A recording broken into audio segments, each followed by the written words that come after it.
I got bottom in sight.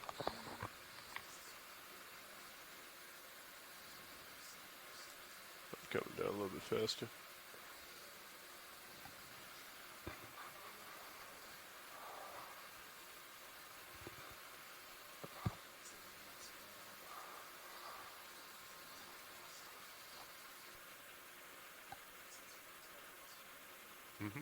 Tether agrees. Okay, and, delta about 16. Gonna hold at delta 15 and I will set up your gear. Looks like mostly sediment with a few exposed patches of hard bottom pavement. We're going to settle in here so the pilots get comfortable, and then we will start our dive.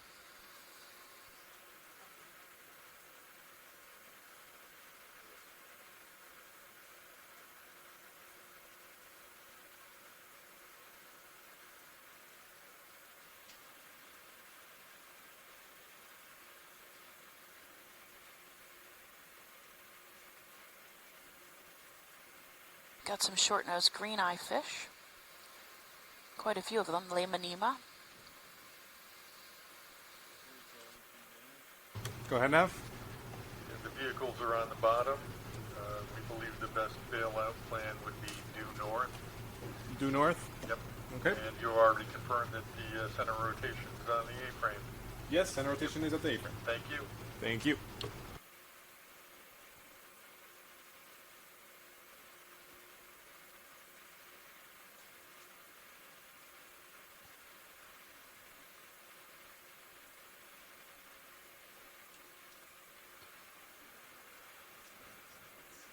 Okay, lights are set.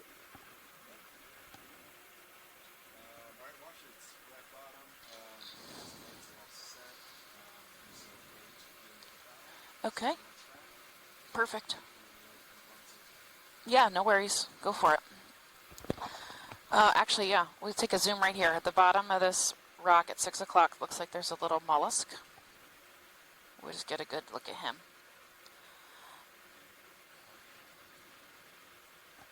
You may also have a black coral. It's at 9. Yes, yeah, right at 6 o'clock of your laser, at the very bottom of that rock. You can see him running around at the bottom there. So these small fish with stripes are Chlorophthalmus, which is the short-nosed green eye. They're pretty common at these depths. And it looks like we've got a little snail at 6 o'clock.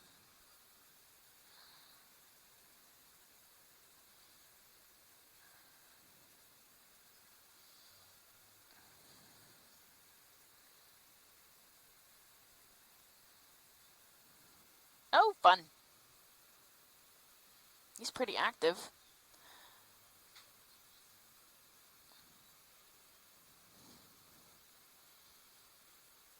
A small gastropod. You can see his 2 antennae in the front, and in between his antennae he has a proboscis. That's his mouth, a small eye spot.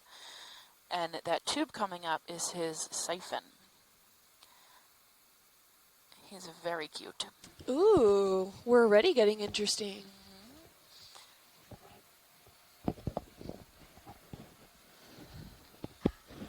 He's pretty active. Okay, we're good whenever you guys are. Can we get the lasers when you guys are zoomed out so we can get a size?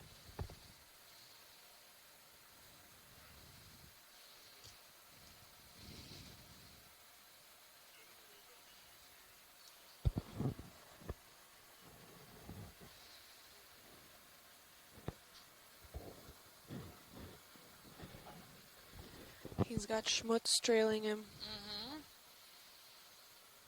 Not surprised. They usually use slime to make it walkable.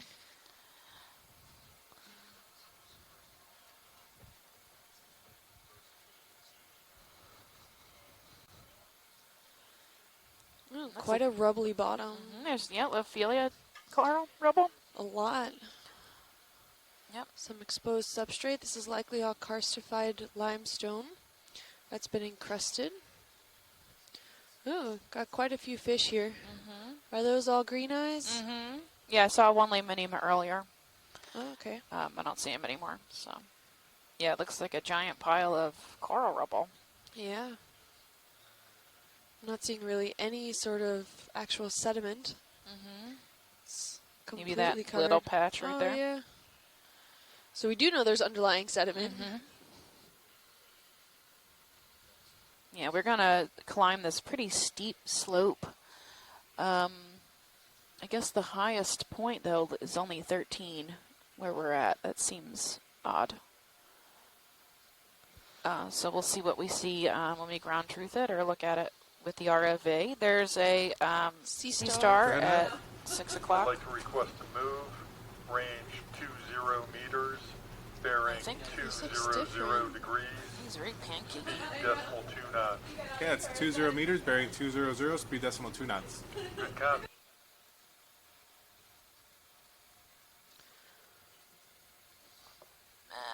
Yeah, that's a sea star. That was one odd-looking sea star with some Afrocallisti sponge to the upper right. Oh, yeah, definitely. Can we get a tighter zoom when you guys are ready? This is about 5 centimeters wide. What an odd-looking Yeah, I don't know what kind he sea is. star. He's definitely, I don't think, a goniaster. He doesn't have that ravioli rim. No. He's got 5, I guess they're legs. Arms? Yeah. They're webbed, totally.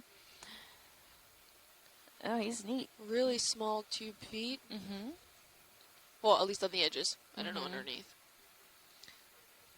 He looks like he almost has polyps on top as well. Yeah. He's pretty neat. He's really stuck to the bottom there. Yeah. Oh, I hope Chris Ma is watching, because this is really interesting. I would have no idea what to put this under. I don't have any idea what he is either. It's a bright, beautiful orange color. Wow. It's like a suction cup. Yeah. Okay, we're good. Whenever you guys are.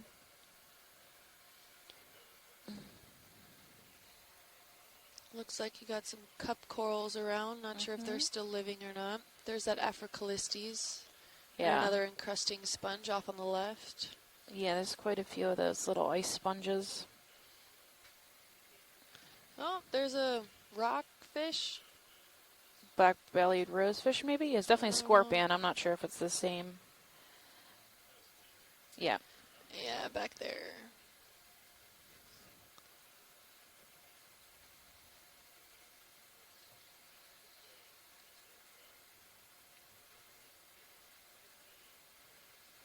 You scorpionidae, yeah, probably black-bellied rosefish. Looks like it. Or similar. On complete defensive. Dorsal fin straight up. Look at those spines on the ends of the dorsal fin. Oh, he's relatively large. He is About pretty 12 centimeters, I would probably put it.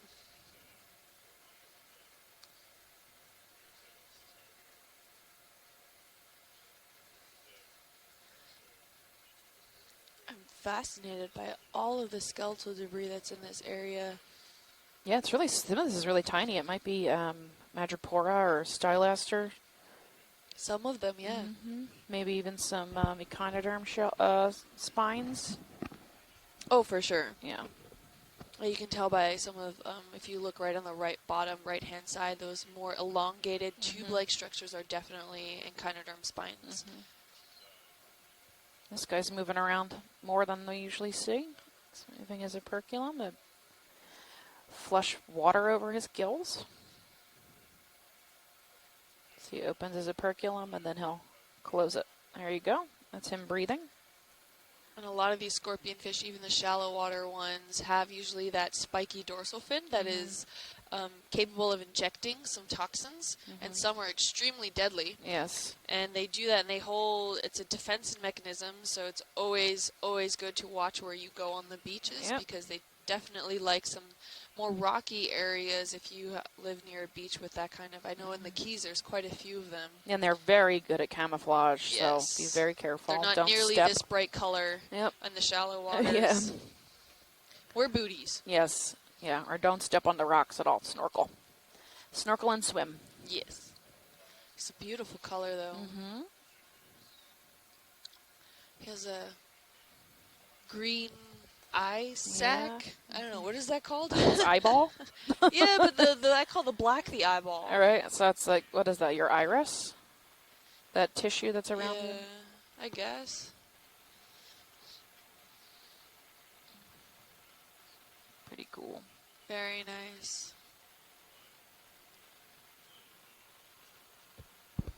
It's a very slow breather. Yep. Since he's not using up a lot of energy, he doesn't Right. need to pump, I guess, oxygen so much. Ooh, hello. Oh, There's a shark. There's a shark in D2, Oh. just went off screen. and I think he swam away. Mm-hmm. Oh, maybe we'll see it pretty again. far out there. Yeah, He he's pretty swam far off pretty out. quick. It was off to your point. It's a echinoderm that we just passed over. Yeah. He'll come back. Oh, it's right there. Ooh, there's a couple. There's a couple sharks. Yeah, go for it. You can prioritize sharks. We are fine with that. Go Ooh, for it. There's ooh, one. There he is.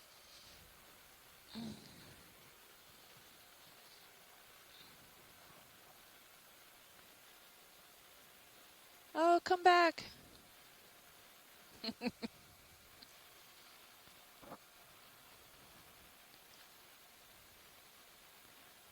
Oh, they were coming around.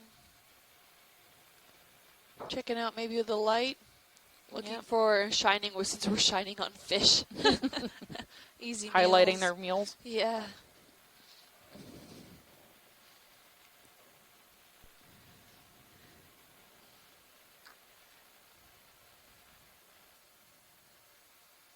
Bottom down here is like almost entirely these coral rubble. Yeah. Very little exposed hard That bridge, bottom. ROV nav. Oh, and then there's a complete. lot of hard bottoms. as we soon need as to I come start 10 talking. degrees to port to a 250. Yeah, pretty barren though. There's not much living on it. No. Copy that. We are at Good time. 400 Thank you. meters. Okay, we'll let you know But when we we're at a do 250. have a 10-degree temperature here. So it is quite warm compared to what we were seeing before. Still within the realm of cold water corals. Okay. They do, even like Lophelia, I know, generally can live up to in 12-degree waters. Sometimes even for a short period of time going I up to can keep an eye 13, out maybe for 14 degrees. But they don't usually live very long if it stays consistently that higher temperature. We're But looking at about 10 right here. yeah, so And that's Celsius. Yeah, it was Yes, like right and by the toes. We so got it a is a good bit view in warmer Sirius. than generally we have been experiencing in the Mhm. waters. We've come across, yesterday was more in the 5 range, and then on the Blake Plateau we experienced everything from 6 to 9 degrees, but we Okay, still had looking down, gorgeous 5.5. Lophelia reefs Mhm. in certain areas. But here it doesn't seem so. I mean, maybe at some point there was, or maybe further up the slope there is. This gives us hope that at the top of that We have top a of that feature, Okeanos. there are some living reef systems there. I don't know if the sharks are coming back. Okay, we did get to see a bit of one, so that was fun.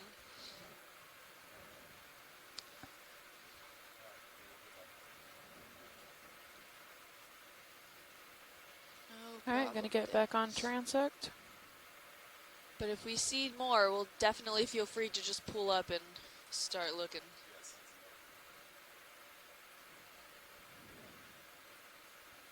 Man, there's actually quite a few of those green-eyed, Mm-hmm. short-nosed Short-nosed green eyes. Chlorophthalmus agassiz, I think, is a species. And there's a Lamanema here. That's almost dead center. You can see the gray with the little black tail. That's him. No. Where No, is he? right here. Oh, the one that's moving Yeah, slightly. he's moving a bit. That's Lamanema. That's a codling. They're pretty common at this depth too.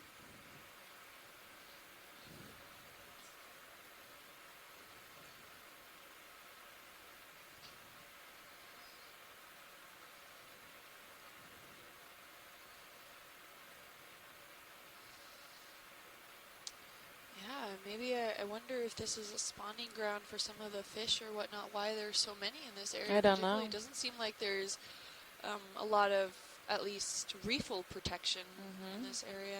Maybe some rubbles, or they're very well camouflaged. You can barely see them. Yeah, pretty But common. they're scattered all about. Yeah, If you there's more here than we've seen so look- far. yeah, kind of tune your eyes to look at the Seems to be a rubble. little bit of turbid water here. Do you mind if I play with my lights a little to try and clear that up? Video as a heads up. I'm gonna go ahead and That's turn true. off Chris my did point port and out that the starboard dissolved lights oxygen and leave my levels mains is the on. lowest that we have seen They're coming off. on all of these dives. Yeah, looks Yesterday it better. was ranging about I'll leave it at there. 4.2 to 4.3 milligrams per liter. Thank you, video. And up north we were getting about 5 to 6 milligrams per liter in certain areas. So that is a great observation. A lot of these corals don't like low oxygen levels. It's still somewhat within the range on the lower end, I agree. definitely at 3.8 or 3.9 milligrams Nav bridge per move complete. liter. Sorry, At least delay my as last far nav as my move, knowledge heading goes change for some complete, sclerotids. 250. I'm not Copy sure that. about all of the other types of corals out there, but it is on the lower end, and that's a great fact to point out, Chris. Thank you. Do you know what the minimum is for, like, the standard minimum they have? I think it Go ahead, just Nav. about ranges this. I'd like to request 3.5 is a still minimum somewhat of a range happy 30 level. Okay. meters, Well, bearing decent, 200 not exactly happy, Yeah. but they're Tolerable. known to Okay, that's there 30 have meters, been bearing places where 200, speed decimal 2 oxygen knots. levels Good are copy, at thank 2, you. and there are still corals. But yeah, Yeah, I I'd be think there at mostly 4-2 dying, pilot. if Yeah. not already dead. So I got that's a some great observation. Thanks, Chris. flat cobble pieces or something? Yeah, looks like some Rocks. broken off pieces of the slabs. We're getting a bit more sand exposure here.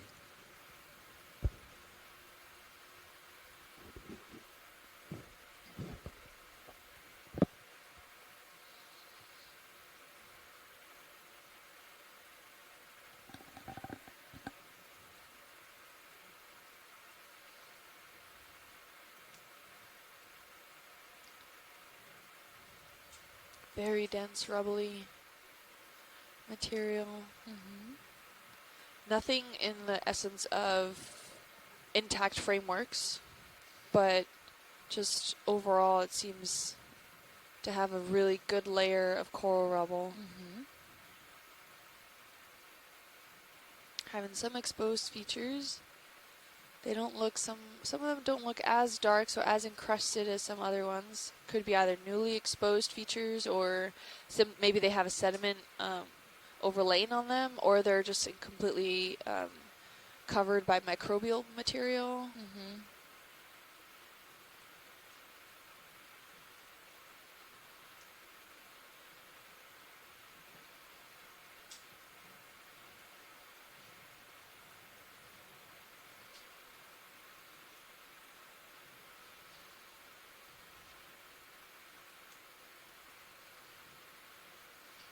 So we have a question on Twitter from Roberta Kirby. Does any light at all reach this depth? Fish seem to have such big eyes. So that was about 400 meters depth, but now we're about, we are at about 400 meters depth here. So no, light does not penetrate this far deep into the ocean. Most of the fish here are highly sensitive to light, and they have usually large eyes, I'm guessing as an evolutionary feature, to try to get as much light, much like the aperture of a camera, where you leave it for longer, you leave that the focus length longer exposed, you get more light input. I'm guessing that's some of the same features that these fish have, where the larger eyes definitely can try to capture more light, so anything that's maybe bioluminescent swimming around, or that maybe flickers in a silvery essence, they can see. But for the most part, a lot of the adjust your creatures sonar here, pilot? can't really see at depths this point. Don't know. Like we saw Little hot. yesterday, some lobsters have even lost the ability to see because evolutionary, they never needed it, and it was just one of those energy expenditures that they didn't need, so evolution got rid of it. And a lot of these other fish, you'll see some of the fish that we come by, as Ken Sulak mentioned a couple weeks ago, that when the ROV shines the light on them, they look a little confused. And that's due to the fact that the light, they're not used to such bright lights in this area, so maybe they'll shake their heads a little bit or something, trying to get used to the amount of light penetrating. It's usually like with us in this dark room, if we were to go right outside, our eyes need a moment to adjust as well to the bright lights. So something similar of that nature. But Right, and it will also trigger a downward response. So yeah, to a lot of those jellyfish. the jellyfish squid. and the squid, because their natural reaction to too much light is to drive down, to swim down into the water column to escape it. So when we show up with these giant monster bright lights and flash their eyes, their first response is to drive down. But the seafloor is right there, so they end up kind of driving into the seafloor. Yeah. We've got lots of rocks here. Thanks for your question, Roberta. So in short, no, light does not come this deep. I'm really interested you see like these slabs here, they're not like the ones that we've seen before. You can kind of see that there's different layers, and that's largely due to when this limestone was precipitating, there's different layers of how dense or how cemented the certain strata in this rocks actually formed at. So now in the deep ocean, maybe with some of that erosional properties penetrating through there, some of these layers were more easily dissolved or eroded away than other ones, which leaves kind of like that pancake-looking structure from each one of these limestones that you're seeing. It almost looks like a really stacked thin pancakes on top of one another. Slope here is about, I don't know, 20 degrees maybe as we come up. Yeah, it and looks we're seeing it. this like 80% cover of these slabs. We're seeing some sponges. Oh, do we have our first sighting of a coral? I think we might. Yeah, just a quick snap zoom to see. Looks like Stylaster possibly. I don't or know. Madrepora. Yeah, Stylaster. All right, our first Stylaster coral. Yep. That's Oh, we're fine. good. Yeah, thanks. You can see a lot of the coral rubble here and sand kind of cascading down the slabs, coming down the slope here. We're seeing some little sprouts of Stylasters. Oh, that looks like a little sea urchin. Can we get a snap zoom on top of that boulder there? There's also a corallimorph at 2 o'clock. Oh, yeah. Some more areas for things to grow. Oh, is that a sea star too? Yeah, little guy. Very It's different 7 than the one we o'clock. saw before. The sea star, please. Although that is a very nice looking sea urchin. One that I don't think we've seen. No, I think that one's Echinus, if I'm remembering correctly.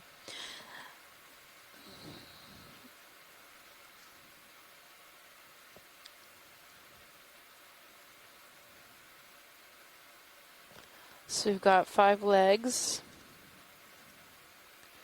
It's a tan color, tan or cream color. Maybe 2 centimeters. Yeah. Palpate skin. He's very bumpy. Yeah. His arms are completely individual. There's no webbing of the sorts. It's a fantastic look at all the sediments also, if I do say so myself. Look at the little snail shells. The gastropod shells, the pteropod. We're looking also at a lot of microbial schmutz. There's that pencil-y feature that we were looking at before that's likely a sea urchin spine. We're seeing some coral rubble.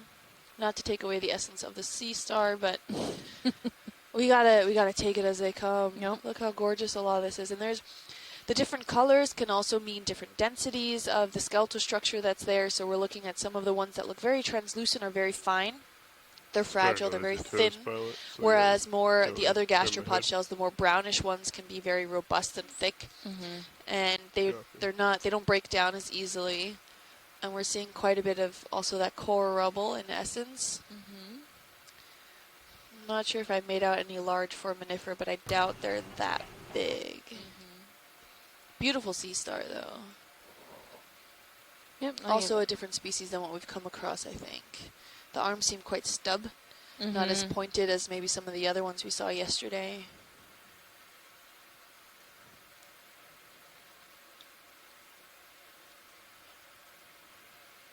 Nav bridge, move complete.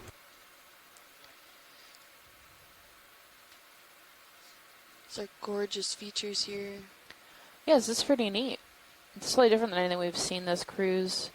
We have a Terrace, which is a pencil urchin that's going off screen.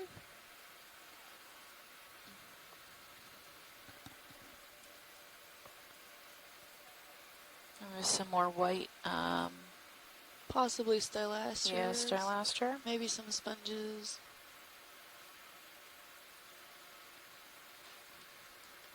Beautiful scenery. Are the lasers on? Oh yeah, they are. Okay. Oh, there's a little fish swimming by.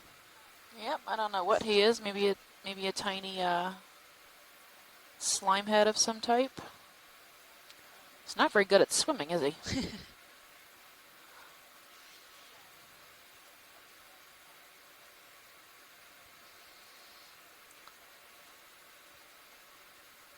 Yeah, it looks like a baby slime head or relative thereof. Oh, we might just be blinding the poor thing. Yeah. Yeah. Oh, with a sponge right above it. Now dead center. I've got a polka dotted. Can you swing to 3 o'clock? There's a small shrimp. It's going to be right below laser now.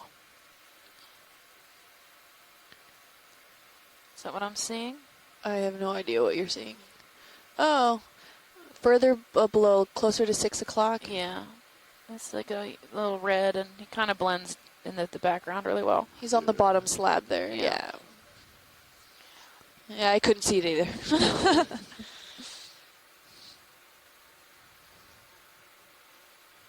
There he is. There we go.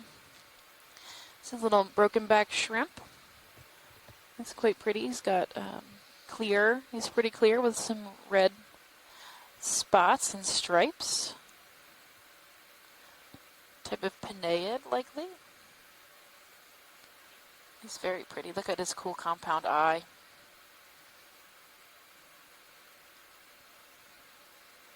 Awesome. Thank you very much.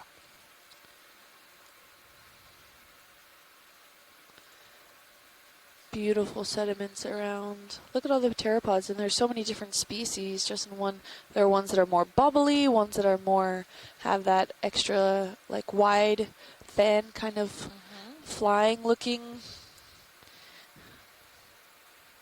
kind of mechanism there. Oh, I think that there's another shrimp just off screen at 9 o'clock. Yeah, it looks like the same species. Yeah. And a Feria hexactinellid sponge. Yep, more Stylaster ahead. That white fan at noon.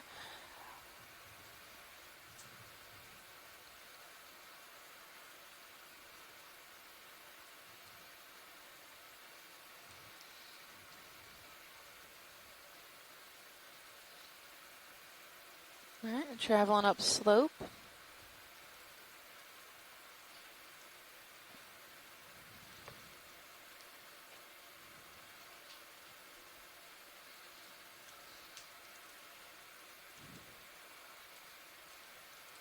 These undercut ledges.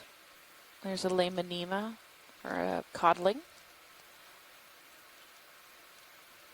Got a little more life on these rocks up here. Maybe a meter relief on some of them.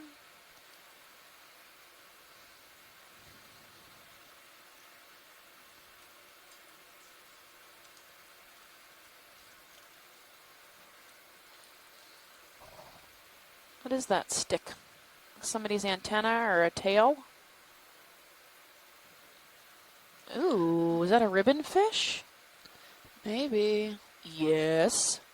Can we get a good shot of him? That's super cool. I know you're chasing him under this. Oh, we got a crinoid at 6 o'clock. Okay.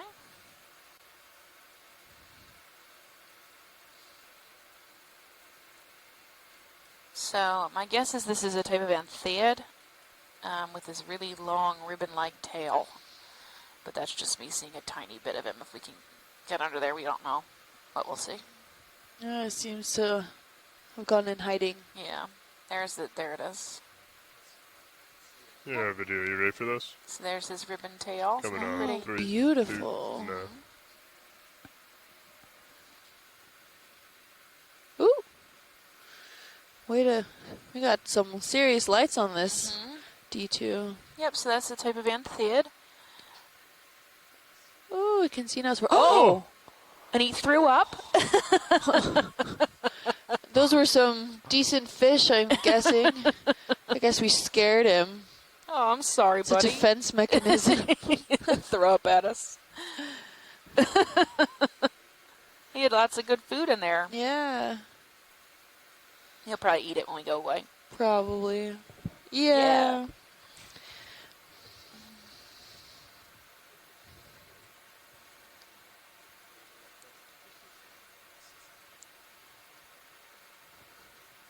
Oh, That's too funny. sorry. We got some lovely sponges around here. And a lot of the microbial hydrozoans and whatnot encrusting on these stones here. Ooh, look, we have several crinoids. Another stylasterid. Maybe a sponge underneath that ledge. Yeah, Excuse me? coming off with the lights. 3, 2, no. No, we're good. The crinoid here. This is a beautiful view of these limestone features. I mean, you can really see that pancake structure and what gets eroded and what doesn't. And that's simply due to how they were precipitated and how it was cemented at different times and different layers.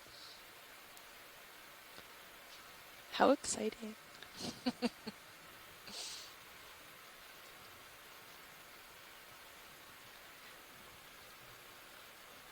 And for those of you at home watching, we might be interacting with some of the pilots that sometimes they're telling us maybe they see something or something's there and you're not hearing it at home.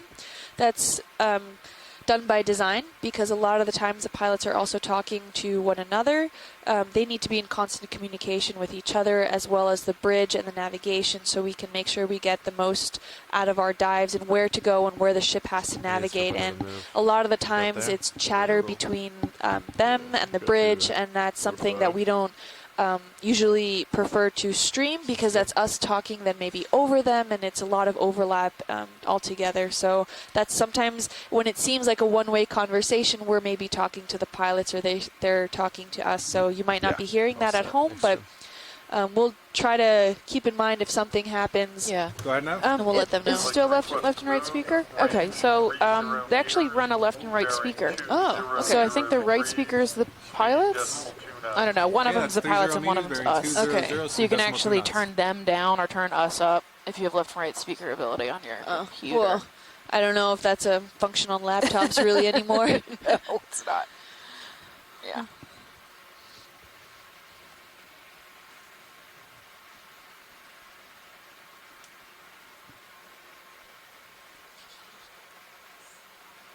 Oh, okay, you could change Okay, the balance, balance. and the balance to turn them down or turn them up. Yeah, so if you aren't hearing them, you can adjust that.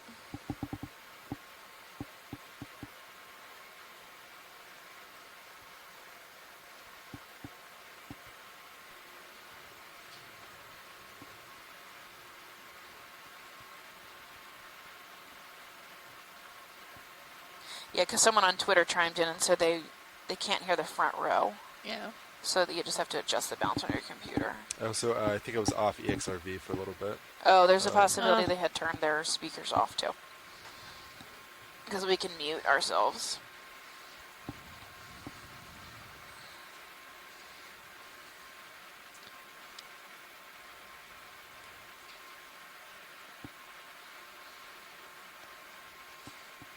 Oh, here's another one of those ribbon fish.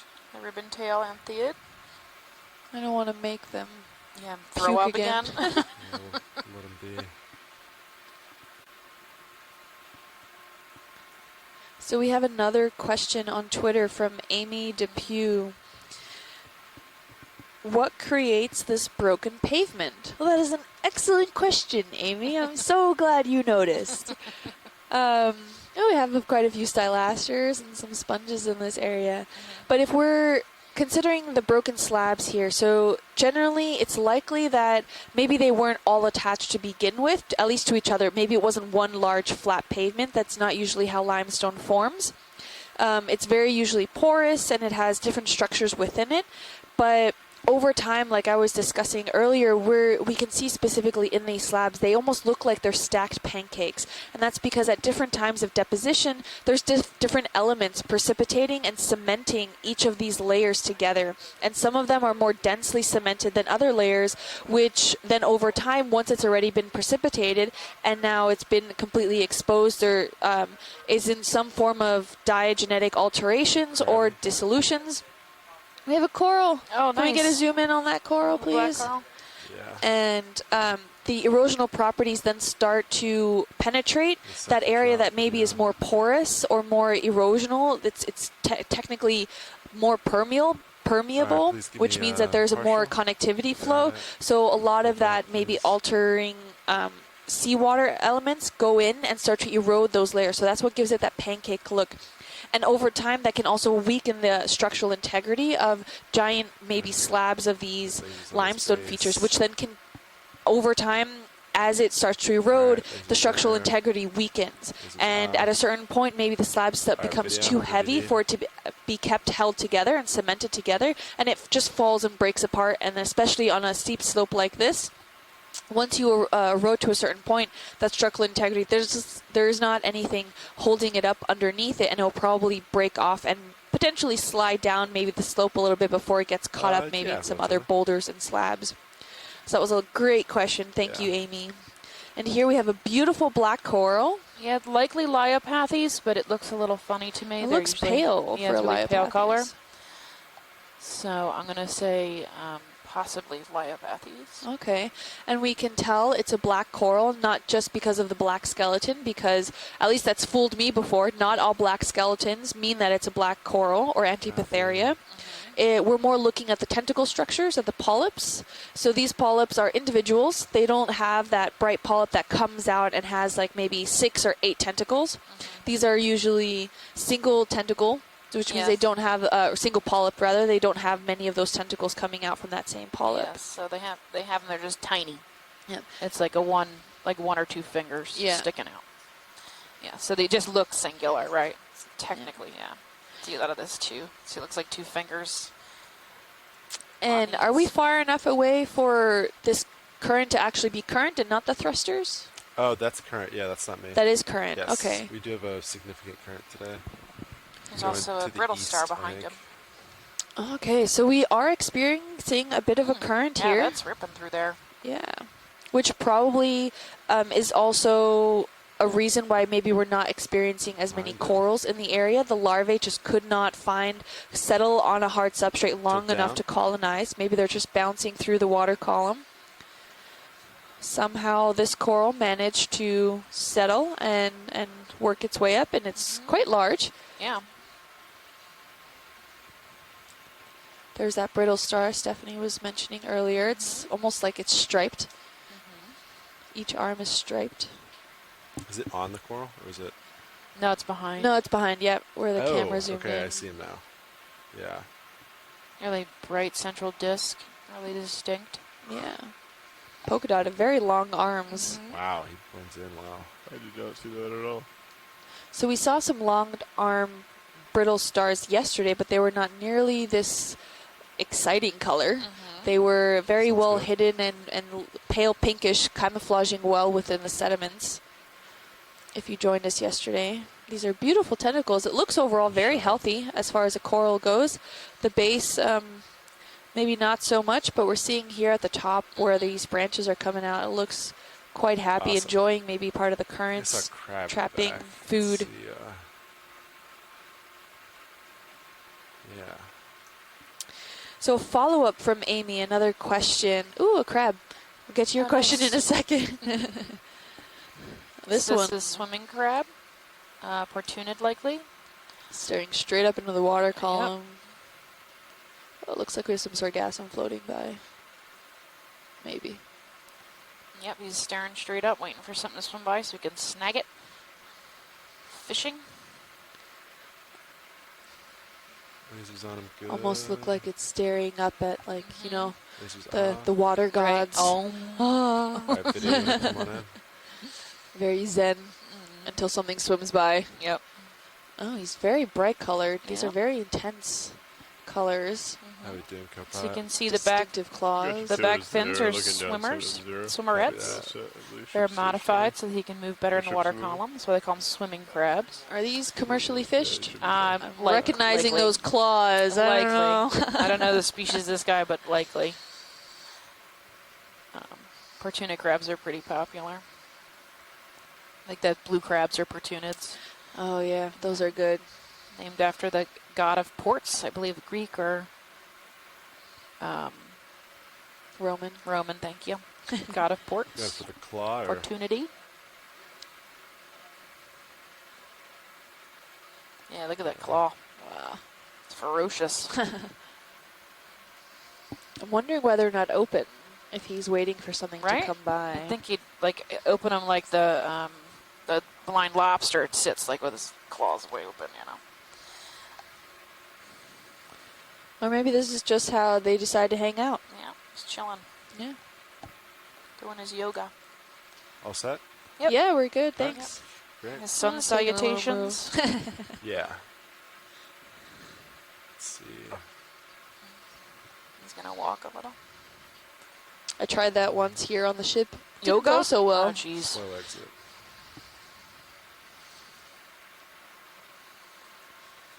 That bridge It's was probably complete. one of our rough days too, All right. right? Yeah. We're going. When you hit off. Slightly off to my starboard. Copy that. All Yeah, set. Beautiful 80. section. So I'll follow up Center now with that shore. question from Amy on Twitter. What kind of erosion is happening here, the current systems? So the current systems are a major part of it. It also has to do with the chemical makeup of what's in the water column here. So a lot of these limestones can dissolute, and there are a lot of dissolving properties in limestones that are subject to dissolving limestone. And with the water current systems and the water flow, just over time, the current systems, you know, it's the currents itself. Water is one of the strongest Really forms of staying in a tight erosion group there, huh? that is on our planet, as you can tell with the Grand Canyon and many other places. So it's very similar to what happens in the submarine area. So these limestones do form in the marine environment, That's but weird. usually in Usually shallower it's kinda environments where it's circle around. highly saturated in calcium carbonate in the water column. But it also means that in the water column there are products that dissolute this calcium carbonate, and with the current that comes through, that those layers that I was talking about earlier, that kind of pancake structures where the areas that are being eroded are highly permeable, which means that there's high porosity in them and high you got a large connectivity fish between coming those through? pores. So every time the Video current tilts comes up. through and sweeps by, just ever so slightly more, it's being Going more up, and more yeah, eroded it's away. Whereas if this was in a Keep moving. shallower environment, which this once was, in order to form these carbonate elements, then more of that water would actually be depositing calcium into the Yeah, those the weird stone things structures. just kinda hang out So, like that. like, you know, on land we That's have, weird that we in certain wouldn't see. areas, you either have hard water or soft water. And hard water is indicated by how much calcium and heavier elements there are in the water. And sometimes you need an extra filter or something for your showers and waters in order to have them accurately flow through pipes. And Copy hard that. water is another indication that Copy that, calcium 7-0. builds up over time. 7-0. And that's then what happens also to these limestones, how they also build up over time. That calcium gets deposited within the pore systems. But the erosional properties here, because it's so deep, now the chemical makeup of the water column has changed, and now those same pore structures that maybe were filling in with calcium are now being eroded away. Probably more an extensive answer than you were asking for, but these are all related to each other, and it all kind of has to... I think to be clear, you have to say a little bit of everything. So it has to do also just with the cementation factor of how these elements come together, as well as the pore structures within the whole limestone feature in itself. Don't feel bad. We have to talk for 10 hours. Yeah. Can we look at that sponge at 9? Yes, we The can. large sponge. Got some room. This is the largest sponge we've Looking seen down so 5, far. 5. That. Possibly Ficalia. Let me get a good look at its base before I commit to that. Otherwise, I'm going to go with Pachystrelid. It's very thin. I also might have a coral at 2 o'clock. Alright, video clone partial, Oh, yeah. please. Or a sponge. Maybe that's an Aphrocalistes. Hold that. Could be. We also have these tiny blue sponges. Yeah, encrusting. Oh, is that a Yeah, anemone? Yeah. So, Alright, lasers doesn't are really look on. like Good. Phycalia to me. There's no real vein. Lasers It might be a off. relative. It could also be Pachystrelid. Maybe an elephant ear that's more Alright, bumpy? video is Yeah, I'm about not really set. sure. What It do we does have need? that single, like, stalk part, it looks like, as the attachment. So if Chris is listening, feel free to chime in. But Yeah, she said her phone's charging. oh, okay. So, Raspiliad. Thank you. Yes. Raspiliad. All right, we're going with Raspiliad. Really large pore networks in here. Raspiliana. And Yeah, if you it's really tuned in pretty. yesterday, we saw quite a few carnivorous sponges. So that was really fun. Possibly a new species as well. And never seen before in the area that we were exploring. So that was off the Key Largo shelf break there. Yep. It was really interesting to see overall. And eat or be eaten, we saw a starfish eating then a carnivorous sponge. That's right. It's on my Twitter feed if you want to look at the pictures. That's at Deep Sea Nerdy. Got that. We also have a crinoid. Oh, hiding underneath. Oh, Yep. there it is. I was looking at the ophiuroid, sorry. Yeah, ophiuroid. Oh my gosh. Ophiuroid leg.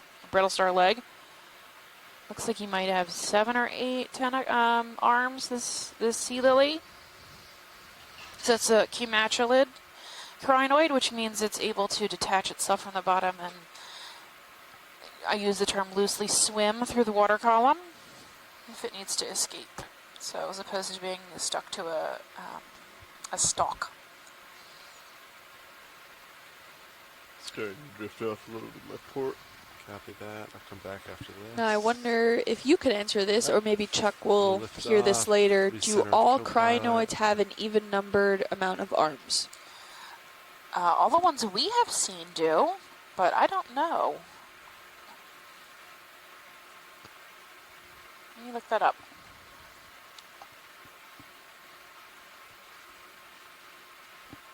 'Cause that would be interesting. All the ones that I have seen in all of the dives that I participated in have always been even Floating. numbered. Or except for the 5-legged ones. The five. Oh, the five fives. arms. That's true. Ooh, look at this. Oh, Andy has a cool. hitchhiker. Sweet. So this is a swimming tunicate. So if you want to meet your oldest living ancestor, it would be this. Look at the Yeah, shrimp I'll in figure there. it out. Oh, too cool. It looks like it even has some parasitic up high, isopods inside. Yeah, that's my tilt. Alright, we'll let him go. Oh, jeez. There. Wow, that's. You can definitely tell with the current coming through here. It's actually multiples of 5. Multiples of 5. But there are 8 and there are 10 also. Yeah. So are the 8 ones the odd ones? So yeah, I guess the 8s would be the odd ones. Interesting. Oh, I wonder, I mean, Chuck Messing, if you're listening in, Ship status. please chime in on that. I'm really curious as to find out what the technically standards are, or what you have experienced in all of your years studying these crinoids. Oh, I think we just passed over Corallimorph. Looks like maybe another sea star under there at 9 o'clock. Like to request to That move, whitish thing range hiding under that 30 meters, rock. Bearing 200 degrees. Speed Ooh, and decimal maybe also a 2000. coral, Yeah, it's 30 possibly a meters, bearing Magicora, 200, right at decimal 6 2 knots. o'clock. Yeah, Good copy. Magicora, for sure. Sorry, watch it. Say again. Did you want? I heard sea Well, yeah, star let's coral. look really quick right at dead center to zoom in to see what that is, and Video then snap, please. down at 6 o'clock is a coral. Oh, Oh, trash. trash. Oh, with a little poison sign. Okay, Oh, that's not that's- good. All right. That's interesting. Okay, moving on. Down at 6 o'clock, there seems to be a scleractinian coral there.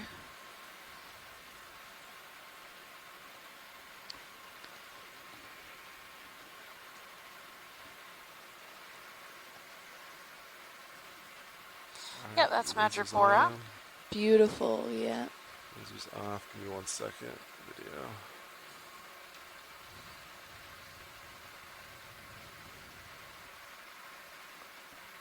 Alright, video, if you want to come on in. Try to hold this. Nice, he's pretty healthy. All of his polyps seem to be out. Yeah. He's actively catching plankton.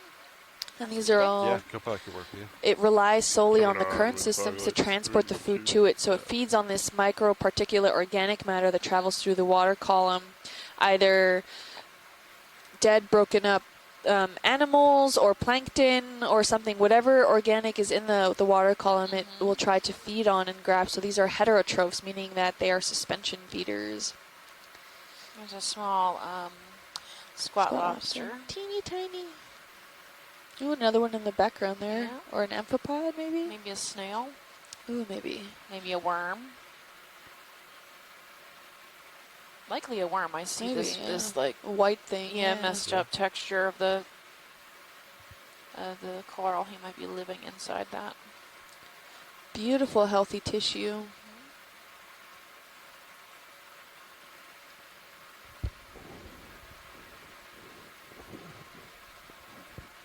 This is a true scleractinian, true hard coral. It's in the hexacoralia, which means in theory it should have 6 tentacles, but not always. It looks like it has far Yeah. more. Yeah, I think it's probably got double that.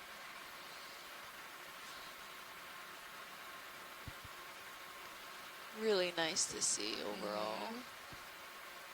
Got a little stylastrids poking out in various places as well.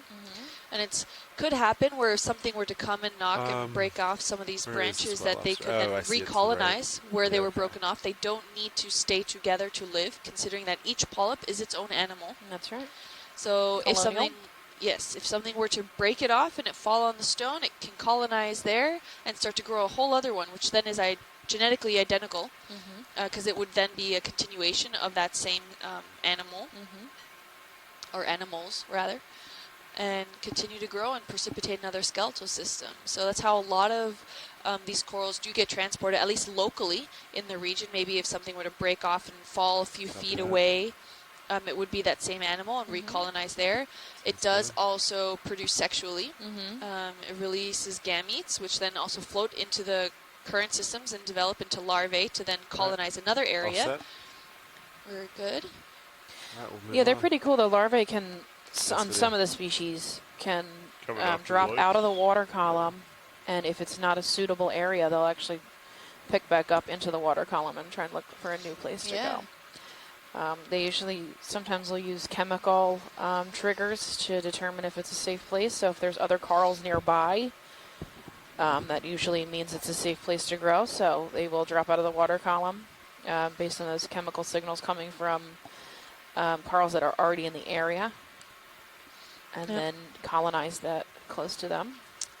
Those that are established, right? And these corals need, in essence, a Goldilocks scenario. So they need the right temperatures, they need a substantial current system that brings in food, and they also need an accurate salinity and oxygen levels. Can we look at that coral at 3?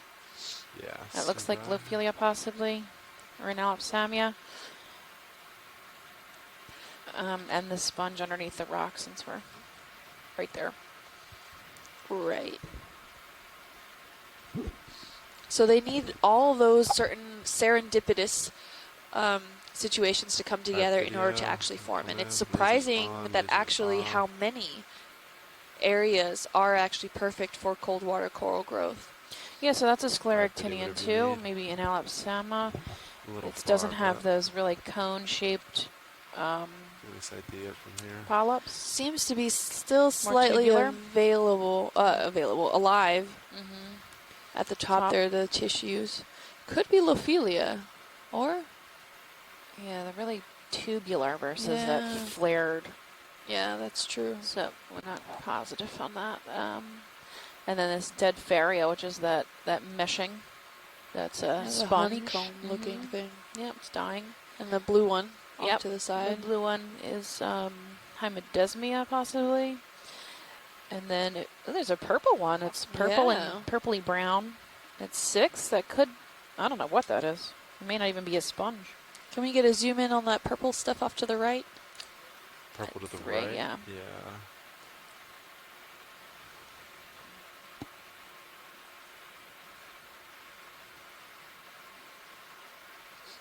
Is that full? Yeah.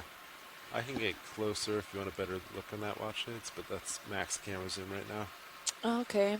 Well, that should be okay, but it looks really interesting. Yeah, it looks similar to the Hymetesmia, but it's purple, so I've never seen that before. A possibility it could be a Isidian, which is a colonial tunicate. And then if you guys can back out at the... Yes. sorry, Chris chimed in. Pisa Scalerata would be the family of that. And then Okay. there's this white one underneath. Yeah, This I white think, is that fan. another Yeah. Raspidalidae? Yeah, where am I looking? Raspidalidae. Mm-hmm. Yeah, the 9 o'clock sponge. 9 o'clock the one? soft Yeah, sponge, got yeah. it. Alright, video. That's Yeah, I would center. call that Raspidaliad based on the one we just saw that got Yeah, same as identified by last. Chris. So. Yeah, and is that a bryozoan? I think they just. off to the left-hand side there. This guy, I Yeah. think that's probably a hydroid. Yeah. Well, I you do have think some that's all I worm needed. tubes They and had deemed it as stuff. the Lots of last one. small little things that grow on the rock. Are you good on sponge? We're good, watches? yeah. Okay. Thank you. Anything else in the view? Look at all that sand. I know. We're good. Thank you, pilot. All right. That keep coral moving. rubble under there. Thank you, video. Looks like another crinoid at noon hanging out underneath that rock. Possible Map reading red complete. shrimp at 4. Where are you seeing He's these right there. things? He's coming into center screen. You see uh, the red guy? Yeah. under the slab of rock Mhm. at 6 o'clock. When you watch hours and hours and hours of ROV footage. Yeah, if I had to watch the video over and over again, sure. But at first glance, I look for moving. Anything that's... Here's something Ooh. cool. It looks like a at holy... the bottom of the screen. Yep, a sea cucumber there at 4, Bottom 5. Yeah, it's right at Just- the edge. Yeah, it just came almost off frame. There you go. Okay. There you go. So look for color changes, especially down here. You can see red really well. I also look Get for close to movement. it, My yeah, brain will this pick up side. movement All right, video. pretty quickly. So that's how I usually find that stuff. Yeah, come on in. Yeah, these aren't moving. Oh, yeah, sorry. He's red. Okay, you can see his feeding appendages, I think. And those tubular structures that are following behind him are actually his fecal matter. So he consumes a lot of the sediments around it, and then he feeds off any of the organic stuff that's living in the sediment and just poops out the rest. Yes, this is his back end, Copy that. and he just I'm made. down 9-0 pilot. 9-0. Ship is stopped. Ship is so stopped. 2-0. Really interesting very one. Mm-hmm. He's very squishy. Yeah. Looks like a squeaker toy. I'm guessing the appendages on his back are Yeah. more looking, like more intended to look threatening rather than actually are. They don't look any like they have any solidified, solid skeletal structures or anything. Yeah, His no, tube definitely feet doesn't. looks a little bit like he's on the struggle bus here with the Yeah. current. His tube feet, though, are hanging on pretty well to the rock. Yep, that current's tearing at him. And he So- can consume any of like these hydroids or any of the little particulate matter that lives in the Let's go. microbe biome and the on Laser these zone real quick. that's encrusting Turn on it these off. rock slabs here. Those Yep, and it'll lasers. expel the dirt. Oh. Keep going. There goes the poop. Oh, shrimp's gone. Mm-hmm. It's okay, we can keep moving on. All right, we'll keep moving. Really cool texture to see all of these boulders and stuff, these slabs crack and break apart and stack over one another. Yeah, they're coming really down neat. the slope. These slabs are getting larger. They're much bigger. They are. It's a great observation. Yeah. We're looking at definitely a few meters wide, each one of Yeah. these slabs. Follow you up as you push forward. Looks like another Stylaster? Yep. possible? Oh, or a black coral, too. and a corallomorph right there. Oh, corallomorph, yeah. Can we get a snap zoom on those? Nope, I think that's Lophelia or Dead Nalapsam. center? Yeah. Yes. Yeah. There's a it's more of a bush. Oh no, Madrepora likely. Okay, and then the corallomorph. Oh, and another little stock It's coral. very there. white though. It Do is. you want better views on that? Is that all you need? Can we actually get a better zoom? Yeah. Video come on. Thanks. Let me get closer. And then we've got a different kind of brittle coral star section. at the Yeah. bottom. Bright fire red. Yeah. We're going for the coral, right? Yeah, go for Yeah. the coral and the corallimorph, and then we'll look at the brittle star next, if you can hold. Alright, video. Come partial, please. Tilt down. Alright, lasers on him. Yeah, I think that's likely Madrepora. Alright, video, whatever you need. Center him up. And oh, there's a crinoid right Looks in front. very happy. Yeah, it's not nearly as robust and bushy as a Lophelia is.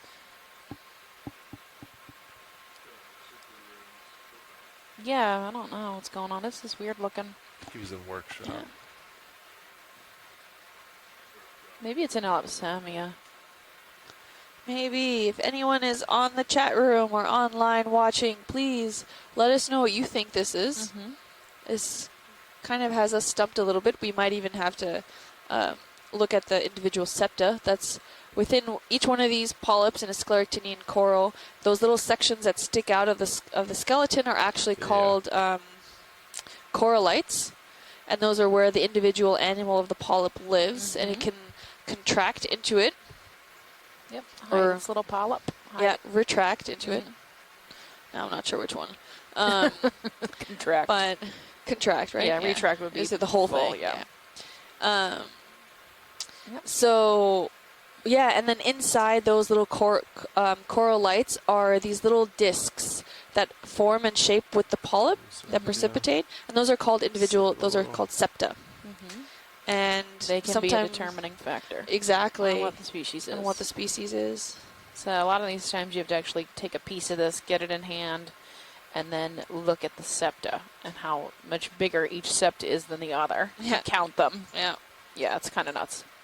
So And is that what are these kinds of hydroids or something? I think that's the arms of a crinoid.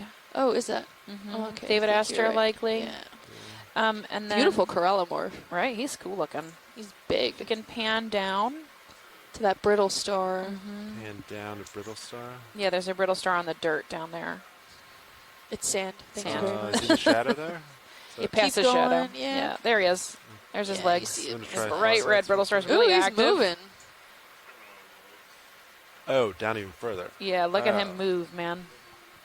I gotcha. He's pretty quick. Wow, yeah. That's my tilt there video. You want to try that? Yeah. Try this I like how push he's back a kind of little. keeping most of his arms curled in. There's like a texture shape to them. Mm-hmm. Look how quick he He's is. moving, yeah.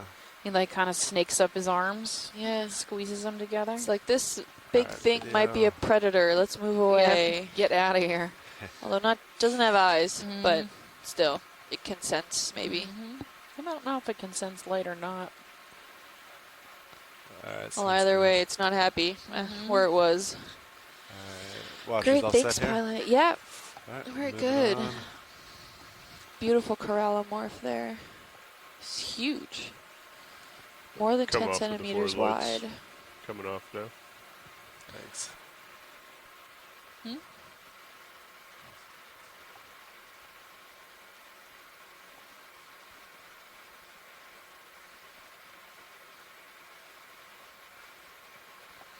Yeah, we got some small stylasters, it looks like, on these slabs.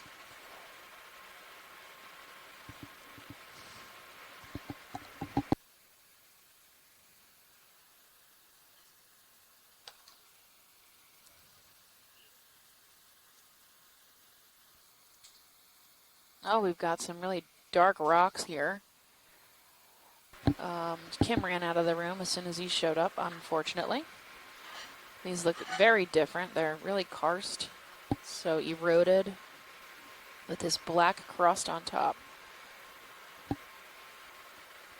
Can we get a zoom in on these white things on top here? Maybe Pourtales? Not sure what they are. Yeah. One center, is that work? Yeah, that's good. I don't know what Yeah. that is. And there's a sea star behind it. Ooh. Video, can we do partial, please? Okay. Coming in partial. Yeah, Huh. hold that. I don't know what that is. Maybe a sponge? Pilot. Hey, Looks go like for it. a cluster of Alright, tubes. video. Come take more. Okay, coming in. Not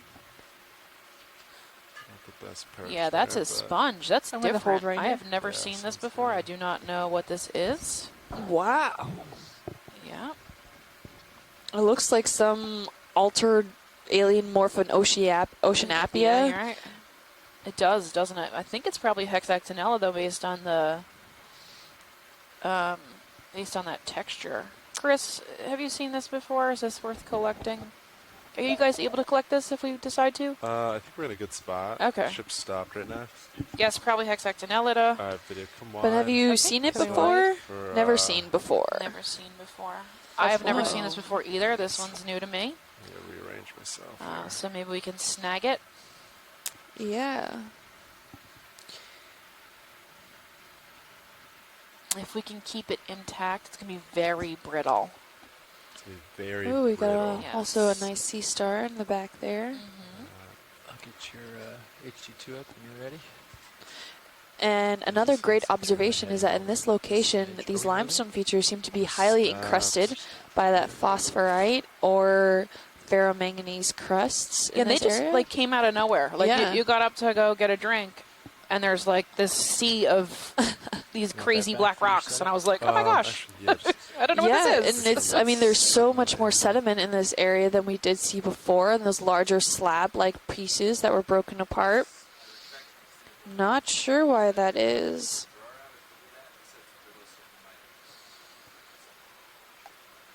This is going to be 01B.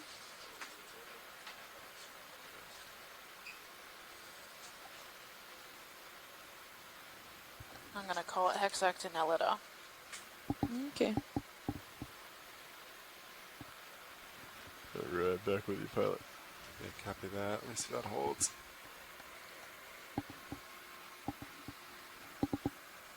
And then, watch it. Are we a go for sampling?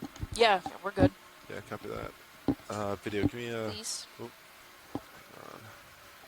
see if that settles.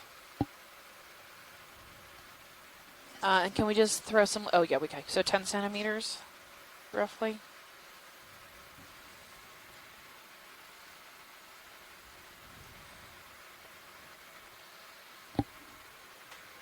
Alright, I stick, That's white. Cluster of hollow tubes. Moving it a bit. lasers right there. Am I moving slightly? Yeah, you shifted. Oh, it's not even 10. It's closer to Yeah. 8 centimeters. And likely the That sounds Henricia good. And star. then watch in it. the Do you background. want what's Ooh, the Large fish? fish. another one of those scorpion fish. How do you want this? You want me to try to use the suction sampler to? or Do you want think a it'll little fit? snip? Do you think it'll fit neatly in the suction sampler if we got the whole thing? Let me get the think claws so. out for reference. Yeah. It's pretty small. He is tiny. You were Ideally, wrapped up, ready to go, pal. if this is a Okay. new species, we'd like to keep it as intact as possible. So whatever you need to do Alright, copy to do that, that's the way we should go. I'm just Maybe coming use the on, hose to 3, 2, scrape it 1. off the bottom. Yeah, that's a possibility. Or just a slight gentle suck and then put it in a bucket. I mean, I really just don't. I don't really know. Yeah, it's very small. Yeah, I think our best That bet is probably the because it's hose. so small relative to the jaws would be try to use the suction. Yeah, sampler. go for it. Go for it. Jaws. Sorry. Yeah, Okay. just really light though. Drifted. Start really light because it's very fragile, so it I might break understand. up really easily. But if it breaks up really easily and doesn't come intact, we'll just do DNA. Thank you. You're drifting back, it looks like. Slightly, yeah. Back into starboard. Give me a sec. 1 sec, watch. It's my footing's not too good right now. Okay. Can you bring back serious view? Yes.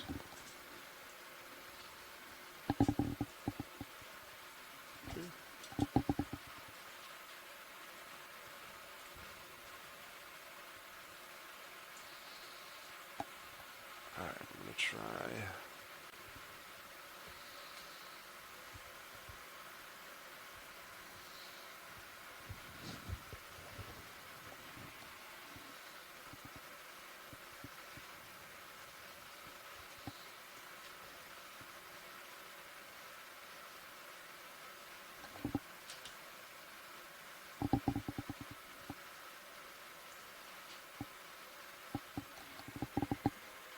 Alright, put Mini Zeus back up. Coming back up, mini. Okay. I think that works. I don't think the drawer's going to hit anywhere. I think you should be fine. Alright, sounds good. Alright, so we'll go for... I'll grab the nozzle. Okay. Yeah, so watch this. I'm just going to try to kind of scrape it while siphoning in with the nozzle. I think that's our best bet. I think so. Now come out with the drawer a little bit so you can grab the nozzle. Yes, Sounds good. like the best No. plan. You got this.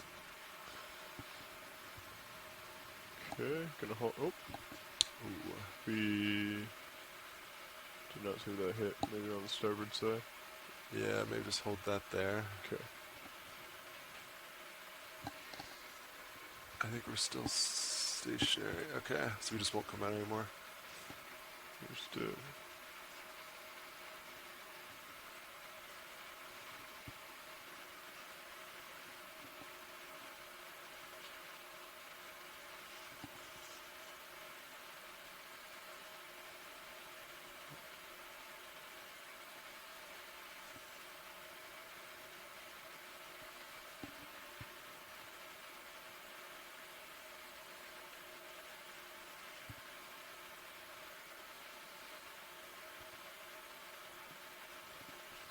Sorry.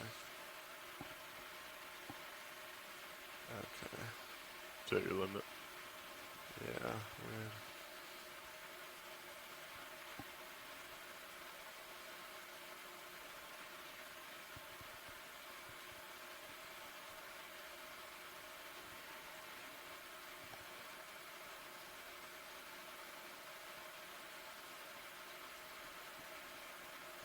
It's good. I'll bring the drawer back in.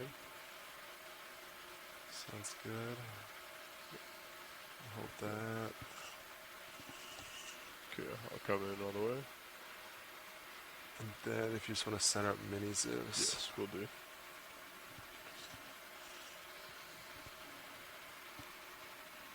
Okay, holding there. And video, can we get a partial on? Yeah, you got it. Thank you. Do you want me to come up a little more? So that looks reasonable? Actually, that looks great there. Okay, I will hold. Alright, at this We point, have jar number 1 ready to go. I think whenever you're set, you can start a little suction. Okay, starting at 250.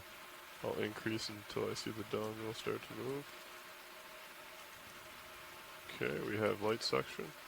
Maybe just at least do it. 500 right now. Let me jump to 1,000 for me. Jumping up. We have 1000.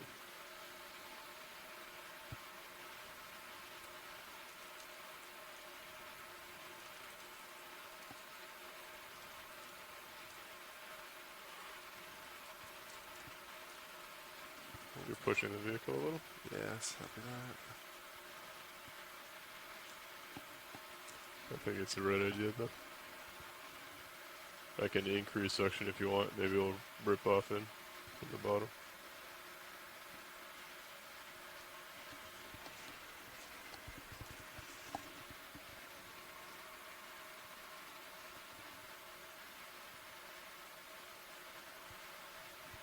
Okay, still at 1000. There we go. Alright. And Turning off. Alright. Off. awesome. Thanks. Good job. Okay, nice sample. Oh, and it's Sit tight. perfect. Nice. Excellent sample pilot. Go ahead and come out with the drawer. Coming out a little bit. We want to keep our eye on that starboard toe. Yeah, you can just let me just stop there. Okay, holding there. Yeah. Coming down with Mini. Okay. I think I could sneak out a little bit more if it makes it easier to stow that.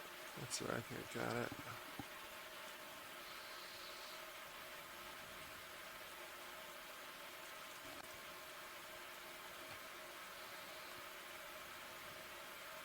Excellent.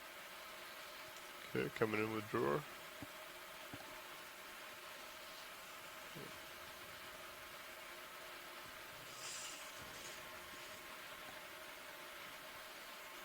And that was in jar number 1.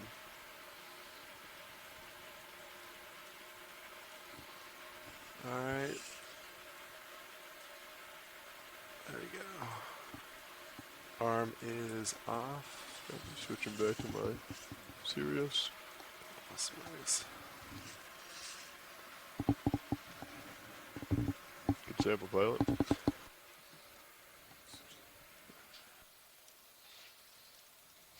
We're going to give the pilots a quick opportunity to change here while we do that.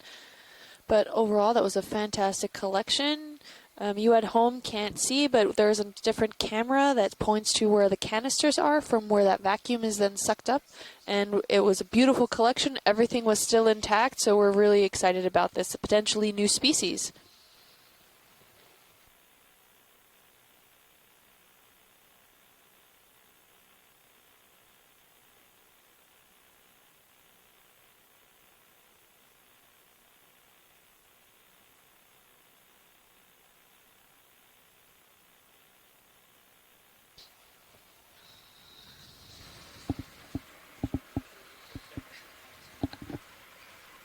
Alright, coming up and out.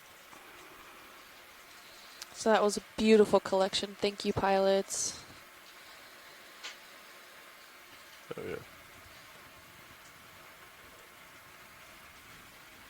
Good. Pushing back to port. Oh, I don't know. Which bucket was that in? Jar 1. Jar 1. Thank you. It was perfect intact. Awesome, guys. Thanks.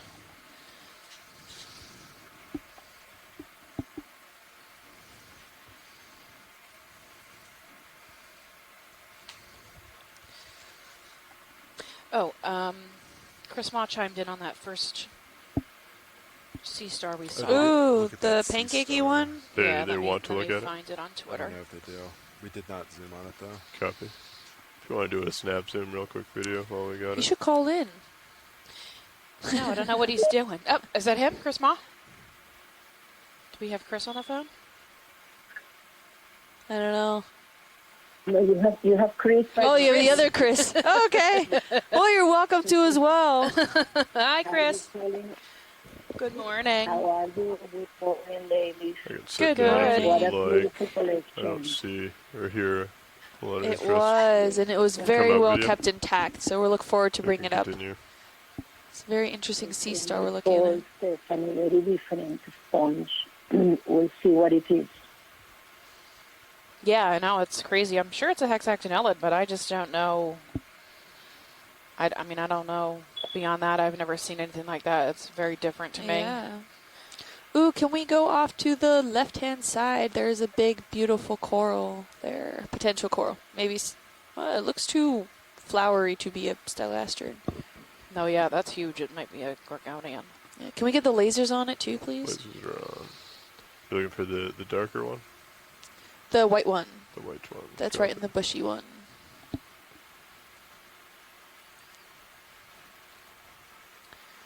It also looks more tubular. Oh, it is a Similar to the stylaster, other- I think. Is it? Yeah, it's just dead in the center.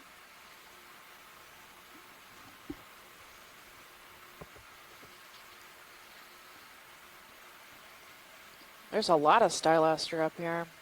That's an increase in, oh, and Elaipathes. We've had a really Ooh, yeah. large increase in the, Coral community. yeah, in the few meters. I wonder if it's the substrate. This black substrate's more suitable than the slabby Okay, You you know, start coming in video. bottom. Yes, this is definitely Maybe, a but I type don't of foresee it. stylaster. Maybe it's just too porous for the other ones. Looks whereas- like there's a There's small quite a bit of Ophelia on the color tip, though. attached to it, Yeah, on the yeah. back. And what's behind Okay, it? You can come in a little bit more video. That one's this one, The brown pink? one, yeah. Yeah. The pinkish brown. It So- looks alive. The pink one at 9 is also stylaster. The one dead center with the brown center is living stylaster on the edges and Yeah. dead in the middle. The And white one behind it. it looks like Lophelia or Inalopsamia. Yeah. It's flared, so I would guess Lophelia, which would be our possibly first Lophelia. Yeah. We think we saw Inalopsamia earlier, maybe. Yeah. We got some beautiful, more of those bright red brittle stars along the edge here, and a beautiful crinoid. 2, 4, 6, 8, 10, 12 arms. Am I counting that right? 10. 10 arms. 10 arms. Okay. Beautiful. Thank you, pilot. And Okay. then if we can get a snap zoom on that Leiopathes in the background off to the side there. Okay, so Tree Master Mirabilis was the little Off to flat pancake. which side? Watch Further off to the left, Off to the left. and then copy. up a little bit. That orange one whispering in the current. Okay. Off to the left side of the screen right now. Correct. All right. I'm gonna come out and get set up for that. This is Yeah. quite exciting, actually. There's the Leiopathes there. Yep. 9 Going blowing in the after. breeze. So the temperature just went down by 0.3 degrees, so 9.8. That might be also have something to do with it. The dissolved oxygen levels actually went down by 0.01. So we're still within that 3.9 range of milligrams per liter. Salinity is about the same. So not much has changed as far as Probably after physiochemical this, conditions of the ocean water. Copy.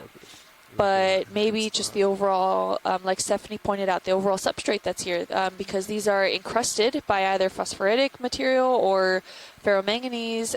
Maybe it's more pleasant for these guys to Okay, settle you upon can rather start than the coming in actual video. limestone itself. Maybe the limestone is too porous. We don't know.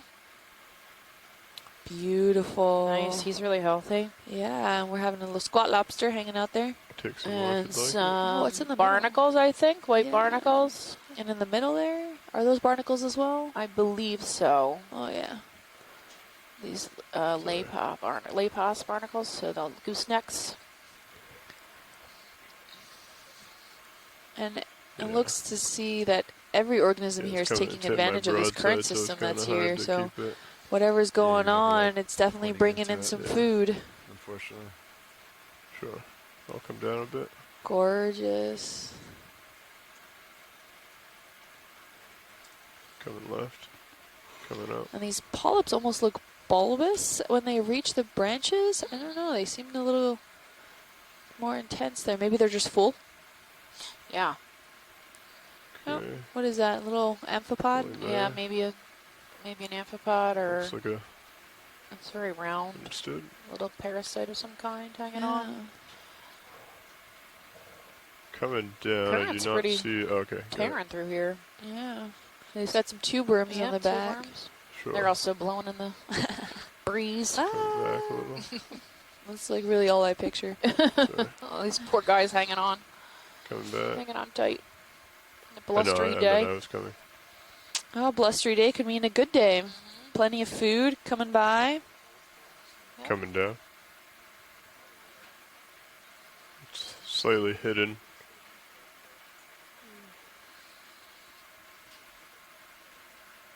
Yep, in the background, there's the dead stylaster. Some. Oop, there's another dead stylaster in the front.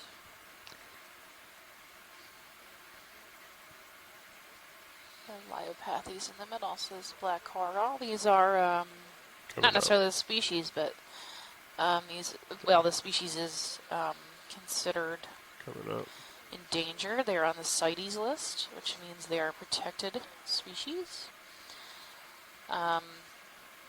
Most black corals are, I believe, maybe even all the black corals, all the antibacterians. They are down. poached some places to be used for Holding there. jewelry. So,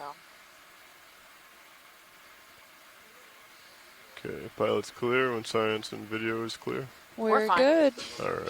I'll continue on. And if Yeah, we it's look gonna all be around, so we're seeing a pretty lot more of the sediments significant exposed in myself. this area. Ooh, something was just fluttering in the background there. Oh, that's fine. Alright. We do see some coral Another rubble, meter, but 30 it seems meters? to be Thank you, we've got a Nana. sea star at 6 off Go ahead, screen. Nav. 3. 3, I'm sorry. I've like turned my whole entire clock. I keep doing that. At 3 o'clock off screen, there's a Yeah, sea it's 30 star. meters, bearing 200, speed decimal 2 knots. Good copy, thank you. Thank you. Sorry, say that again, watch Yeah, please. 3 It's o'clock. probably now 4. Yeah, keep going 3 o'clock. 3 Like you're gonna have to o'clock. spin, yeah. What are we looking for? Sea star, orange sea star on the rock over here. He's off screen. Might be now further down. We Yeah, just there he looked is. at- Oh, Oh, yeah, yeah. that's another one of those that we were looking at. So what did Chris Ma call it? Trimaster mirabilis. Trimaster mirabilis. Is that quite a common species here? Do I we know? have no idea. Well, Chris Moss should chime in. I know, I have should so call. many questions. I'll look it up and see how common they are. Beautiful looking. Can we get a zoom in on that wispy thing on the top of that same rock that's there? Copy. Quick snap zoom would be okay. Just want to make sure it's a crinoid. Yeah, go ahead and come in on it. Come down. Yep. Maybe a David Astor or something. Is it, what, 10 arms, I think? 8? 8, yeah. 8 arms? Okay, when lot of video dead is cell clear, I can asteroids. come down to the C star, lower right. Yeah, I can. I Some got more of those bright red striped brittles. Maybe some more of these little sponges, and there he is. it. Sorry, I'm getting blown. Seems full. Oh, yeah, he's he's eating. yep. Yeah. Good Something. Maybe one of those encrusting sponges. Yeah, maybe something. Okay, Something there yummy. I think that's my max. Yeah, that's my max on my rotator. Sure. Okay. Beautiful bright color. This is very interesting. Stefan Kim. Pilot is clear when A video lot is of clear. these small septinellis that we Okay. have seen all across our dive. Well, they look very similar, like small blood, Yeah. semi-transparent. They have Yeah, coming off. many pores and oscula. But this sea star is the first day we see them, isn't it? Of the encrusting hexactinellids, I think we have seen sporadically a few, not too many. Okay. Okay. You want to do a snap Yeah. on this? And coming they're in pretty the common center. on these dark black rocks. We wouldn't see any earlier Looks on like the another one on the limestone. C4. limestone. Although they could have been very well camouflaged. Oh, that's true. Yeah. I don't know. Another I believe giant this There's is- another one. This one looks also very full. I was asking about this sea star. It's the first time. Oh, yes. This is the first time Yeah. we've seen... I thought you were talking About about the this, yeah, they could, hexactinellids. yeah. Okay. Pilot's Yeah, clear. this is the first dive we've seen him on, and he's new to me, but Chris Mon knew who he was. Someone tweeted him, and he responded with the genus and species, which is Truemaster mirabilis. So that's the third one we've seen this dive, but he's new to me, that species. Mhm. Yeah. So. Not too many Highly sponges abundant today. in there. Huh? Yeah. Looks like we're getting to the sandy part. Highly abundant. We've seen at least 3. Yeah. Yeah, so that's more than on even some dives. There's Yeah. not seeing any, hardly Shipping's any underway. sea stars. Now Yeah. we've flattened out here. We have no more of that black slabby rock. Understood. We are still coming up slope. We're about, I don't know, halfway up the base of this slope here. Nearly, we've flattened out to just straight up pavement. There's really even no cracks in the pavement. Yeah. It's just flat. Looks like we got some more. No rugosity whatsoever. Really even no sediment on it. Must be, I wonder how steep it is. I can't really tell from here. Oh, what's that moving in the back? Small Is that a sea star crab? here. It's a fish. Oh, yeah. Type of scorpion Oh, fish. He well. just tucked himself. So we some got it. rugosity. We got a star here. Oh, yeah, another one. Maybe a Henricia we saw yesterday, possibly. Or maybe it's that same yellow one that we saw earlier that looked like the small arms were a guy. little stunted. Yeah. Little pudgy one. Yeah. So the current has dropped off significantly coming up over that ridge. Go ahead and come in. Yeah, it's the same one we saw at the beginning. With the really palpate skin. Yeah. Small. Yep. Okay. Some little sprouts of stylasters or some corals starting to make their way here. There's a lot of microbial activity still on these slabs, so like that what looks like a kind of a sediment drape over is probably some encrusting features here. Oh, and in the distance we are coming up on more boulders. So, the good doctor on Twitter asked, yesterday there were 2 different collections of carnivorous sponges, one via suction and one via claw. Was there a difference in the quality of the sample once they reached the lab at the surface? Did you get a good look at the one that came up in the bucket? I did. It was held very well intact. Okay. So as far as we didn't put him in the tank or anything to observe the polyps being exposed again, like because it had these stem-like features, but each one of those seemed to have that kind of contracted inside. So as far as I could tell, there wasn't too many differences between the two.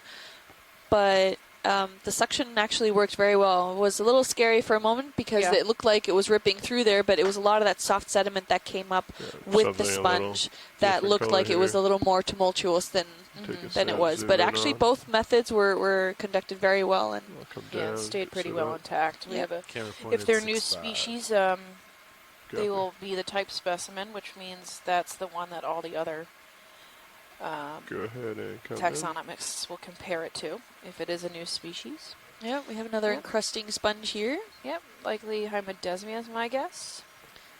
Bright It's blue. blue, but I call every blue sponge Hymodesmia, so I could be wrong. So the good doctor, hope that answered your question. Coming down a little more. Over there. Copy. Alright, feel free to come out whenever video is ready. You might be right with this one, Stephanie. Very thin, relatively thin, and it has lots of canals on the surface, this blue sponge. So this might be your hemidesmin that you have found in before. Camera okay. 75. And Copy, we have, pushing for. yes, we have been seeing also a blue, more thick crust to a small bulb sponge that probably is a from another genus of Pusillus sclerica. Pusillus sclerica. I'm very interested in your You know- narration of what happened with the carnivorous sponge after collection yesterday. Yeah, they came up in really good shape. I mean, Yeah. they were really healthy Yep. looking. Yeah, they're really neat too. But on the screen, it's like this amazing giant sponge, and you get it up, and it's like no bigger than your hand, and the little like, bulbs. Lollipops, Yeah, the little bulbs are these tiny. They're no bigger than your pinky nail, those little tiny things. So. And they were a little shrunken. The little bulbs looked like they had shrunk a little bit, but I would imagine that's just from pressure or change in the temperature, or just being disturbed. Is stressful. Yeah. They're not used to being touched, so. And if you look at your feed 2 from Sirius, this is a great view of D2, and you can see how fast the substrate here changes. You can see it's almost a line between these large cobbly karstified limestone features and then that flat substrate that we were just looking at and coming across before. Ooh, I think there's another sea Snap bridge will cucumber complete. off to that Yeah. right-hand side. Do you want about to snap in mid-screen. on this? Yeah, snap Yeah. zoom. 3 Just o'clock. to confirm. Yeah, that pink oh, one. yeah. Looks to be the same of the one we saw earlier today. Maybe just out of that major current system. Looks a little more calm. Okay. Pilot's clear. Thanks, pilot.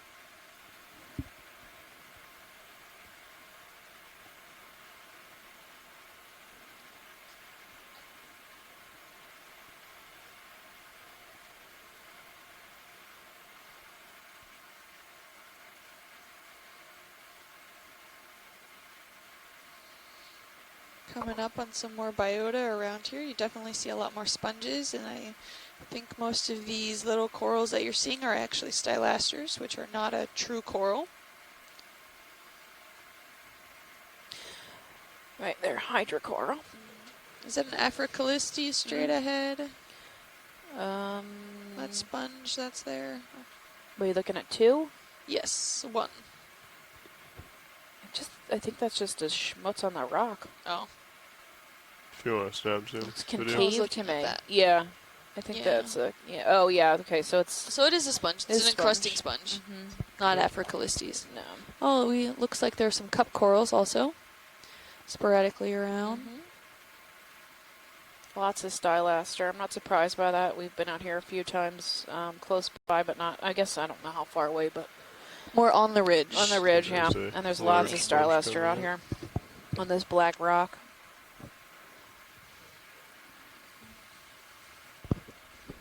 We are technically inside the HAPC, so right on the edge of it, which is the habitat area of particular concern, and that is a protected zone. The plan today is to transect from inside to outside just to see what habitat is there. Ooh, here's a cool sponge. The one in the foreground, or I can't hear. I don't have you guys on. Okay. Yeah, the one at 2. The one at 2. The background. Yeah. copy. Maybe a geodia? Is it fan shaped or ball shaped?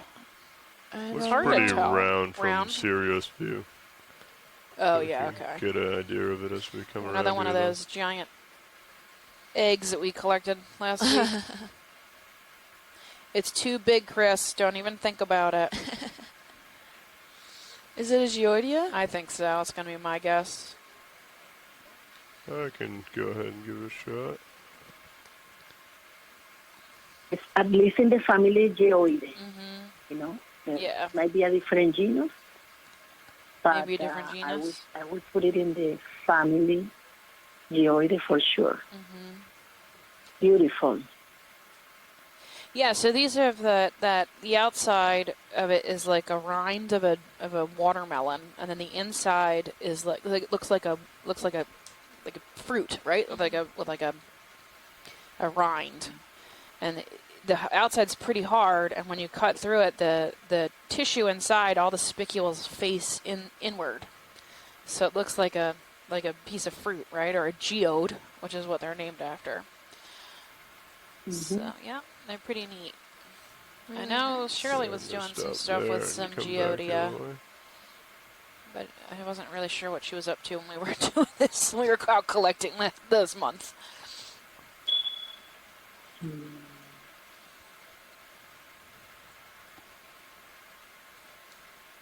Pretty cool. Really nice overall. That's the first one we've seen in a couple days.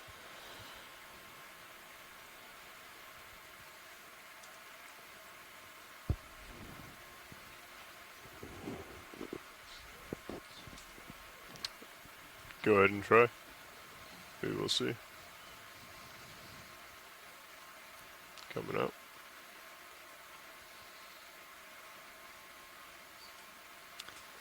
Does it have some? It has something encrusting on it. I can't see if those are maybe some small crinoids on it as well. Yeah, and they have a tendency to have these little spicule tufts. Yep. The little hairs sticking up out of them. I see that a lot on this genera or family.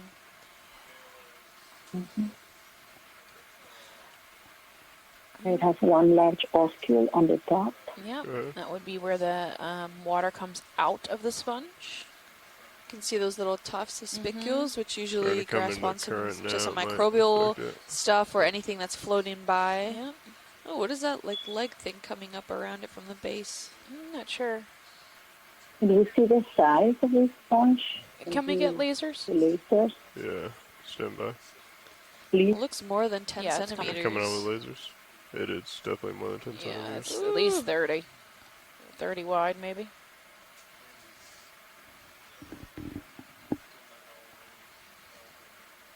Okay.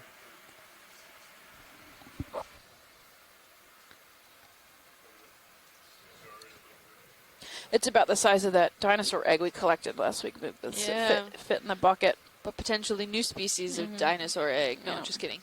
It's a sponge that resembled this very well, but it had spicules growing out of it at the base and attaching to the substrate underneath. It was really cool that we collected. And scary. It was very, very full of spicules. Yes, to the touch. Yeah. So we had to be really careful with that. Which we were. We had a good time with it.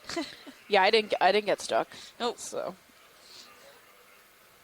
but I had to sit there and pick 3-4 inch spicules out of the fishing net. I had to be like really carefully one at a time. All right, we're doing a pilot switcheroo here, so just hold tight.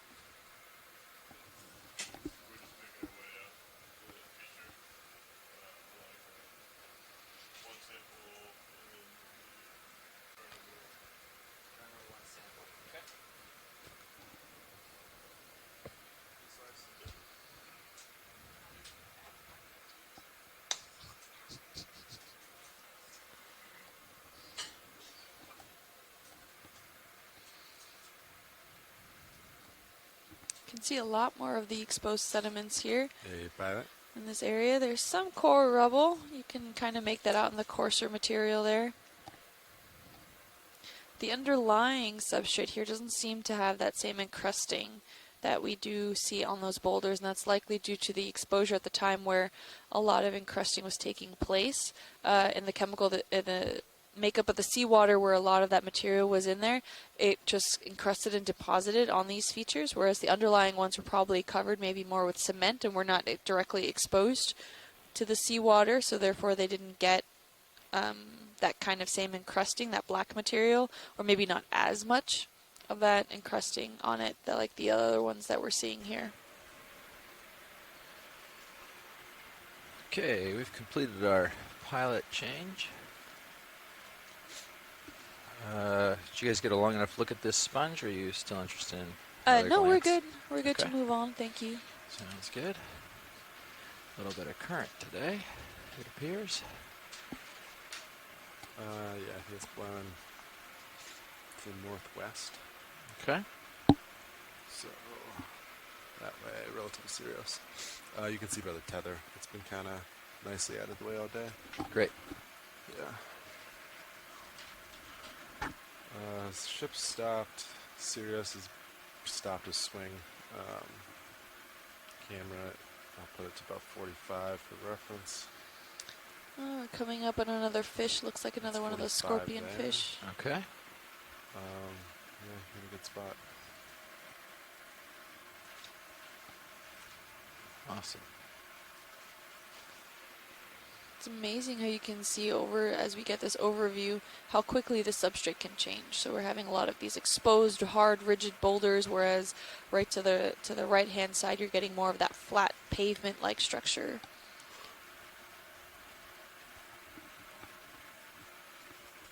Right, give it one more moment for the pilot to change. Is there something you wanted to take a look at? Sorry, actually. No, it's fine. We can get a snap zoom on the fish, maybe. It looks... Oh, maybe he's too active. No, we can take a look at him. Push in a little on it, video. That's a good angle. Beautiful. These are, again, one of those scorpion fish. Looks like a black rose-bellied fish. Oh, black-bellied rosefish. Sorry.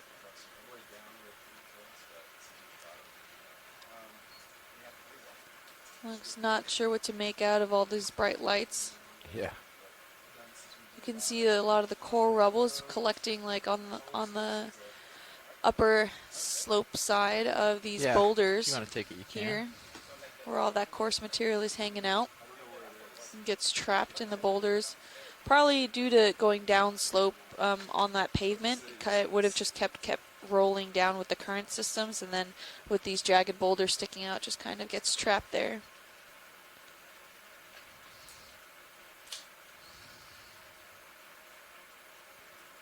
Okay, pilot's clear. This angle, good. Thank you. Make sure the lasers are on so you get an idea of size. Yes, that would be great. Thank you. Of course. Ooh, seems to be about a little over 20 centimeters long. Pretty big fish. Good size, yeah. We've seen quite a few of these hanging out here. We're on the Pourtales Terrace here. We're about 51 kilometers offshore, about 32 miles. Our depth on bottom was about 400 meters. We're now at about 380 meters water depth. Our shallowest point will be about 350. We're going to be scaling up this slope here, and then there's a small little ridge that we'll be following up to the peak of this bathymetric high, which you can see on your feed 3 in the quad cam there, about what the bathymetry of this area looks like overall. We're going to be, we're currently inside that HABC, that habitat area of particular concern. That's a protected area.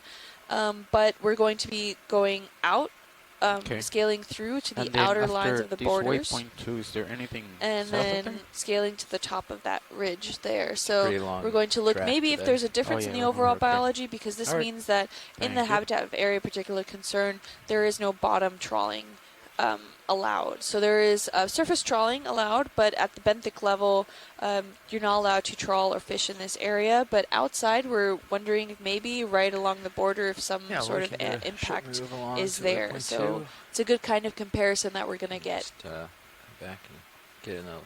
Again, we have quite a bit of Last coral move rubble was accumulation 200, here. correct? Well, it looks like we have some debris there. That bright yellowed cylindrical feature doesn't look naturally made. Just get an idea what we're looking at.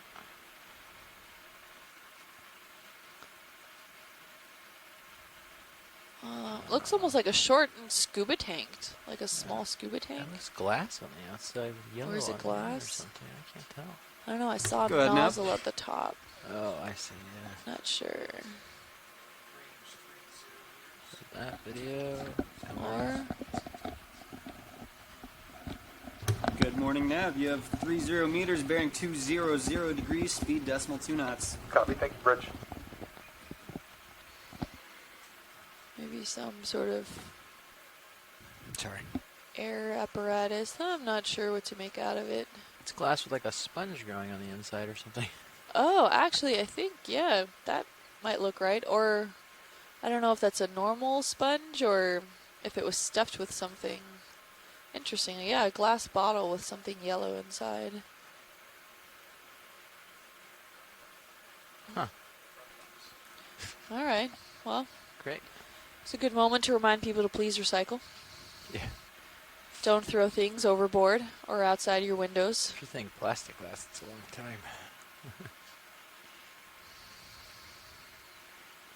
We're going on to more of this flatter pavement here. You can see some of those larger boulders in the background there. We're getting some sponges and a few sprouts of these stylasterans. Sorry, someone just tripped. A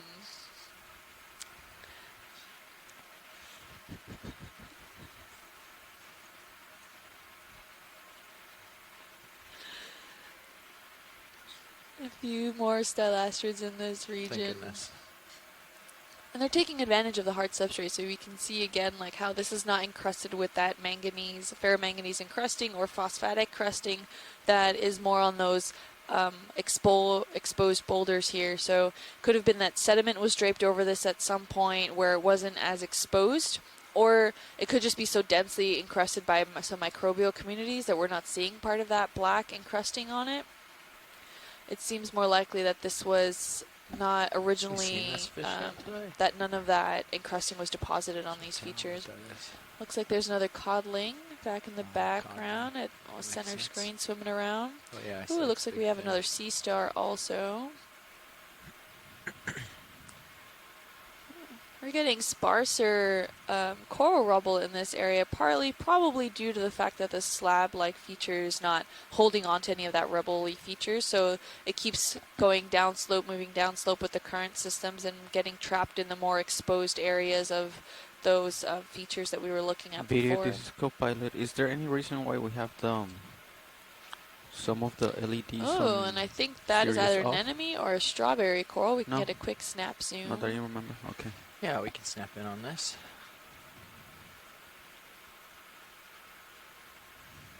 Next video. And I think that's a strawberry coral. I haven't seen one with that many tentacles, though. Goes to show you how intense the current system can be in this area. Do we have an average estimate about how many knots this current is? I would say it's close to a half knot, maybe Half a a little knot. less. Copy. Thank you. Okay, so well within the parameters of the ROV capability, so that's good. Yeah. But as we saw earlier today, a lot of these softer corals look to seem like their tentacles were quite heavily swayed by this current systems, like you can see here now. Well, it looks very nice. I'm thinking it is a strawberry coral, but I could be wrong.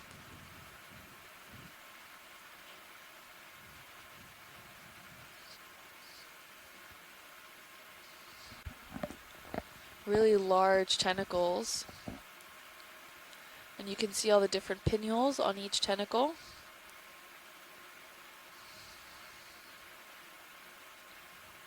Sorry, And you video, can I see that the started backing soft a body little. there I'll is push it somewhat back in. textured. It has these like whitish dots around it. I'm not sure if that's naturally or if that's some other toe kind down of if you want a tight parasite shot that's on attached this. on it, but Okay. looks very well textured. I'll put a toe down. All around, you can Get see in some the stable center there, those wrist. darker tubes are probably where the mouth is at the base of the polyp, Right. and then it cascades and is driven down into the body of the actual coral in itself. Thanks, pilot. I think we're good to Okay. move on. Do you want any more of this video? Anything? Yeah. Yeah, we're stable if you want it.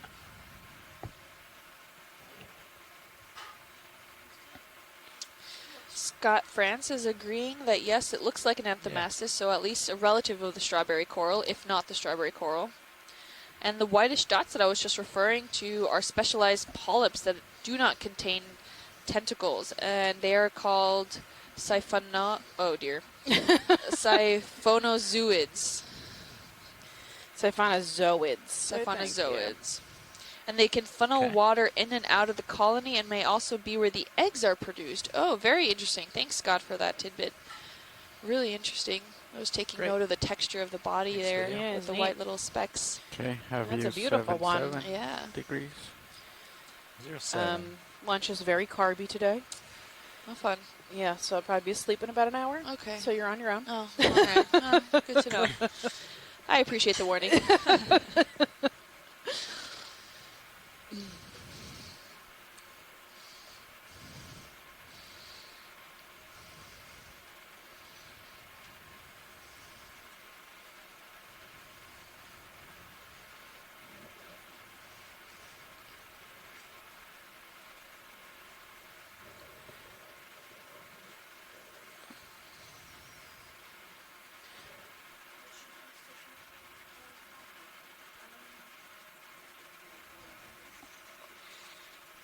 Looks like we have a small star there. 4 legs. They're passing by Nav bridge move as we complete. come up this slope. The slope's pretty nice here. It's 30 degrees or so. 25 to 30 Copy. degrees. Copy that. Thanks. There's What the do we have? Stylosidera's, which is a pencil urchin at 3 o'clock of laser. Okay, yeah. Do you need a tighter look, or you know Yeah, what sure. that is? You can zoom in real quick. Okay. I think he got flipped over.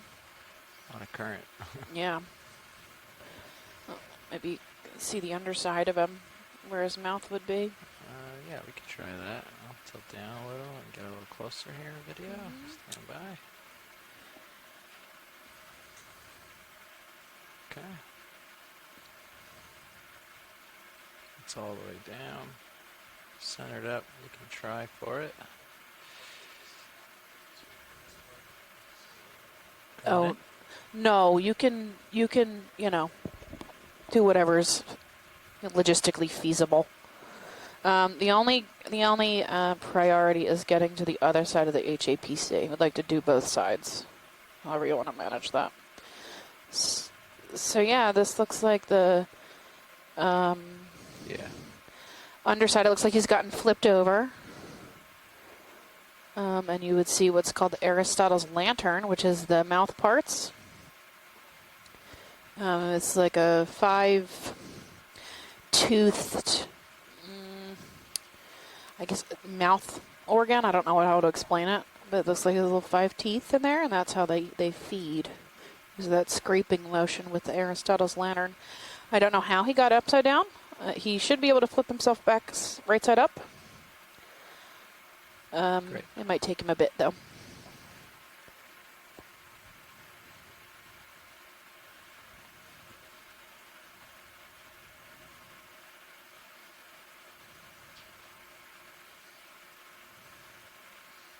All right, we got more of this black rock ahead of us. If you're just joining us, it's around lunchtime on the ship, Eastern Standard Time. Excuse me, we are 32 miles offshore, south of the Keys, on what we call the Pourtales Terrace. We are actually inside at the habitat area of particular concern. This is the southern extension of it. The habitat area of particular concern is a type of marine protected area managed by the South Atlantic Fisheries Management Council. This was closed in 2010 based on research by my boss, John Reed, and a few other people. Yeah, we can get another going. Another move, I think. Our max depth today was about 400 meters. How do That you was feel at the about base that? of Yeah, this rise we're sounds on. We should get up to about 350 meters on the top. Then we're going to transect along this top ridge and go outside the habitat area of particular concern, following this feature. Hey, go ahead, Nav. The highest slope we saw on the multi-beam was 13 degrees, but I'm seeing a lot higher slope in real life when we ground truth the bottom with the 30 ROV. meters, It's bearing closer to 200 probably degrees, 30. Speed decimal 2 knots. Maybe even a little more than that in parts. The total transect length is 900 meters today. I'm not sure if we'll make the entire distance, but we're going to try. At least get on the other side of the habitat area of particular concern boundary, just so we have some data outside. Tomorrow's dive is still up in the air. We're not quite sure where we're going because it's a logistical thing. So we're working that out still. Hopefully we'll have an idea by the end of around lunchtime today, not the end of lunch today. It's a cool formation. If you don't know already, you can follow us on Facebook at Ocean Exploration Research, or on Facebook at Ocean Exploration Research-Education. You can also follow us on Twitter at Ocean Explorer and use the hashtag Okeanos on all your posts, and I follow that all day. So if you have a question on there, if you hit the hashtag Okeanos, I will see it. You can follow us on Instagram at NOAA Ocean Exploration as well. And if you want to follow me directly, I'm at Deep Sea Nerdy on Twitter or at Deep Sea Nerd on Instagram and Facebook. And to follow, you can also follow Kim. She's at Deep Sea Kim on Instagram. You can also share this stream. We would like you to do that, please. And you can also find us on our website, oceanexplorer.noaa.gov. Oh, this is one of those we saw. This is a cool fish. We saw one of these yesterday, but I don't know the name of it. He's got those big lips. Stabilizing free video. He's about 8 centimeters long. Okay. Yeah, you can start in.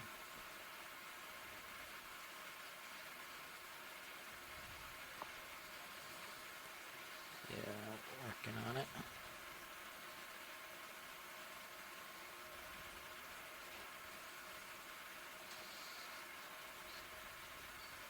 He's very pretty. He's shiny underneath the eye and over the eyes. Looks like he's got some modified barbels under his chin, maybe? Almost there. And these small pectoral That's fins he about- uses to just stand, if you will, in the sediment.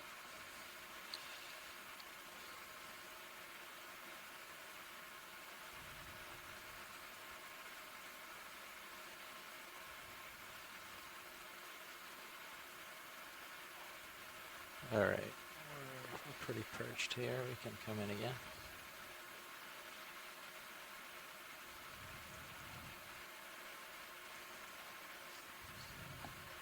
Okay.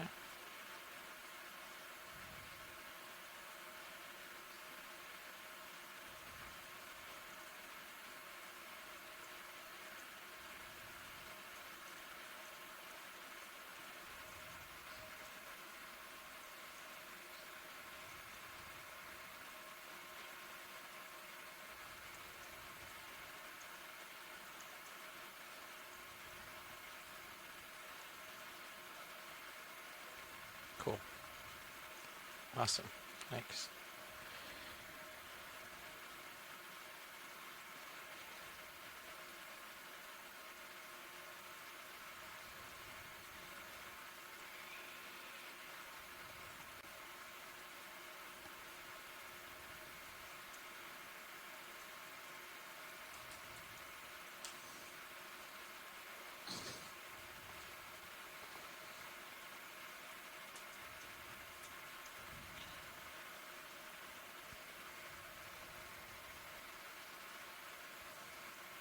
That sea star was all blown up. Did you see that?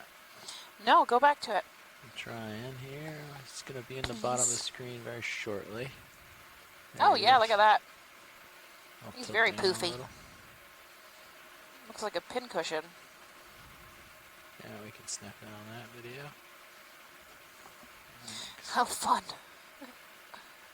Oh! Oh man! That's crazy. I have never seen anything like that before. That was very active for a sea star. Who would have known? Just They hang have a out hole for in their sec. top. Yep.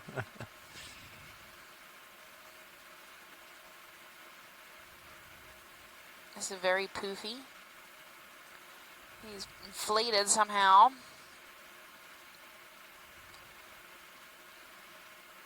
Oh, Chris Ma, where are you when I need you? How are we doing on the ship move? 80 degrees on the camera. Okay. Too far on that tilt. Coming back up. There we go. He's pretty neat. He looks inflated. He's very poofy.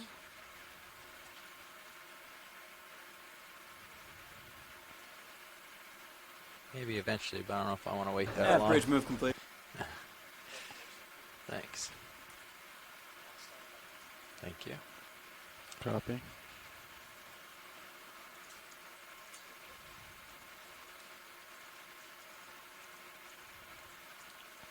It's 90 degrees. Okay, pushing ahead.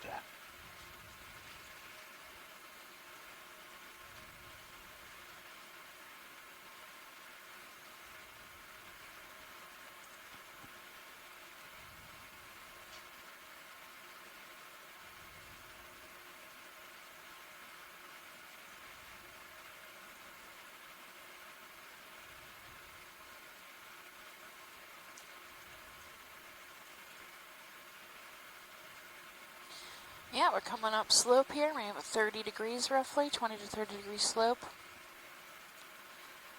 Got this continued pavement. Seems pretty barren. Where most of the life seems to be is on this black rock. I've got a couple of little white things here. I'm not sure what they are. Little stylasters likely. This really karst rock, eroded. We got a fish again. Yeah, we got something at 2. It looks like a sponge maybe with a Oh yeah, okay. with a squat lobster on it. Do you want to confirm But, identity of this yeah. fish first and get Yeah, up go there? for it. Okay, come on in.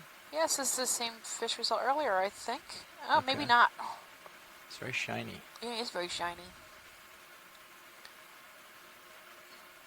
Yeah. Maybe a short-nosed green eye or a relative of. Kind of making him panic a little bit. That would be Chlorophthalmus if it's the short-nosed green eye. Interesting colors. See if I can stay. Yeah, it's pretty high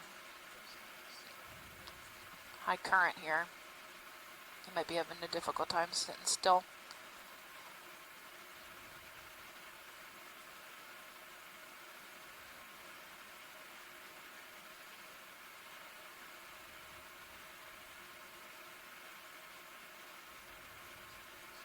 Thanks. Okay, we're good whenever you guys are. Okay. It's very Scan shiny. it a little here. And Highly reflective skin.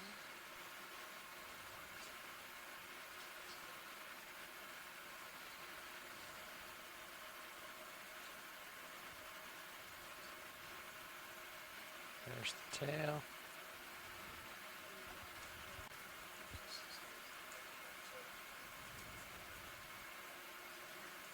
Thank you.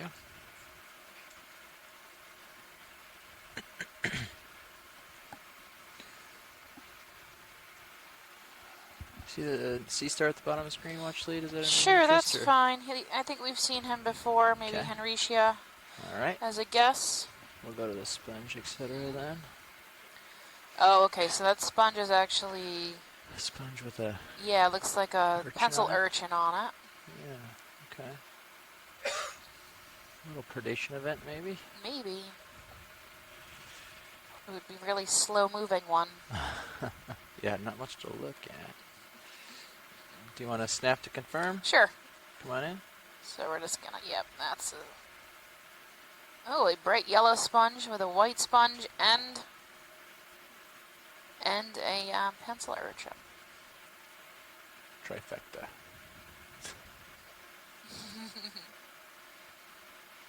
Sweet. I don't know what the yellow one is.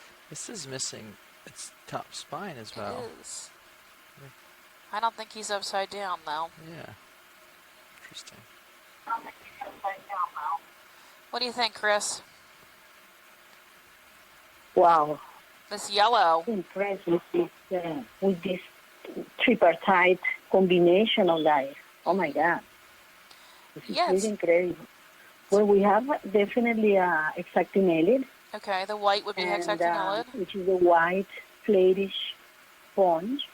We have the Get a little echinotherm on closer. top of it. Yeah. But below, it's a different species. It would just get more And light. it's really intriguing. Come out a little It bit. reminds me by its color Sneak in a to little. a encrusting verongid. Garangid. Verongids are the spongia that we found to 100 to 100 meters deep in Okay, Cuba, try it the out, trip to copy. Cuba, in the Mesophotic, deep Mesophotic. But this is really very interesting, Stefan. Yeah. Where they're together like that. So it's two different species of sponges. The yellow, Chris said, is a verongid, a verongidae. Verongidae, be a family of Demos sponge. And the white one is a hexactinellid or a glass sponge. They're two different classes of sponge together. So that's Come in pretty again, neat. and now we got a little more light, and you're in your seat. Thanks. Yeah. Yes. I don't think It's that's definitely a very strange combination, and we should keep an eye You if might we want to ask them find like it what again. they Yeah. believe has more I was life. thinking we could collect, but I don't think we're going to be able to get it off of the rock. Right, it's going to come off in Maybe with that chunks. vertical position of the um, wall might be We hard. can stay Yeah. close to it, and if we don't find anything, We we'll won't just... be able to get it off whole. We can like scrape bits off and get it in the Yeah. suction sampler, but wouldn't come off as a whole and pretty looking sponge. Yeah. Yeah. That's okay. We're gonna if it ends up being like more prevalent, we'll grab another one. Great. We're good. Awesome. Yeah. Plus that echinoderm's in the way. Yeah. Okay. Just cause havoc. Anything else you want to get, Art? No, we're good here. All Yeah. right. Well, come on out then. Move on. There is a squat lobster at 9. We might have a gorgonian on this rock up here at 1, 2 o'clock. Coming into noon shortly. Yep, into noon, right about there. Okay.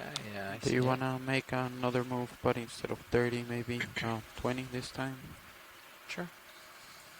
Yeah. That could Oh, I work. think it's probably a stylaster. Now Can we get a snap little in and find closer. out. Yeah, it's just dying. So that's why this brown dead stylaster Do here. you want to move a little bit more to the left? And we look at We'll go Munida that way. picta. This is a common species we find of squat lobster on the Lophelia reefs. This one at 9. I'm having trouble hearing. I'm sorry, you now, 6, sorry. 3. My gosh, my clock is totally off today. I keep rotating it. We're good whenever you are, guys. Okay. I'm all set. You are video. I don't think they need too tight a look. Yeah, whether we go on the ridge or stay on top doesn't make much difference to me. We can ask Watchlead if they have a preference. For which? But I would think eventually we want to get on top of the ridge and go to waypoint 3 along it. So. Sounds Yeah. good. That's fine. Okay, I'm all set when you are, video. Thanks.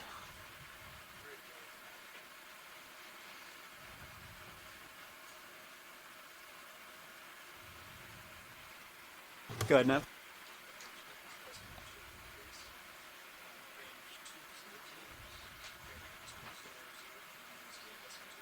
Yes, these rocks are getting more Range bulbous here. 20 We've got a meters, nice bearing sponge 200 at 2. degrees, speed decimal 2 Big knots. round guy. Yeah, we've got a move going and put that in reach. We'll get there shortly. Is there Yep. anything in the near view that you want to look at in the meantime? Otherwise, I'll just keep No, we're scanning. good. Just keep floating by. I'm fine. Okay. It looks like the Starlaster's increasing. Oh yeah, okay, so these ledges are maybe about 1 meter tall, so we've got some undercuts here. I'm surprised we don't have more fish. So when we get lots of these undercuts and hidey holes, we have a tendency to have more of a fish population, at least in the mesophotic zone. So I'm really surprised there aren't more fish in the area. I got something moving at 3. It might be a squat lobster behind that rock. Oh, I see line, fishing line. Where do you see it? Yep, across the sponge at 10 o'clock. Behind that, maybe anchor line at noon. Okay. Oh yeah. Yeah, I be see careful up there. Thank you. Liopathes at 3, which is the black coral. And these hydrocorals, these stylaster corals, are really getting abundant up here in the ledge. Yeah. Can we drift back towards the 9 o'clock hour and look at that big bulbous sponge? Or are we a little nervous about the line? Yeah, I'm sort of scanning this way right now because we don't have enough leash to get to that. And I was going to circle back around. Okay, no worries. Just to keep, just to be able to investigate the area while we wait rather than just sitting in one spot. Sure, there's right off screen at the 3 o'clock, there's a bright white coral on the rock. Okay. Yep, right past that squat lobster. Oh, he can't spin that way. Bumping up against something. Here we go, that bright white coral right there. Yeah, I see it. Yeah, we've got a major increase in stylaster ahead of us. Ooh, there's a gorgeous one right at the edge of the screen. Okay, I'm getting a little bit closer. Okay. Take a quick zoom here at this, see what it is. We are at 368 meters. Okay, so yeah, that's fine. It's just stylaster. Okay. No offense to the stylaster people. A couple crinoids. Yep, there's some crinoids, some anemones, and these little white hexactinellid ice sponges. Alright, so I think that's all I needed from this. Is there anything you want to get out of this video? Right. No, it would be nice maybe to get that great big giant stylaster at 3 maybe, the biggest one we've seen so far. Okay. The white? Did you rather that or the sponge? Oh, the big sponge. Getting to the moment. If that's the choice. Well, I'll just make a priority, and yeah. if we get a little behind, then yeah, we don't miss the priority. Yeah, I'm pretty far on 3-3. Okay. We are getting some high quality diversity here. Overshoot. I know the stylaster's getting nuts. We've got some anchor line, or really thick old fishing line. Running across this sponge here. Oh, drawing it's pretty old. This area was closed to bottom trawling in 2010. Yeah, right. This Hapsy was only created a few years ago. I'm gonna keep my distance. So my guess is, and this is going to be a type of geodia, maybe Geodia neptuni. I'm sure Chris can chime in and yell at me if it's wrong. I'll get a little closer here. Looks like there's a sieve plate on the top, which is what made me say neptuni, but feel free to chime in and yell at me, Miss Chris. No, I will never yell. I know. I can be very crazy sometimes. But, this definitely is an astrophorid. Okay. And yes, because of the plate that you're talking about, probably a Geodia species. Okay. But not Neptuna. Not neptuni. Okay. Geodia neptuna has a much more convoluted surface. The outer surface. So this sponge has highly, there's a pretty big fish on your port side. Surface. It's pretty low. Yeah. The old starboard side. By species coming out. And actually, even Geodia might be a bad selection because Geodia has a very thick cortex Yeah. which makes us relatively smooth surface Nav Bridge, yeah, sorry about with that. a lot Ship of stop. convolution on it. So not geodia, but yes, astrophorida. Astrophorid, okay. And Okay. astrophorid. There's I a can couple of get families much better of a that, shot than that video, that just 'cause I'm trying to it keep my could be an distance. ancorinide, it could be a geoide. Okay. Beautiful. Thank you. Sponge. What size? Maybe more than 10 centimeters. Oh, yeah. Okay, I'm barely I think so. Can we 63 throw the lasers degrees, on real so quick? you can come back I to think the it's other probably one if you closer to want. 20. Yes. It was 20, And different, 25, we haven't somewhere in seen there. it Diameter now on that sponge you're this, asking? in this expedition. 20 to 25. 20 to 25? Okay. Yeah. Somewhere in there. Okay. I got Well, the thanks, lasers Chris. right on it. Ooh, what lovely coral do we have down there? Yeah, Another like- Leopathes? Yep. Or? Ooh, a nice big squat lobster over there. I'm seeing also a lot more cup corals around. Those are likely those little yellow spots sporadically around these rocks here. And we have a giant stylaster off to the 3 o'clock hour. Oh, yeah. Trying to bring it into view. I don't know if I lost track of it here. I Ooh, think another it's like right next pencil to you. sea Is it urchin. this one right here, or I don't know. It's on the end of one of these little peaks. Oh, beautiful I think it's like stylaster right reefs. next Yeah, there's lots of stylaster to- here, just a Oh, humongous there's a increase. fish Wow. on your Yeah. left hand side. What is that? What are you looking at, pilots? There might be an amberjack or some other large fish just running around us right now. Oh, yeah. Oh, okay. Not sure. We didn't catch a glimpse of the main view. We saw it on Sirius. Seem to have lost track of that other large one that I was think sticking it's out. still 3 o'clock. Still around? Yeah, I think it's still the 3 o'clock hour. Okay. Keep spinning that way. Oh yeah, it's way There down he is. there. Wow. It's huge.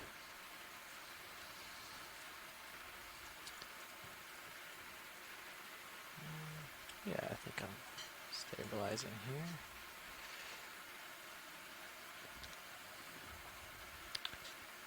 You don't 80 get to see degrees too and I many of think this I'm large. stopped, so we Yeah, have these are plenty the of time. biggest we've seen, I think, since we've been diving out here Lasers are on. the past couple weeks.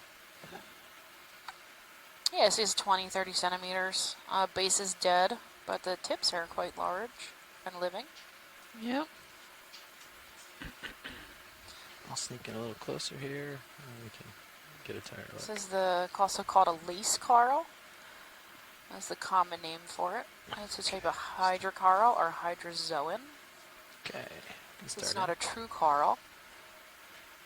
If we were to get close and the palms were out, you'd see little teeny tiny hairs sticking out, and those are the polyps of the hydroid. It's still a colonial animal, like a regular coral. We've got a 10-armed crinoid at 3, along with Stylosideris, a type of echinoderm.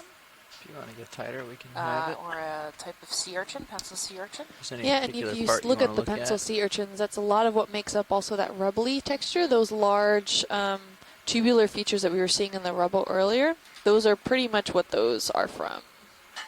Oh, and some nice cup corals there. Yep. So you can see the white parts living. There's a little gastropod or snail at the tips at 3 o'clock. Oh, yeah. Also, Ray Simpson on Twitter, we saw that mollusk at the very beginning. Yeah. Remember? He said Scyphelia blazei, and probably the first How you feeling, live Art? footage Anything else you want to get out of this? Wow. of said species. Say So again? that's pretty cool. Yeah, of course. Goes to show you how important this exploration is. I mean, we don't often get to see, especially these deep sea life in situ. A lot of previous research has been done by trawling and coming and looking at it as it came to the surface. Mostly by then it's been broken down, or a lot of these organisms have then since died. So we don't get to visualize their behavior or how they looked at the bottom of the ocean, because also with the pressure changes, different types of organisms either deteriorate or kind of implode, which is really sad. Yeah. and what have you. And now, like what we just said, Ray on Twitter, he said this is probably the first live footage that we've seen of one organism, and we're not sure. I mean, we're not experts in everything. So if you guys are at home, if you see something that you think you know what it is, please feel free to chime in, call in, use our chat rooms, use social media like Ray just used. It's a fantastic way of doing that. You can reach out to us on Facebook on 2 different pages, at Ocean Exploration Research, as well as at Ocean Exploration Research-Education. There's also a Twitter that you can ask questions or make comments at Ocean Explorer with the hashtag Okeanos. We'll make sure to see all of those posts. There's also an Instagram page at NOAA Ocean Exploration, and you can follow us and also post on our personal social media platforms. I personally have Instagram. I'm at Deep Sea Kim, and Steph has different platforms. I'm Deep Sea Nerdy on Twitter and Deep Sea Nerd on Facebook and Instagram. Ray also chimed in the ribbon. Remember the ribbon anthiid fish we saw, the with a ribbon tail that threw up its food? Anthias woodseye is the genus and species, reacting to the submersible like Stan does to Wendy in South Park. Okay. Yeah, I mean, there's a fight or flight response, and well, pukes. Yeah, can make him lighter in the end to potentially run away. So this is a great view of the stylastrids that you're looking at here. You can see how intricate and delicate these branches are, which is why Stephanie mentioned earlier. They're also called the lace coral. They look very delicate. Thank you, pilots. I think we're good if you guys are. Coming on the really bright ones. Get real bright. Wow.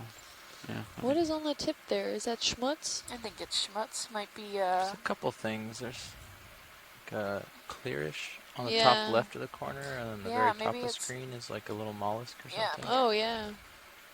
The bottom looks like almost like webbing from a spider. But we know they don't do that. Yeah. This deep.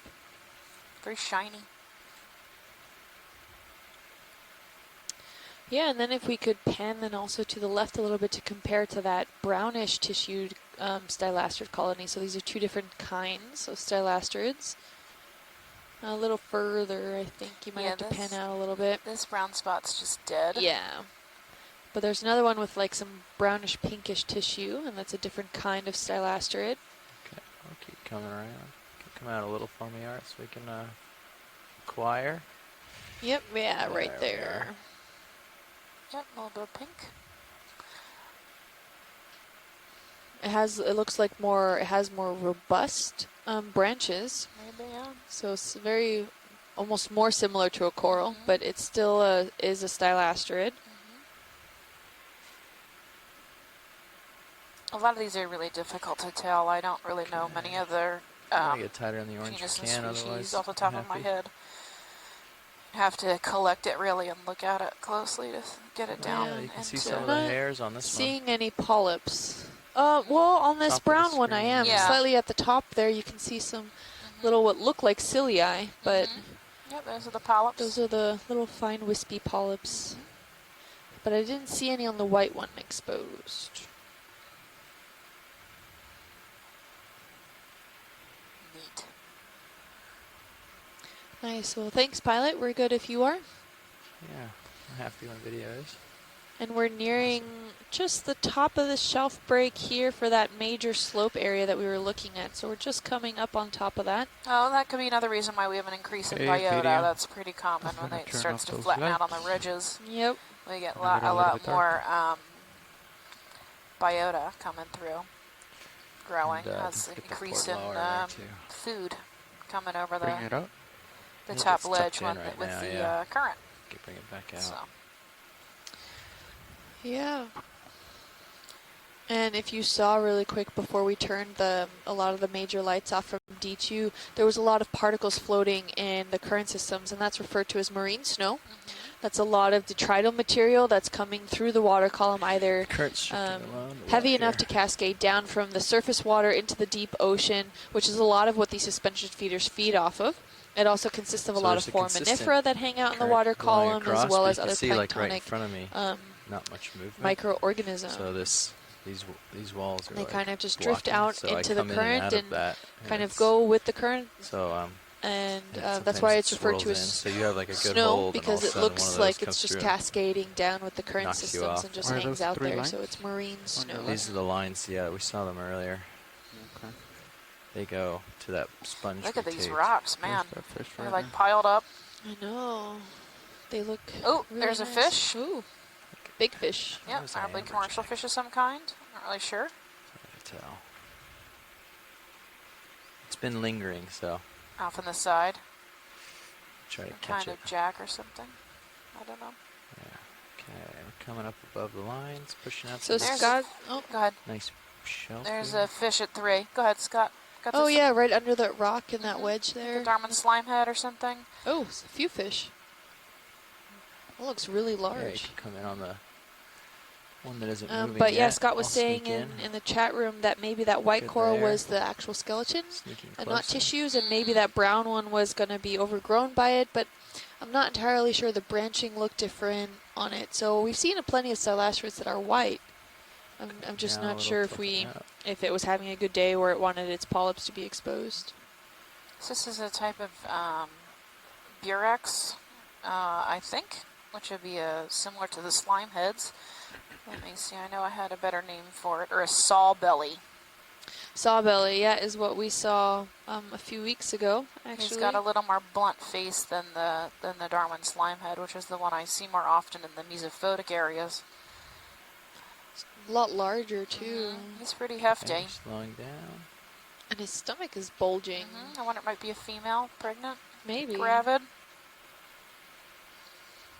Too cool. Can It's come in a definitely little different to than the ones light we've him seen up without before. blowing out the other stuff. A lot of them have this like really clear, almost like shell armor over their face, and his doesn't seem to be that robust. Mine- He is oh, pretty looks like- meaty looking. Do those look like primnoids off to the left-hand side there? Yeah, it could be. Small white gorgonians.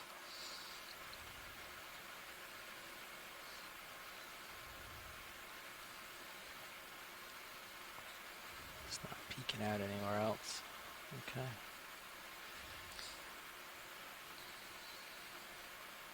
Alright. I think that's enough of that guy. He's kind of hiding on us. Yep. Hiding in that dark hole. Completely disappears. Yeah. This There's looks another like one. maybe another anthiad up top. It's another good example of how that red color also disappears. I mean, we Another barely line, able yeah. saw like the tail at the end, and Yep. as soon as we backed out, he hid further behind the rock. But as soon as our major lights were off, him just whoop Yep, disappeared gone. right in the darkness. I also see some line running across the top of this ledge. Yeah, it's all This is up another there. beautiful Just taking a example of peek how where different it erosional goes. properties. Ooh, we have to go to the left. Gorgonian. What Stand looks like a by. paragorgia. Just gonna take a peek at where this line ends Yep. up, so we don't. Okay. have But any this is entanglement. also a fantastic look at the different depositional properties of the limestones in this area. So it doesn't look like the underlying area under this ledge here has been exposed very long, and that could be part of these slabs. Maybe that it was all a large area, big plateau of areas, and then when some of the stuff underneath it started to erode away, they all broke free and fell down.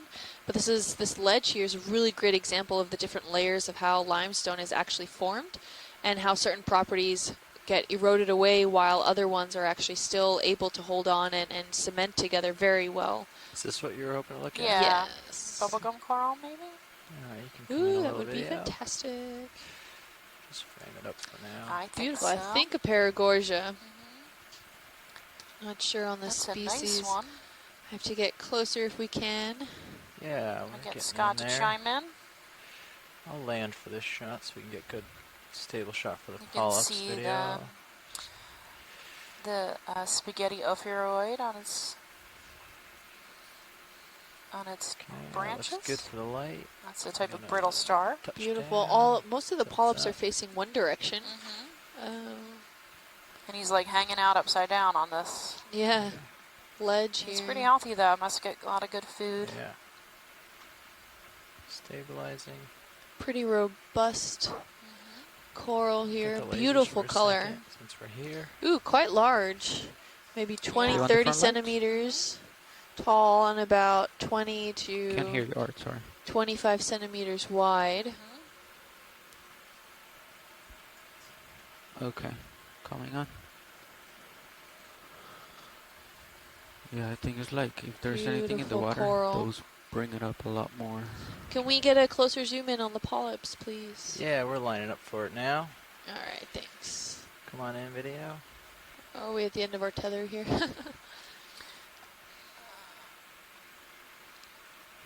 Ooh, very dense polyp structures. They look very The delicate, right but side will give you more detail. definitely dense. Come around that side. Thanks. And it looks like it almost Yeah, has we like can these come in different tight on these, nodes sort of at the Right. end, and then there seems to be tips like on the quite right like that 5 give to you a good view 10 of the like little polyps. polyps coming out of each one of those little node Yeah. sections. I don't know if that light's helping or hurting. And the polyps are white compared to the skeletal. Do you want me to turn it off? Yeah, let's check it out. Or the tissue along the branches, which is this like salmon, bright salmon pink color. Beautiful, and it's very textured. The skeletal, you can see the skeleton itself is quite bumpy and textured. Give you the still if you want. It might Too be a cool. cool one for the still. Beautiful.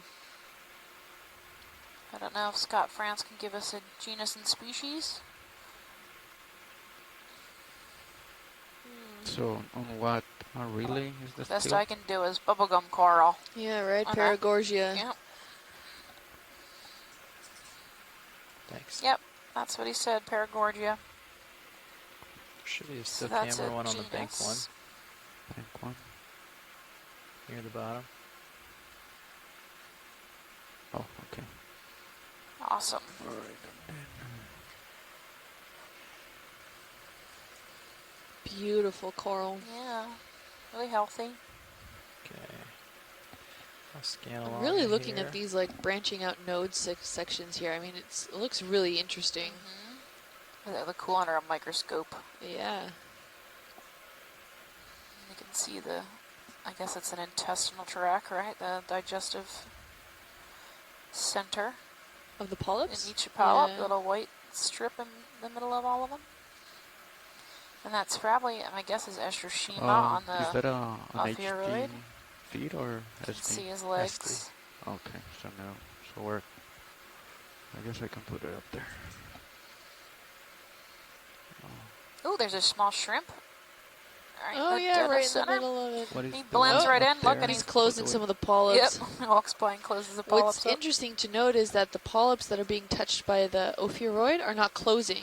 It seems to know that that's really not a problem. Right. But as soon as the shrimp came by and touched him, it went Yep.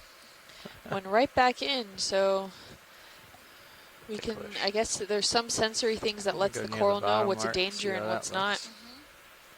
And then cool down here. This is just beautiful. I can't get over it. Cool. It's so nice. Lost my footing a little there. We're ready Horizon. whenever you are.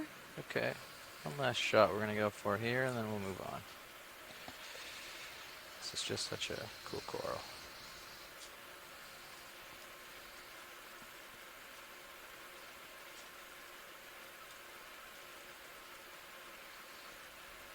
Just bouncing around. Okay.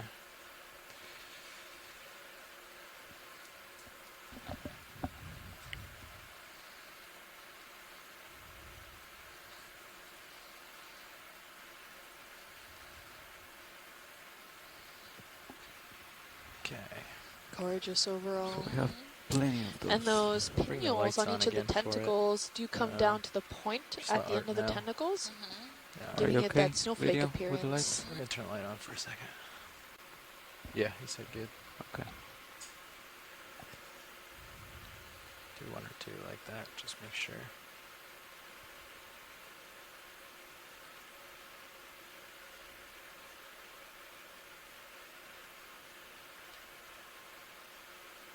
Cool.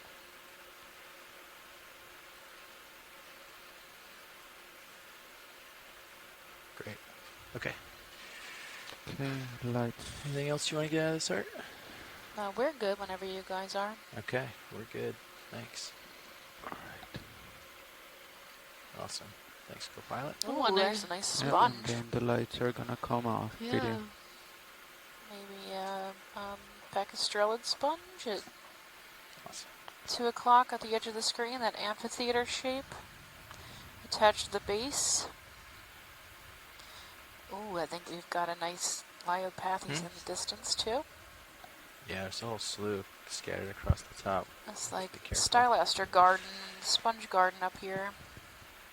Yeah, and I can't get over how much of a ledge this looks like. So Yeah. there's an undercutting happening here. So maybe at some point this might get weak enough. If it keeps eroding, it might get weak enough for this whole section to break off and fall down and contribute towards those boulders that we saw progressing upwards here. Snap Ooh, in what on kind this of fish guy. is So that? that's a type of anthiad. Ooh, another ribbon Yeah, fish. the ribbon tail with the ribbon tail. It looks different though. It's a different color. Very pink. Trying to get it in the shot here. He's down in a little hole there. Let me go and get the name again. I forgot it already. Anthias woodseye, or the swallowtail bass, is the common name. Wonder if it's good eating. I know the grouper like it. It's the Oh, best I okay. can give you. On the mesophotic reefs, we call them grouper bait, Oh, as we're always looking for the commercial fish. So the anthiads are, it's grouper bait. They're quite beautiful though.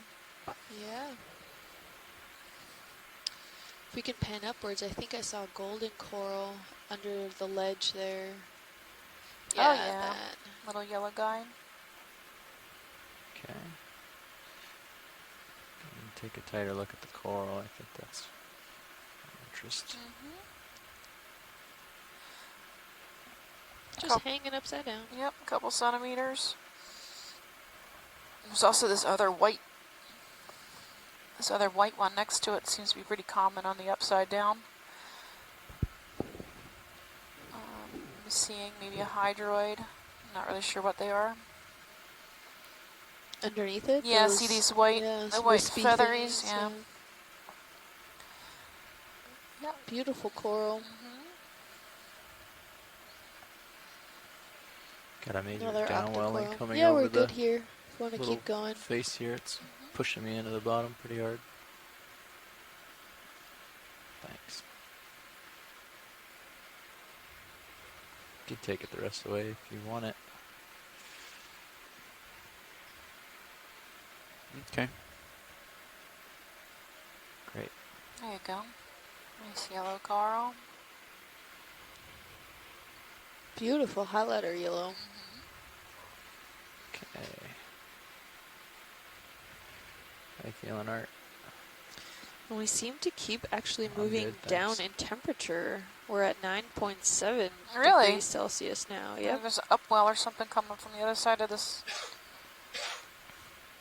Maybe. And top we're here. actually at 3.7 milligrams per liter dissolved oxygen. So we're actually going down in dissolved oxygen. There is a lot of line here. Yeah. Please be careful. Yeah, no kidding. Looks like black corals on the left and a gorgonia that's covered in line on the right at 3. You can see the line has gotten tangled up in yeah. it.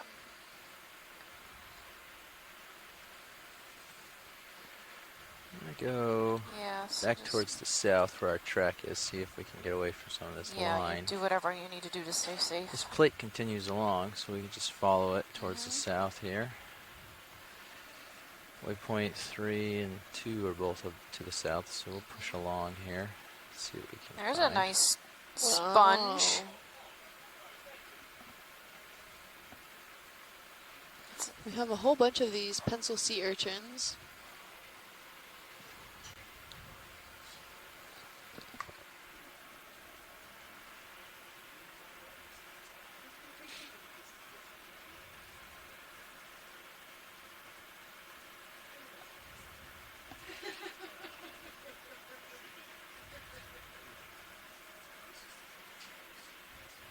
Let's take a scan to where I'm headed.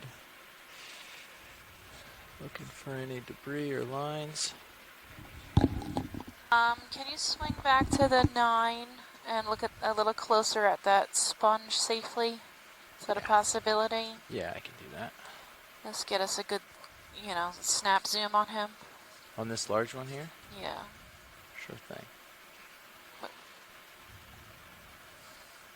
It's an interesting crinoid. Also, Oh, that yeah. two-toned one off on the right-hand side there. So, Chris said possibly Hecastrelity, Just gonna come up a little higher and get up away from the line. or that we lovingly call Pucastrelid because it stinks so bad when you pull it out of the water. Okay,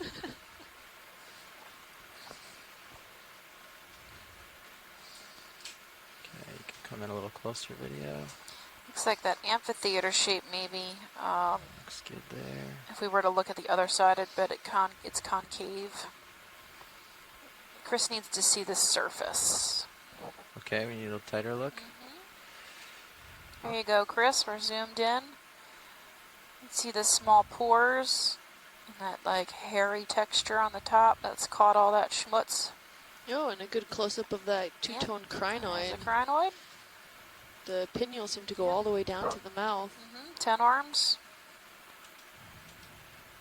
Did you count 10? Yep, I think so. Yes, I believe this is a Pacastrelli from the same order than the Geodia. Same order of So they Geodia. Yes, same order. So these are astrophorids that carry Backed up a little. asteroid Got a little shaped closer to the ledge than I want it to be with that line. among their spicular composition. They have very high content of spicules compared to soft tissue. All these little pores are probably the osseous, so where the water is coming out from the sponge, and it is, I believe, one Pacastrelli. Pacastrelli. Thank you. Yeah. We're good whenever you Thank you. guys are. Great. It's a beautiful sponge, huge. Thank you for that explanation. So she was saying, okay, so in order to identify a lot of these sponges, you actually have to take a piece of tissue, put a little bit of bleach in it, and then look at their spicules under a microscope. So the reason this order gets the name Astrophorida is because they have little star-shaped spicules when you look at them under the microscope. So that's the order name. I believe that is a black coral at 10 o'clock. In the distance. A large fan. If it's not safe to go, don't worry about it. There's a line coming It's down. up to pilots Yeah, because I I see know there's that. lots of line around here. Yeah, I'm hoping once we get south of this little ridge, this is collecting a lot of the line. This sort of, I know it's where the most of the good stuff grows too, Yeah. which is unfortunate. Yeah. But certainly, I think once we get beyond this edge, hopefully the amount of line getting collected goes down. So I can get out to that for sure. Okay, so you're facing right now Yeah, 143. You So can go do a straight. move south to me, yeah. Okay. And I'll There's a Lehmanema at 6 o'clock, that small Alright, codling I'm fish. facing And then 180. Immunida, which is the squat lobster. He just went off screen on the left. Yeah. Yes, this looks like a Leiopathes, but it's white. So it might be a different species, or it might be a different genera in the same family. It's a type of black coral. For a second here. It could also be the same genus and species we were seeing earlier, just in Go a ahead, different Nev. color. Yep. I'm not sure. I haven't really seen Sorry about Leiopathes that in video. a variety of That colors. just went It's usually that pink. 20 meters, bearing 180 Try it degrees. auto Speed depth. Much decimal more 2 white. knots. So I'll just I'm sure if we can get a better close-up, maybe Scott can chime in and give me some ideas as far as getting it down to a better idea taxonomically.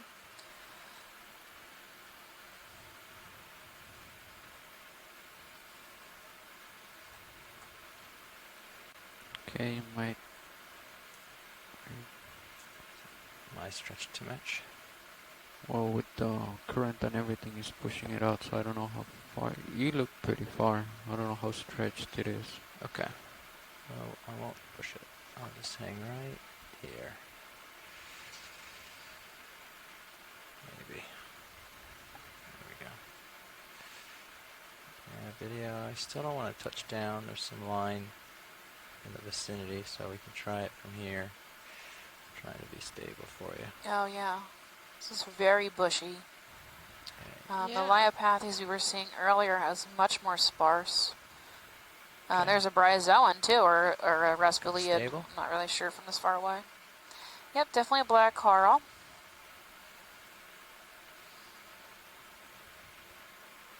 I know Scott said he was working on his garden, between his garden and the Okeanos footage. So hey Scott, if you can hear us in your yard, I would like you to confirm this for me.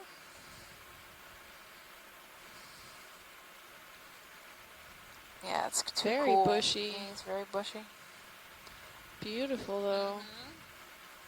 All the polyps ready to grab whatever comes by. Yep, blowing in the current. It's mixing There's around. something in the background too. What's that I brown haven't dialed sponge in back yet. there? I think Yeah, we're looking in the what's back. happening mostly is my tether is making it a little less Gorgeous. predictable. It's just really healthy from top to bottom. Yeah, its pops are really even and robust. My guess Alright, is I'm it's getting going to be a closer right now. different Great. species than the one we saw before. But definitely the same Yeah, so family every time the of ship heaves black and a little coral. bit of Yep. wiggle Oh, on it the looks like there's a worm tether that's taken happens, over one of the branches my there, that heading is pinkish getting color. bounced and pulled Yep, around. we got a couple of squat lobsters. So The I'm same just trying- color as I'm the trying to compensate. polyps, that tan, cream color. You can barely see them. It's hard to anticipate, so you have to mostly react. Can we get a good look at the base?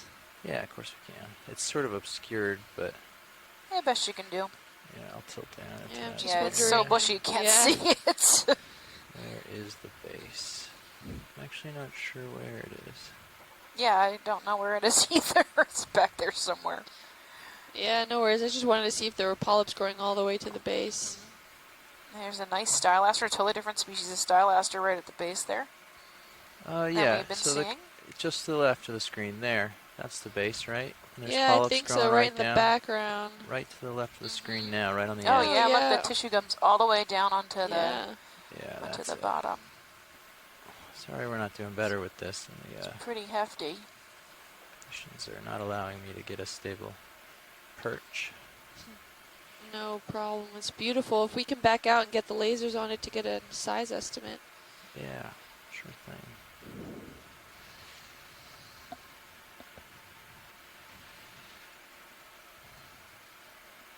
You want to get lasers for us, Copilot? Thanks. There's the lasers.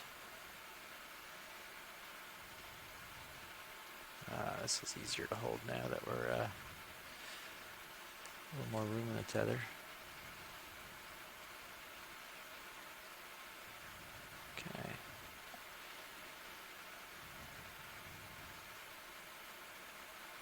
Okay. How you feeling, watch leads? We're good. Okay. Yeah, real quick, there's a 3 o'clock, there's a mesh fan. Mesh You fan. see it at 3? 3 o'clock. Yeah, oh, sorry, 4 o'clock maybe? Yeah, bridge movement. 5 o'clock? 5 o'clock. Going off bottom now? Oh, okay. Yep, right at 6 now. 5, 6 o'clock. Yeah, we can try. Thank you. Copy.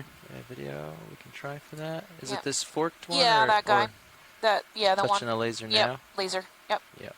Okay. This is probably Raspiliad or a bryozoan. I think it's probably Raspiliad, which is a type of sponge. We actually collected one of these earlier in the cruise. Yeah, that's the sponge. Raspiliady. All right, thank you. Yeah, of course. Next video.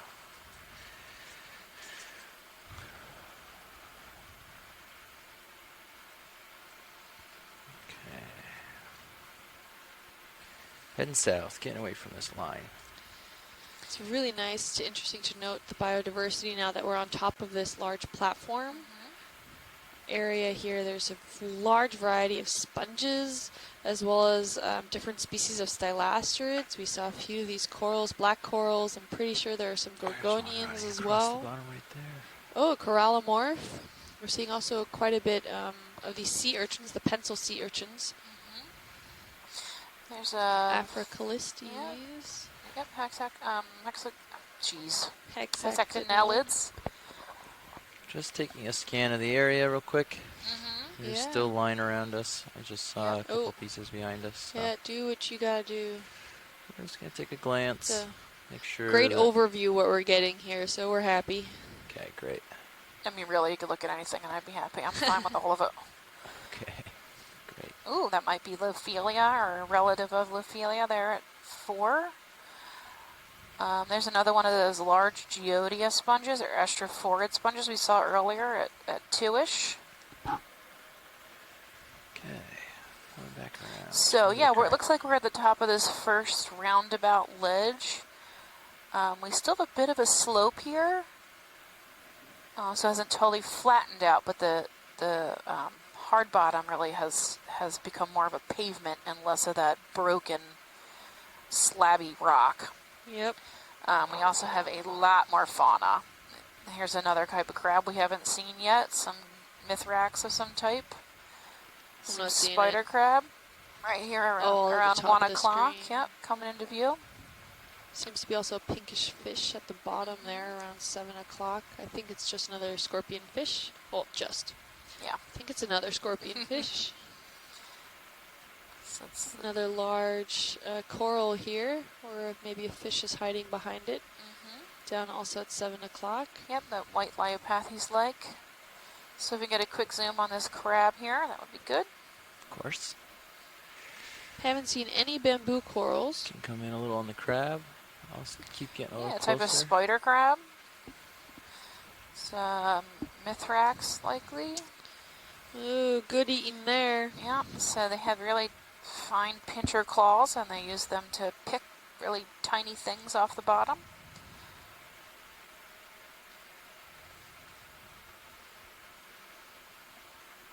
You can see how his claws aren't very spiky. They're more of like a tweezer. Let's see if he goes for anything.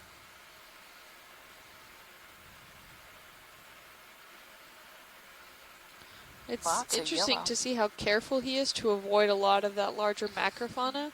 Like he put his arms around the sponge rather than just kind of going through it.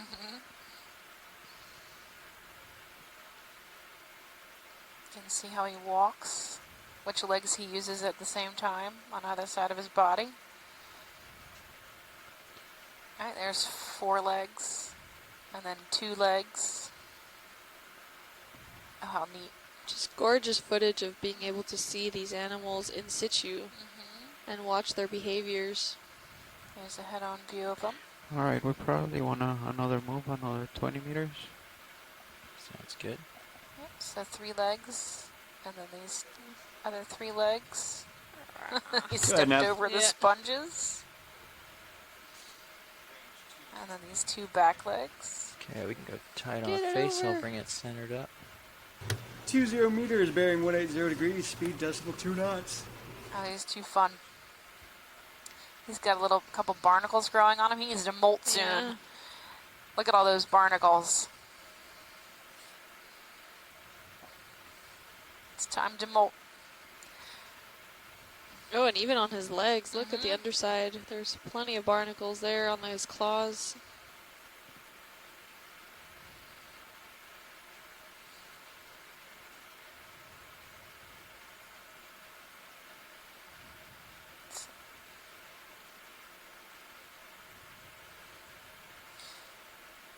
Beautiful. Awesome. Thanks, pilot. Yeah, of course.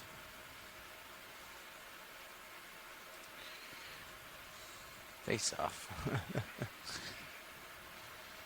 Maybe he's telling the D2, this is my feeding grounds. Get away. It is like coming right for us. Yeah. I cut him off a little bit.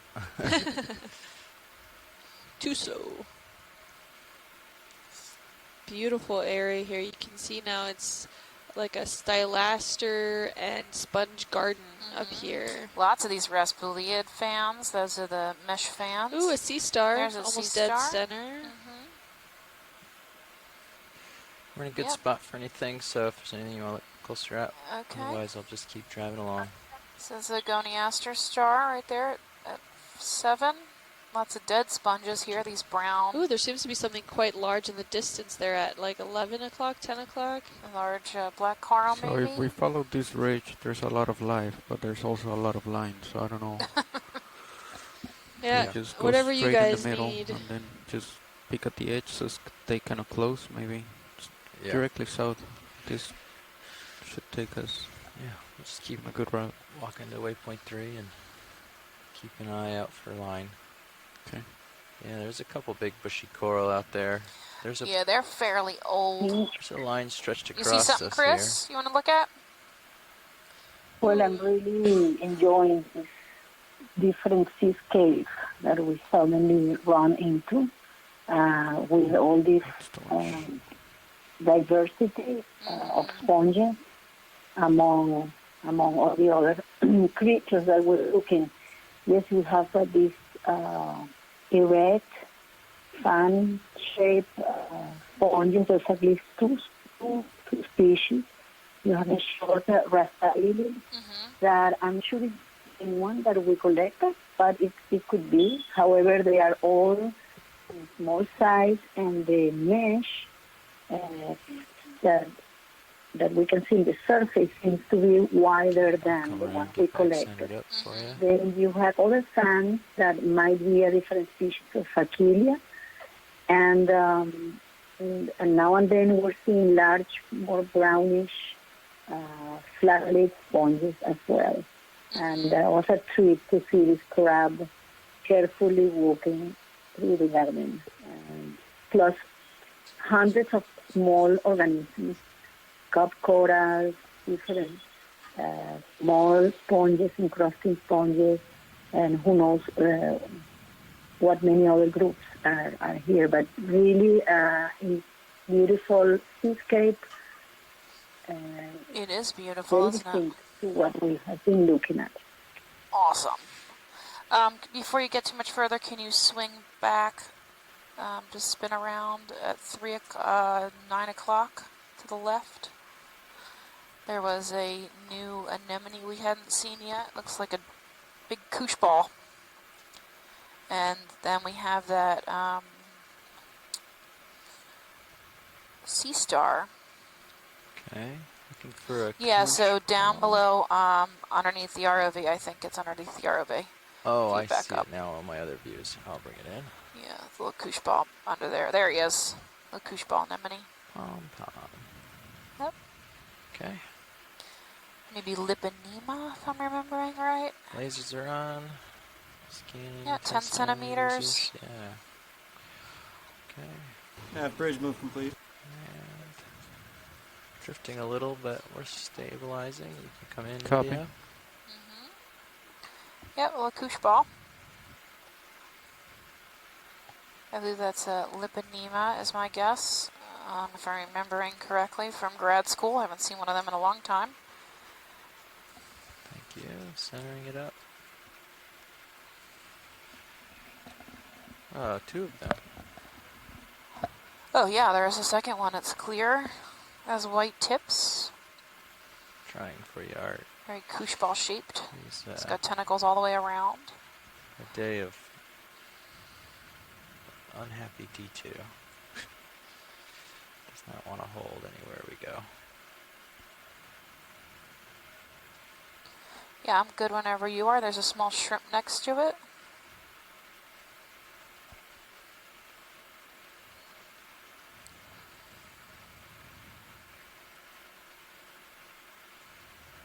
You want me to kill lasers? Yeah.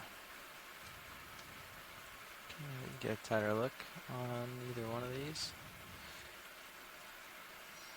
Oh, neat. That's great. It's all the way down on my camera. Can kind of make out a little piece of his mouth there.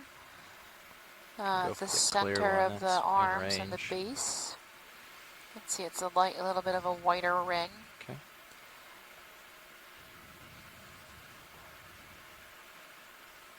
Okay, I'm good whenever you guys are. Great.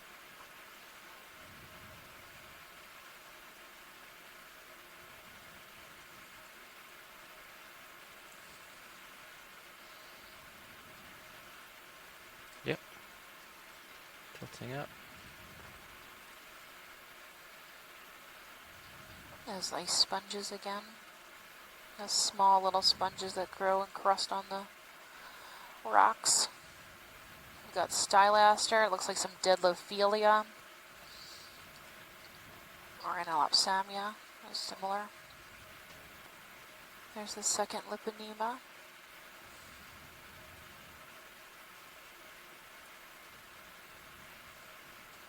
It's a type of anemone.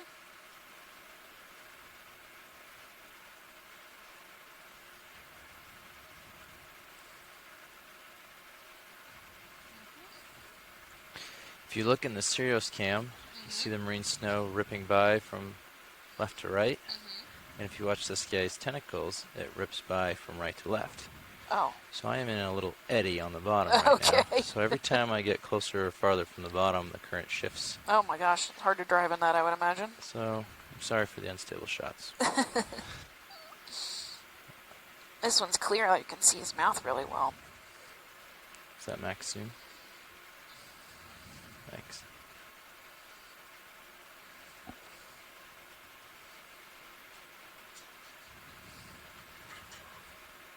Luckily, it only comes in gusts. If we could look, if we can stay a little longer here.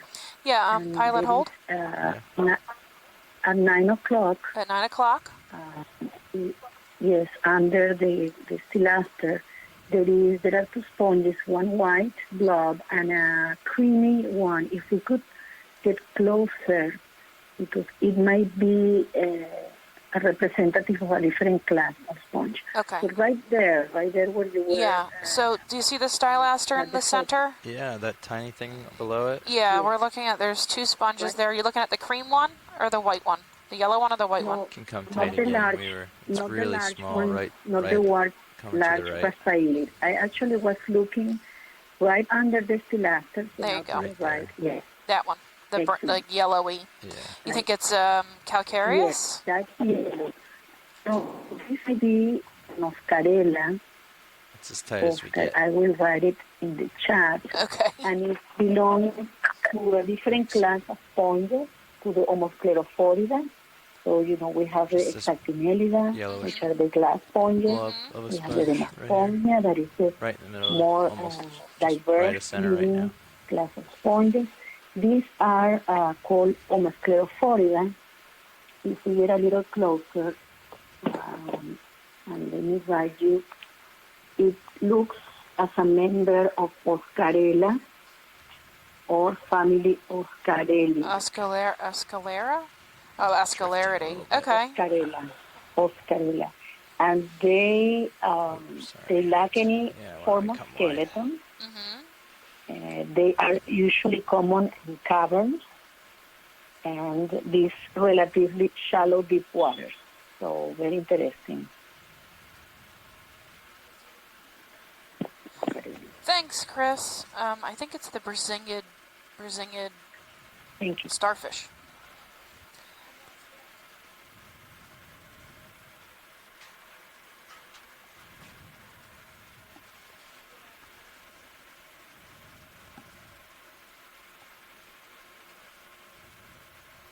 Oh, I've been on mute the whole time. Can we go back, pilots, please? There was that pink kind of thing floating in the current. Not floating, but like the arms were floating back. It was off to the starboard side, but backtrack a little bit. Yeah, we're getting a feel for the change in current real quick. The vehicle is... No problem. It was really close to that sponge that we had to zoom in on. Yeah. I've drifted a little bit here. Way off the bottom.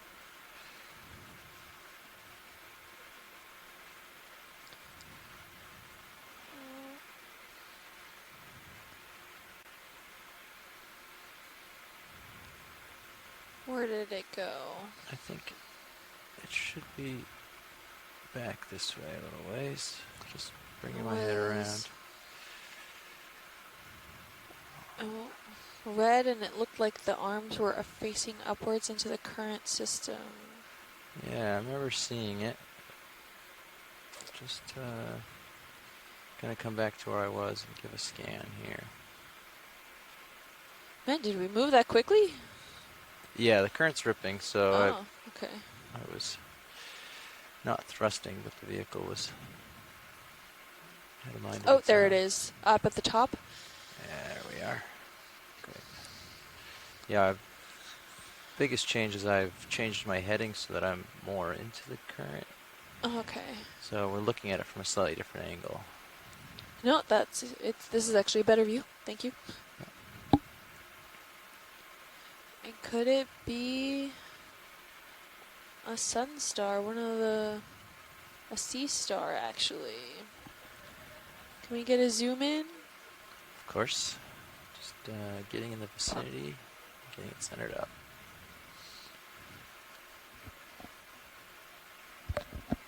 Wow, this looks really cool.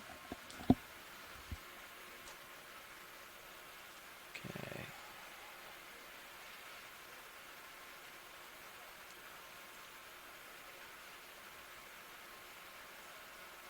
Settling in. Get the lasers on Wow. it for a second.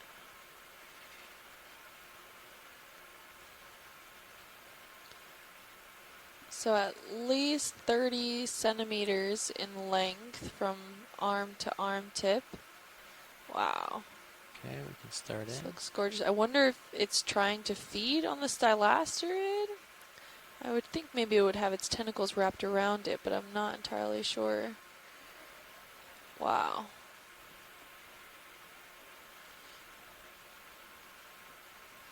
I think I'm counting 20 arms, if not 18. Beautiful central disc.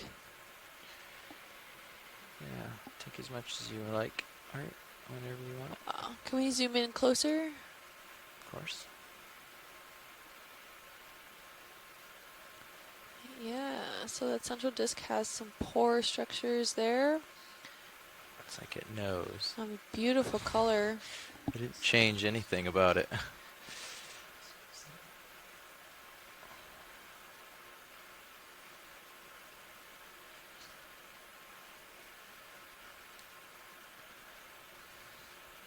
Tilt down a little for you, Art. You can see it tastes all of those little pinnules off to the side are probably part of its tube worms. Its feet, the tube feet across it. I'm not seeing it particularly bulge in any location, so I don't think it's currently feeding. Oh, it seems to have, with the current systems, you can see on the central disc it has like these wispy little hairs on it. I'm not sure if that's part of it or if maybe that's some other encrustings occurring. I think it's part of it. They almost look like little tubes. Maybe a little parasite attached to it, that little white large dot to the left-hand side of it. Beautiful color. And it has a lot of those like polyp structures up until about barely like a centimeter off from the central disc, and then they stop. Gorgeous, thank you. Yeah, of course. Really wanted to get a good look at that. We can tilt up for one of the tentacles, maybe, or one of the arms.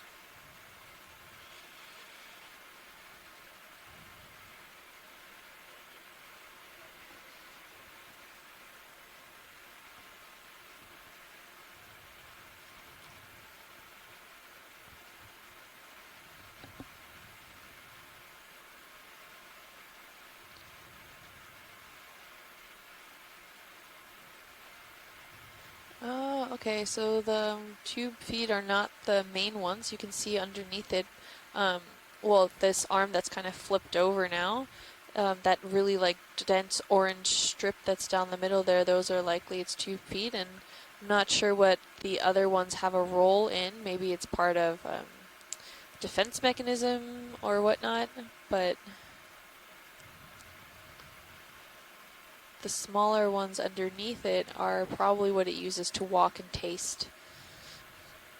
Maybe it's wafting its arms in the current system to see if it can taste what would be its next prey, whether it be a coral or a sponge or maybe a smaller sea star.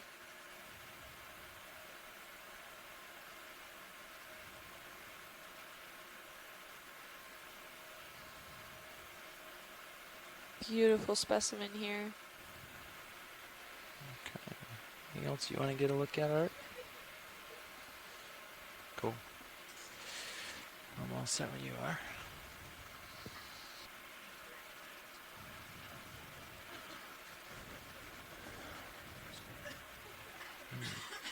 Thanks.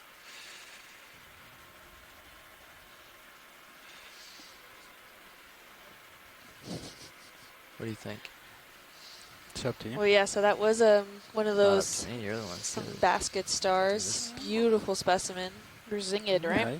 Brazingidi? There's Don't like ask a me. I think it's something like that. reddish thing down here. Yeah, Somewhere, Check my somewhere, notes. I could play. Okay. Christmas sea star tingling sense. Let's see what this reddish thing is real quick. Is it an octopus? Yeah, it's Brazingidi is the... Yeah. Ooh, what's that purple thing right at the base at 6 o'clock? Yeah, I'm what is just that? settling in for that. Again, if there's ever a danger for the ROV, feel free to completely ignore us and go where you guys need to go. Yeah, we're curious about this too, so we'll go get it. Okay, then it's your fault if something happens. Is it an octopus? I hope so. I always hope everything's an octopus. It is an octopus. Oh, look! It's an octopus. Yay! Oh, he's too cute. Oh, squish. Yeah. Squishy. Awesome. Oh, there's a bunch of hermit crabs above, too, when they're in the yeah, Scyphelia large junonia shells. Yeah. We're going to let a quick pilot change happen here, so we'll get to enjoy our little octopus friend. Oh, and there's a sea star right underneath it. More of the... Ooh, we just had the name. I don't remember the name. But I wonder what kind of octopus this is. I don't know. Mike Vecchione would be the one to ask it. And I do not think he's on the line, so... No, I don't see him in the chat room currently, but... He might be listening, so hey, Mike, if you're around, feel free to chime in and give us a name. If not, I will gladly send it to you via email. So you know. Copy. Beautiful. Oh, we also Sorry, have Art. coral. Let me just get out of Yeah, it heading looks off. like a dead stylastrid or something covered in zoanthids.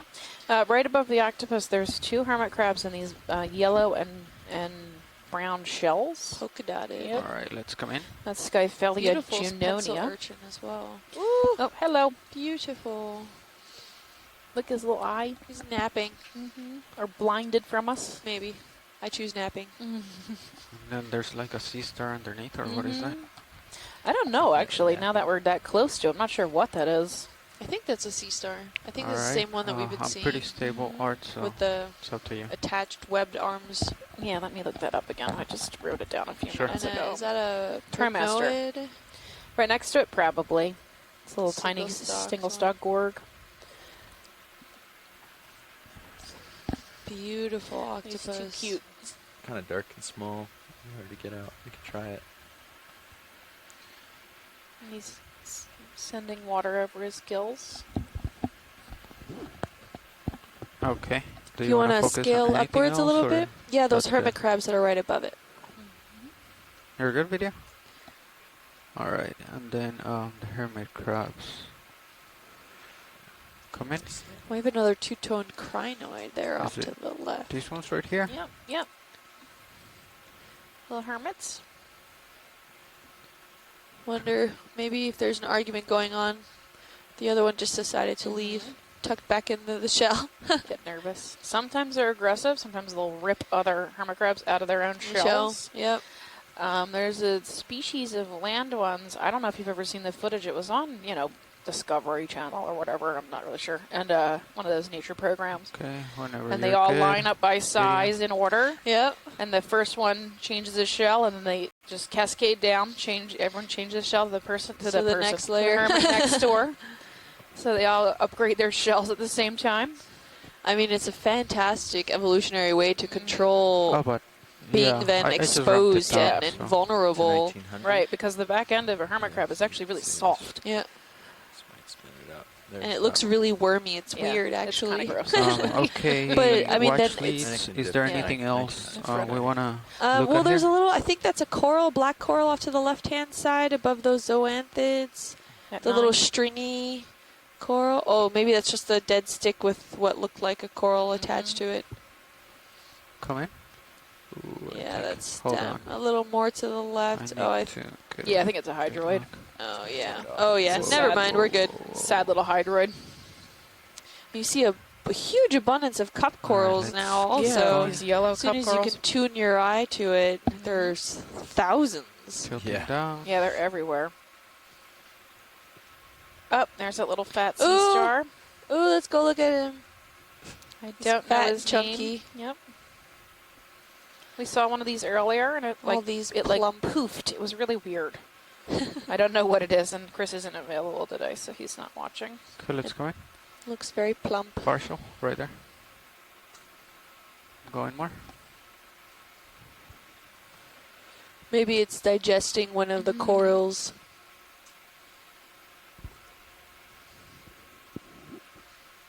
Yeah, he's a little plump guy, little pudge ball. I like plump sea stars. It's too cute.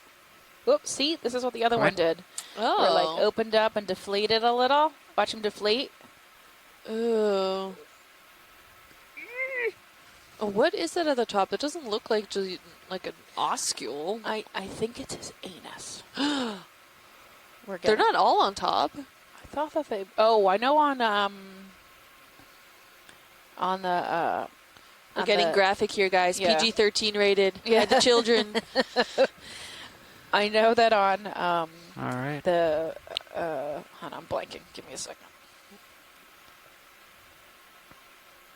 Sand dollars. Okay. The mouth Yeah. and the anus are right next to each other. Okay. I don't know if that's the case in these stars. Is that full zoom?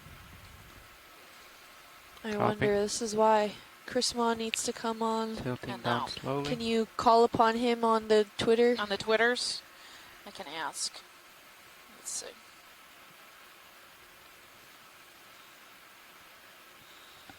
I will take a picture of it and I will tweet him that way. Okay. And then Hold, please. okay. Really interesting. And probably the polyp that was right next to it. I mean, well, it looks like it's old dead because it has a lot of hydroids and stuff colonizing All right. Video the whenever you're the good. coral polyp next to it. So maybe it's not a victim of this guy recently, but could have a polyp underneath Okay, it, lifting off. or it's eating. So obviously facing east, you have the most control. On the but top don't there, forget there's to check another one west of those for any glass lines or sponges of anything. Afrocalypses, I Every time think. you come back, Just out you of see picture something as now. you're scanning, just keep it in view and pirouette around so you Wow, can face I east when you cannot shoot. now You'll have a lot unsee easier the light. amount of cup corals that are easier I here. know, right? Okay. They're This is everywhere. incredible, and they're all yellow. Unless if you see a different color, feel free to point it out. Mm-hmm. Because mostly I'm seeing a lot of just these yellow guys around. Beautiful. Oh, can we actually go pan to the left again? I think that bushy that bushy white coral, out kind of in the distance, to the left. Yeah, it just came into frame now. It looks almost like Lophelia. Maybe an Elipsomnia. Do you think I can push out over there? Yes. Okay. You've got room. I would sidle right and swing around a little just so you're looking mostly east. Like that, yeah. Push into it. Now you're like almost right lined up with the current, so you should be able to hold pretty well. Okay. This is kind of the angle you want to approach if you can. Sounds good. There might be a It's line behind it and you're well clear of it. So you're Oh okay. yeah, be careful. coming partially video. Oh yeah, magic Hold quarter right there. Maybe, I don't know. It doesn't have that zigzag exactly. So let's just Possible get a little bit Elipsomnia, closer. And let's hold Madrices. right here. It's very Like to see it smooth. from here. Yeah. Tilting down. There's line ahead of you too. Just keep an eye out. Yeah, they mentioned that Okay, just let's come in. earlier. So. Sorry, I was tweeting Chris. No problem. Beautiful coral. Yeah, I don't think this is Lophelia. No, it looks more like Square Madrepora. Or you can come in It tighter could if you be a want. different species Oh. than we had been seeing before, the yellow one. Oh, sorry, video. Let's come out. Yeah. Okay, thank you. If we want to back away from this line, I'd keep Okay, moving let's on try it different again. direction.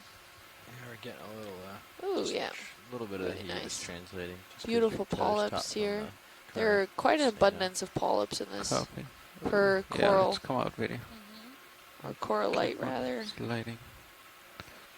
Do you want more time on this one? Watch No, lead we're or? fine. We're good to keep moving. Thank you. Okay, I'll just back out.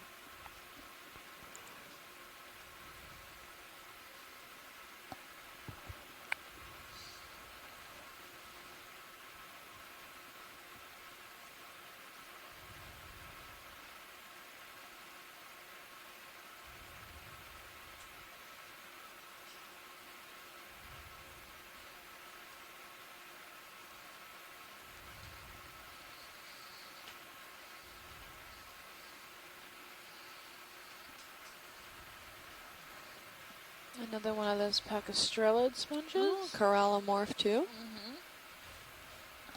There's an Africalistes in the background. Oh, yeah. I think so. Are you ready? Raspilids. Pilot? These are those Yep. mesh fans. There are cup corals everywhere. Big school of fish just Everywhere. That is by the you. most Look at the abundant Sirius camera. species, I think. Big school of something. Just in the Somebody? bottom. Oh, a view. big school of something? Ooh. Yeah. Do you see it below me right now? Not seeing much on D2. It was on Sirius View. It just ran off. You could go back like 15 seconds on Sirius View and see a big school just went by the port side of D2. Oh, okay. Oh, nobody's in your chair. Sorry. Okay. Go ahead, Nav. Let's come in video. Hold right there. Oh, The it's corallimorph, anemone. beautiful corallimorph. 20 meters bearing Is that 180 degrees, another speed type decimal of cup 2 coral knots. down there? That reddish one? Or was that an anemone? I don't know. They panned down a little bit. I missed it. Hey, watch lead. Yeah.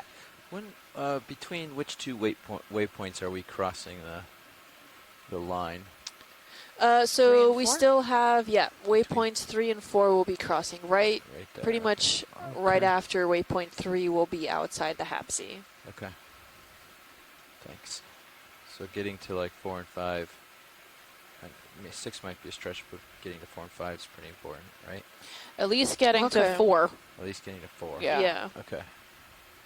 Just wanted to check on our timing. Yeah. Yeah, if you want to measure that out and give us how fast we have to move given the amount of time we have Alright, left on we're bottom. good video. Let's come out. If you know which boxes to use for that.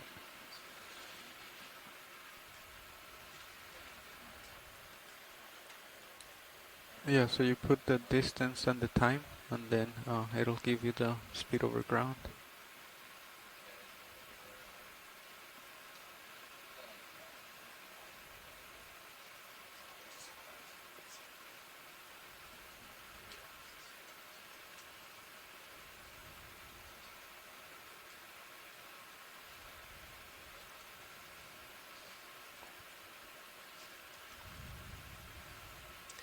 Just beautiful strata here. And you can see that there's some areas where it's not completely pavement. There is some sediment infill in between some, but it looks like this is one very large slab with just some kind of depressionary features or breakups of the boulder structures on top, where there's now sediment infill, what looks like also a lot of coral rubble, but really broken down, reworked coral rubble.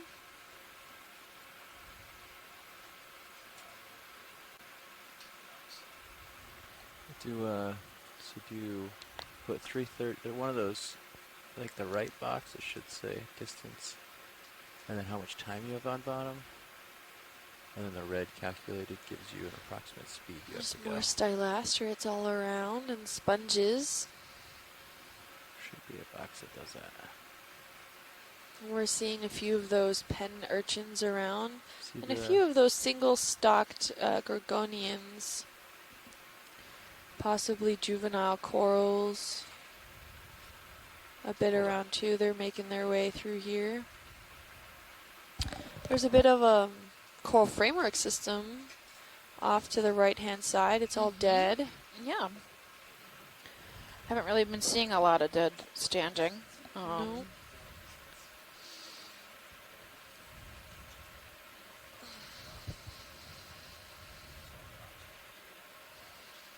Yep, it's a By few. the way, on that sunbasket star that we were looking at earlier, when I was counting the arms, apparently I kept miscounting. Oh, yeah. My mom is watching vigilantly at home, and she counted 16 arms, so I trust her judgment. So thanks for that, Mom. Happy you're watching. Yep. Let's come in, video. There's Feria. Oh, right That's there. the hexactinellid glass sponge. You can see it's got these little tubes. Very large Yep. pencil Ooh, this urchin is as tough. well. Yep. let's come in. Stylosidera's. Pretty robust Nav framework bridge, move system complete. here also. That was alive once upon a time. Alright, I don't think. Oh, there you go. Beautiful urchin. Oh, There's it looks something like a crab else? on there. Yeah. Well, little Yeah, maybe you can come in a little spider bit crab closer on it? the crab. Maybe. I'll try to keep it in view, but can't promise anything. There you go. There he is. Little Yeah. spiky spider crab. I love spider crabs. They're so cute. Is that Max? Copy. Got lots of Squid just spines raced on through his again. There back. it is. It's in view. Yeah. Oh, there's squid. Ooh. Oh, you're that's seeing some- the Oh, squid? there's more squid. Oh, man, Oh, look if you up. look at feed 2 right now, you can see from the Sirius Oh, sorry. camera, Oh, you just Let's lost come it. out. Lost your bird. Got a a swing whole left. bunch of squid pass by. Can you? Lost yours? Let's see. You still have it, but you have to. Oh yeah, yeah, think yeah. they're probably do out Yeah, have of some view. are hanging around the ROV actually. Got a small jelly, it looks like, coming through. Where? Oh, yeah.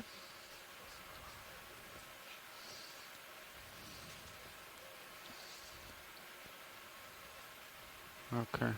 Alright. Copy. Alright, so I'll push out.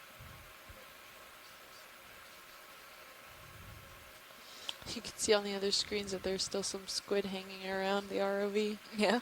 Oh, yeah, I see 'em. Looking at the pressure sensor. Yep. Yep, we're gonna head up slope a little bit more. Yep. Making sure stay clear of all that fishing line. We did come across earlier. Yeah, they're coming. Oh, look! If you look at Sirius 2 again, you can see Oh, a yeah, they huge come. other. Look up. Okay, Can we look there's up? another line right there. There's a shadow of them. Oh, I think that's ink, or is that the shadow? I think it's the shadow. Oh, okay. There's a huge school. They're just Yeah, circling the there's a ton ROV. of lines down here.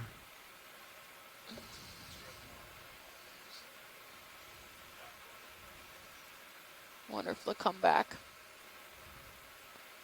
Oh, and it looks like we're coming up on this large crater where all of a sudden the hard substrate almost stops. Mm-hmm. And we're coming on some softer sediment with what looks like a lot of, well, still some hard substrate, but not coated with, encrusted with phosphoratic material or ferromanganese crusts. Some more stylasterids. Okay.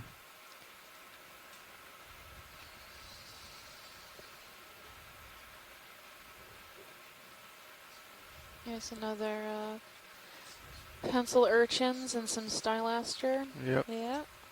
they're coming back. The squid are coming back. Oh, I see them. They're not checking moving? it They're just out. sitting No, there? yeah. Oh my gosh. Wow.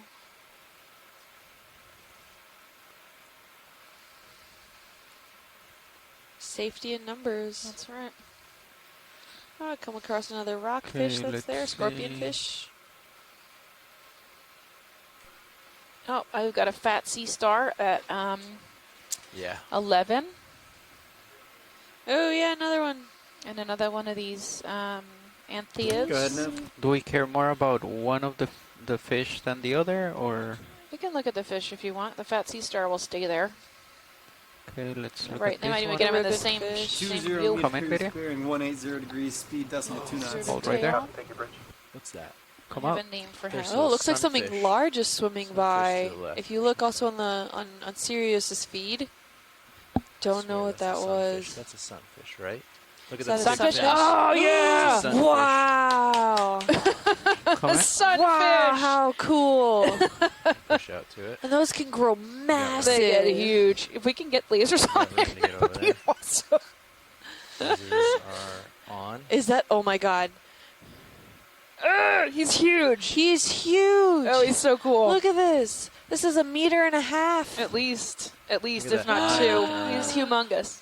Wow. They're the craziest fish I've ever seen. They're I so know. weird. Oh, and he's gonna turn around. Turn Oop, around, giving us give all a glance. shots. Mm-hmm. I'll Check come it down out. a little for you. You got space. Oh, sweet. Wow. It's pretty far out there, video. You can see him just on the edge of your light pool here. It looks like something maybe tried to nip him up at the You got top. some room if you want to try They to are get the closer. weirdest shaped animals. Oh, it's so weird. too cool. What in evolution dictated Let's actually come that out a we little need bit. like video a as huge I sail come on in. the top and the There you go, bottom hold and a right there. weird kind of tail fin Turn in the off back lasers. and make it all really meaty. Yep, if you guys ever get a chance, I'll post on my Twitter feed, but if you look at their skeletal structure, they are the weirdest, weirdest things.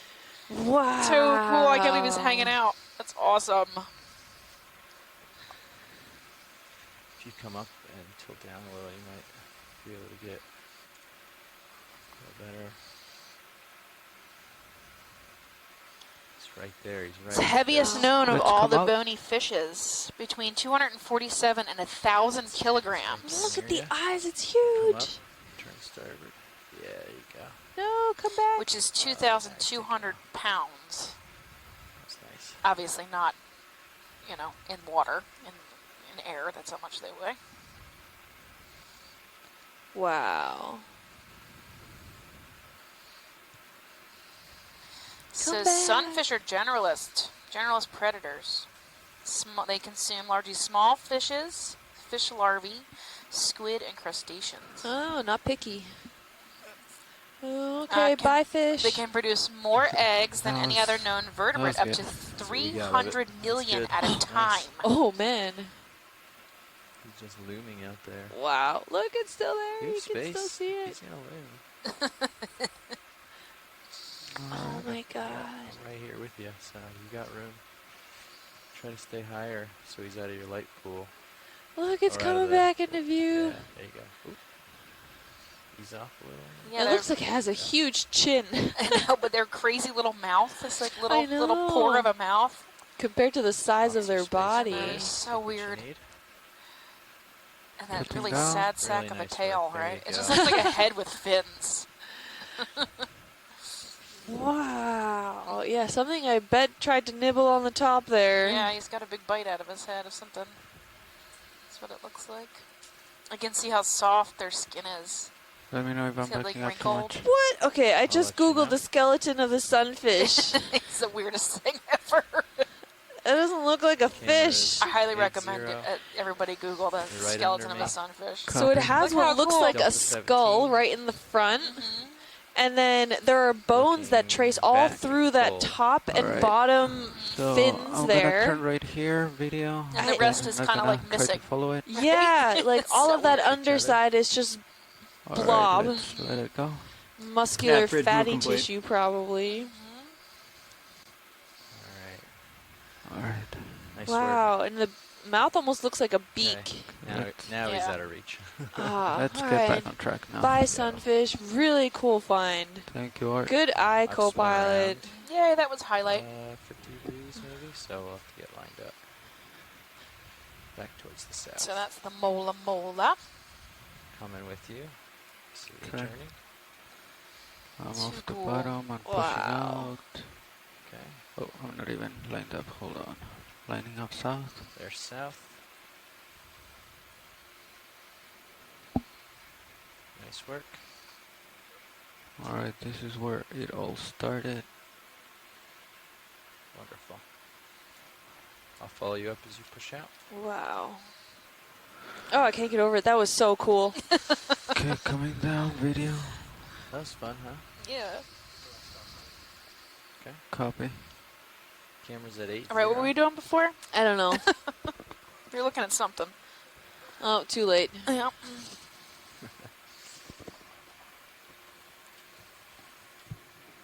Oh, I think it was another plump sea star. There he is. 3 o'clock. Are we at the same location we were? I think so. I don't think we moved too much. Just spun around.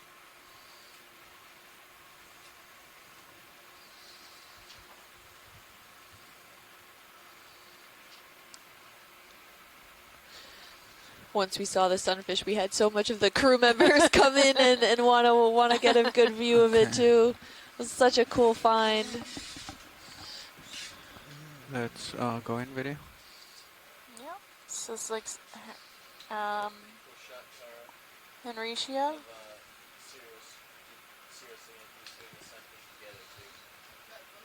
Ooh, right there. Type of There Henricia, you go. maybe? It's coming.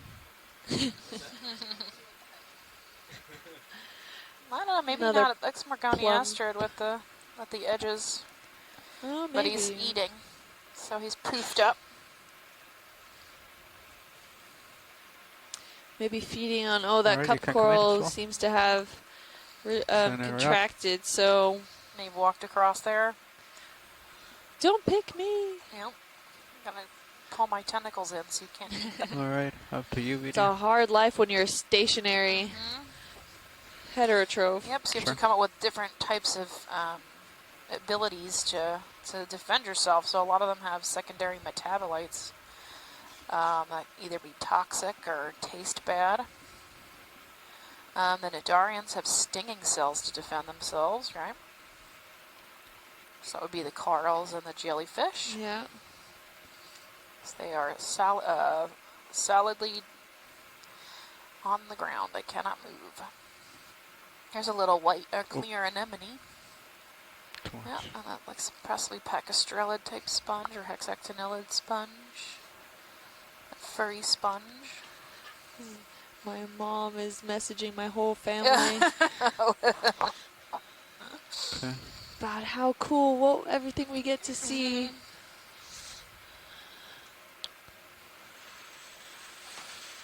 Oh yeah, and it looks like it has like little cilia or tentacles on top of it, the palpated skin, and even some like tube stuff coming out there too. Yeah. Around the base of each of the arms. What is floating over us? Is that more squid? I saw some dark Yeah, maybe. shadows there. Awesome. We're good when you guys are.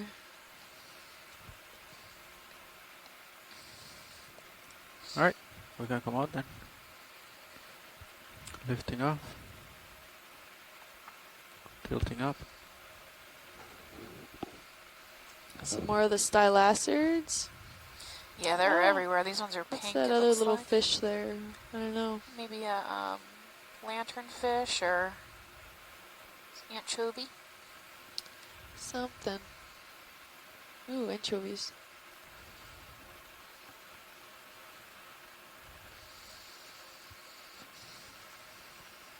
There's a pink coral there at 6 o'clock. Oh Do yeah, you if we wanna can get a take a snap zoom, yeah. Closer look at it? Okay. Let me slow down video. Maybe Oculina or Madrepora. Would be the first oculina we see. Madrices. Well, it's definitely a Okay, let's come in. scleractinian, but I don't know which one. Partial. It Hold looks so similar to the other ones that we saw. So it might be Madrepora, or it might be there. Okay, Madrices. there you go. Hold on 1 second. Just don't know.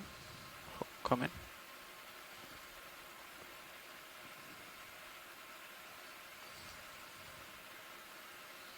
It doesn't have that zigzag. My guess is going to No. be Madrices, or Madracus, depending on how you say it.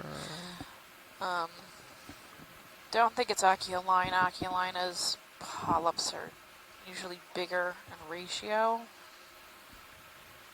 Alright, I'm stable. You can come in closer. Yeah, I don't see the zigzag pattern. And I mean, those tentacles, there's so many of them.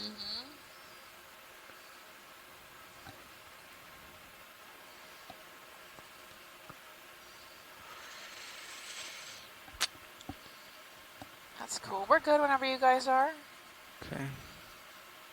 Get it back in view. You can see a lot of the core rubble there and the sediments infilling in Alright, between let's the get lasers dark on it.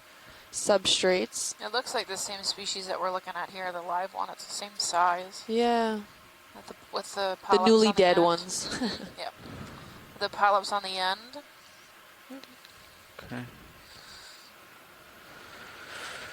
Lifting off.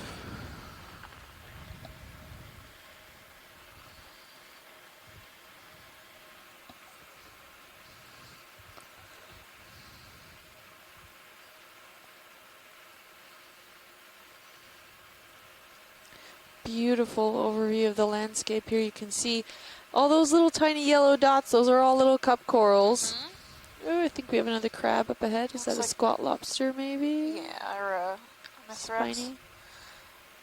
I think it's a squat lobster. And then a type of Myopathes, this gray one, is to the right of him. I don't know. I'm still not convinced. I'm not either because it just looks different, but Yeah. it's definitely a black coral.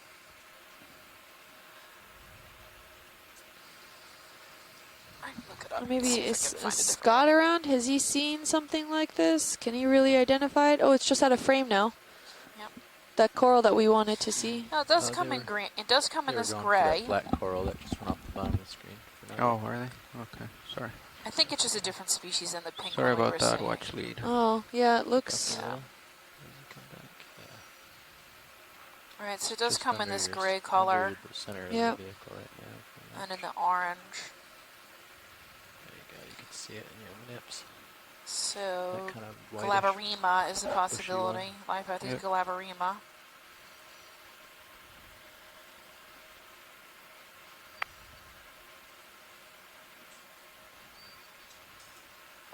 Like, it's hard to There make it is. sink. Like, it hovers on, I don't know how, like at a certain height, Yeah. the vehicle just doesn't want to sink. Like, Yeah, for sure.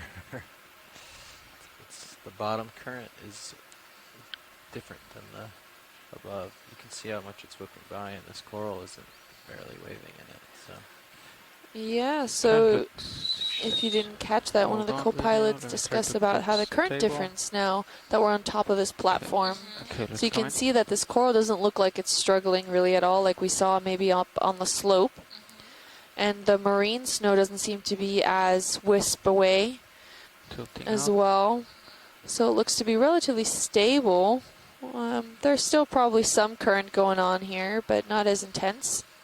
the big part of that is right below, between Cirrus and D2, it's still ripping right by. Oh, yeah. So So it's if slowing D2 down. lifts up at all, it ends up being in that current. So as we change altitude, it's the current on D2 Yeah, is even just changing a lot. maybe a meter above the seafloor here, you start to get wisp into that current system there. Really nice. I thought I So saw some partial barnacles on one of the branches here on the end there. And if you look up off screen, there's a bunch of dead sponges. They're like round amphitheater shape up back in. towards the left when you're done with this guy. Beautiful polyp structures. He's pretty healthy. Yeah. Looks happy. Tilting down.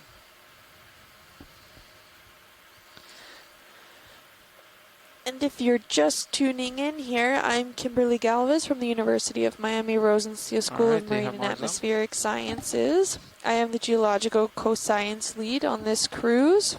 And to my right, I'm Stephanie Farrington from Harbor Branch Oceanographic Institute at Florida Atlantic University. and we are Copy. on diving our dive 10 for this cruise on the Pourtales Terrace. Our distance from shore is about 51 kilometers or 32 miles.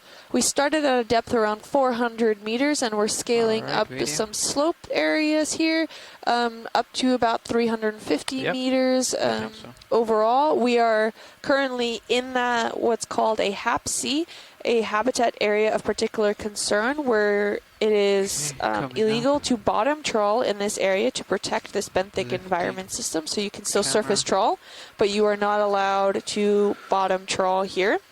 And we are going the to be lights. scaling over Yeah. across the line of the HAPC towards a bathymetric high, and you can see that in your feed 3 on the bottom left-hand quadrant. On feed 3 there, our overall bathymetry map and our plan there. Kind of a drop And you off can right see that we'll there, be yeah. scaling, I don't know if we have the HAPC on that map there or not, but I'm getting close to the edge of it, though. as soon as we hit about waypoint 3, we'll let you guys know when we're officially outside the HAPC. So we're not really expecting the environment to change overall because, you know, our political boundaries are our own doing, not the animals. So we're hoping that at least this ecosystem stays the same. Granted that right outside, bottom trawling is allowed. So maybe we'll see a difference in environment. That's something that we're looking at here to compare.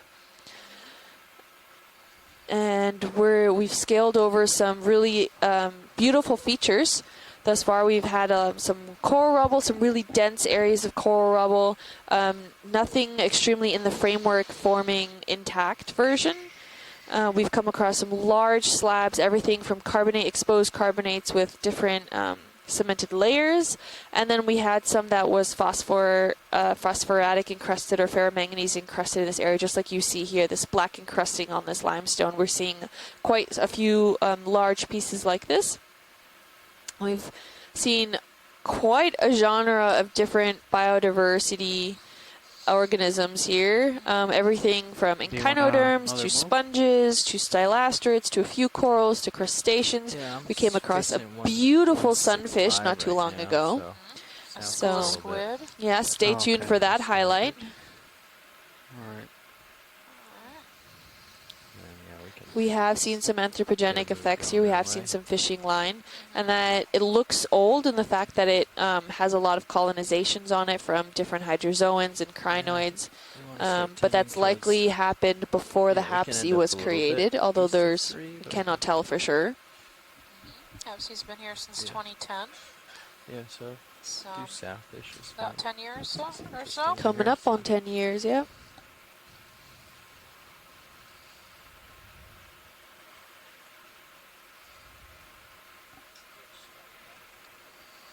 Go ahead, Nav. These white stylaster corals are really common on the top. They kind of 20 really meters, appeared bearing when we 180 got to degrees, the- speed decimal 2 They were knots. scattered about the base, but really just more abundant up here. It's probably a better current structure for them Yeah, a to little out there, feed coming down a little for you. at the top here. Yep, and quite a few cup corals. These crazy cup corals are everywhere. I don't know. Just these little tiny orange spots. If you're just tuning in, you can see them. They're scattered pretty much, probably like 50% of the bottom is covered in these tiny little cup corals. There's something ahead of us at noon. It's sticking up. The white Yeah, I'm seeing white. off in the distance there, Yeah, yeah. Just out of reach for now, we'll be getting that way. that's fine. No Oh, worries. okay. Are you talking about that right at the edge? Yeah. Yeah, I think it's probably a black coral with maybe some white. Stylastrids or white coral or Oh, another yeah. scleractinian on it.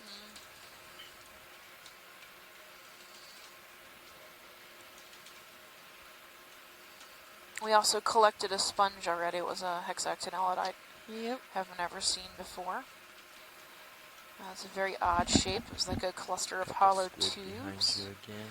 There's also a nice sponge. It looks like at 3, right off screen, right at the edge of the screen. It's a brown brown ball. Maybe similar to the Geodia or the Astrophorid we saw earlier. It's coming in center screen right now. I believe that's a sponge.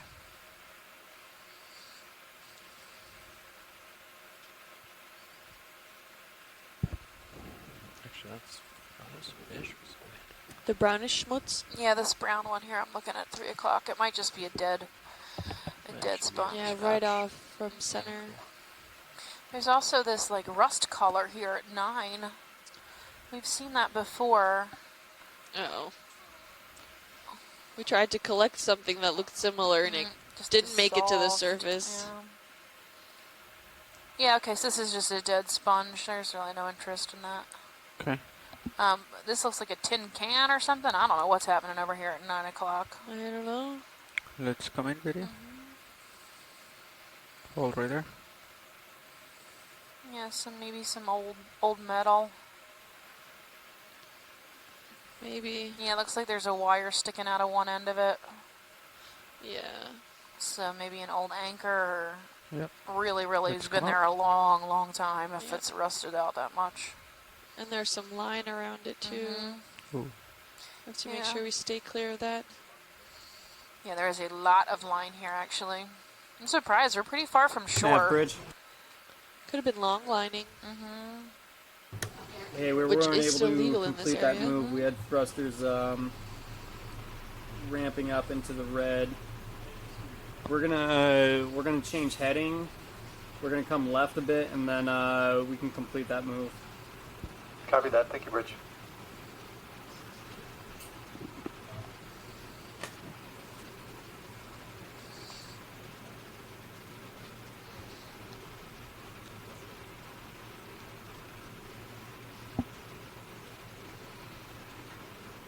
Pilots, copy that. Open mic bridge. I think you're still left. Ooh, yeah. When you get a chance, if we could zoom in on Nav that bridge. color. We're gonna Not try to sure come what to to make of those 235. See how that holds a little portions. bit Yeah, maybe better. it's a Forces are sponge. just shifting around right now. Copy that. 235. How's Maybe the it's current? another one of those One knot? Leopathes. Okay. The magnitude, has it changed?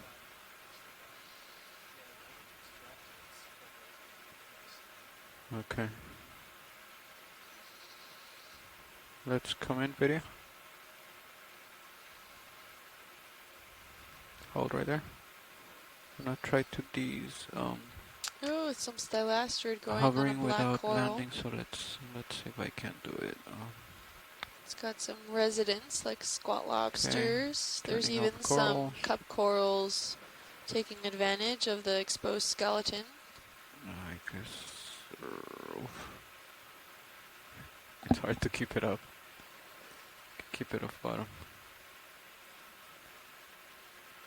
That top stylasterid is either dying or maybe just portions of it. Oh, Hard to say from what. It could be maybe the coral itself, the black coral. should I just turn the other with way? its secondary defense mechanism, like those toxins that Steph was talking about not too long ago.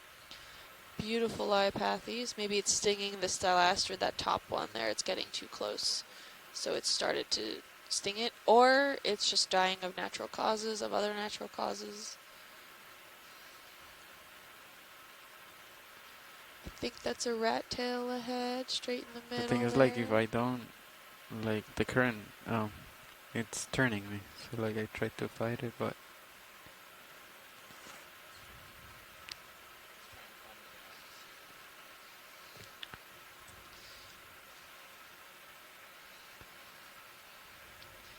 And our pilots here are battling a little bit with the current systems. You can see just overall how many yellow, orangish dots there are. Those are all little cup corals. So those are all individual isolated corals with only a single polyp.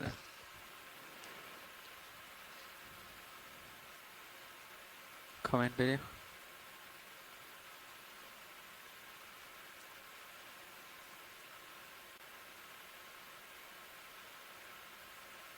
Are we looking at the black coral or the... Yeah, I just wanted to get a quick snap All right, zoom of let's it come to in. see what the white also was, but those are Snap, Rich. stalacerids, and you can tell the Hey, we're steady on 235 if hydroids you are want to try taking that. full advantage of any bare move again. skeletons here from tissue.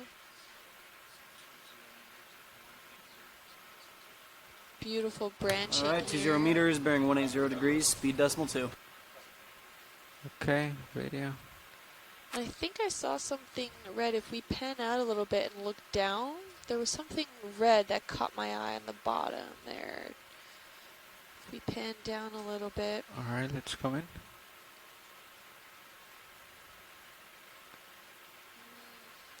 Was that it? No, it was off the coral, Oh, actually. okay. Let's come but up. that's interesting as well. I didn't see that before. Something red. A little red dot. If we pan further down, that just came onto screen now. It's a little red dot right in the middle. Almost looks like a sea star, but I can't make it out. Right there. I can't tell if that's a sea star, if that's a brittle star that had all of its limbs actually chopped off or eaten off. Yeah, well, you can see it's starting to maybe grow some limbs back, actually. But the disc itself looks like it was a substantial sea star at one point and maybe got a little too close to something. But, oh, okay, interesting. It's a brittle star that's regrowing its legs back, its arms. It's incredibly small, though. Okay, Great, let's thanks, come pilot. out video. It's a good view of all those corals there. Then let's go for the white coral. Yeah, beautiful stylacerid. So this is known as a lace coral. You can tell by the delicate structures here. All right, let's come in. Beautiful. You can see that there's some large, where that primary skeleton is, it's quite robust in that area. So it's not a true coral, but it does produce calcium carbonate. It does have a skeleton. Oh, look, there was another gastropod there. And a squat lobster. Okay, I think we're good here if we're ready to move on. Okay, let's come out video.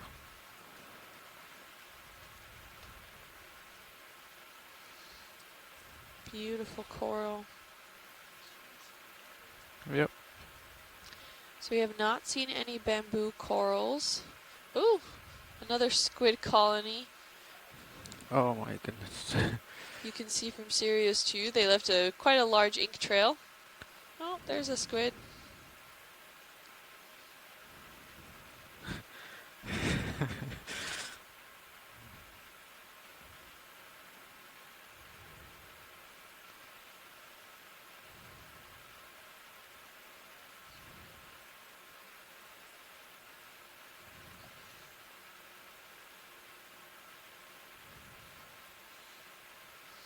You can see more Stylaceris. That looks like another Leopathes there.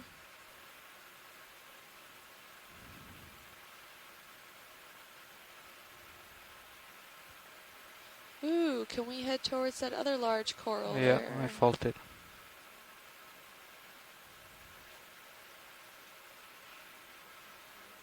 Yeah. Yeah. Yep. Thank you. Can we pan off to there the you right go. one? Oh, maybe when we get a balance back. Okay, there you go. I have control again.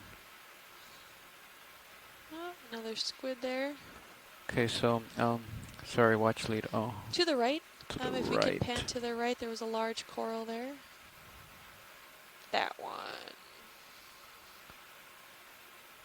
Okay. No, it's not as bushy, so it's probably not a Leopathes. Maybe it's a Gorgonian. Tilting up video. It's yellowish, orangish in color.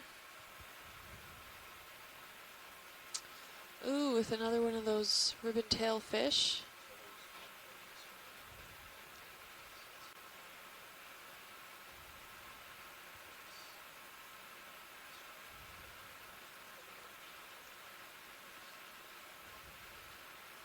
It looks like also another sea star in the back there.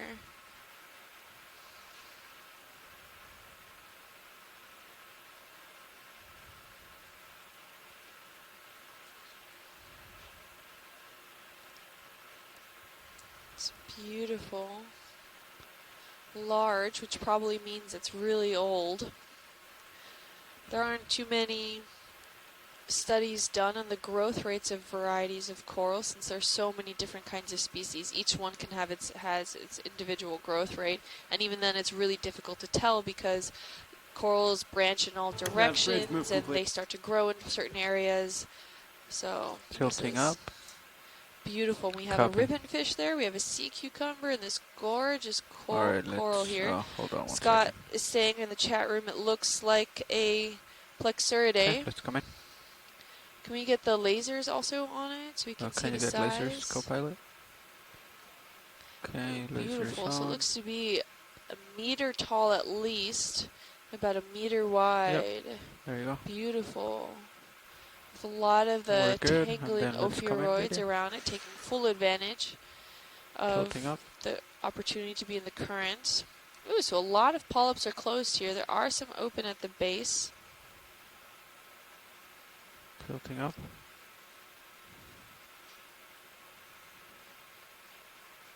Beautiful.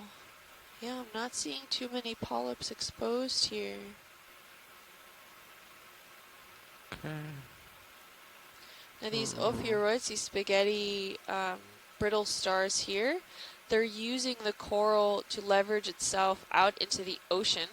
They're suspensions feeders, so they're not eating the corals as like many other sea stars are, which do eat corals. These guys are simply using the height as an advantage to suspension feed out. So they're collecting a lot of that same detrital material that the coral is trying to collect to eat. Okay, video. Do you want to These polyps? I'm go just up or not down seeing or? too many.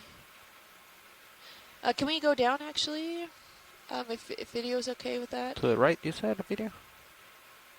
Oh, there seems to be an anemone attached as well.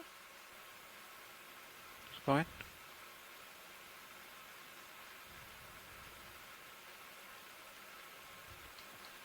I'm not sure where it's attached.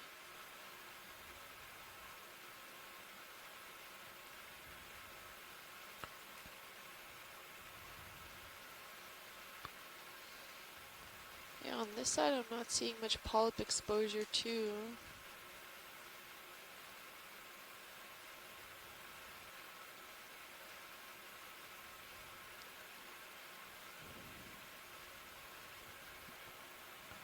Okay, tilting up to the anemone.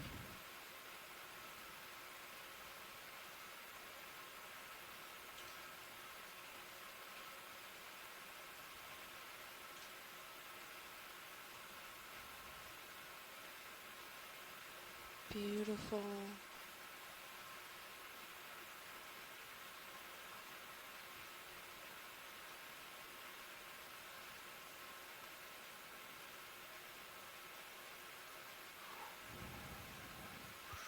Let's zoom out right there. Hold it right there.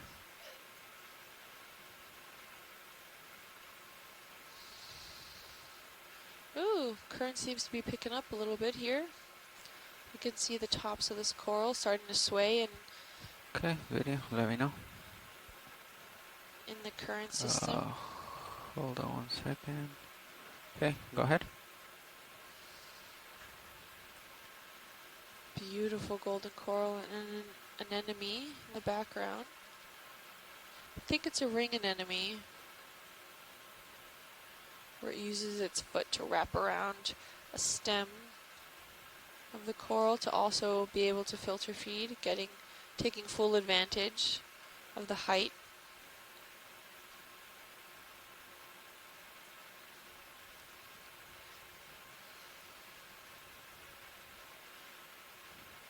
And then if we could also pan down to the base of this, I want to be able to see the stem as well.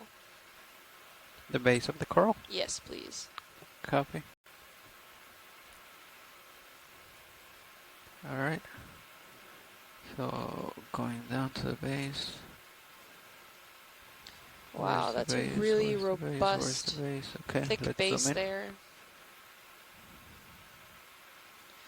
And the overall stem, this is well established in this location. You taking full advantage of the hard substrate to the max here. Looks very stable. Ooh, I'm looking getting at this closer. Plexuridae. Here are some of the polyps seem to be exposed closer to the base. How big is the base? Did we get a laser on it? Can you get lasers, co-pilot? And then you might have Oh, to. almost 5 centimeters? Oh, more. Oh, no way. That's pretty big. Yeah. That's about maybe, I don't know, 6 6, or 7. 7. Mm-hmm. Yep. Tilting up. Awesome. Surrounded by some of these sponges. Only some of these polyps are exposed. All the rest are All right, video. Are we good? attractive. We're Now, good, first- thank you. Astroshima. Lifting off. Yep, Yeah, we're gonna another come back to the tail right down to there. 245.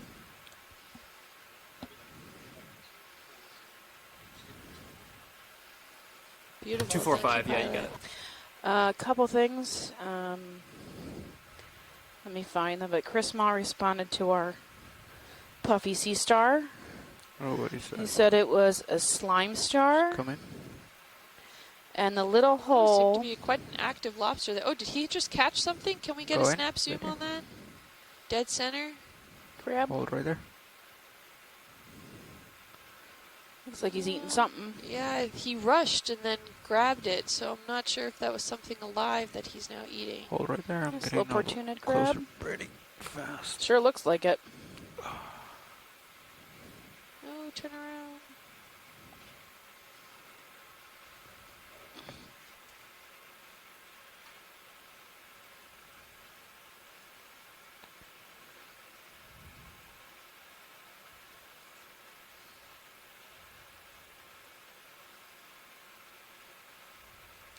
Oh, I think it definitely caught something.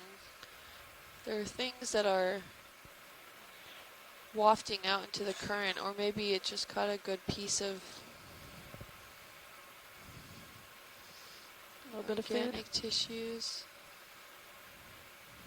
Yeah, they're pretty good scavengers, these guys. They're Yeah. good at finding stuff. Yeah, the poofy sea star we saw earlier. Yeah, I think that was Chris it. Mogg No more chimed action. in. I sent him a picture. He said that's Can come in. There you go. Taster, PTE, Try to center Terraster, it. PTERASTER, and it's Okay. a slime star. And the opening at the top is called an osculum, and the anus is in its proper surface, let's which come is up partial. underneath. So Right there. that's what that was. Okay. So it does have an oscule. Okay, you can come in. And Urban Space X-Man on Twitter asked me to say hi to him, so I'm saying hi to you. Hi. Just come up partial. What is it eating? Oh, let's come up partial.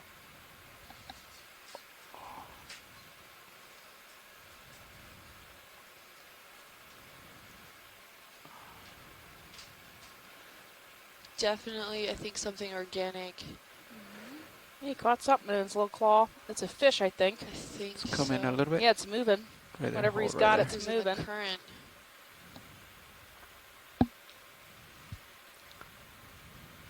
Or shrimp. Yeah, it could be. Oh, how cool. there. Let's come in. Nav bridge heading change complete. I don't know what it is. Some tissue. Yeah, it is a shrimp, I Is think. it shrimp? Maybe a hermit crab? No, I don't know. Would it be able to snatch it out of the claw? I Out mean, of they're the shell? strong. Yeah, it depends on how strong his claws are. Well, whatever it Looks is, like he's good eating. Looks like some soft tissue. Tilting down.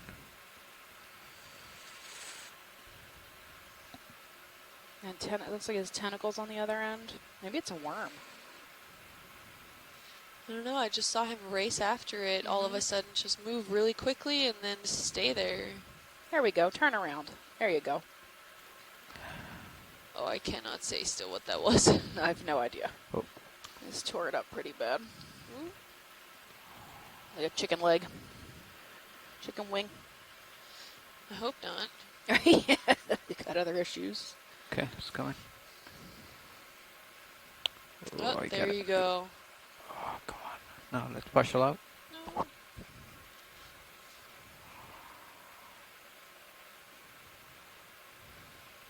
Okay, let me settle. There you go, nice pose. All right. Let's watch you eat. Come in. Hold right there. There you go, nice. I still have no idea what it is. I don't think he wants us Partial to up. know either. He Yep. definitely doesn't want to share it. Okay.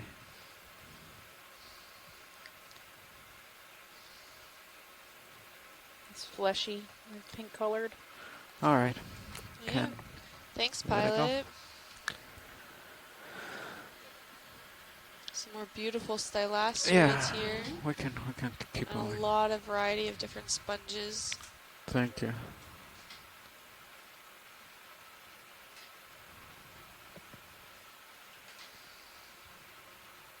Go ahead, Nav.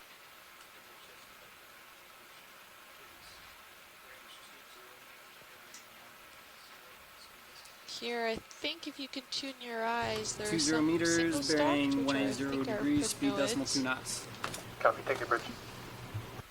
Sorry, watch lead. I didn't hear that. Oh. Oh, no, I was just saying in general for the overall area, there look like some primnoids around.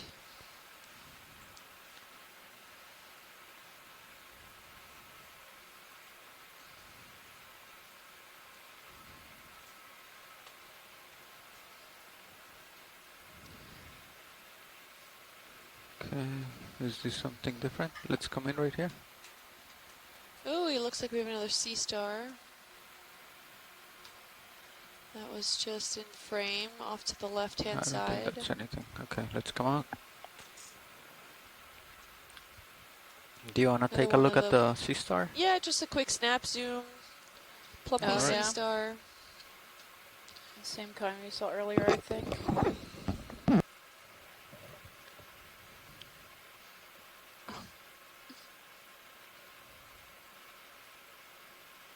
A little white one.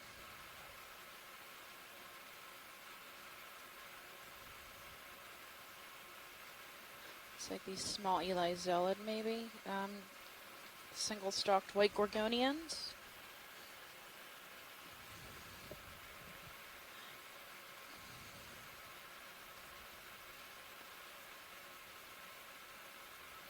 Yep. So it looks like the same type we saw earlier. Maybe it's a relative of Henricio. Oh, it's way over there.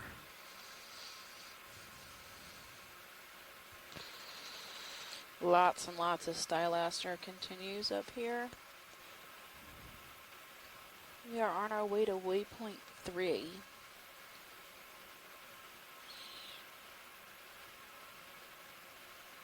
Come in. There's a Lemonema, that's the fish. Hold right there. It's a type of codling, its common name. We have Stylosideris, which is at 9 o'clock. That let's is come a in. pencil urchin. So a quick look at And the star. and Raspoliad That's it. sponge, which is that mesh fan at 3 o'clock. And again, the bottom is covered in these yellow, orangey, solitary cup corals. And the pink and white lace coral, which is also known as Stylaster, or a Stylaster type of coral. All right. And They the were sea good, lady. star, we've seen a few times. Looks like he's actively eating.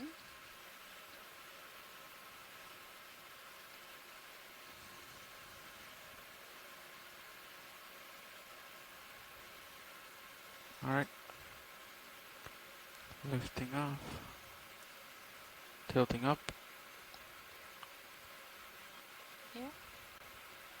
So we are facing southwest, which means we're looking at the edge of that cliff that we kind of climbed a little while ago.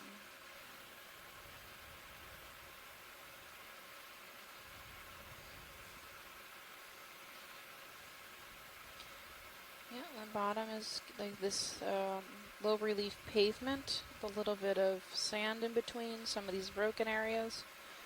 We've got a slight slope, maybe 10 degrees or so. We consider that a low sloped environment. A low reliefed environment is less than a maybe 10 centimeter rise in these breaks. I would consider this low rugosity, which means there's not a lot of hidey holes for things to hide in. Maybe Yeah, why bridge there's moves not too complete. many fish. And the bottom is probably 50% covered in biota, maybe a little less. And most of that is solitary cup corals, stylaster, some hexactinellid sponges. What's coming right here, right here? There's a Hold right there. this pink thing is a type of starfish. Okay, let's come in. Called True Master Mirabilis. It has all its legs are webbed together. This one looks like it's actively eating. It's puffed up in the center, which means it has extruded its stomach out and is eating externally. That's a typical starfish behavior. We are on dive 10 on the Pourtales Terrace, south of the Florida Keys. We are about 32 miles offshore. We landed here at 400 meters this morning at the base of this high ridge. I guess let's keep going. Inside the habitat area of particular concern, which is a type of marine protected area. It's part of that habitat area of particular concern we were in earlier this week, earlier this cruise. Was established in 2010, so this area is actually closed to bottom trawling. That's a different kind of starfish if you want to look at that one at 9. It's much bigger. We are going to be crossing the HAPC boundary shortly, it looks like. We're right on the edge of it. We just want to see what the difference between inside and outside is. We do not expect much difference. It probably looks similar to this. So yeah, this looks like a bigger starfish, that Henricia-looking one. Chris Mall will usually chime in if he sees this, but he was busy today, so that's a shame because we've seen a lot of starfish today.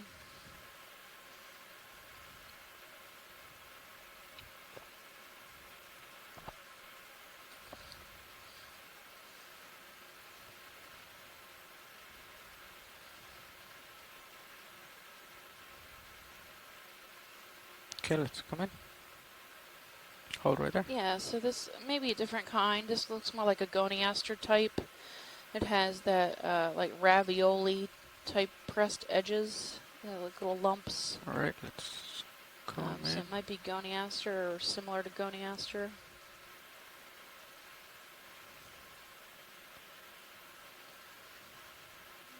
I'm good whenever you guys are. Alright, I'm stable video. And that it's next to a likely dead sponge.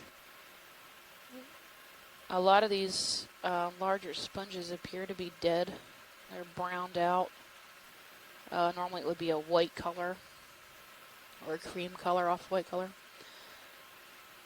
We've got a cool worm here at 4 o'clock in a tube. Okay, you can come in if you want, tighter. Yep, so there's the skin texture of this sea star. It's got lots of pores with small tubes coming out.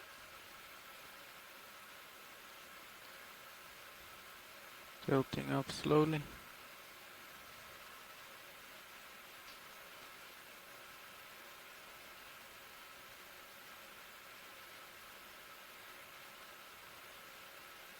Ooh, partial out. Over there.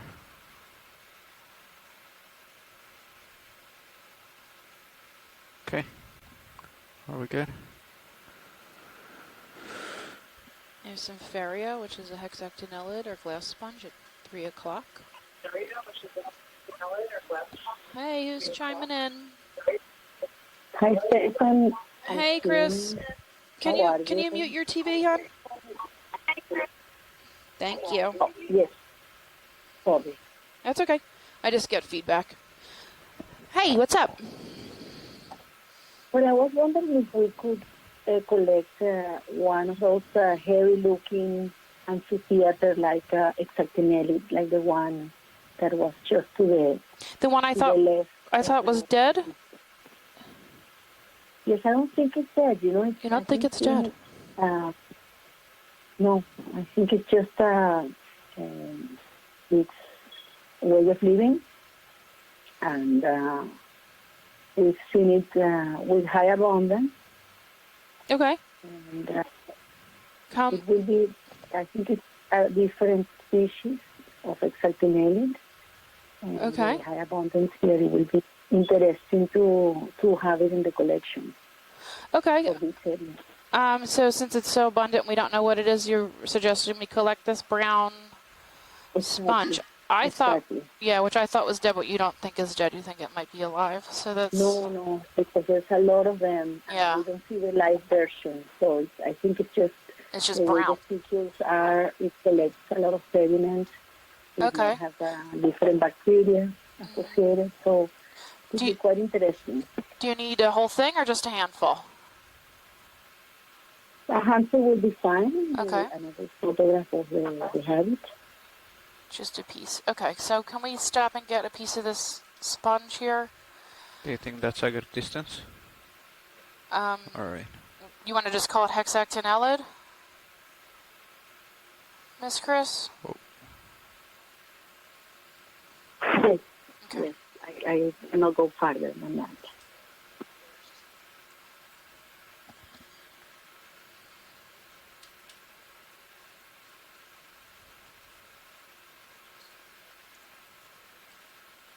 I think that's pretty good.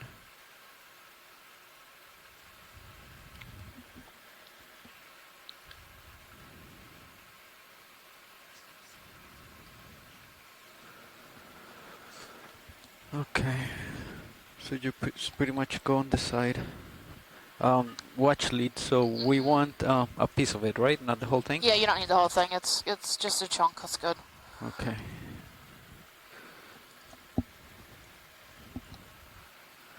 Can we come in on the main camera video? Hold right there.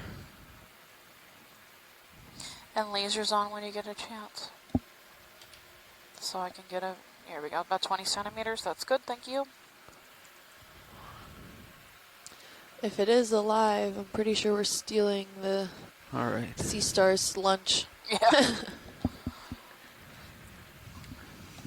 I mean, there's tons of stuff he can eat. Okay, are we ramped up?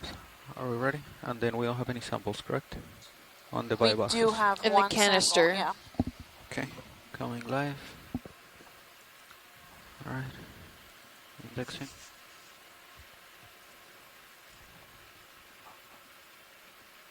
Alright.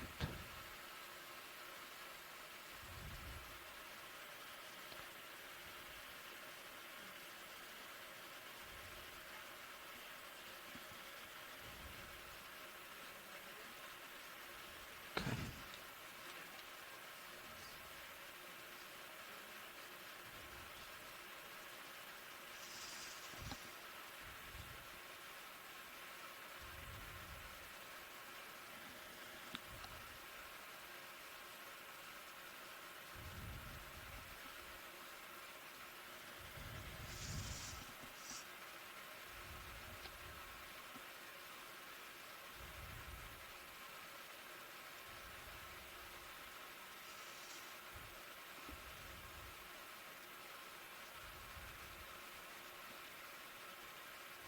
Maybe a little bit more.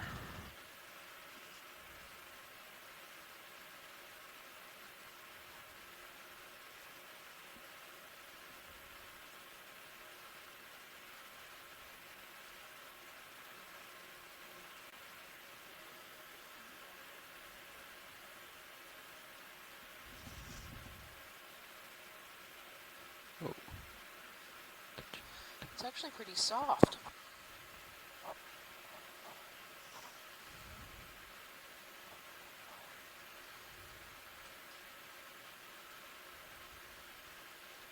Yes, actually it seems very soft, Stephanie, which might make it into a sponge. Sponge, yeah. Will make it even more interesting. All right, I'm just gonna go in there, and then I'll go into the port side, either inner or outer. Okay.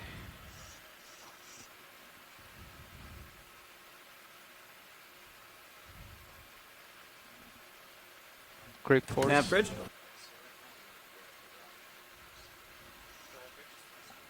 Hey, we're gonna come right another 10. Yeah, we're gonna try 10 degrees. I'm gonna cut it.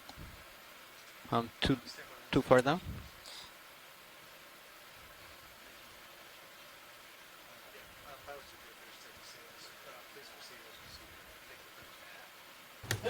Will do. Okay. Still latch bridge. It should just tear, yeah. You should be able to get it with the tips of your claws, Joe. You might even be able to suck it up with a tube. See how soft it is? Oh yeah, look, see the inside is white, which makes me think that it is alive. Okay. It's just the outside's very brown. Is there a big shark? Oh my gosh. Awesome. Look, it's coming back. Let's come out, video. There he is. Nice.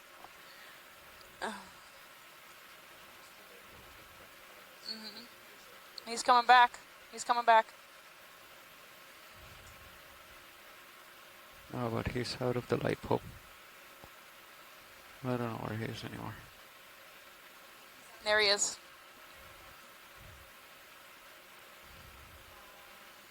Nice. Come in, video. Mike's.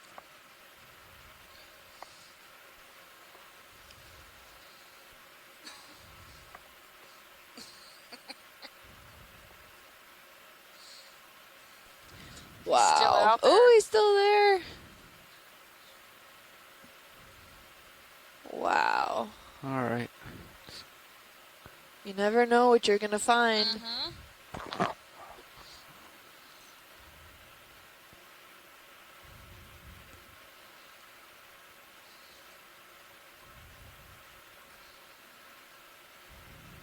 All right, back to the collection here.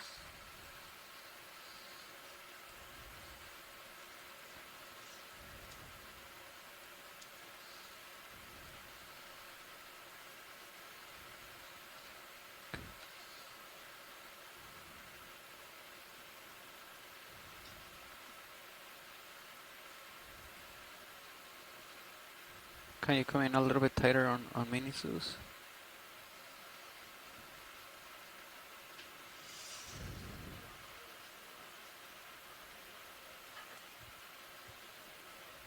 Nav bridge, we're steady.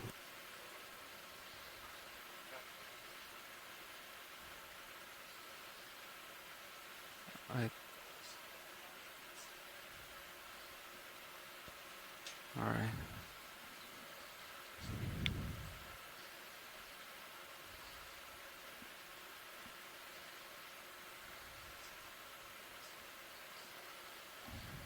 Grape force 4 is fine. Okay.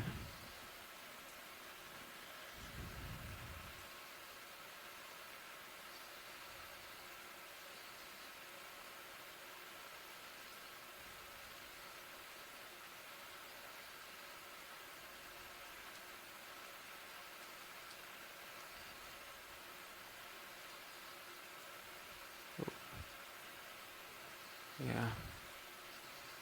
All right. Okay.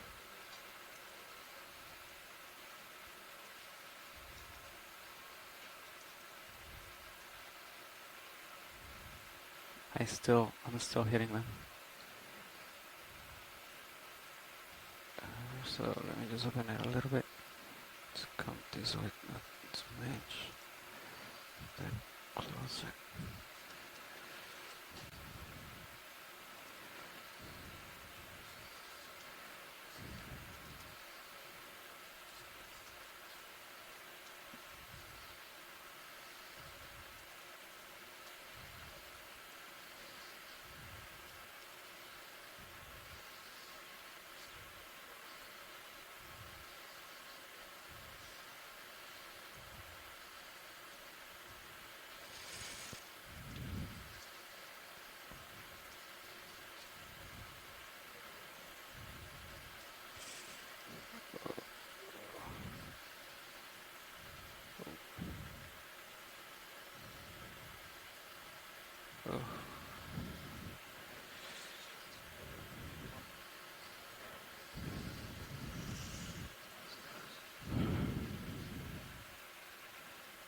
see if I can do this right here like this.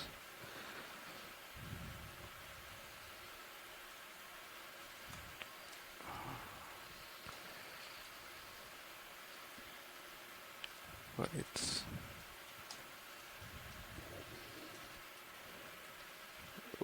Oh. If you want to suck it up with a tube, that's fine. That'd be easier than trying to pick it up with your claw.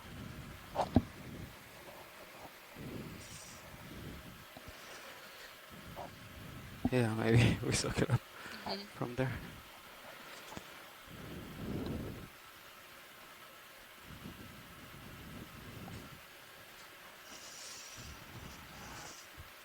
So to grab the nozzle, the cutters need to be in or out, like towards the camera, or it doesn't matter. Okay.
Yep.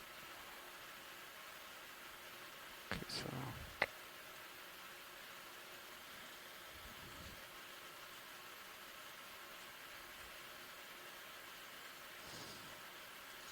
Alright.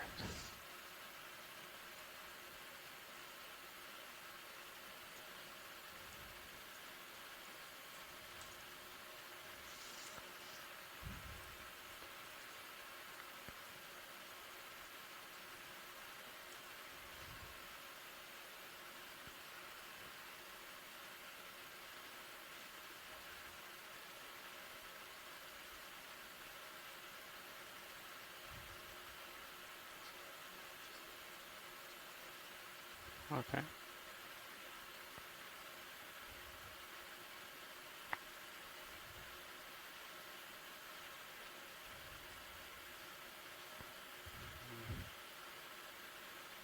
Right there.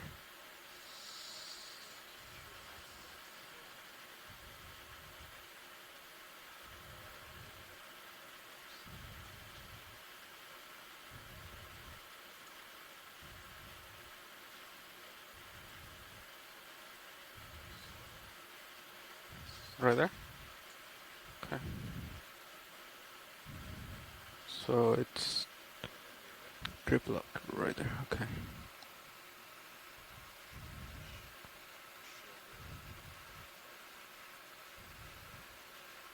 Okay.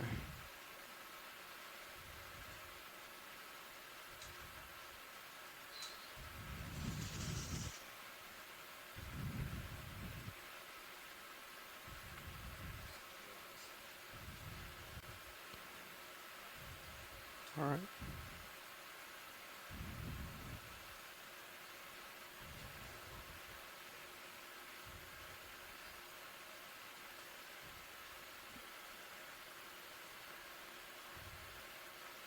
Alright.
Okay.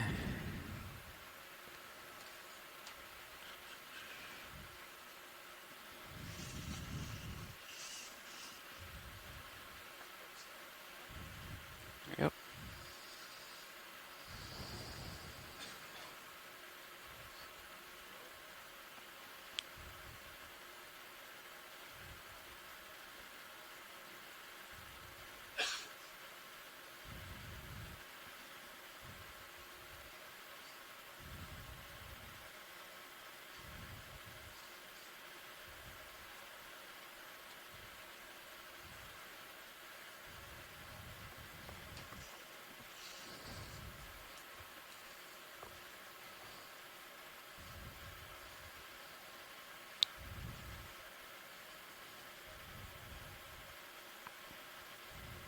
So I gotta go all the way around, right?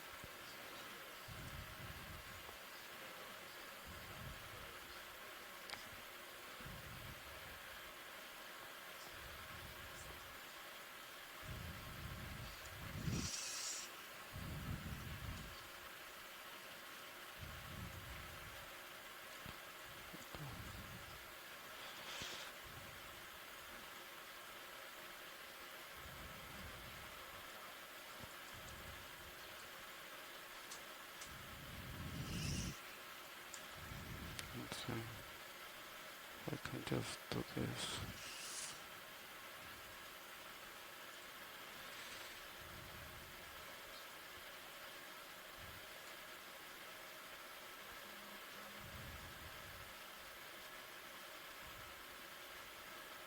That's max. Yeah.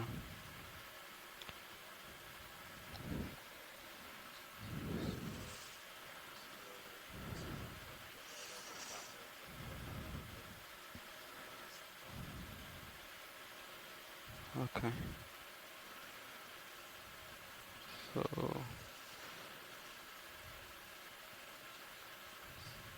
okay.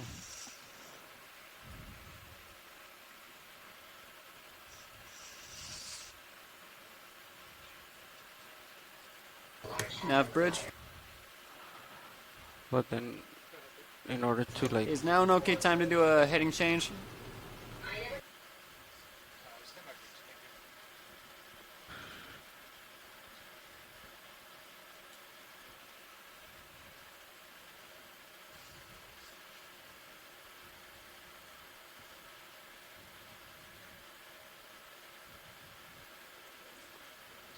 finally. Good job, pilot. So that was inside port. Yep. Thank you, pilot. Sponge community, thank you. Sponge community thanks you. Alright, we're gonna come to 270. Alright, so that's end of collection number 2.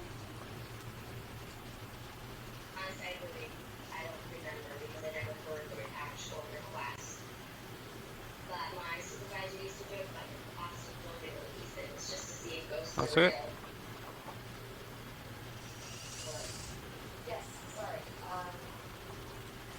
Bridge, I think you're still latched. Yeah, I keep on doing that, my bad.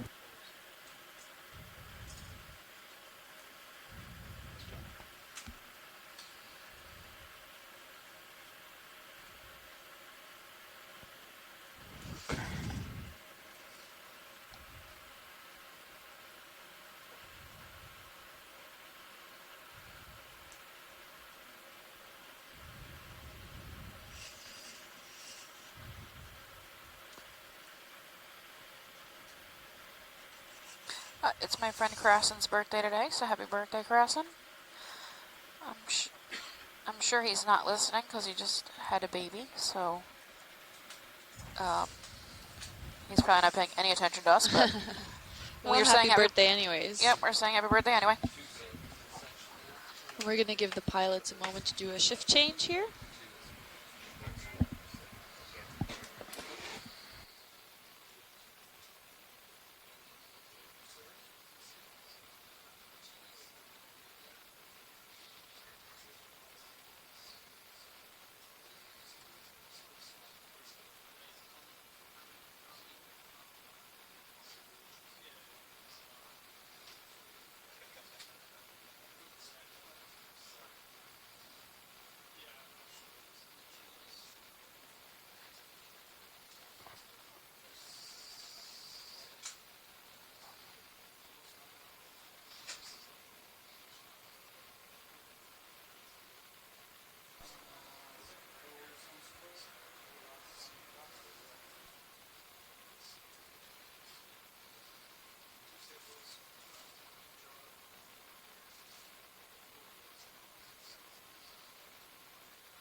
taking off. Yeah. All right.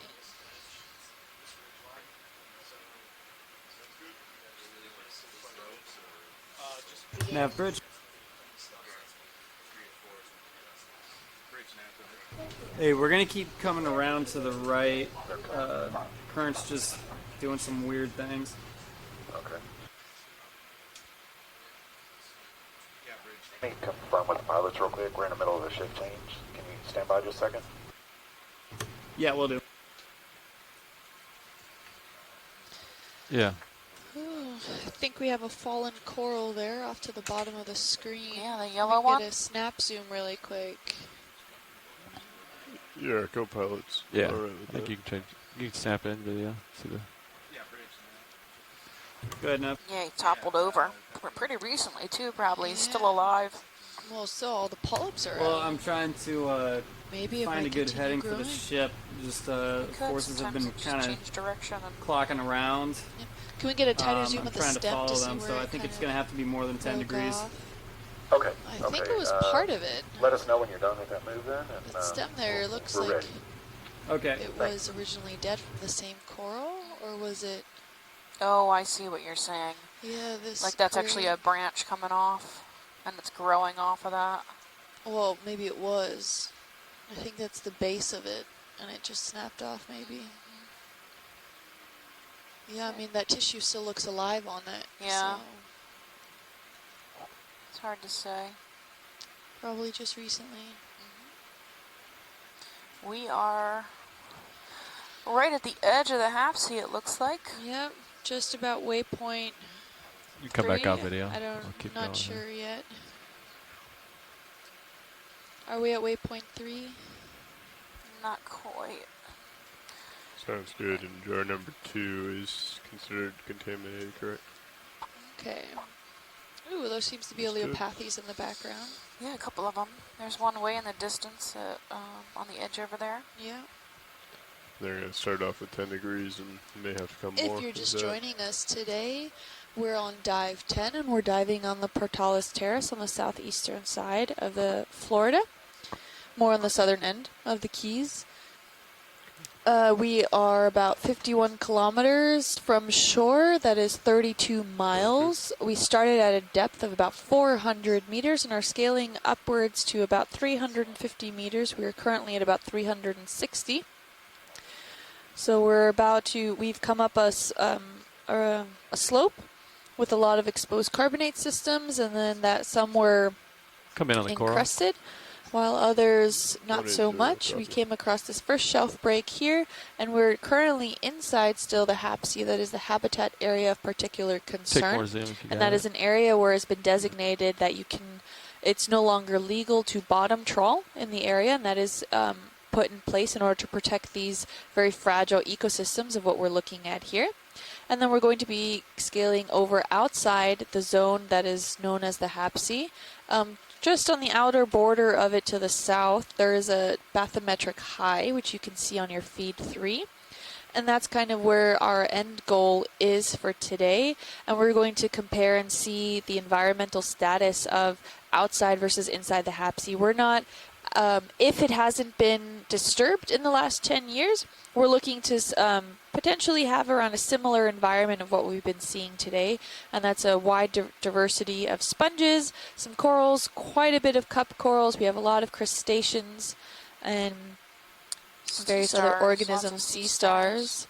So that is the goal, to potentially see about the same kind of ecosystem, if not maybe more of a dense coral garden area. We don't know yet. This is previously unexplored area. This is one of the areas where there has been a Can come lot wide, of Art. talk in the communities about certain areas, but this is generally a lot of areas have been dove in this region that are more to the north and shallower, and then a few a bit far more to the west there. So this area Just as a heads in up, this pilot, region looking down at you, 4-2. has been Sounds like you unexplored, might have a little bit and this before is we get moving. map data that was done by the Okeanos. I'm not sure that- exactly Yeah. when. I think last night. Trying to This figure it out. particular area? Yeah, I'm I not think they did sure. the swath Sure. last night. Crosses. I don't know.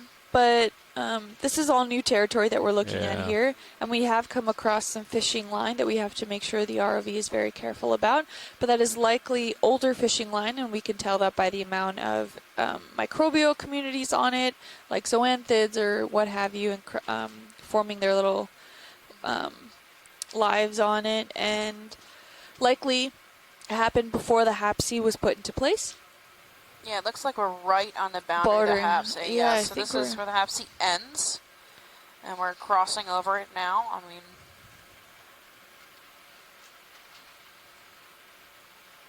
yeah, we're right on it. And I think we, Keep a safe distance. at the shelf And break we'll go of for the the zoom on the coral. system, I think this is where we actually came up from. Yeah, be Where a careful. lot of this fishing line was caught on this coral here. You can zoom in if you want. Alright. Yeah, there's lots of fishing line around. You can see it's bright yellow. That yellow one looks fairly new. Actually, yeah.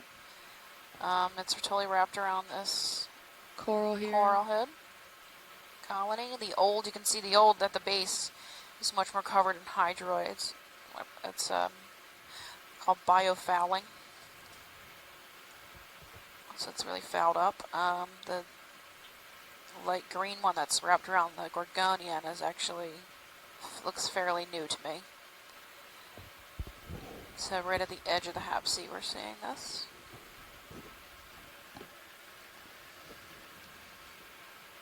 Yep, it's wrapped pretty tight. Got Yeah. snagged. And I guess that current system just kind of wrapped it all around there. So it's still legal to fish in the area, just not bottom trawling. You can surface trawl and you can still fish, generally. That's, yep. So Coral it is could be blowing in from the where wind. that came from. So am I, a little bit.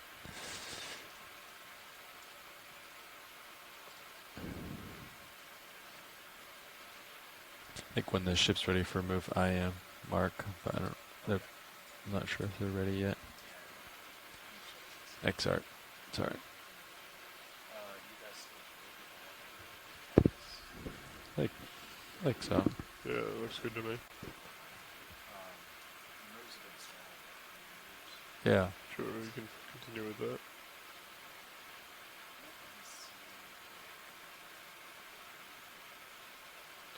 Line goes pretty far, huh? Yeah.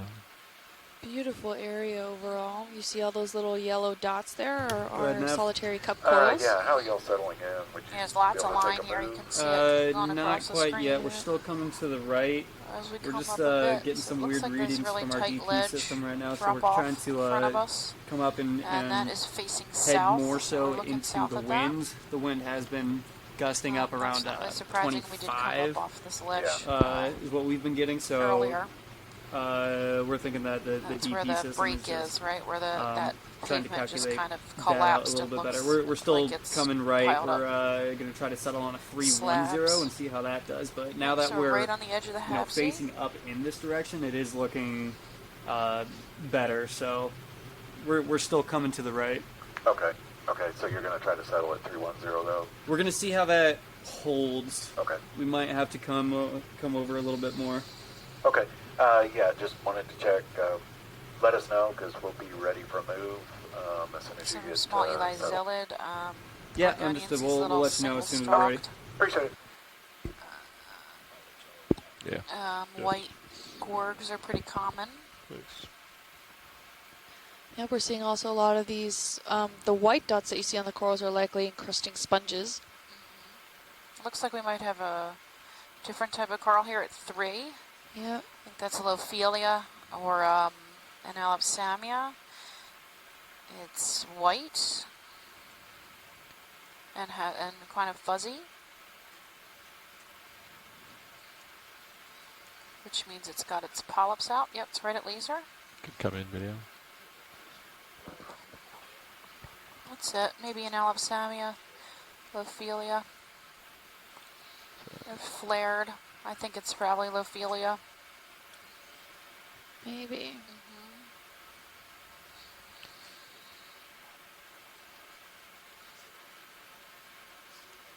There's another small piece over here to the side. Oh, and it looks like also the dead shell of a crab or a fresh molten Yeah, shell up of a top. crab up a little if you go up, pan up a little bit. And then to the right. There. There's Oh, a yeah. crab or something. I think it's maybe a molten shell or a dead version. I don't know. Probably the mold. I saw it move pretty quick, so it's either alive or molted. Those molts are really tricky. Some, if you're not really close enough to them, they look like they're living, but they're just flapping in the breeze. You Yeah. know? So. I think that's what this one's doing. Nav bridge. Okay, thanks, pilot. Yeah. You can come out video, see what else we see here while we wait for the ship. Hey, we're steadying up on 310. We're ready for that There's move. that white thing at 3 o'clock. So it's going to be now, I guess, at 2. It's kind of, 2 o'clock from laser. It might just be a Stylaster. Now it's at noon. Oh, come in. Oh, above it? Yeah, above it. I think it's just a Stylaster. So, yep, up higher. Yeah, right crossing the fishing line. Yeah, okay, that so looks like a it's a Stylaster. Okay. 20 meters, bearing 180 degrees, plenty speed of that decimal today. 2 knots. Another codling. Yes, sir. Squid. You can see how Got intricate a squid. Oh, like yeah, a if you look on your feed hog. too, Rotate down. it's at keep the it in base view. of the frame Okay. there. They're just Come going down. out of picture. Yeah, they load too quick. That's cool. Okay, coming back up to you.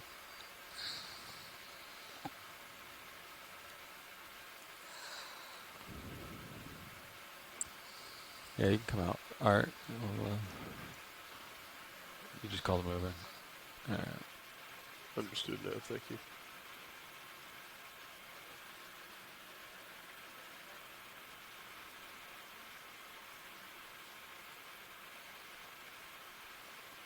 I don't know.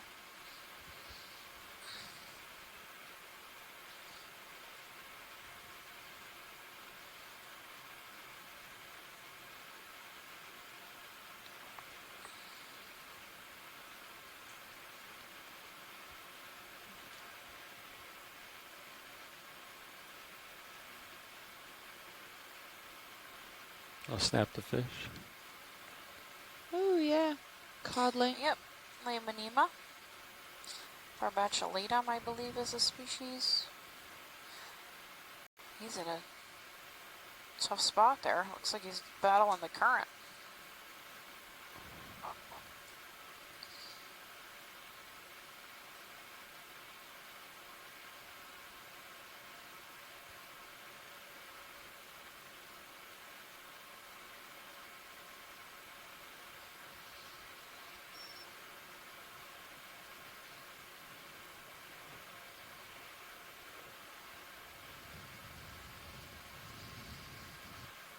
And you might be seeing some different colors We'll let him go. that we are all referring to as stylastid, and these are all still in the stylastid family, but they're all different species. So these orange ones and also white ones that we're seeing around. Yeah, and they have lots of different forms and branching, but most of them are usually in this single plane, planar shape. Yep.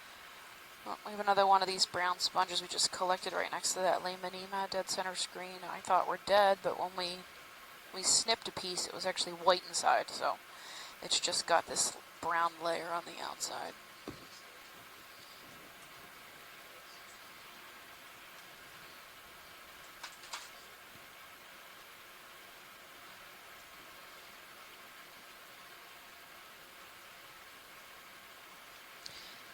Beautiful scenery.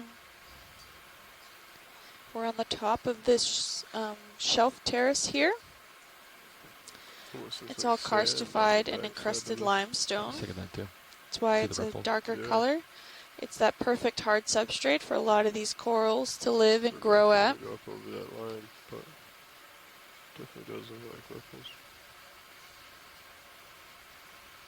Oh, we've got the South Carolina Aquarium watching again until 3:30 this afternoon. So hello, South Carolina Aquarium. We hope you're visiting. We hope you're enjoying your visit and watching our dive today. Cool ridge here.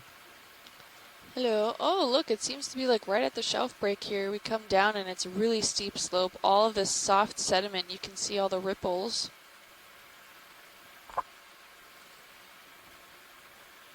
Comes down what looks like 45, almost 50 degrees slope here. Just a really tight edge. Yeah, bridge move complete.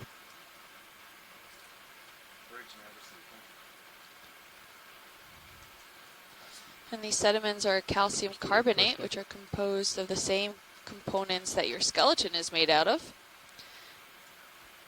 And they're likely broken down skeletal materials from sea life living in the water column, along with foraminifera, mollusks, gastropods, maybe broken down coral fragments, pteropods, a variety of different sorts of skeletal material that has since broken down and become part of the sediment in the region. Here we have another pudgy sea star.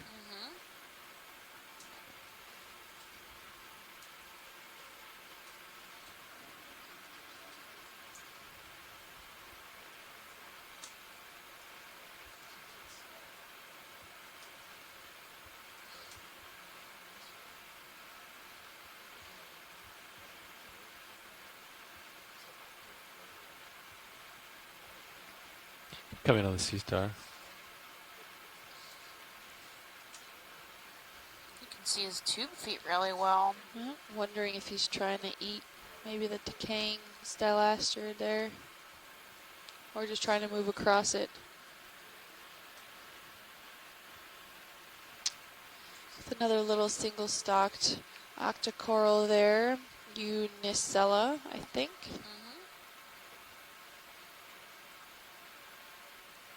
A lot of these small encrusting sponges all around as well. Thanks, Art. Keep going, I think. Yep, these stylaster continue. Really abundant on the top of this ledge. Yeah, and it's interesting to see that this kind of boulder now sits almost out of place. Where did it come from? Why is it above everything else on this platform? We just don't know. Could be leftover pieces from what fell over the ledge before. It could be from on that bathymetric high, which we're on our way now to. Oh, have fallen down from there, maybe? Yeah.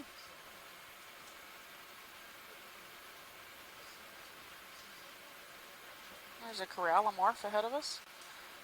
That's an anemone lake. That's a dead center screen almost, about 3 o'clock. You can see these jagged rocks, looks like they've fallen. Yeah, looks like they just broke apart and slid slightly down slope. There's also some more line here if you guys don't see it. Copy, thank you. Yeah, look at these beautiful crazy sheets, yeah. They just look like the bottom got carved out from the water and they just collapsed. Yep. So does that mean we can assume that the thickness of this rock here is probably about the thickness of that rock? Like the rock underneath us that's flat and hasn't been broken away is probably about that thick? And it's just sand and stuff holding it up? Well, not necessarily. The entire underlying substrate can be really also hard. It can still be that limestone that we're just not seeing. It looks to be more of the limestone rather than soft sediments, because if it was a lot of soft sediment, I doubt they could hold this kind of platform. Yeah, because it's really heavy. Yeah, so it looks like a lot of it that has been exposed is that encrusted with a lot of that ferromanganese or phosphatic encrustings on it, and everything that maybe is newly exposed, that fresh limestone that hasn't had that crust, is now what's eroding, and that's where a lot of that sediment is also coming from. And then at a certain point, as soon as that all gets eroded, since it's easier now to penetrate that rather than something that's been encrusted so intensely, that now after a certain point, it reached its maximum where it can hold, and it just snaps off the rest of it, that top layer, and just slides down the slope. Another 30 at 180, please. It's just like this slow carving out. Yep. Well, slow in recent terms, but in geologic terms, this can actually happen fairly quickly because limestone is one of those that can either cement and stay put for millions of years, or it can be easily dissolved and eroded right away also. So it just depends on the cementation factor and also the physiochemical conditions of the seawater. So if that changes over time, the carbonate is very likely to be impacted by that fairly quickly. Yeah, so we are outside the HAPC for sure now. Again, if you haven't been with us, or if you're new to the Okeanos, in this cruise at least, we have been working in the habitat area of particular concern that runs up and down the eastern coast of Florida up to Georgia. And we're in a small, smaller extension that's on the south side of the HAPC.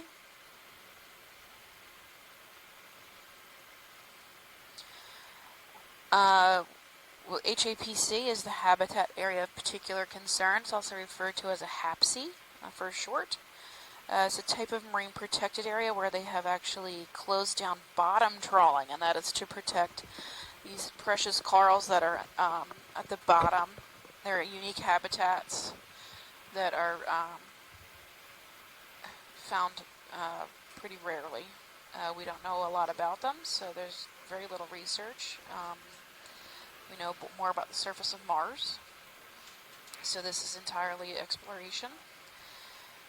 Community-driven exploration. That's right, community-driven. So I'm from Harbor Branch Oceanographic Institute at Florida Atlantic University, which is in Fort Pierce. We do a lot of work out here, right? I mean, as much as we can do when there's funding and available vehicles, but being on the Okeanos gives us an opportunity to explore with you and have the resources on land. And they can all go home at night, eat dinner with their families. They're not stuck on a boat.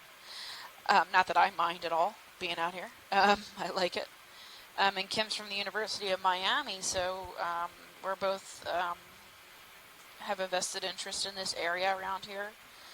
And we work with a lot of local people who work in this area as well. So we got a lot to look at. We do have a few dives nearby, but not in this spot. So I think the closest one is a couple miles, you know, directly either north and south of us. And we have never done an inside-outside dive that I know of. Of the HAPC. Of the HAPC, yeah, an inside-outside of the HAPC dive. That's why we opted to do this today, because we think the community would really like to see... Kind of fill in that gap. Right, and that this habitat actually continues outside the habitat area of particular concern. So this data will go to the South Atlantic Fisheries Management Council, I think, is in charge of this area. There's a boundary there. I'm not really sure where it breaks out, but because there's also the Gulf of Mexico Fisheries Management Council that deals with what do we do to stuff zero further turns? to the west. Right now? Yeah, so Yeah, they'll so you collect turn this data starboard, I and would turn port. That sound right? Or submit actually, I it basically to stay here. our local community. Biddy, you can come in. We're waiting for the boat. And figure out how to manage it. Yeah, and where we plan to go on several of these dives, how we plan it is that we take a large input from the community around us. So for there's months of planning about which region we'll be in, and then emails get sent out to so many different institutions and programs and areas of study, and we assess the feedback coming back from different communities in the program, and sometimes we label them as priority dives, where there's a large community is invested in this particular area, and what they're looking for may be different, but they all agree on that this area seems to be quite important, whether it's for the fish or the coral or the crustaceans or the geology of the area or just the water chemistry as well. So this has a high impact, and then when we bring all of those inputs in, and we're able then to make those decisions of where we can dive and where we can go, and Steph and I being the science leads on this cruise this time, we usually make those final decisions with a lot of the mapping team on where's the most feasible to dive. We talk to the ROV team because we have to assess, beautiful area of my gosh. Sponges. Oh my god, squids. Thank you. Look at all these crazy squid. Wow. That is a huge school. You just keep on flowing. Don't stop. We had quite a few following us yesterday. Ooh, beautiful. Wow. Wouldn't it be lovely if we could see some dolphins now? Just try to eat them. Just saying, wishful thinking. Not for the squid, probably, but... But yeah, so we take a lot of those inputs in and we find a relative location on where would be the most likely or the most invested time or region that would be feasible to dive in. And Steph and I try to make those routes and try to hit all of those targets that we get from the community that we want to reach in. And another great aspect, like Steph just mentioned, is that we have that onshore resource where we get to communicate live with scientists onshore. So Steph and I are not experts in everything. I'm here mostly for the marine geology and the carbonate systems. That's what I'm studying currently. And Steph is a deep sea biology taxonomist.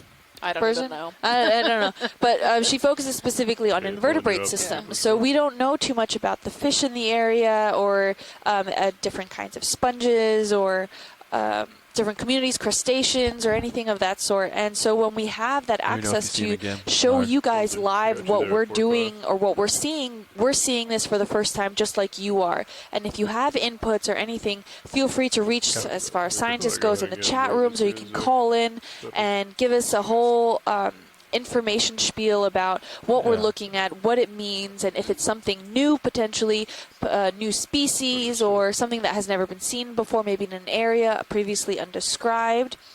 If you want to just reach out to us in general, we have several social media platforms that you can reach at NOAA.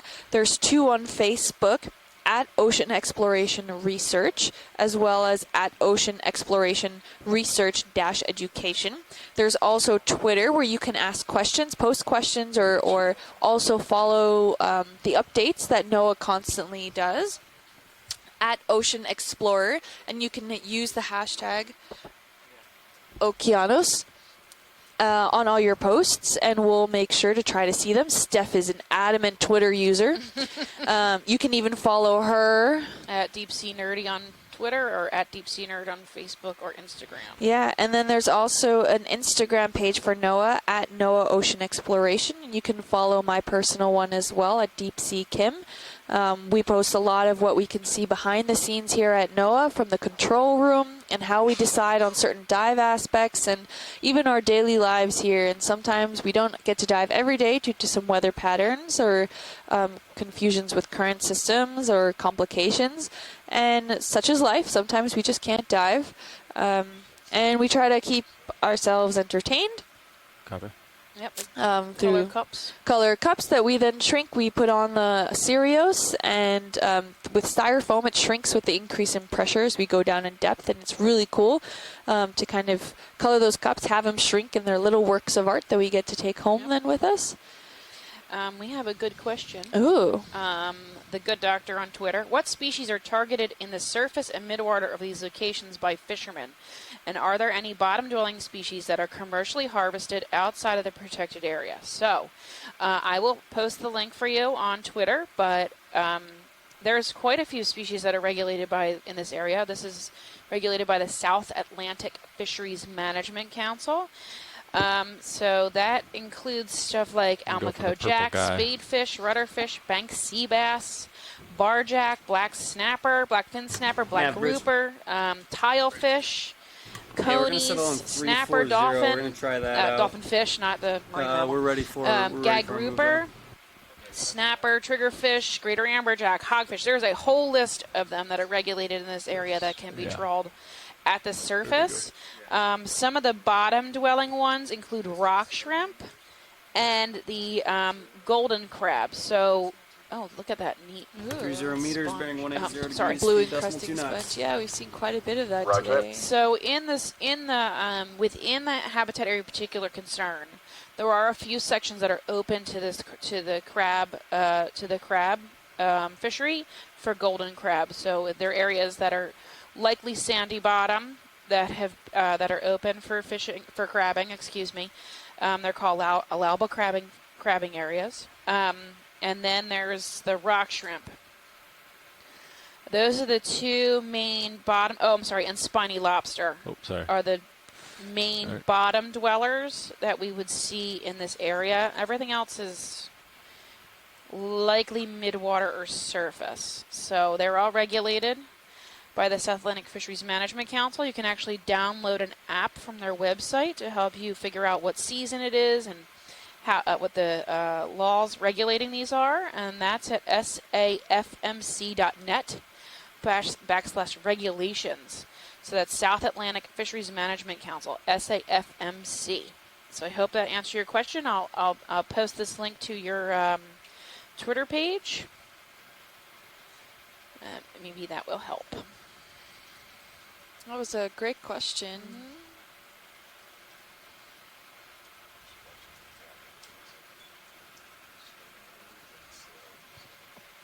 Happy. What is that white thing? I'm seeing something at 3 o'clock. Okay, I guess it's coming in center screen now. I have no idea It's what like you're a talking bulbous thing. This? Oh, yeah. It looks like a there's sponge? quite a drop off underneath the Think sludge so. over here to the port. Yeah. I don't know if you have any interest in that. Can we zoom on this white ball sponge here? Go Yeah, down I'll get a little closer. Yeah, careful. There's line loose. Yeah. Stay away from it.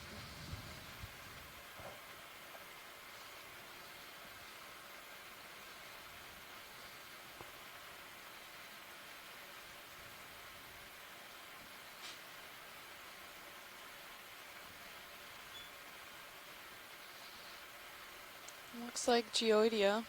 Yeah, I think Big so. fuzzball that's been,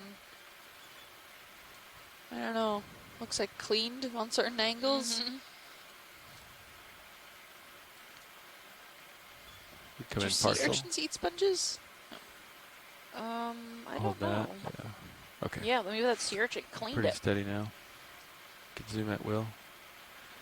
Or maybe it tilted over. I'm not seeing the Sounds good. oscule on the top. Yeah, the astrophorid is. We've seen this guy earlier, or something similar earlier. I think Chris, if you think this is an astrophorid, Large geoidea. yeah.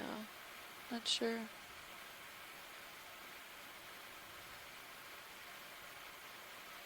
I wonder if cleaning it, by cleaning it's also technically removing all those spicules. Yeah, right. It's just bald there. Yeah. It's weird. So spicules are really prevalent elsewhere.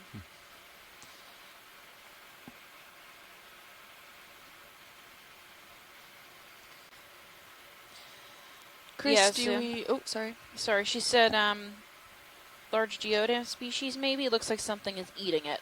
Yeah, so Yeah. she agreed that we were possibly. Do we know that echinoderms eat sponges or feed maybe on the outside schmutz that's growing on it? Is that something that is seen?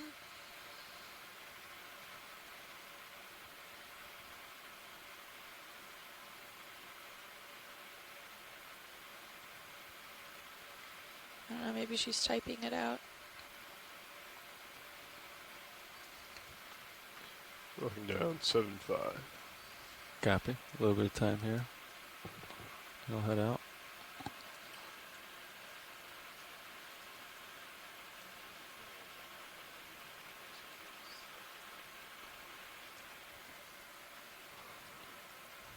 I think we're probably good with this art. I'm gonna Seems keep like going. a lot of sediment has been trapped in it, as well as hydroids She's growing calling. on it. You got She's someone oh, okay. flapping Yeah. over Yeah, I there think there's to some the trash upper over left. there at 9 o'clock, flapping in the In the breeze. yeah current. Thinking it might be trash related. Some yellow garbage.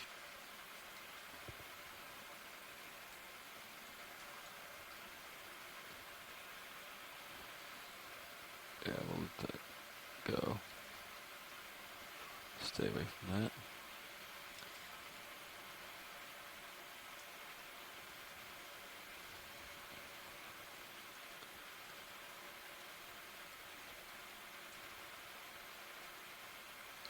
There's some of this rusted stuff again. Hey, Chris, how are you? Yes, very good, thank you. Quite impressive pattern in that geodia sponge. We saw it before, but it was all covered by that fuzzy material that we assume it was spicules from the sponge, or I assume it was spicules from the sponge.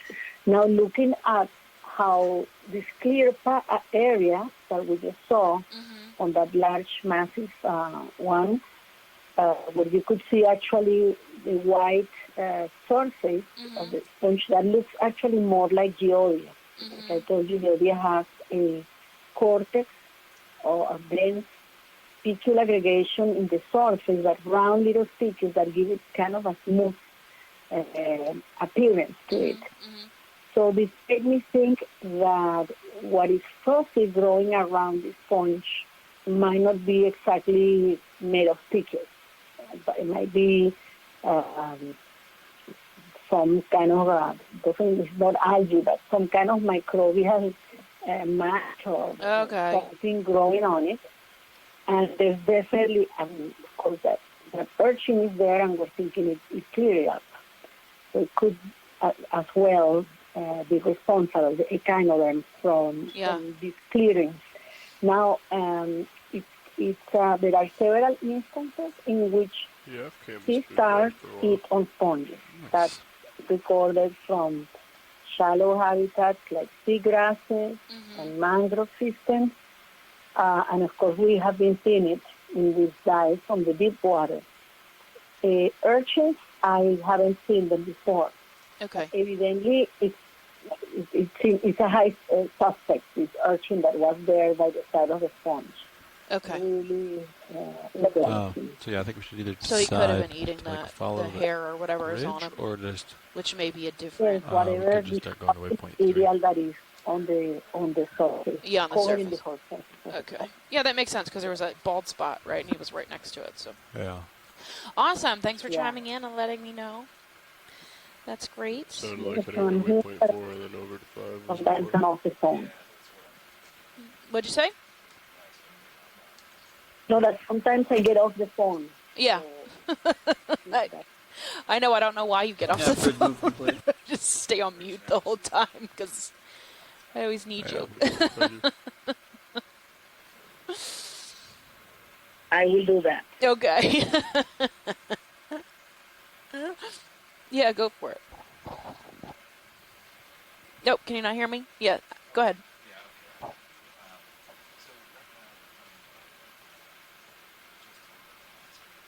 Mm-hmm. Yeah.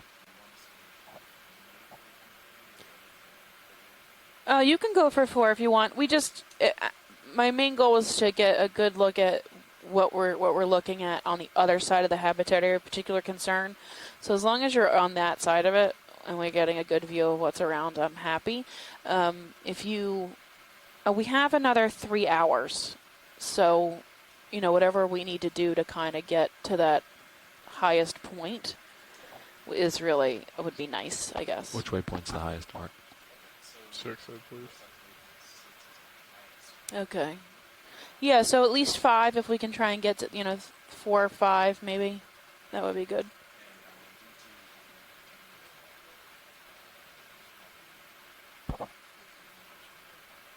Okay. Yeah, we don't have to hit waypoint 3. It's fine. Okay, thank you.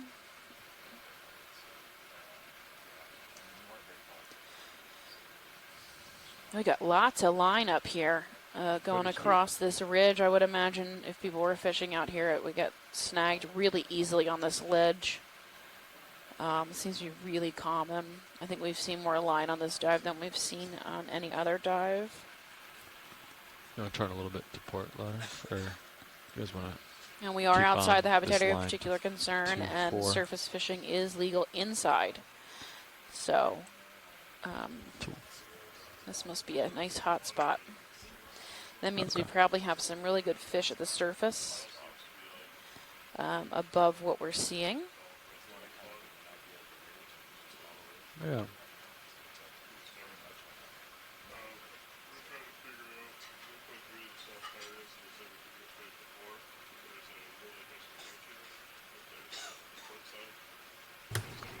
Nav bridge. Yeah, we're still trying to figure out the best heading for the ship. It looks like we're gonna have to come left. Are we gonna continue moving to the south? Yes, I can confirm that we'll be moving pretty much on roughly a 180, Just or a very beautiful close to that. landscape here, what we've been seeing. Okay. If that helps you out. Yeah, understood. Yeah, it just I'm looking at the ADCP here too, and it looks like the current did just kind of have like this weird little shift that it All did. these yellow little dots that you're like seeing it was heading around, towards these the orange northwest yellow at first. Now it's things, kind are of more actually towards individual the corals. northeast. They're So isolated just cup as that corals, changed, I was following and it. each one is its own around, little animal. following So what it's, the DP it's not a colonial was animal. showing me, but Or I'm thinking is I'm it going to still have to come classified back as to the colonial? left. Which one? The Stylaster? Face No, like a the 290, isolated maybe cup even a corals. 270. No. So the Just to colonial split the animals, forces like the Stylasterids or properly. the other corals that we've been seeing, So is there are now multiple a good polyps time on to do that? Are you guys a gonna skeletal be here structure, for- but each one for of a bit? those It's just a polyps big are its heading own change. animal, which hence the colonial term. Yeah, let But me these just double check with isolated pilots, cup corals but, are think exactly so. what their Hang names are. They're isolated. It's one animal per little cup. And they're quite abundant in this region. Ooh, looks like we have a sea cucumber in the background there climbing a little Yeah, Stylasterid. that pink one we've seen before. What were they thinking?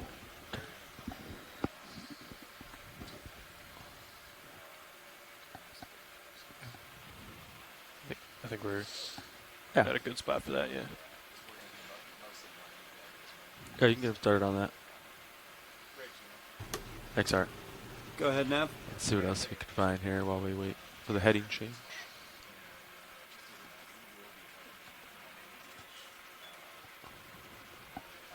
Chris? Hey. Yeah, it just gives So us a good Noah idea Barrett of in the chat where we're room heading. Thank you. made Okay, an roger that. Let me observation know, that when you're a settled in. few expeditions ago, some of the first observations of sea stars that were eating sponges, it was also noticed that some of the sea urchins were also around the sponge as well. So could be that we had a similar situation here, that There's a lot of maybe they lime were on cleaning this the ridge. outsides of it Yeah, that's and what, eating the spicules at the Mars same said. time. Can the sponge regrow the spicules? Oh, Brazingid. I think We're so. just going to keep coming if we're stable. Yeah. Ah. Okay. Okay. Thanks. Wow. Okay. There's cool, like, group of squid. Yeah. I saw that, yeah. Oh, no. So if you see it. Oh, geez, I was just talking to nobody.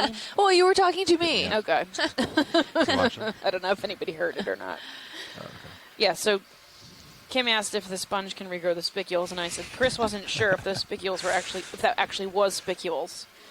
So that bald spot looked like the actual cortex of the sponge, and those that hairy area may not actually be part of the sponge. It might be something else growing on the sponge. Yeah. But either way, it can grow back. So Little if bit of it's current part of here. the sponge, it will Coming grow right up back, this. and if it's not part of the right sponge, out, it'll so- probably just fill in like grass. Yeah. Right. So east to west, that's strange. We have another one of those sunbasket stars there. Nav, can you zoom out just a touch on high pack? Can we do a quick snap zoom? Yeah, Oh, it I'll looks like settle there's down. We're waiting a for the smaller ship to get a one heading there. change, so we have It's a minute. Brazingid. Brazingid Yeah, that's good. star. Man. Thank you. Yeah, thank you.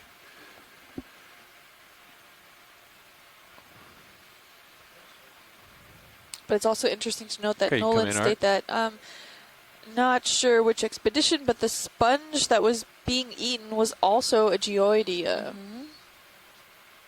Ooh, and this is now that back side of one of the Brazingid sunbasket stars that we were seeing earlier also. Seems to be in a similar shape. Its tentacles kind of wafting out into the current.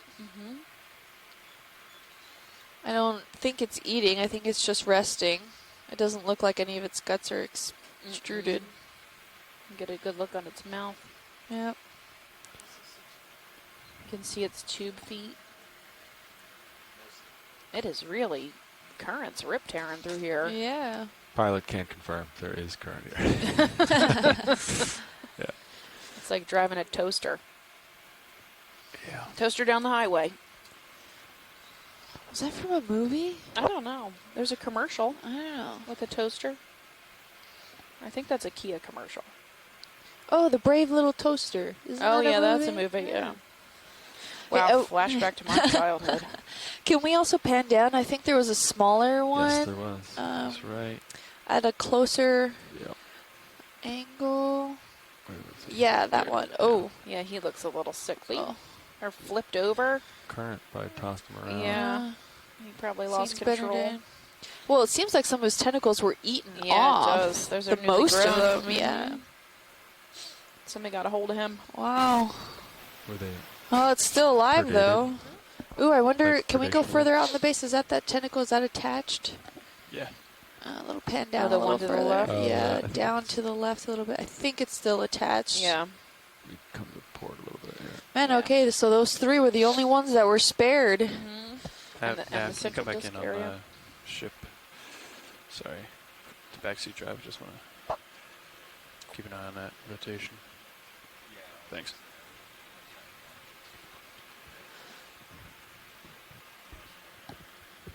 Yeah. Just Yeah, so that does good. not look like a happy star there. Just to correct myself, the mouth wouldn't be open over the Stylasterid. They're actually suspension feeders. They're water column feeders. Thanks, Nolan, for correcting that. Yeah, sounds good.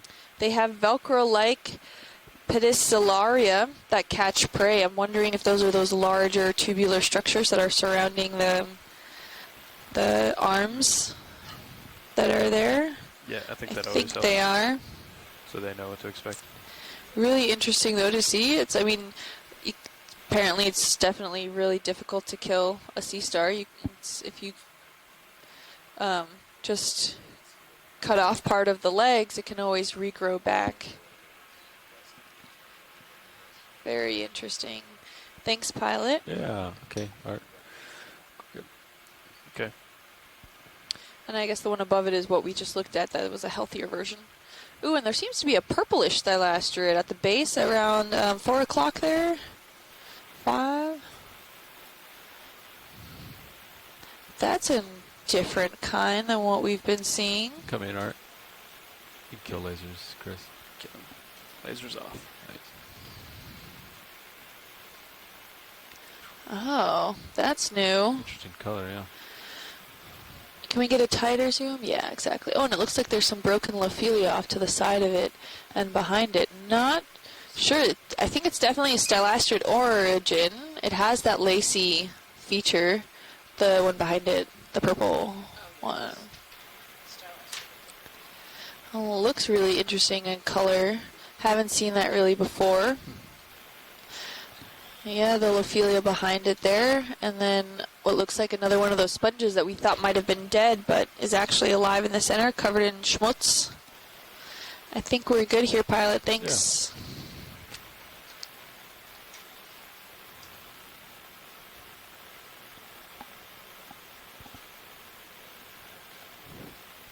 So that rotation might take a little while, pilot. If you want to, I think you've got enough leash to maybe check out some of that. Okay. We can keep Got a lot of if those they have blue to punch out sponges. something. I think we're at the top of this, so we can just come straight up. I was gonna say the rate of change is pretty slow. Nolan, I would think they're desmicility. But you've got some leash, and I can follow you around. Hymodesmia is what I usually call them. But that doesn't mean I'm right, so... Chris, these blue sponges you think are hymodesmia? Or did you say you thought there was something else? I do not have winch control. Workshop, co-pilot. Oh, hemimycali is another option. Your HPU's off. Yeah. That's what she said. Hey, I don't have winch control. Can you check the winch, please?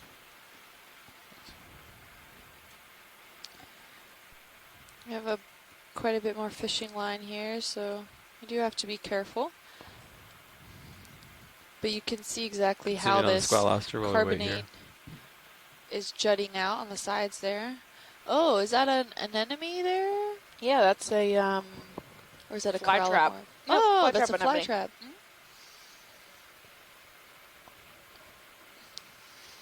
Nice. Yeah, you can hold that. Oh, squat lobster claiming the corner.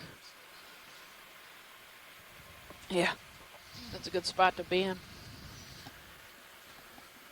That current rip tearing over that ledge. Yeah. Wow, nice. You can see a whole bunch of the unbranched Eusinellas, I think they're called. Eusinella. Those are those little unbranched sticks that are wafting in the Unicia? current as well. Unicia, thank you. Unicia. Come on, John. Get there. Oh, it Have you seems seen like them there walk is by almost yet? like a golden coral hiding underneath there on the bottom. You can see Oh, it kind yeah. of wafting in the current That there. might be a black coral. Oh, maybe. And you can get a really good view from Sirius on your feed too. Oh man, It yeah. shows you right the edge Just of keep it where this it is for now. We area don't where want to D2 change things is when they're in the middle of something. hanging out at the moment. There it is. HPU1's on. Get us into on now. Transfer control. Yeah, there you go. When you guys are available, pilots, we have a question from Twitter. Whenever you're ready to answer, just let me know. Nav bridge, we're gonna have to. Can you guys come off bottom so we can switch center rotation to a midships and finish the stern? You guys copy? Yeah. Yeah, we'll Okay, bridge, let us work on that. Stand I by think one. Come out part with of now my favorite part of what we've seen You on wanna this still swing arms for me? expeditions is We'll have the to stand by on sea that watch spider lead. with the younglings wrapped around him. And also now that sunfish that we saw. It was incredible, and the amount of also sharks that we've seen through this expedition. As even though I study the geology of them, seeing all of these associated organisms are just fantastic, and even seeing the pelagic Oh, stay in this formation, or you fish wanna as get in the well. shadow? We can It's just stand incredible here to for now, see I how think. all this environment is so tightly What do you think? interconnected Yeah, together. just come up. Sound good. I'll come up a couple meters. Okay. Just be safe here. Watch lead. We're going to come off bottom just to make sure the ship's happy to do a heading change. Okay. And then when they're done, we'll Control room, deck hopefully A, come comms back. check. No problem. Keep the view of the ground now. For Got you, Deck A. Not sure if folks at home said that, Yeah, but the reason you. the RV took off was just have to you make loud sure and that the clear? ship We're, could change its heading. I was just down there. Well, the RV pilots Everything always was have off. to Well, make the sure they're HPU was talking off. well to the We're bridge still there at to make sure that the boat high voltage, or, and the 450 the hooked up and ROV are everything, well but, acquainted. obviously, you know, you have control again. Like this I think. constant dance Yep. between the ship and the two Yeah, that must have ROVs happened that since we the and we're since not in the safest your place here. winch There's check, huh? lots of line, easily Yeah, get caught it on. must have happened There's in the lots last 10 of minutes. ledges. Right. And Deck, yeah, just so you must be know, super we're safe. coming off bottom. Ship is making a significant heading change. They can't do it around A-frame. Okay, I'll go check in with the so we're bridge. gonna come up off the Sounds bottom good. so we can make this ship Yeah. heading change Yeah. I'll safely have Sean here. He's with without me. I'll make sure he injuring monitors the the vehicles winch. or Great. any of Is our at least on staff. comms. Thanks, Deck. That's He's because got we you in the put workshop. like a 90-degree turn up here. Thanks, for the Deck. dive track. Coming up with you, Chris. Roger.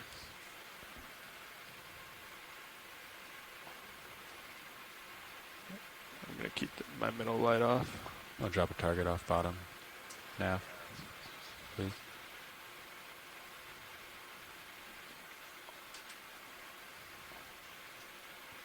Thanks, Art.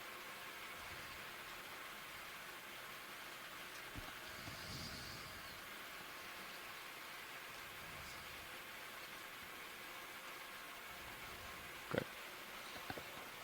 Just so when I come back down, I can find it back.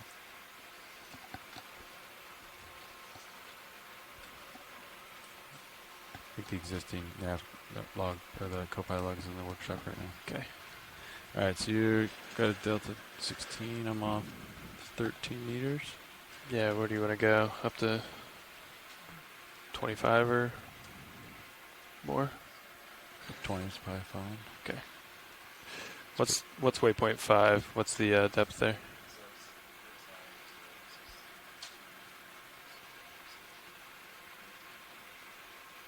Okay.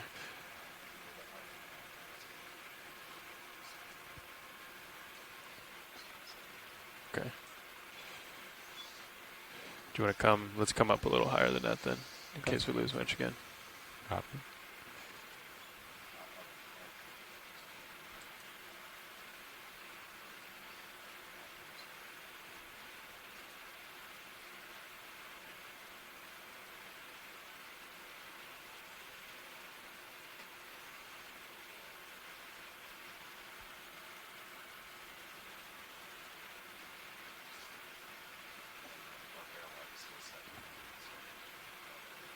Yeah.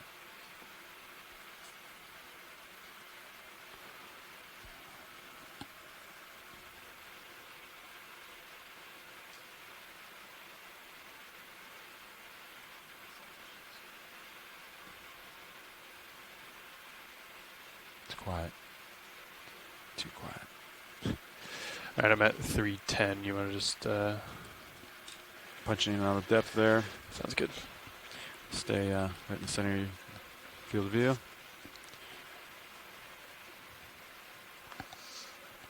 Keep an auto head for now.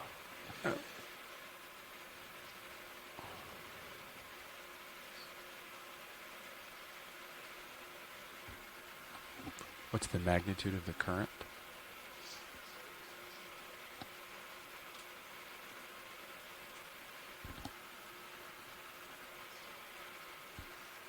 Due north, basically.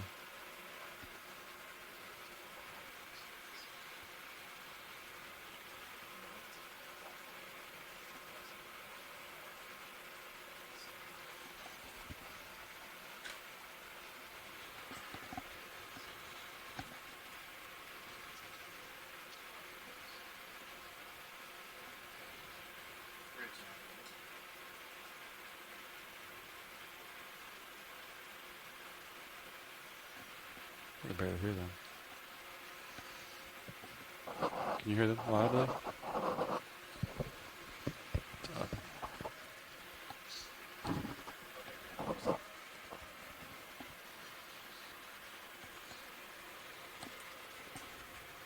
They're way down. Yeah. I don't know why people do that. I think We should may as well just mute them. I would agree. Ooh, jellyfish. Ooh, we got quite a bit of jellyfish ahead of us if you're Okay. still watching.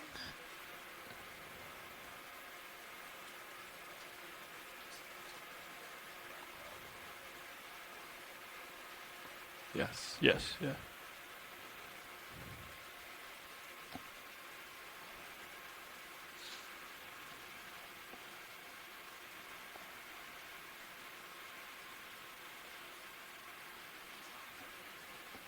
We'll push forward a little bit. You can rotate up with me, Chris. Okay. Yep, looking at you, 8-5. Jellyfish distracted me for a second. You're still plenty clear. Getting some pings off you. Copy.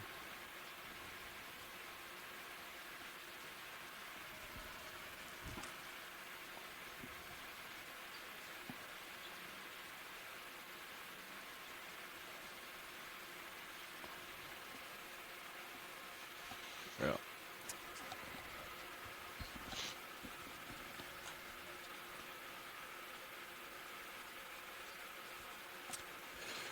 Yeah, that's pretty far. If we were on bottom. Yeah.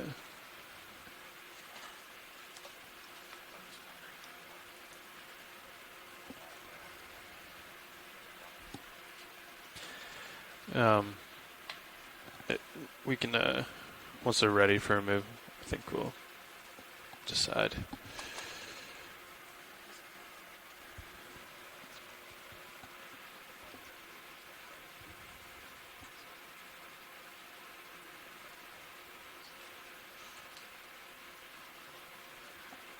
Yeah, I think we want to check out that ridge, but maybe Pilot has a different idea.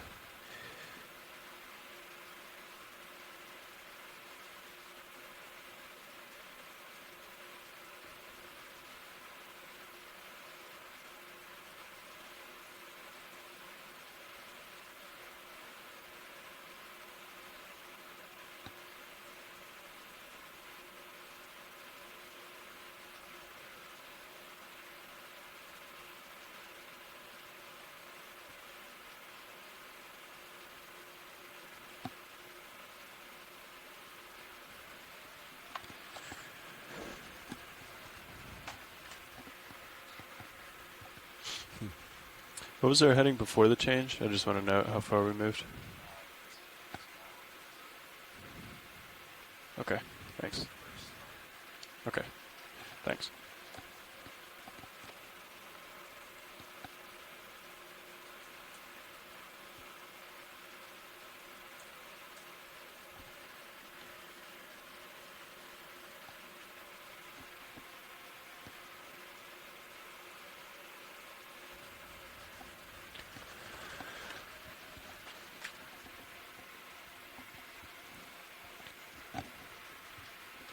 What does the ADCP say that current at bottom's doing?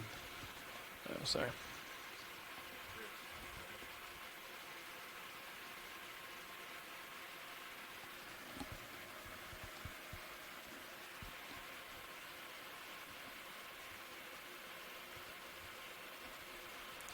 We're going to need the position move first, so.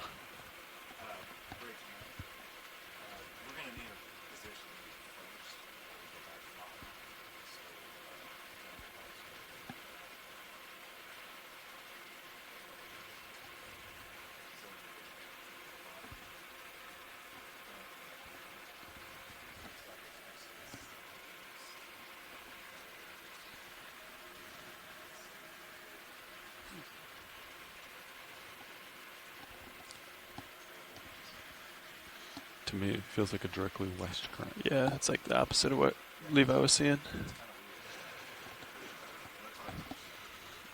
Probably because of this like ridge system.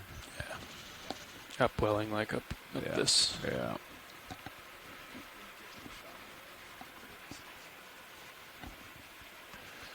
Yeah. Yeah. Gulf Stream.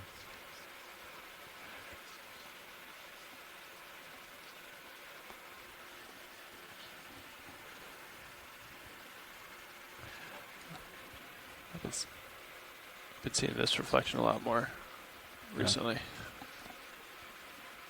And it's not real because it's not the tether. Yeah.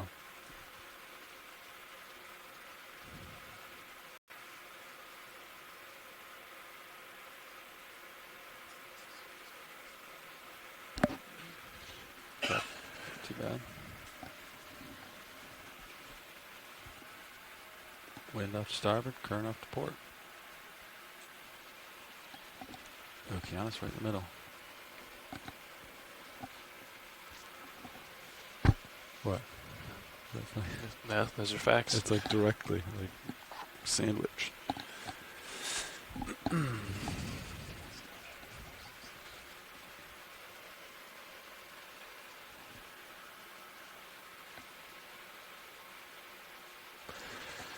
I wonder what happened to our winch.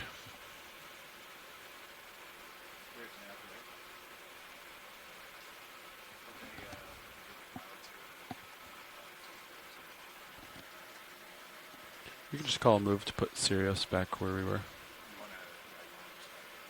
Yep. Yep. Due south, probably.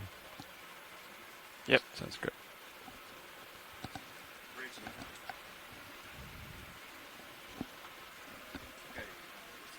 Go for jellyfish.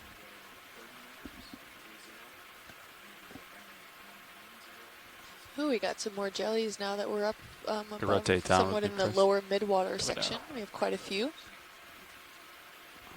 Do you want to turn to 190, the direction of movement, or do you want to stay looking into the current, Chris? Dealer's choice. We can, I can come around. Okay. I'm looking down at you now, so I'll just spin. Copy.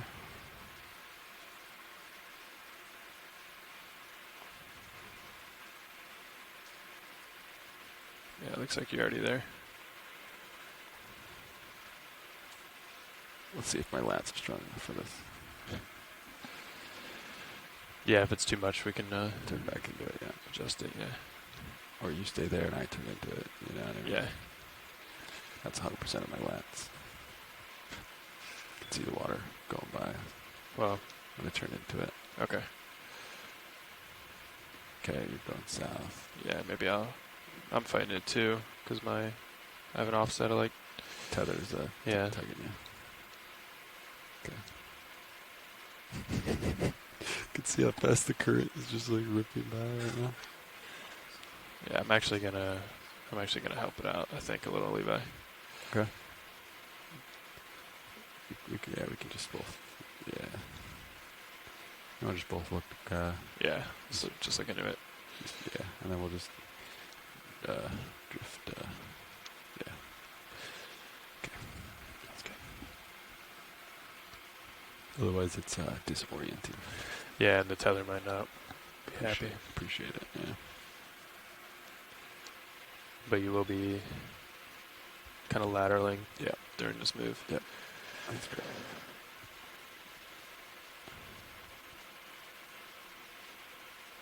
All right, so you're looking eastbound. East. I'm looking eastbound. I'll stay in your view, and we'll move to starboard.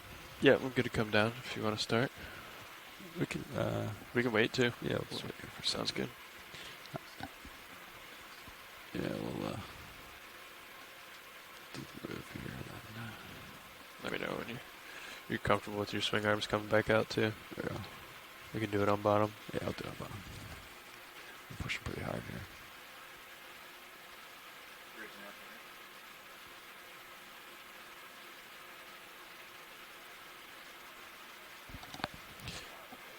We'll get with him. Deck A, co-pilot. Hey, I got half that. Yeah, Jeff and Bridge were saying we think you're okay to come up now from the winch room. I think we're all set. Copy that. Great work down there.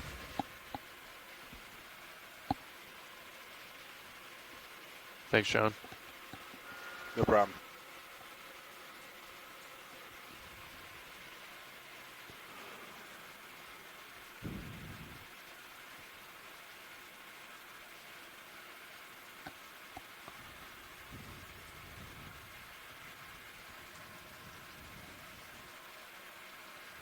Fiber levels still look pretty good. Great.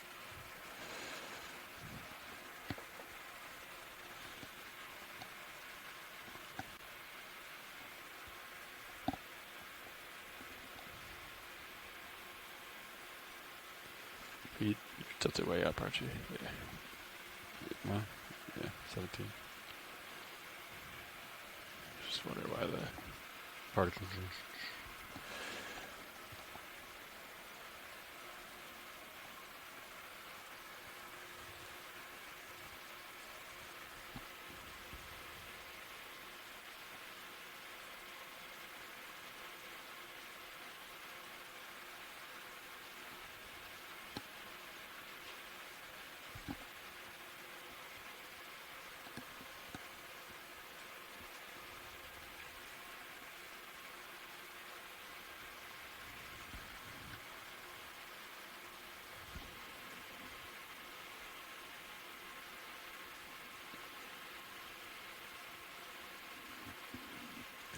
You had tail cam in pretty regularly when you were pinned to the bottom. Yeah. Lars knows that too. Can't wait for the new one. Yeah, me too. To figure out another camera for this still, or another monitor. Yeah. Ooh, somebody's looking at hydraulics, huh? I think we just leave it up there. Copy. A little more visual in case you lose it. Might notice it.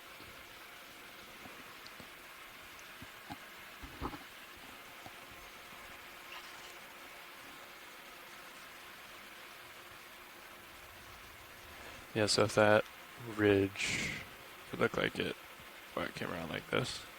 Yeah. It's kind of, well, I couldn't tell if it ever turned or if it was this, you know what I mean? Yeah. I don't know. It's unclear. Because we were looking east, right? Pretty much. Like the way we are now. Yeah, ridge was going this way. I don't know if we ever saw anything going that way yet. Kind of a north to south ridge. Yeah, I'm not sure. My guess is it either curves on this contour or this, or just flattens out to nothing. Let's see.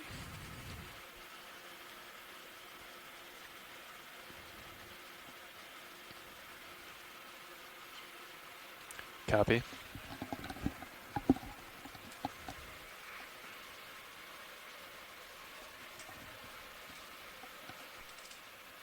Another minute or two, and then we'll go down. Sounds good.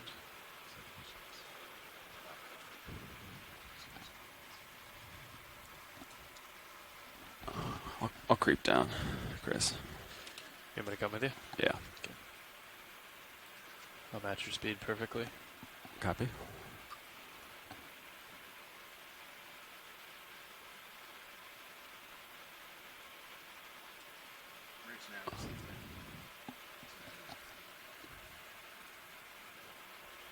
Copy that.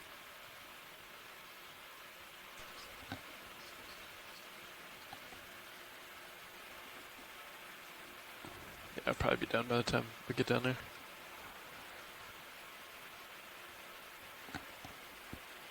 I'll push down a little bit more here. Altitude 30. I'll tilt down. You're getting under me. Yeah.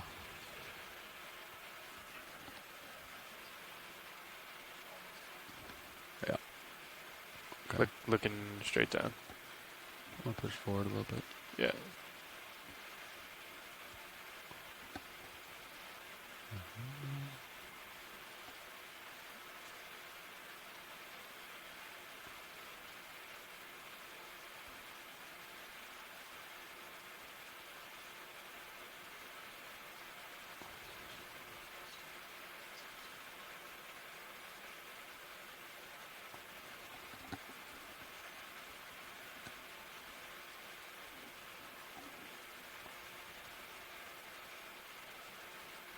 Picking up bottom of sonar. Copy. Did anybody look at the sonar when the squid were going by? I don't recall. Let me push down a little bit here, sorry. Very good.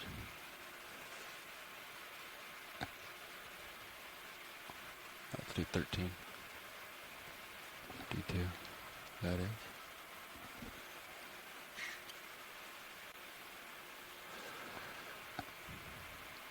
Tether looks good. Got bottom. I'll hold at 16 right where I was. We're back at bottom in sight.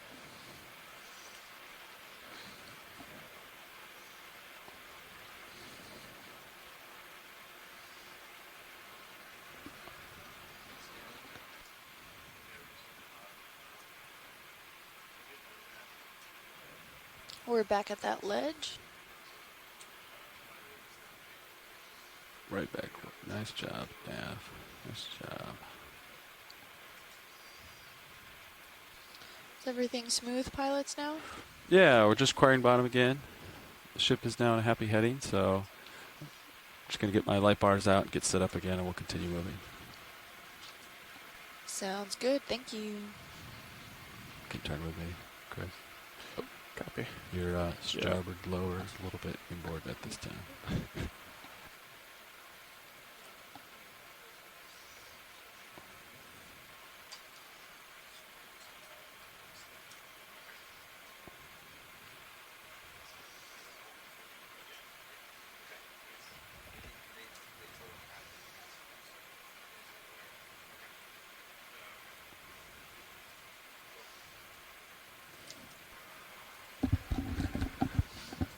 Yeah, sorry about that, pilot. Very good. I want to look at this little red thing while we get settled here. Sounds good.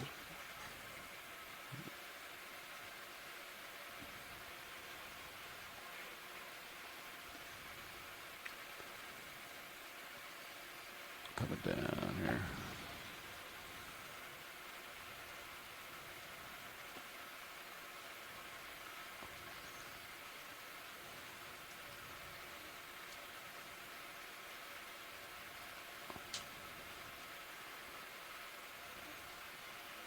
Okay, Art, you come in on the red subject here. Yeah, another one of those sea stars we had seen earlier. That's a Treemaster Mirabilis. Doesn't really look like a sea star when its legs are webbed together. Yeah. What's the... Must be eating, is poofed up. Looks like. Poofed Yeah, up. 1-8, okay. All right. Copy. Yeah. And then, Chris, you can turn to starboard. I think we're going to either follow this ridge or head south, or maybe those are the same thing. Copy that. You come wide, Art. Coming around. Swing arms are out. And then we probably got to see. Get ready for shit. Let's see. What direction should we go? Southbound or kind of stay on the ridge? Well, actually, would you prefer staying on this ridge, or would you prefer just kind of going directly to waypoint 4, or? I think we can go to waypoint 4. Okay, great. Let's do south then. I'll move that way a little bit here. And or it even might be better to head straight to waypoint 5, since it looks like laterally we're closer. That's to another waypoint option, 5. Why don't you go check out, at least get eyes on over the edge there. Yeah. Be good enough. That's a cliff or just a... Yeah, watch it. I think we can head south a little bit further, kind of follow this ridge towards 4, and then maybe we'll cut 4 short and go to 5. But sounds good. Okay. Yeah. Bingo. That way we're not like jumping. Yeah. We'll stay on top. Just gonna do some exploring here. Come down with you. Navigational purposes.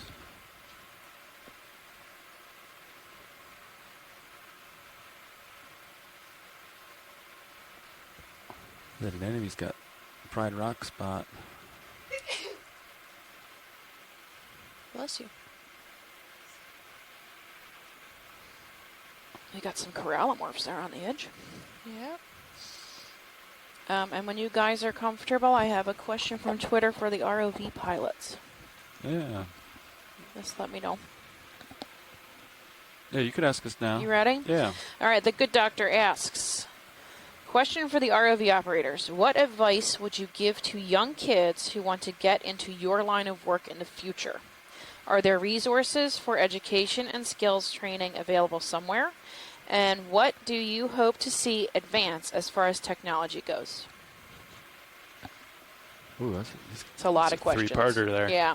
I can ask them in sections if it's easier.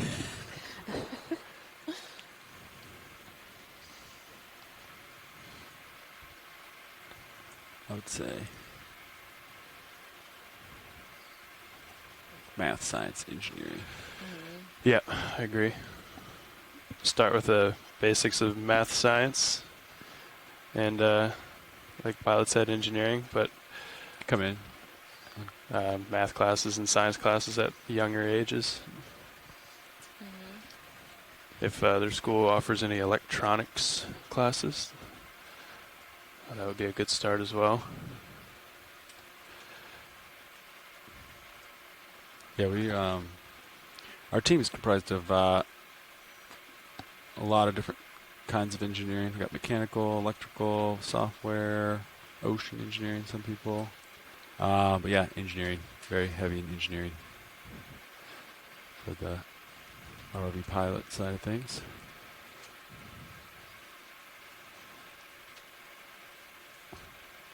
I want to answer the what I want to see advance. Yeah, I was just going to say there's a lot of pretty basic but cheap electronics kits out there too that you can get. Yeah, and that'd be a good place to start. Just start tinkering with combining things in math and science, and do some engineering just to start it, feeling it out. There's tons of kits online like that.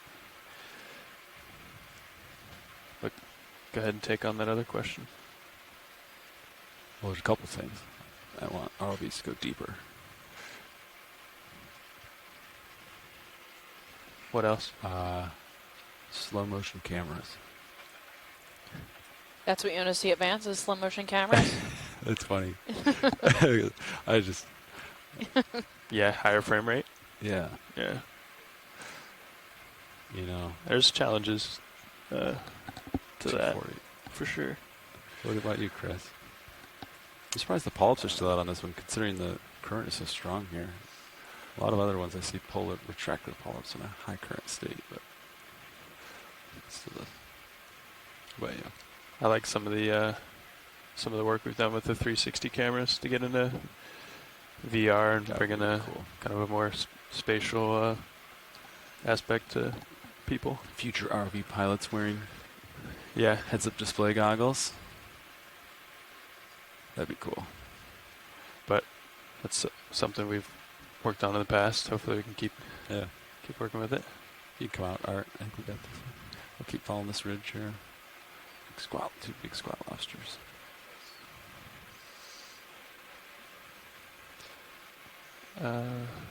Yeah, I think so. Maybe at my heading to start. What do you think? 150. You come a little starboard. Yeah, come a little south of that. Yeah. Like 165 maybe. Yep. I can head over to that now. Is that it, guys? No more As far as advancements? Advancements. Oh, we could talk all day about advancements. Yeah. Well, I'm typing as you talk, okay. so go for it. I see some outfits making optical modems that are pretty interesting. They have a high data transfer rate, which is pretty cool. Requires no tethers between things communicating. Yeah. That's a big deal. Do that kind of 165, yeah. Sounds good. So have most of you then studied a lot of engineering in the past? Yeah. So I'm electrical engineering. I did ocean and aerospace in college. Very cool. But So as long as you like tinkering, you Yes. can definitely find a job. You are- I was good at taking things apart. Yes. yeah, that's where it starts, figuring out how things work, Yeah. Yeah. putting them back together. Well, a few pieces were always left over. What is that back there? That's See that? probably why Art, I'm not come an in. engineer. Oh, it's not that big. I thought it was bigger fish. He was hiding behind that rock. Yeah, there's a Ooh, smaller, there's some smaller also fish some more behind you, but- leopathes there.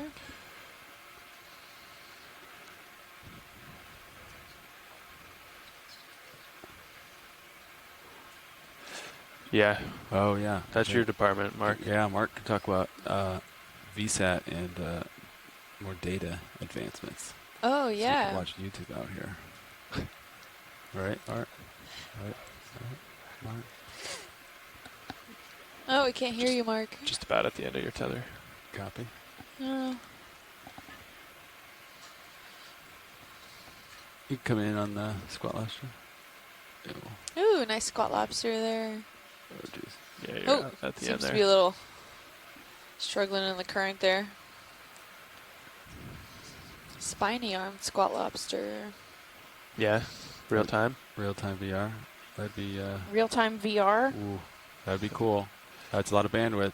Yeah. That is a lot of bandwidth. Especially when it's 4K VR. No? Mike's over there saying nope. Well, I don't know about real time, but if we can definitely take some mosaic photos here and then introduce them to the classrooms, you can definitely Yeah. submerse them Oh, yeah. into the underwater world. Yep. So Sure. that would be pretty cool. Can start off with Absolutely. something like that before bandwidth, I guess, catches up to technology. Yeah, space internet. Yeah. Bandwidth gets expensive. Minor detail. Yeah.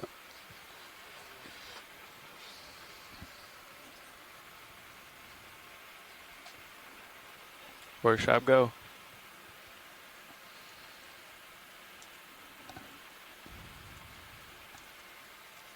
Copy that. Thanks.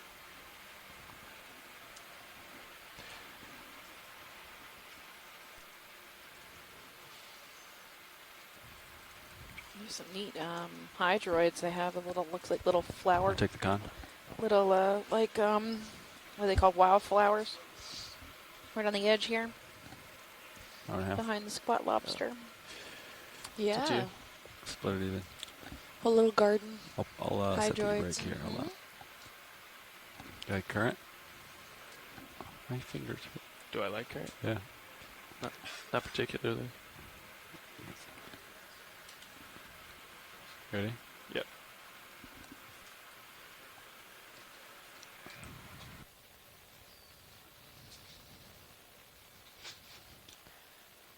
We're doing a quick pilot change here. If you want to look at the Sirius cam on your feed 2, there's a great view of D2.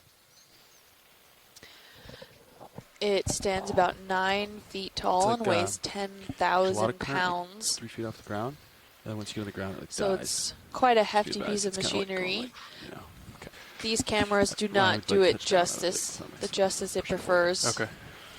But if you look on my Instagram, I have a short video on how D2 is actually lifted far are out of we? the water and put back on the boat. So it's a hyperlapse video, and it's really interesting. And then you can kind of get a comparison about the size of I left D2 your, relative to foul packs people. on. Go ahead if And you it's, I turn mean, them it's off. a monster in compare, and it's amazing. It has all of these high-resolution video cameras, and it has the come, manipulator full wide? arm, Thanks, Art. which is used to help collect samples, and now it even has suction capabilities where it has a small little tube where it can go and flow into canisters where we can collect sediment samples, coral rubbles, even some sponges like we collected earlier today. Did you copy workshop on that last one? What else does it have? It has CTD You measurements. said, It takes in real-time So just CTD keep an eye on measurements. So this. that's a combination of temperature, salinity, and oxygen.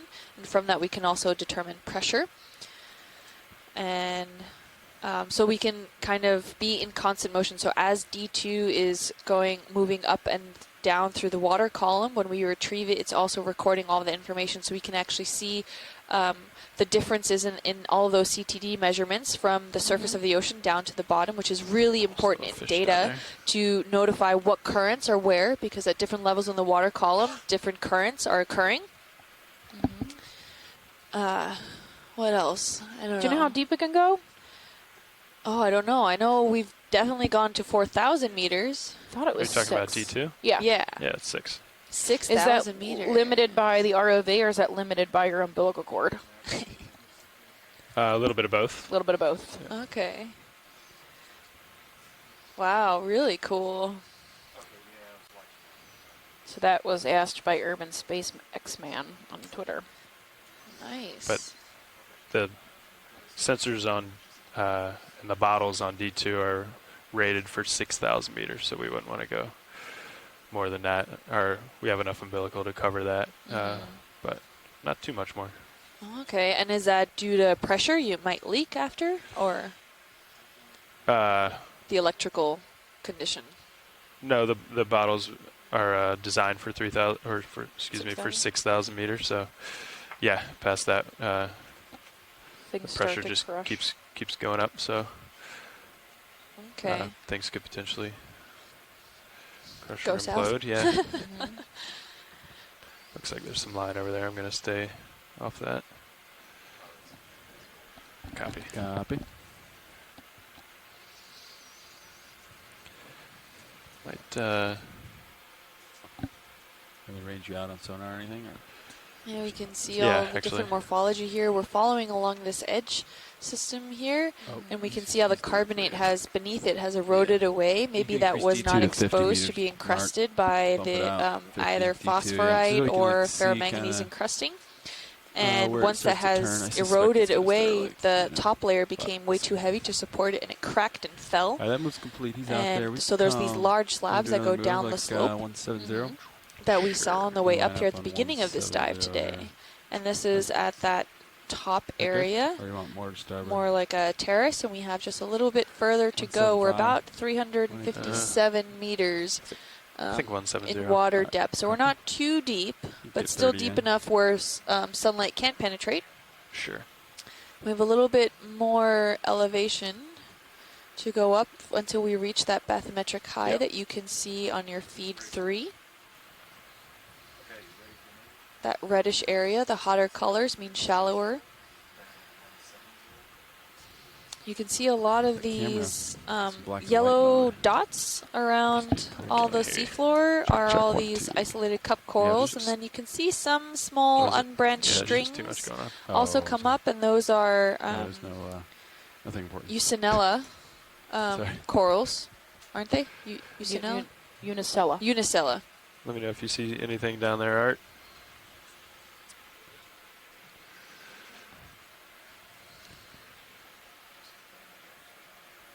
Copy that.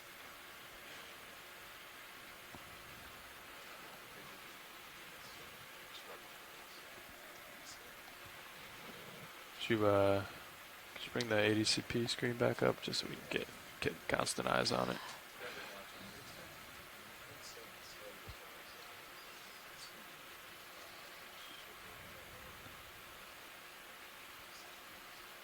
Yeah. Okay.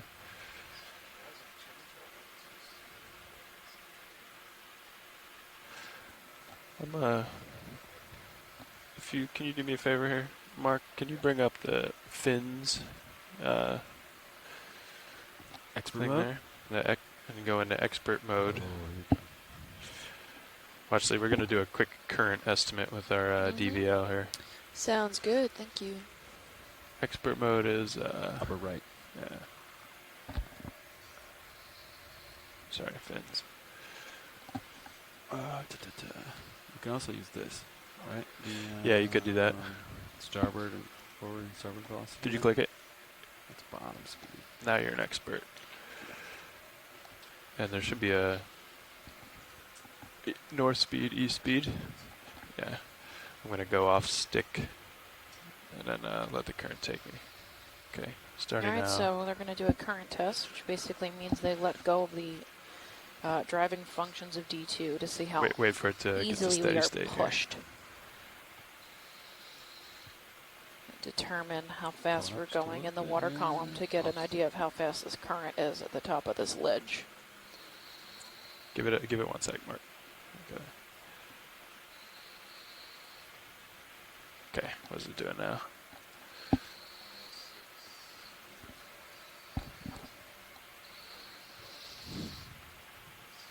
Okay, and then on the spreadsheet down there, should have an input for both of those. What are you looking at here, half knot? Quarter knot? Still figuring it out here.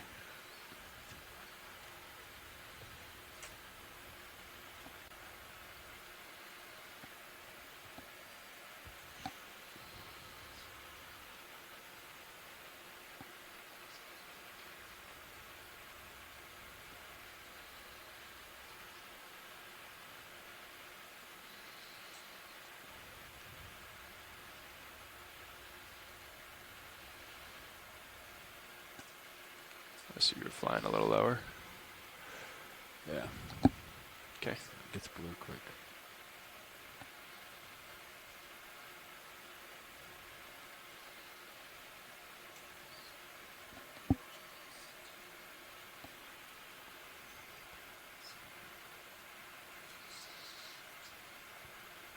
That's a half a knot. Yeah. Yeah, something like half a knot. Half knot. We'll try to get this guy here, Art. Have we seen this recently? Someone similar, but that sea star? Yeah. Yeah, we've seen a couple of those. They've been eaten. Okay. Poofed up and eating, and we can look at it again if you want. Yeah, we've got a little bit of time. We're waiting fine. on the ship. Yep. We'll So just hold there for a 1 minute video. No, you're good. Henricia, possibly. I'm not really sure. Yeah.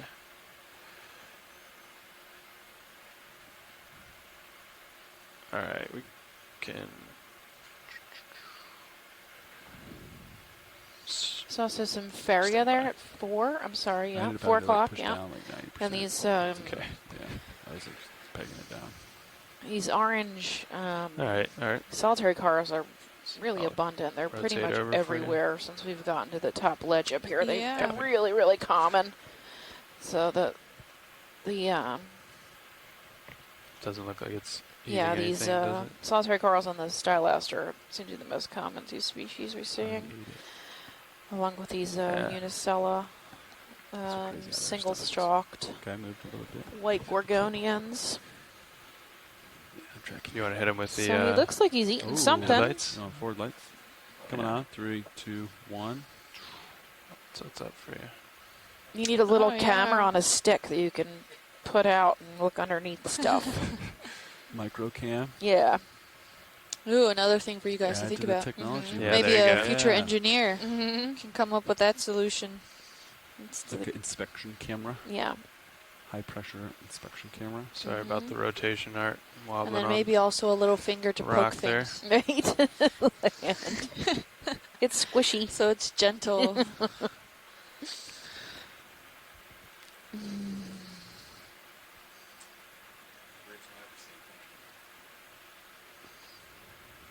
You can see his tube feet under there. I was hoping we could see his mouth, but Yeah. I don't see, we're not at the right Okay. angle. Whenever you're clear here, So we need video. that little Come on, thanks. macro lens Okay. on a Sounds stick. good. Can you kill the headlights? Yeah. Thanks. On a Well, it's stick. coming off. Mm-hmm. It's hard to find flat bottom there. Yeah. Yeah, it's a good nav exercise. Mm-hmm. Alright, see if I'm lined up with this ridge a little bit here. Looks like maybe a little bit too starboard right there. Okay. 180. Is that what that was? 180.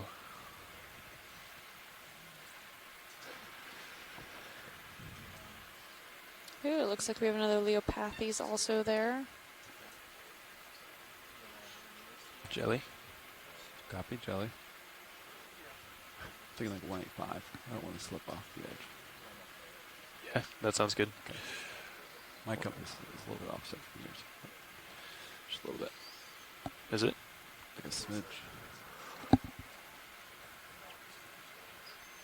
Maybe So the Finn's compass, I wonder if we check the other one, if they would be. Oh, let's see. It's magnetic, right? Yeah.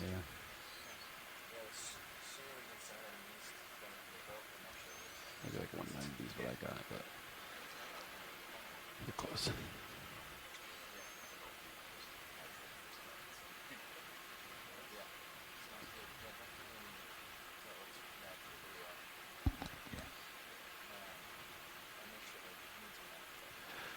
See if we can find another sunfish. Beautiful huh? scenery I know, I here. heard We have a about that. I high didn't see it, but I heard diversity about it. of sponges, Mm-hmm. as Oh, well yeah. as some Cool. corals, but Wow. besides for those cup corals, if we eliminate those, sponges definitely seem to be the highest diversity here, including those stylasterids. Yeah, 190 is what I think.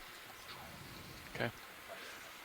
Interesting. Like, we'll keep with this ridge, and then hopefully it. And if it doesn't. And a then few we'll of just those drop it. wispy, Sounds good. I'm gonna try to make unbranched my way back over there. unicellas. Did I say that right now? Now I too? know why you were always on the right side of the screen. Yeah. Like, your heading always just like, you just have to turn into the current, Yeah. you know? Because otherwise the tether like pulls your heading off. Yep. Is that move complete? I think we could probably get another in, Mark, when you get a second. I know you're talking to Jeff. But It's a nice undercut ledge here. There's lots of starlaster along the rim. There's a pretty cool ball sponge there. It's white. It's dead center screen. If we can zoom in on that. Sure.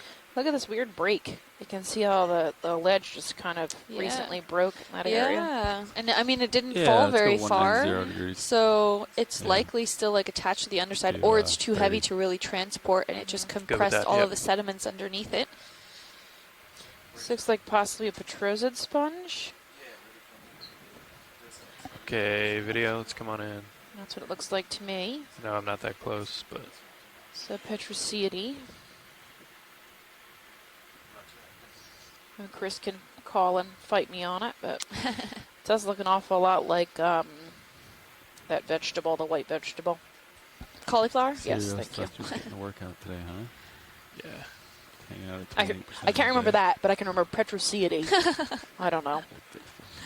We all have our specialties. You can take any zoom you want there, video. I think. Okay. I just nudged the tilt down, so we can start over. Sorry about that. Hi, Stephen. Hi. Hi. Hi. Copy. These massive sponges could be a petrocide. Mm-hmm. Like it also could be. That's fine. Well, that also I'm thinking that it could also be a pacastrelide. Pecastrelin. You know, Pull it a off. pacastrelide, although that occur is not very common in pacastrelids.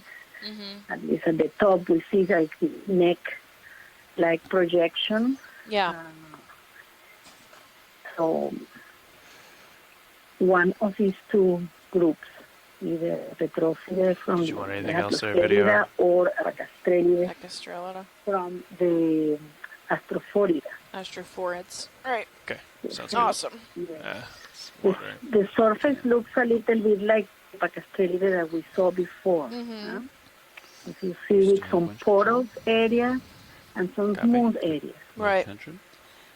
That's, And they would be the only really looking at the pictures, you know how it is. We could decide. Sorry.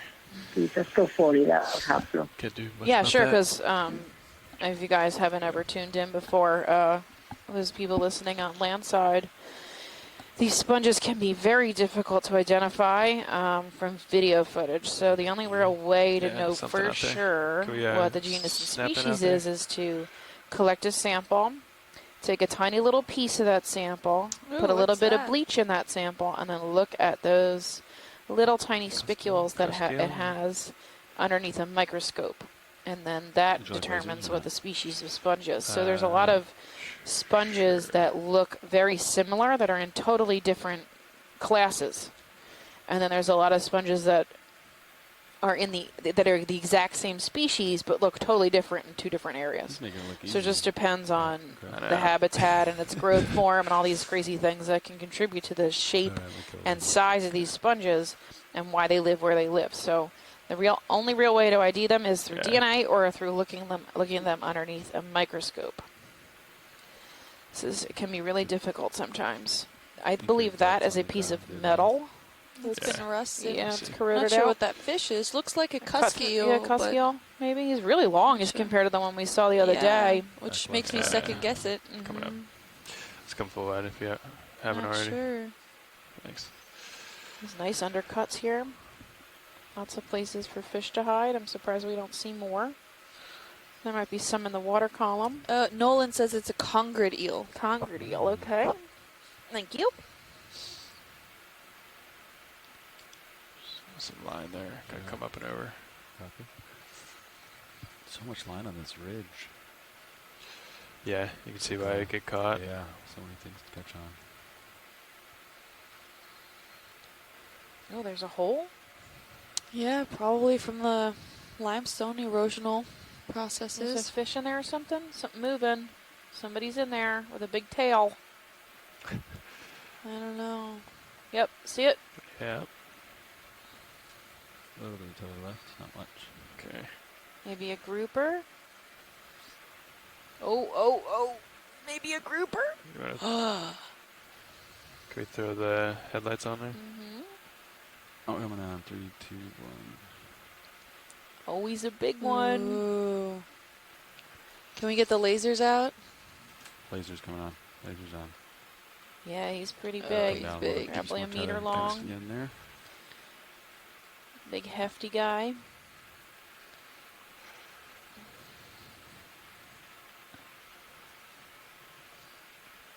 This is where that poking thing would be really great. You can poke him out of there? Yeah. Come wide, please. Could likely be a grouper. Mm-hmm. Very good eyes. So let's look at this tail. He's got a really smooth tail. There's no spines on it. Okay. Copy.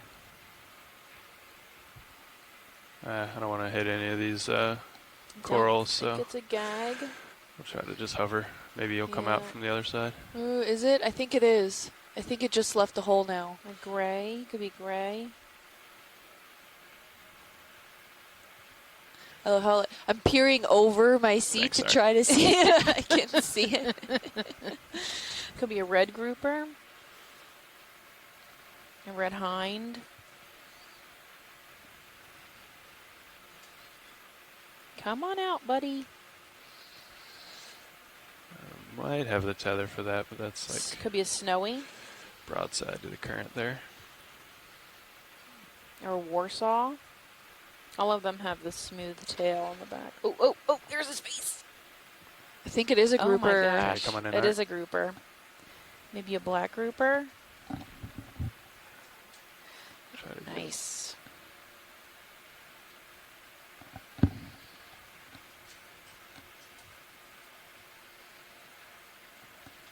Oh, nice. Yeah, he looks like he could Yeah, be a kill him. black grouper.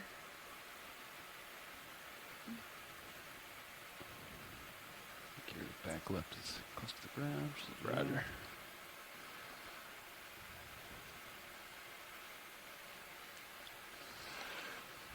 All right, let's come wide. Here. Jeez. Wow. That was cool.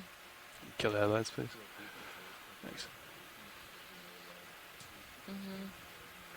It's 100% lateral. Yeah. Yep. Yeah, that's a managed Yeah, I fish. I couldn't. The black hold my grouper position are while part the of water the column went up South too Atlantic fast. I Fisheries was losing Management ground, I think. Council's And then I turned. managed fish species. All the grouper are actually. Okay. So he's a Yep. good sighting. We are pretty deep. We'll stay frosty down here. I turned a little bit to port to keep this ridge in view. All right, is there any Let's way to make a bring Terra out Perca. far Perca. side back there? Does that look like a wall or The Benizzi. just the ledge turning around there? Yeah, I don't think that's a wall. I think that's, maybe. It does look like you're coming up on that bathymetric high, so that might be that new slope. Yeah, we can follow that that way. Yeah. That sounds good. The corner of the ledge there, yeah. I'll line up with it. Okay.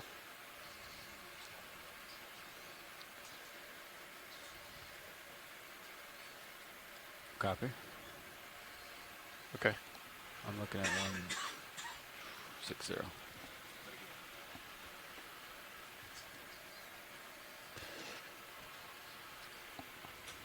Watch the pilot. Yeah, go for it. Hey, are you guys good with us kind of coming ahead right in the direction the RV's facing now? Absolutely. That would be close to So. east. Yeah. A little bit south of east. You're going to go up that little Sounds hill there in front of Yeah, us? that's the idea. And Okay. that would be cutting it a little short of waypoint 4, but We're fine pretty with much that. on the way to waypoint 5. Yeah. Yeah, we'd like to spend some good time at the top of this high. Might get to see more. Okay. Sounds good. We're just about done with that move, right? Well, then we'll get another one in. Sure. We're just about done with that move, or are we done with it?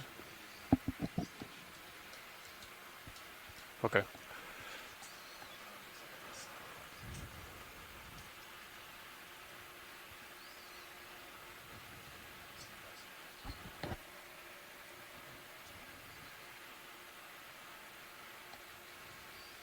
Could be Mike. Got more of those sponges. I've seen a few of the sea cucumbers around. You can barely just see them, but they're still that pinkish color. There's one off about 9 o'clock there, right in front of that sponge that only looks dead. The brown one. Yep. Have another codling at the base there. And all these crazy solitary cup corals are just forever. It's like a field of them everywhere.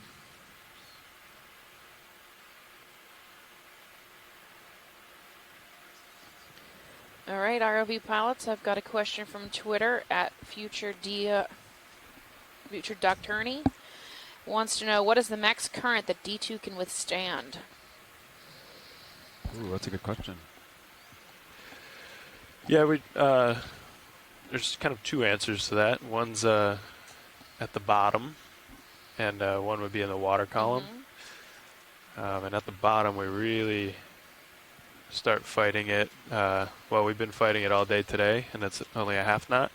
But at about a knot, we can't really do safe operations and get the footage or samples that that are valuable for a scientific dive. So it's not a good situation for the ROVs. In the water column, we can withstand a little bit more, but that's more like movement of water based on the ship moving, not necessarily current. And we can usually get into tow formation, which is when D2 is behind Sirius, so not the formation that we're in now, if you look at the Sirius camera, but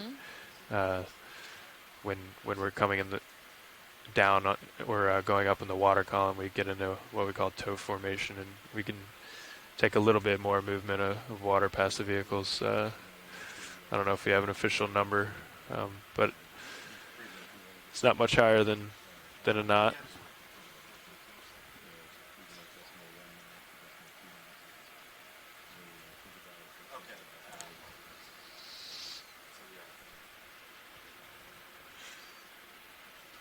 Seen this sea All right, so cucumber? in the water column, you're at about 1 knot and be cucumber? functioning. Is that what I heard, Chris? We can do over 1 knot A in the little water over? column. Yeah. Okay. On the bottom, it's anywhere close to a knot is really getting unsafe. Okay. Sorry, video. What was that? Okay, we can come on in. Levi, you want to get a move Ooh, that's set a up? beautiful pencil urchin. Ooh, Alright. another sea I'll cucumber. let you guys do that. I gotta do Yeah, this that here. pink one. I'm thinking like It's quite a bit of variety here. yes.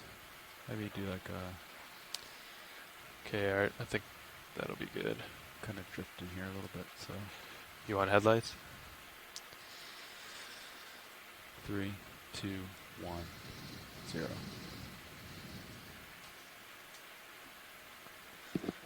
And as soon as we're done here, getting a beautiful shot of this other sea cucumber, I think we want to try to move on up that edge because we really want to try to make it with as much time on that high as possible. Yeah, so we have about an hour and a half left, and we want to get to this high. So yeah, we're gonna. I'm good with kind of scaling up the slope and then spending most of our time on that Did you top get that edge. moving, guys? Quite Okay.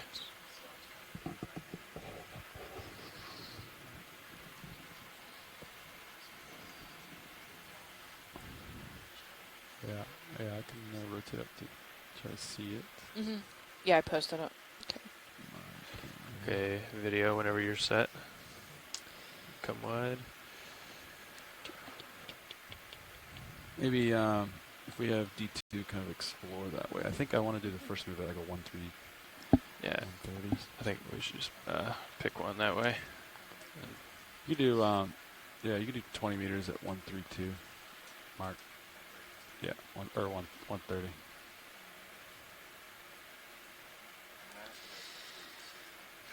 Nah, just do one. Yeah. All right, my heading.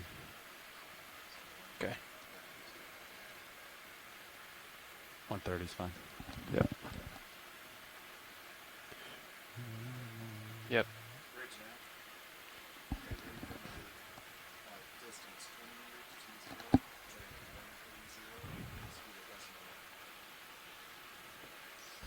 Yeah, our current depth is 356 meters.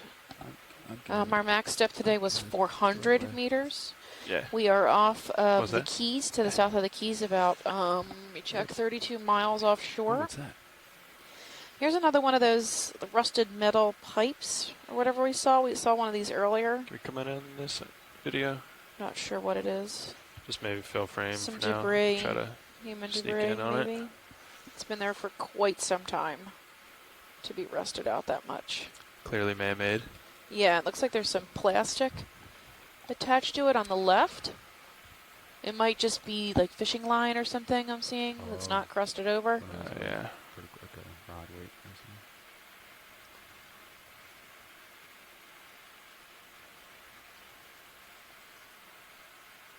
Yeah, it's definitely human debris of some kind. You want any more of this video? Okay. Yeah, it looks all rusted, maybe some sort of steel or iron. We got some more of those, wow, it is really covered in stylaster up here. And That's- sponges. Yeah, these white fan sponges. So we've got a lot more of the Venus flytrap anemones. Is that what's at 6 o'clock? Yeah, that's It's the one at the open. bottom. Yep. Yeah. You want to take And a then closer is that look? a Yeah, that's good. Corallamorph straight ahead? I'm not Can we sure get what a that snap is. zoom on that orange donut? Yeah. Hairy donut. Orange The hairy donut donut. eye. Go ahead on in video. Yeah, that's Does that sound probably for you? another type of. I'm a little ways off, but I didn't want it Venus to flytrap. close. Yeah, flytrap is just not shut. He's not got that fold going on. Or just another anemone? I have to look at the underside of it for really to confirm, but it looks like one of the flytrap anemones. I always want to give them a name, which is the only name I know for them, but they can be in like a bunch of different families. So unless you actually have one in hand, they're impossible to tell. So I try not to say their name out loud. 'Cause it's the only name I know out loud, Max, because it's isn't probably wrong. Got it. I'll leave it for as long as you need video. Okay. Copy that.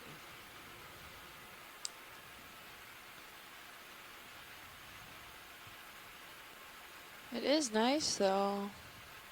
I can't see a specific area that maybe would fold, but it's very, I guess, I don't know what's the right word, not gelatinous. Soft? Soft. That I could bend in all different directions. Yeah, we usually see them folded up like a Venus flytrap plant, right? So if you can look the underside of them, you'll see if it's got that lumpy skin. If we can spin around and get a look at the underside. And there was one right near it that was folded.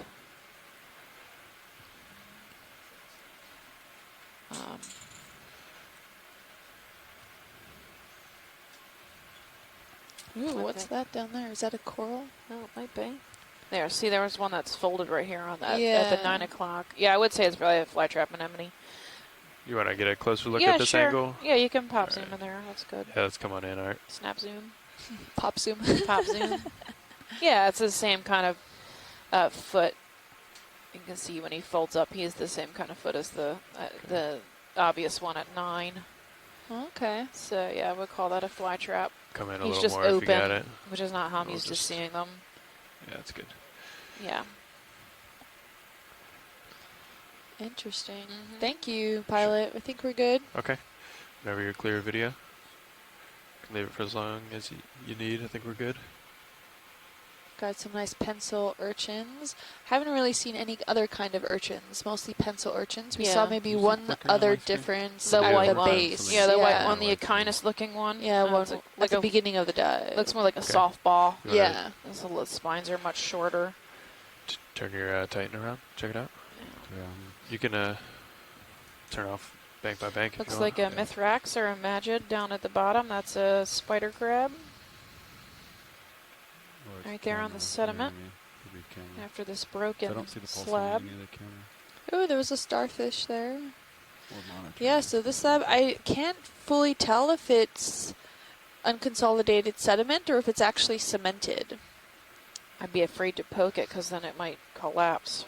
I don't think it would cause a whole avalanche. A little avalanche of sediment.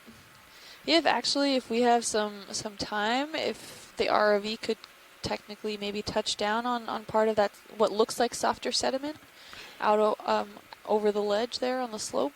To the left here? Yeah. We could do that. Just a quick touch to see if it's soft or not. Yeah, because it looks like there's some stylasters and stuff popping up on it, so it looks like it's consolidated and cemented. Okay. See all those little it looks solid, and spots? there's no rippling, and there's a lot of current here. Zeus? Yeah. So I'd think that it was, if it was loose, it would be. You got it. If you look at the right screen, we brought up the other camera. It might be a little easier to see. In essence, poke it. Yeah, poke it. Yeah, it's pockmarked. It probably is pretty hard. It looks pretty hard. Ooh, look at the tiny sea stars. Oh, don't crush the sea stars. Yeah. Yeah, it looks like it's just. Yeah, it's hard. It's all cemented. Hard substrate. Those teeny tiny sea Confirmed. stars. Yep. I'm gonna take that one. Just not as inhabitable as the black rocks, it seems. Yeah. Oh, it looks like we came across some more debris here. I'd have to go and check it out to see if. Yep, I see line right in front of you guys. Yeah. Yeah. Let's be careful. Look at this piece sticking out over the edge. Yeah. Nice undercut there. There's a sea star underneath it. Yeah, gotcha. Thanks, Nat.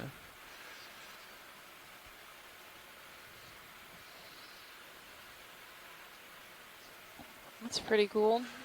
Sounds This good. Yeah, push stylaster out a is little. just crazy abundant around here. Yeah.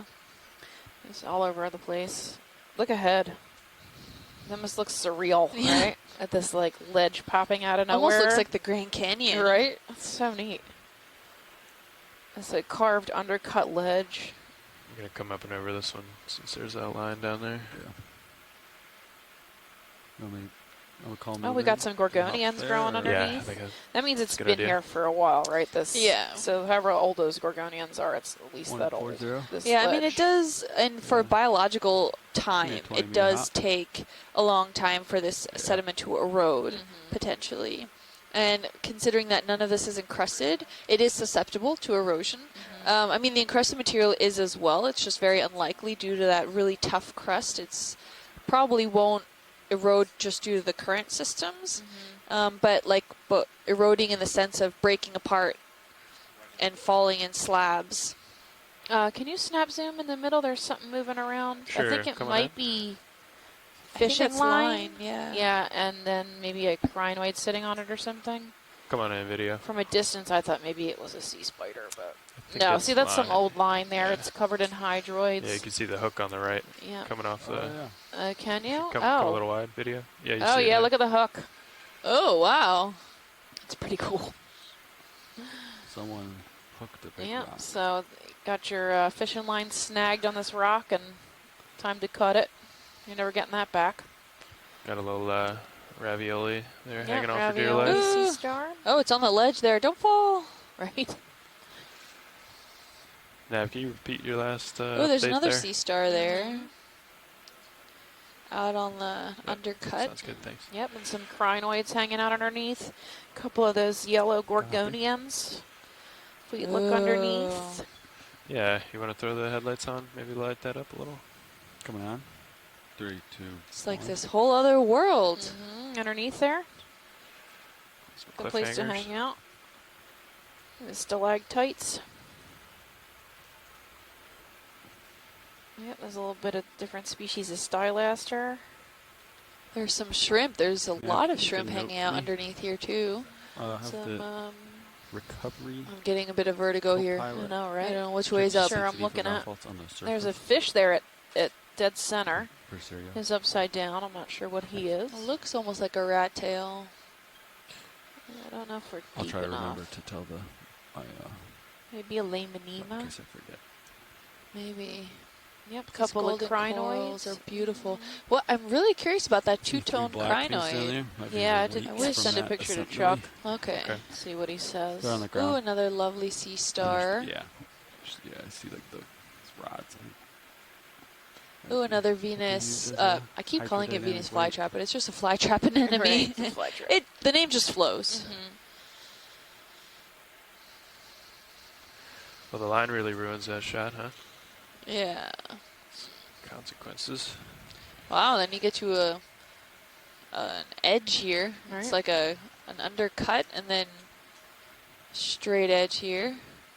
Have another one of those starfish at the bottom there. Quite a few. Kill the headlights. Oh, sorry. Thanks. Yeah, there's a. Now we need And a her to broken until piece then, I of the think. slab. Ooh, some more debris. There's like so Yep, much metal backscatter debris on the today. side. I'm Maybe just some gonna plastic with it. spin around here, Art, and get Yeah. eyes on these things down here. There's more of that. There's a lot of Quite these. bit. Yeah, I wonder what those belong to. It look like anything recognizable from a ship? There's like Come on weights in or something. on the middle one there. I don't know. I think they might be used as weights for Weights, fishing. Right? fishing yeah, weights, rebar. Yeah. long line fishing or something. Yeah, it's rebar. Oh, yeah. Yep. That's rebar. And Yeah, and some the plastic. Polypro there. Or The plastic. You can ring. see the line coming off it. Yeah. all right, let's come wide. It's been there quite a while. It's. I would not be surprised if the rust cemented itself into the rock. Oh, right. Like it like joins it. Yeah. I mean, there have been some tests done in the Straits of Florida where we have put with an ROV or an HOV a cement block down at the toe of the slope there off the Great Bahama Bank, and we came back a few years later and you could not remove that block anymore. Oh, It's man. cemented completely into the surface. So Looks like couldn't we've tell got anything. lots of netting Trash, up yeah. here, trash Yeah. Keep coming up this So this hill. is already a Your eyes major peeled for me, difference than what guys. we've seen. I don't know if Line. this is a coincidence that we see now more of the human There's a debris big fish in the background outside the there. Hapsey Another rather grouper. than inside the Hapsey. but that is definitely one of the observations we're seeing here. Ooh, look, another grouper. Oh, nice. Yeah, there's a lot of these metal weights and fabrics. Another black grouper. Yep. It's Perca. Benici. Okay, come on in, video. Benici. Hold there. Nice. Beautiful. It's another spider crab also. You can just track it out if it starts to go out of frame. So there's, we've so far haven't seen any grouper inside the Hapsey, but we've seen outside. 2 groupers outside the Hapsey. Right along the line.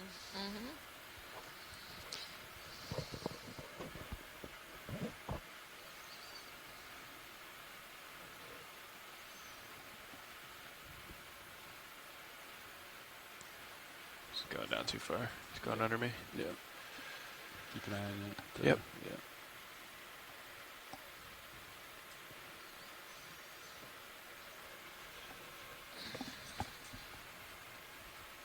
Cool geological features here, huh? Yeah, really cool.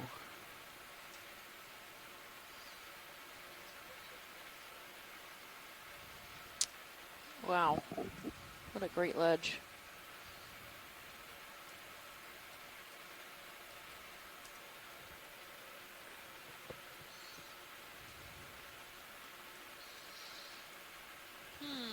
So we got a comment on Twitter from someone called Sky Pilot.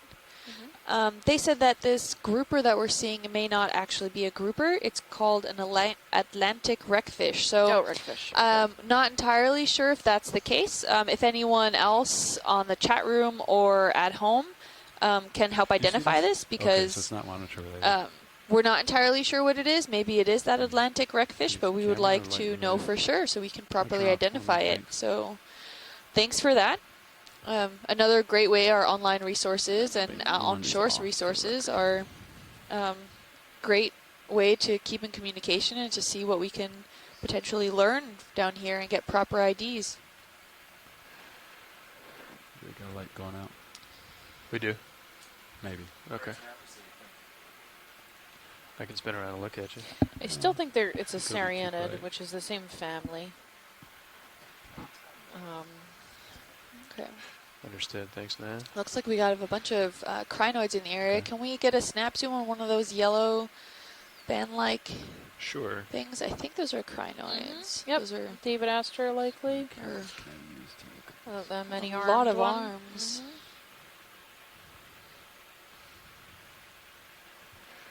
Yeah, let me find a spot without some line. Yeah, no problem. Maybe this one over here. You still have control of that camera, Art?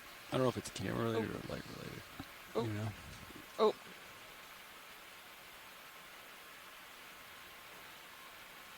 Let me see that full control.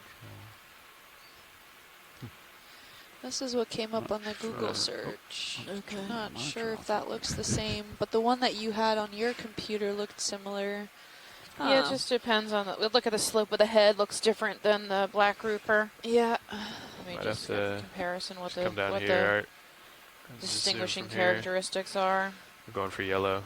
And this looks more like a reefal system buildup with the carbonate. Oh yeah, lovely looking crinoid on a What's that hexagonal. shrimp eating? I mean crab eating. Is he eating? Is A he eating sponge? You got more? Yeah. I think he's eating sponge pieces. Where did you get that? Okay. Snipped it off somewhere. Oh, okay. Yeah, you want to... Yeah, it looks like hexagonalid. I can't imagine that has a lot of nutrients in it. If you want to... Or it looks very similar to that sample that we also collected with a whole bunch of tubular stuff. Yeah. Yeah, that sure looks like sponge to me. Maybe it's just holding it. Yeah, that's super weird. Okay. What's this doing there, Chris? Hi, ladies. Hi. Hi, ladies. Hi. I'm very shocked. I'm very shocked by this image. I say it's as shocking as Let me know what you what need, we Art. saw yesterday of the Henricia star eating I'm in the Tilder, carnivora whatever you sponge. need. This is the cutest thing I've seen. I mean, it could be sucking up something from the sponge. It seems it has a price. Definitely taking something from the sponge. Yeah. Yeah, maybe the algae on the outer ends? Exactly. Could be the algae. Or could be- bacteria. Wow. This is a beautiful footage. Beautiful. Wow. And your observation, Kim, seems to be the one that we collected at the beginning. Mm-hmm. It looks like the same. That like Yeah. long fistule clump. The cluster of hollow tubes. Oh, it's trying to go over the fishing line. Once you guys are done with this shot, I'm gonna turn all my Oh, lights don't off. get caught. Okay. Right? See if, we still see. That's wire, that line. Yeah. Looks like it's grown into the sponge. It's so old. Yeah, that got stuck there, buddy. It's Keep definitely going. not monitor related. Yeah, he's got a good grip on that sponge.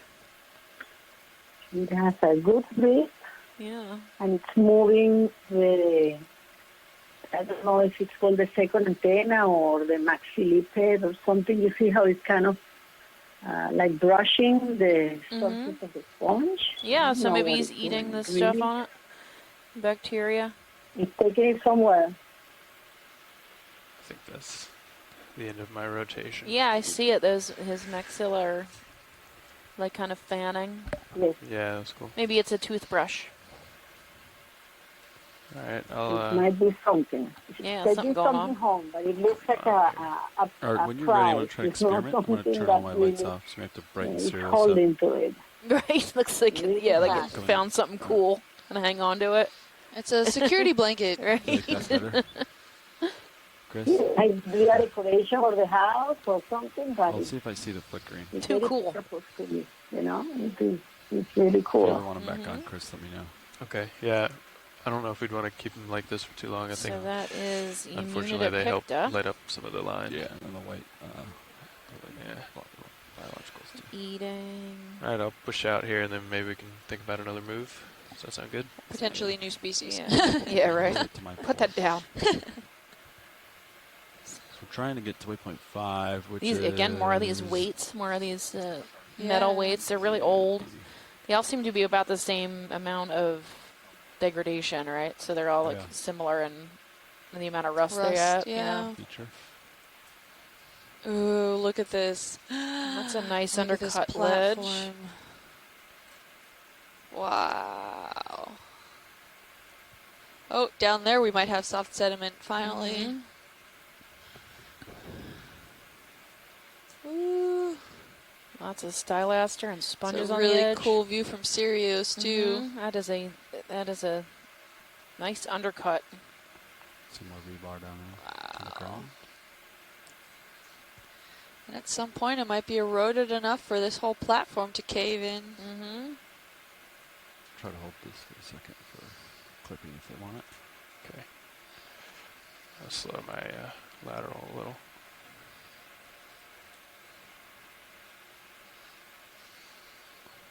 Oh. Look at all that Just lighten it up line that's got caught here over the years. It's pretty old. It's covered in hydroids. It's been there for a while. Looks like we might have a different species of coral at the tip of this. Can you zoom in at the tip of this rock outcrop?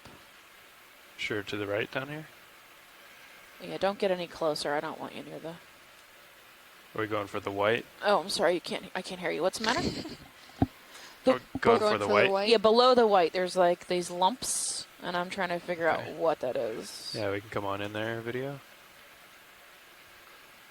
Yeah, so maybe zoanthids or some type of I've not sponge. seen the flickering yet. These little tubes. Yeah, I can't really make out what they are. Can Maybe- we get a Not tighter anymore. zoom? Maybe zoanthids Come with on, their yeah. tentacles pulled. I'll bring Yeah, the that's what it vehicle is. up. It's a zoanthid with its tentacles pulled Infestation. in. Yeah, infested. All right, and some hydroids on the bottom. Just hold there 1 sec here. Yeah, you can zoom out, and please don't hurt yourself. Once you come down past that ledge, you lose the current, and then it pushes you down. Yeah. So just get one more shot there. Yeah, it's definitely zoanthids. Okay. Yeah, so we're good. But you can see the fishing Video. line, that Come clear wide. line. There's also metal line. Anything else from Sirius you want to get? Wow, it's a beautiful view from Sirius too. We only have about an hour and 10 minutes left. Ooh, look, we have a lot more. Like the thinking hydroids? 110 degrees. No, Look how the, the taller ones. Those not corals? I don't think so. I think they're 20 hydroids. meters is what I would do. Yeah, I'm ready Look for how that. neat how the nice, Stylaster goes only on the top. There's like nothing on the side of this Oh, this one's fine. ledge. And that Seems may be speed an that they indication wanna that maybe the one below us had broken off recently. And I say recently using that term loosely.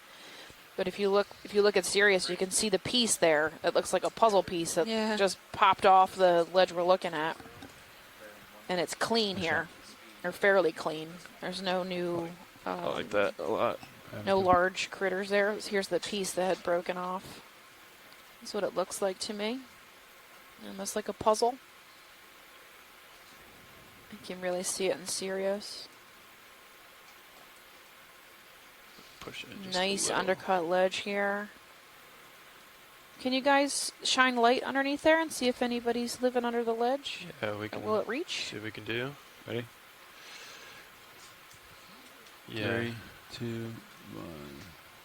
Pretty far out there. Yeah. It Yeah, doesn't not really. We're just penetrate. getting kind of dirt. Yeah.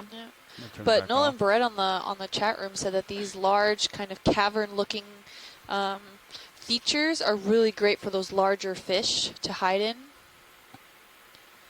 So really nice features. They like the when we do the mesophotic reefs up north. They love the undercut ledges, the hidey holes. That's why we take the term rugosity into account when we're classifying There's habitat. a light on the top, though. It's how rugose it is. So if there's lots of places for the fish to hide, because that can turn lights back on determine if you wanna, whether or Chris. not there's a high quantity of Okay, fish in the area. So we have these there's this one place in, I think it's in South Carolina, where they have these really round mounds, and they're just these they just look like knolls. We call them rock knolls. But they're smooth. Yeah. So there's hardly any fish there because there's nowhere for them to hide.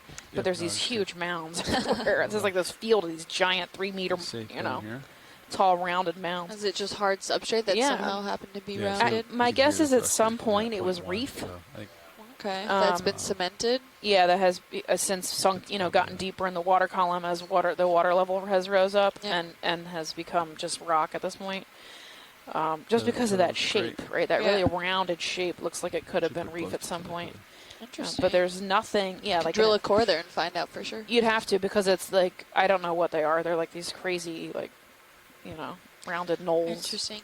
I'm curious about the term rugosity, because in my experience, using that term has also mean how rough a terrain can be. So usually any sort of really hard substrate or something that something can even just settle upon has been used, at least in my experience, in geologic terms, as well as GIS mapping. When I do a lot of habitat mapping for classification schemes, the rugosity tends to be higher at locations like, say, each one of these slabs would be labeled as higher rugosity due to the fact that something can settle on it. So we use it in terms of things that can hide in it. So I would call this undercut ledge high rugosity. Do you want to turn towards the But ledge? if we were just hanging out on the top and not look at these undercut ledges, I would call it low rugosity. There's very few holes for them to hide.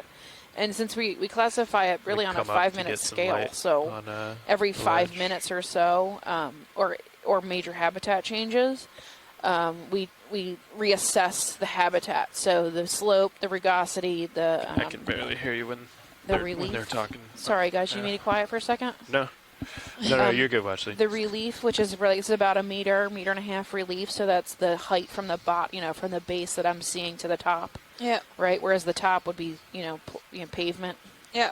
So every 5 minutes or so, we reclassify the habitat, and that helps us figure out what the overall habitat is. And then we can make comparisons from, say, a similar habitat in one area versus another. And we have a tendency to do this a lot with inside and outside habitat, inside and outside the marine protected areas, since that's the main project we're working on. Yep. To figure out if there's, in similar habitats. Cool. So similarly classified habitats inside and outside if they're the same squid. species in Squid, both. squid up top. Oh, nice. We've Squid got. fish, Ooh, and we might Some even have squids. we might even have a basket left. star, which we haven't seen any yet. So, Check oh, sonar. there's some squid. Oh, cool. Coming over the ledge Wow. here. Come on in. Come in on Sirius too if you want. Nice school.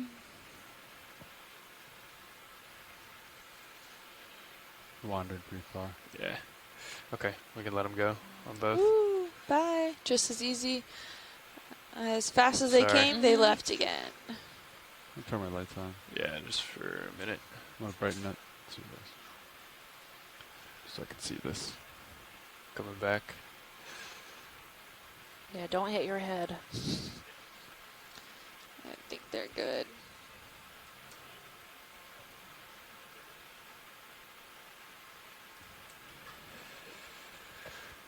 Go for the chase. Yeah. So if Oh, you is that another yeah, some kind of concrete eel. eel? Can you swing back 3 o'clock or above? Maybe it's above this rock here. At the top. Yeah, it's right there. Yeah. Upper left. Yep, coming. I think it's up there. That's the same kind of eel you like my lights on fish or we off saw better? before. Good. Off. Yeah. I'm And gonna then turn that back off slime video. head or saw it belly seems that to we're be- seeing at 3. Right above this is where we were. Yeah, me too. Yep, it's right there in front of you at noon. That like bush there is probably a basket star, Okay. which would be the first one we've seen this cruise. If it's a hydroid, I'll be disappointed. I know, me too. Centered up now or off to the left up there? No, dead center. Okay. Yeah. What's the progress in that move now? Sorry. Okay. Just curious. I don't know. You gotta get closer. I don't know. Get a good snap zoom on him. We can get a little bit closer. I would love Yeah. for it to be a basket star. Sure looks like one to me.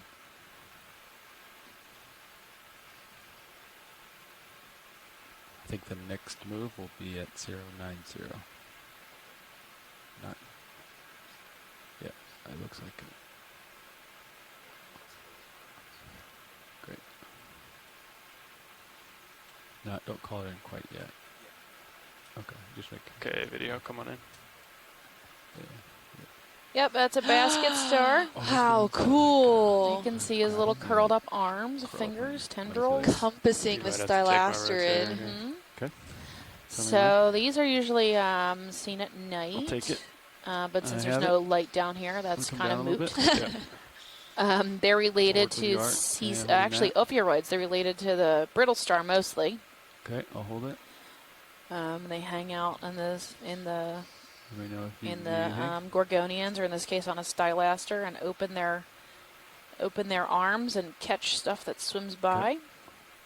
And they're the same kind of idea as a Something like ophiuroid, right? yellow. Where there's a mouth in the central disc, which we're having trouble seeing because he's so netted Yeah. and got a lot of his arms, closed up. But they're quite amazing, and they can move pretty quickly. If you look at their tendrils, you'll see them kind of roll up, so you can see them right here in the front. They kind of curl up and then uncurl Yeah. pretty fast. They're pretty fast moving. Like even the small little tentacles right at the end, those are all curled in Yep. too. So yeah, if he gets disturbed, I'll curl him up. Oh, can we poke him? I mean, I'm fine with it, but I don't know if we're set up to. probably Yeah. too far away. Yep, take whatever you need. Yep. So there's I you like see how his, it's you yellow. can curl his Yeah, me little too. his little pinnules on each of these arms.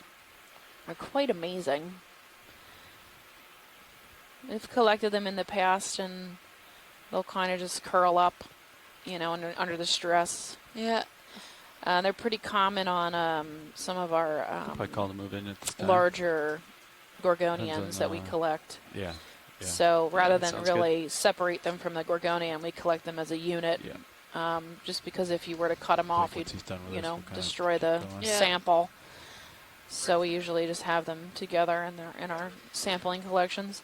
I love the top seems palpated by these yellow spikes rotate all back? Right. around. Okay. And It All right, seems to rotate be it back to like you, Chris. spotted also with Thanks. some blacks, like Yeah. elongated stripes almost. This is a Yeah, big one. it's hard to believe this is an animal because it looks so much like a plant. Yeah. What else do you need That's there? why I was like, it's All a hydroid. Yeah. It's a hydroid. I was going to bet you the first round when we end up in Key I'm West. gonna lift off here.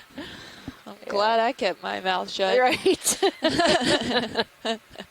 I would have taken that bet from that far away. Kind of a little bit Yeah, away so from you that, but I can think see it it's might really cut netted. Yeah. They're quite amazing, and they'll curl up their arms if they're not feeding Come actively. forward, They're please. usually nocturnal, but in the deep sea, that's irrelevant. So Wow.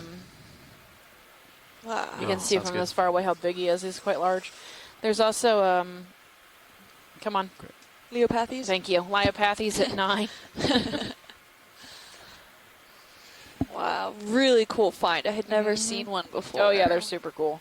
I mean, in National Geographic with David Attenborough. Right, narrating. here comes a bunch of squid. Ooh. We Yeah. collected, so over the summer we were tasked with collecting some stuff for the Smithsonian's Marine That's a cool Field shot. Station Yeah. in Fort Pierce. They have an aquarium there, and in that aquarium they have a deep sea exhibit, which is for the Okeanos Reef that's at like 300 feet, right off like 15 miles off of Florida. Yeah. So there's this whole exhibit they have there. So they asked us to collect some deep sea animals, or animals from the mesophotic zone, Well, from that area now that we D2 could wants to give go them, down and that they way. could help. Yeah. They could Yeah. keep as That's in interesting. their fish tanks. Yeah. We collected one of those, and it actually split, which is Into so two? we're into holding two, off on that which move. Yeah, we're nobody sure knew that species was able to do. So there's a whole bunch of scientists who study instead of these, going 90, I could calling put and it- asking for us Yeah. information and wanting to Yeah. come see them because the two of them split, and We're they're gonna both change the alive, direction. Wow. both totally living in that tank. Yeah. And that's at the Smithsonian Field can Station go at Fort that. Pierce. Changed my mind. Their museum, I'll post it to Twitter, but if you ever visit Fort Pierce or you live in the area, go visit. It's really neat. They have Wow, a I'm beautiful gonna fish have tank. to. Fill that Yeah, they out have in gorgeous here. fish tanks and some really neat critters. They do lots of presentations too. I've done a presentation there. John does them too sometimes. They're pretty Wow. cool. More squid coming. Yeah, there's more squid. So we've seen a lot of squid the last few days. Yeah. We're in the middle of a migration. It seems here's some more of those petrosid sponges. Right at 4 o'clock off screen now. And you can just see over this entire area. Oh, 6-0 final answer. I'm good with that. Yeah. Okay. yeah. So you can see Stay here overlaying tapping. this entire platform here how much diversity is. I mean, you can truly think that this is I would call this a hotspot. Oh yeah, for sure. Totally Between fine. all the stylasterids, some of the Leopathes corals, we have a lot of different sponges here, crustaceans. We've seen a lot of the swimming biota around here, fish, squid. I mean, now we have a sunbasket star. My Yeah. mind is blowing.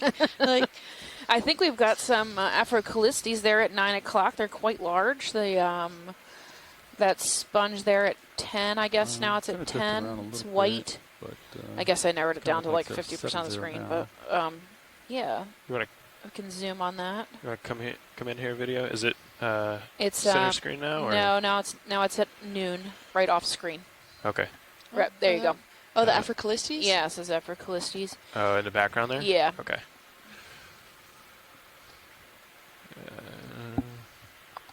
I am learning so much.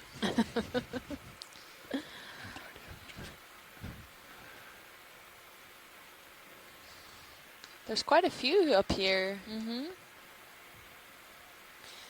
So the only species I know of Afrocalistes is Beatrix from the area, Afrocalistes beatrix.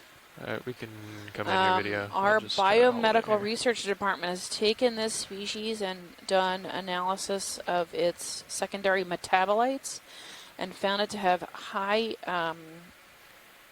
response to killing pancreatic cancer cells. Wow. Yeah, so that's a pretty cool. So we saw that a lot in the Lophelia Reef the other day. They're Yep. just everywhere. So this is maybe the first or second, third Yeah, one you we've decide seen to this profile. dive. We've seen smaller ones Yeah. kind of around This one's sporadically. pretty big. Yeah. This is a type of glass sponge. or hexactinellid. Oh, that's a cool sponge. It's very fine. If you were to touch it, it would Okay, just video, if kind you of got a little crumble more. in your claw, right? So when we collect them, to be very careful.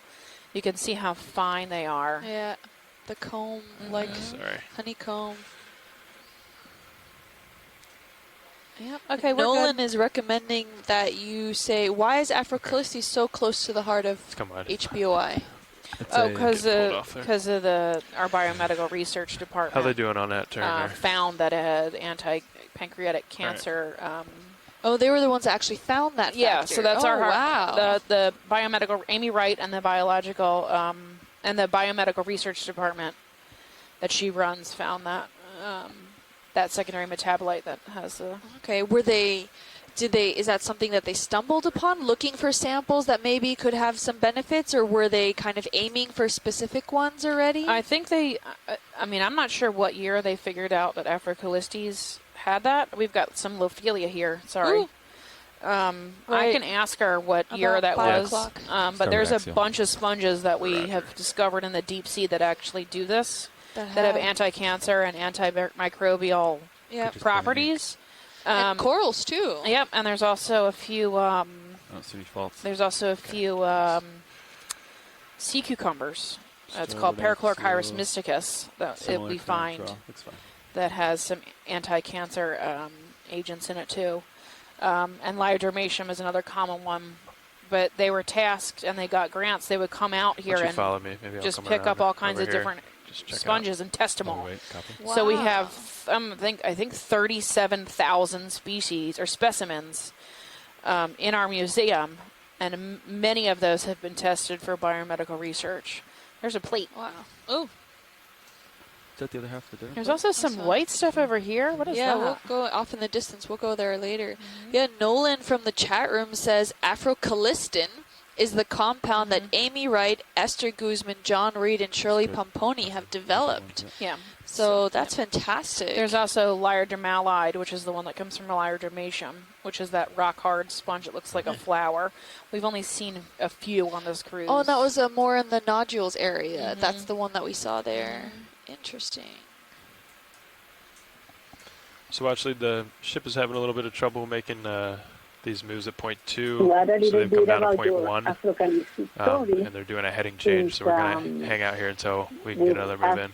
To help write some captions, and there's one coming from this species that we are looking. There's two species known of Afrocallistis in the world. Only two. Afrocallistis beatrix, only two.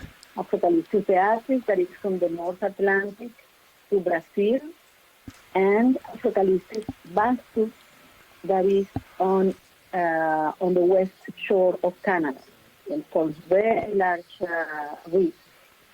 So there is currently a project with scientists from different countries that are going to study the population genetics of Afrocallistis beatrix to see if these populations that are from very North Atlantic to See anything out there? this area to southeast Brazil, if there are different species or how interconnected these populations are.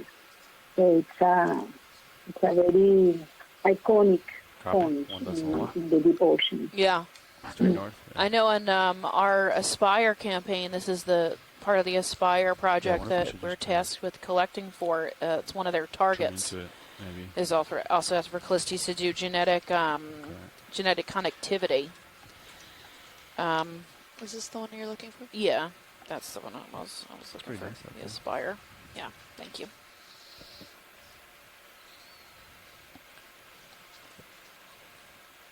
There's also this Liopathes. I wonder if that one Want to come to port a we little could bit? do some Aspire collections today, since we don't seem to be picking up too much else. Yeah, We one only or have two. two, and then we have an hour Down left. further. Do you know if I know, look at Afrocallistis that. has been It's collected in nothingness. this region? Nothingness. It's Not anywhere near here. Pourtales Terrace? Sure, we have some from the Pourtales Terrace. Okay. But whether or not there's preserved DNA for them is unknown. Yeah, we can come back to the ledge here. Here's one right here. We only need a tiny snippet. If you want to just do that for DNA. Yes, yes, for, What was that, watch that lead? would be great for the group. Can we collect here? You feel safe or no? Yeah. You do. Wait, did you copy my last? We're having trouble moving right now with the ship, so we're stable here. Oh, okay. Sorry. Yeah, we copied. I was trying to listen to Chris, so I had to mute you. If you can, when you're settled out, if we can get a tiny piece of this Afrocalyptus sponge for the Aspire DNA sample, I don't need any more than like a fistful. But only when you're comfortable, and if not, we can totally skip it. I think we can get one here. You might have to lead me to one. Is it just these clear, translucent? Yeah, so that's a different species. There's one at 9 o'clock. Just coming off screen now. Yeah, it's just off screen. Yep, it's right there at the edge. The fish is swimming over it, or being There's pushed also- over it. Do you see any others? That one's going to be a little tough. Yeah, there's another one at 3 o'clock of that, right by that crab. In the background there. Yep, do you see it coming into view here? Now it's almost at dead center screen. Yeah, got that one. That's another one. That one would be easier. Okay. Just a little chunk of it. The It's gonna sample be, boxes remain. you can suck it up probably. Should come apart quite easy. Yeah. The best bit's probably the suction hose.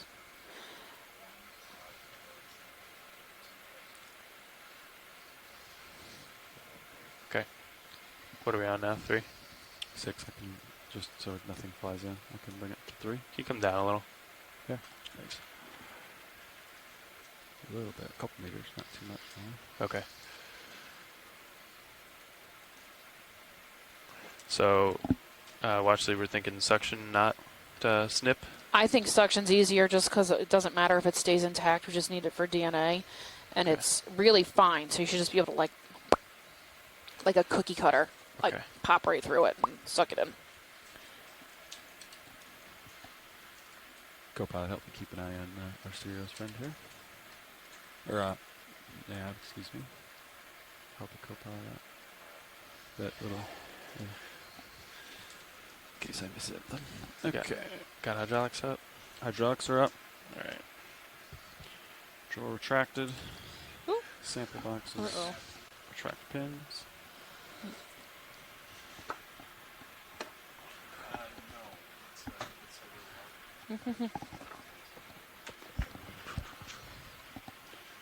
Okay, you want to draw her out, maybe? Copy. See how that does. I've just got joy lock in now. Guess I can put in auto head, but How far out would you like it? just enough to. That's good there. Okay. I think. Yeah. Could you bring a Stopper swing arm? port upper? Yeah, in and then tilt it down a little.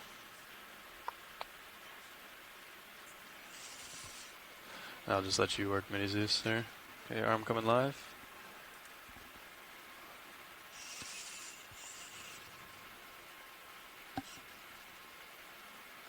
Try to get light on the subject there for you. Sounds good, thanks.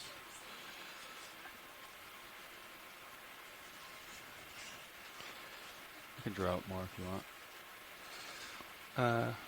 Yeah, maybe just a little. I don't think we're gonna hit anything there. Okay.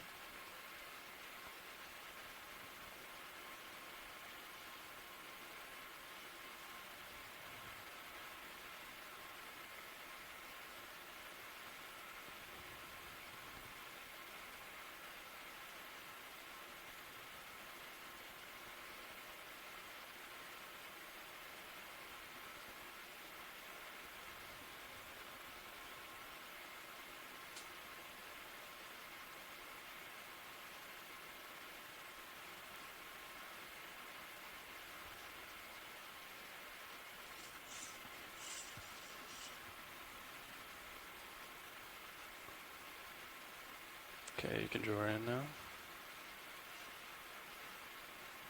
Okay. And maybe just zoom on Mini Zeus.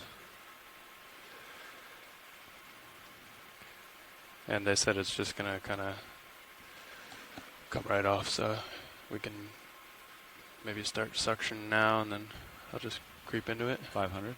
Sure. It's enabled at this time. Roger.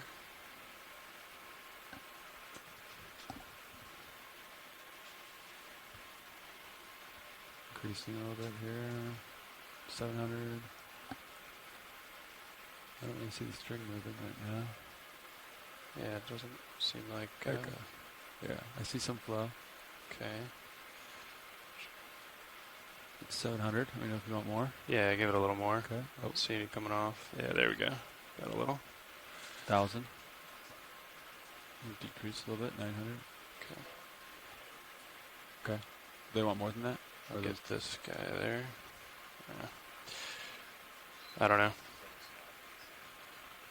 We can get just one more. Okay. Maybe. Could try to suck up that whole broken section.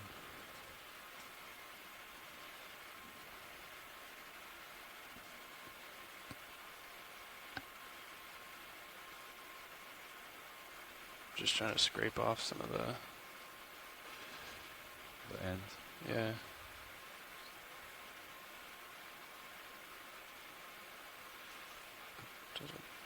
Okay, increase. Here's back to 1,000. Okay. Holding that.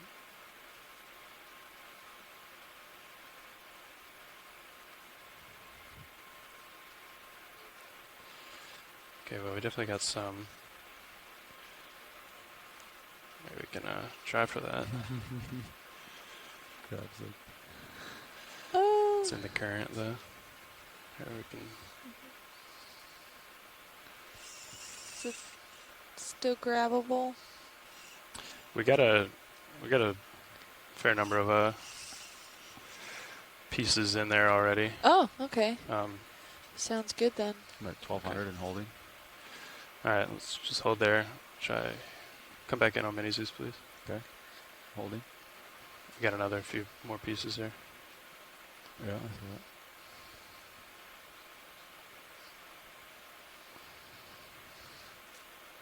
that. Okay. Well, I don't want to throw this whole thing off as a ledge here. So if you guys are okay with 2 or 3 pieces in there, then... Yeah, that sounds good. Okay. Yeah, I mean, it's mostly for DNA, so I think that's a Okay. fair enough sample size. Thank you. Sure. Let me draw out. Yeah, please. Okay.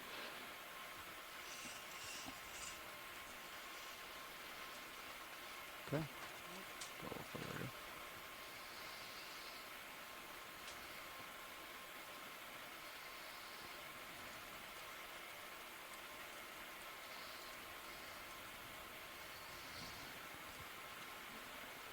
Nice.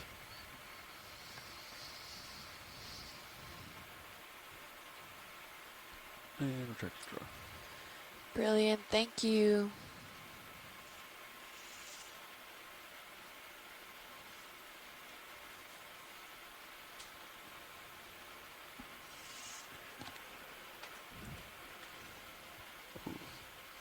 Didn't mean to do that.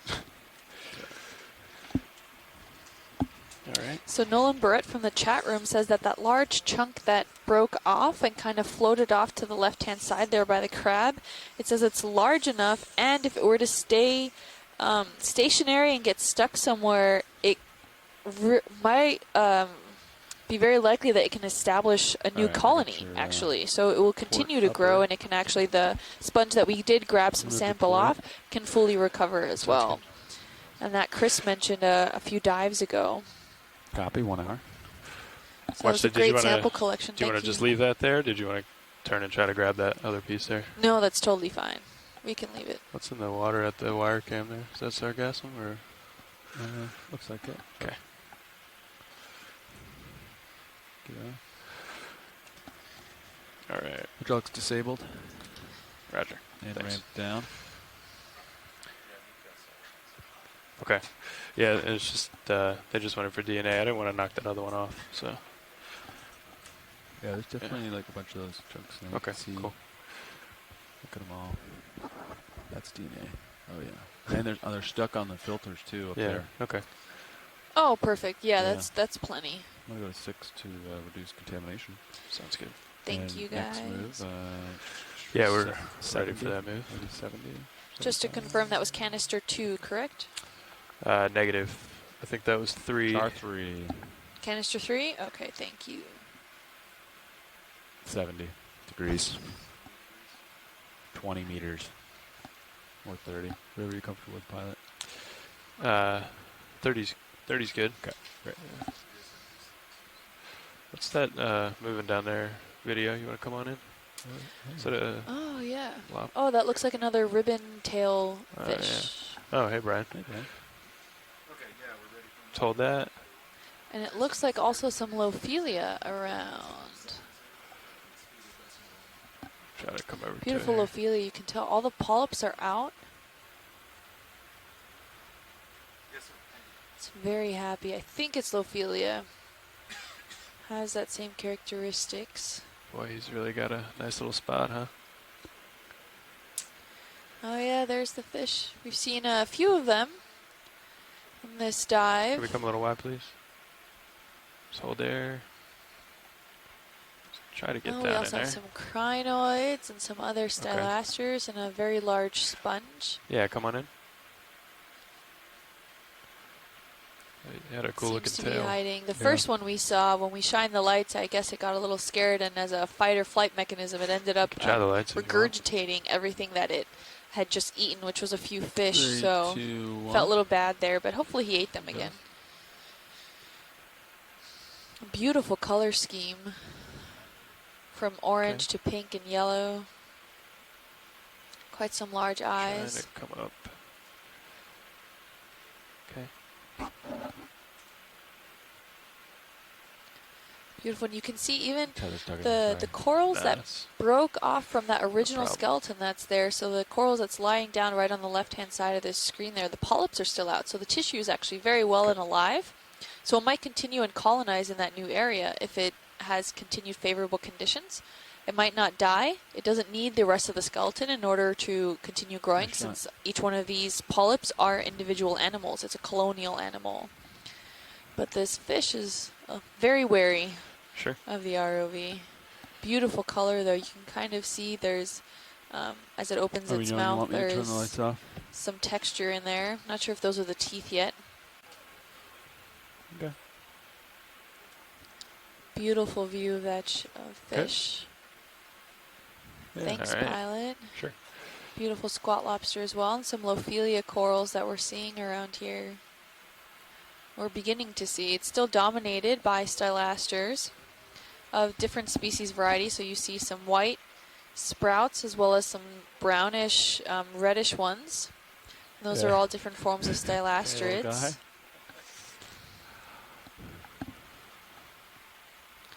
Back back there, that really bushy coral next to that yellow coral is the Leopathes. Yeah. His head in the sand there. It's a black coral. Ooh, there's another sea star there. If we can get a quick snap zoom on that on the right-hand side. Sure. And the ship is back underway. Watch lead. Okay, sounds good. Yes, sir. Don't have too much time. I just want to give Kim an update. Okay, thanks. That's a little ways out there, but I think we can settle down here. Yeah, you're fine. I should be headed your way. Nice and easy. Okay. Okay, we can start to come in here, video.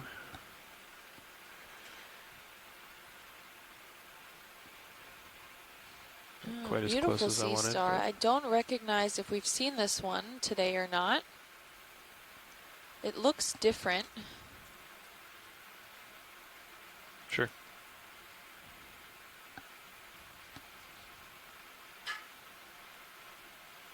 It's palpated skin at the top. You can see each arm is Roger. somewhat webbed, like the body is not very disc-like, but the arms do come out to individual. And it seems like all of the tube Pretty bright, feet are huh? out and around. Maybe it's looking for some food or just hanging out at the moment. It looks like even the outer palpated skin there looks like it has all these little like cilia on it, these little tubes also on it, which have not customarily seen on some other starfish. Okay. So it doesn't look like it Sure. has an oscule on it, like we saw with some of the more pudgy sea stars. Okay, I'm gonna lift We off. called it. Yeah, you can tell by the tether. It's now it's like south to north. So It seems like another one so of that's those probably large tidal. purpular stylastrids with a crinoid Yeah. on top. Still have winch control. Copy. Oh, yeah.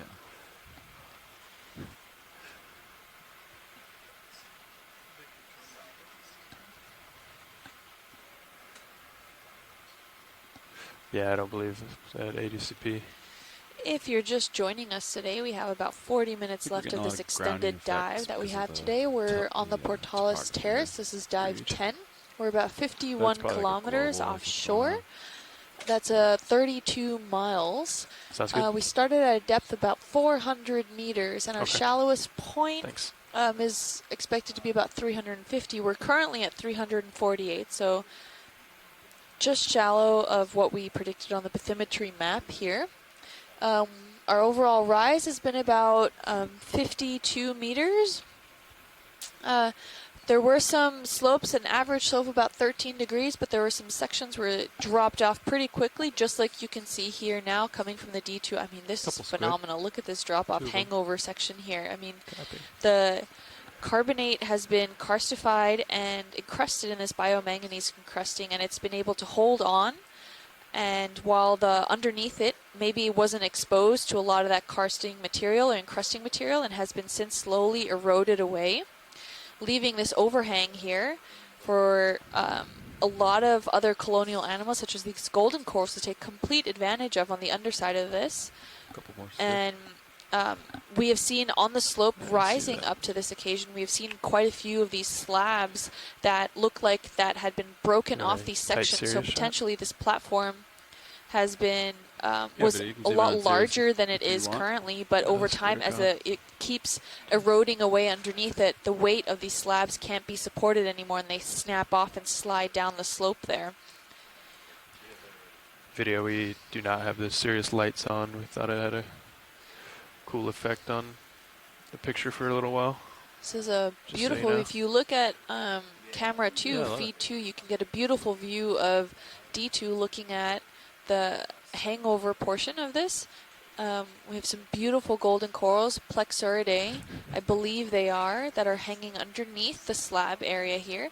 It's interesting to note that we've seen more on the underside of these overhangs rather than on top of these overhangs. So I'm not sure why those are, or why that is rather, but interesting just to point out as an observation.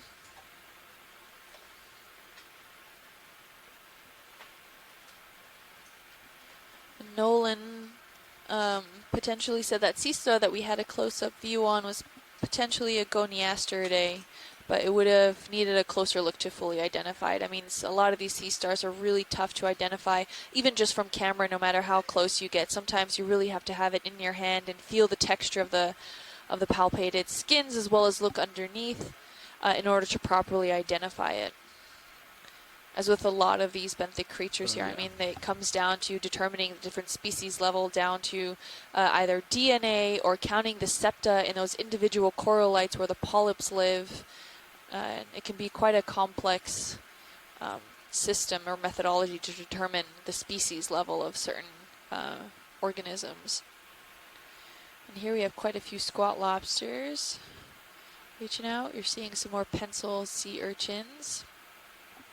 And this underneath here looks a lot more like unconsolidated sediments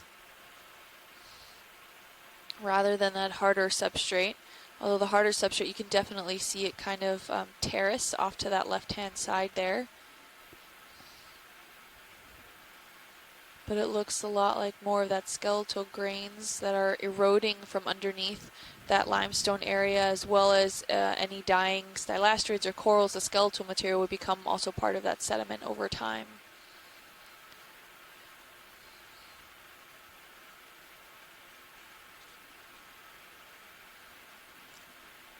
We see even overhanging off this cliff here how many organisms that are mobile are here. There's pencil sea urchins, squat lobsters. They seem to be hanging on quite well on the underside here. Haven't seen really too many sea stars under there, but maybe there are. We just haven't seen them yet. I think that's another scorpion fish off on the right-hand side there. We're seeing also some fishing line. Those are those small strands that you're kind of seeing weave their way through this whole area here. And this is potentially some old line. We have seen some relatively newer line, and we're determining the age just based off how much of the zoanthids or other microbial communities are actually colonizing on the fishing line on it itself. So if it hasn't really been colonized yet, we're calling it relatively new, versus the older stuff has been very well encrusted with all this zoanthids and even had some crinoids latched onto it. There are some beautiful communities here. Oh, I think that's another sunbasket star. Can we zoom in? Almost dead center. That is the second sunbasket star, and you can see now this is the top side of it. It has almost all of its tentacles wrapped around what looks like partially stylastrid, and what's underneath it is Lophelia. Oh, wow, this is special. I've never seen them before in any of these dives that we've taken part in, well, that I've taken part in for the Okeanos, and now I get to see two of them as a science lead. This is fantastic. These are beautiful specimens. They can grow up to meters wide, and their tentacles can have branches and further tentacles, and they all can consume and wrap around a certain organism and can start to consume it. And Scott had mentioned earlier in the dive when I talked about a strawberry coral that I had noted you can come in a little tighter. About these little specks that I saw on the outside of it. Now, considering that this is closely related more to, that this is an echinoderm rather than an actual coral, Scott said that those little dots that I was seeing were specialized polyps that didn't have tentacles on them. But I think these are more from palpated skins. I'm not sure if it's a defense mechanism or what the purpose of those are, but it's really interesting to note on. And it looks like similar to the one that we saw before. I am no echinoderm specialist. I cannot say if it's the same species or not, but it's definitely a really, really interesting and cool find.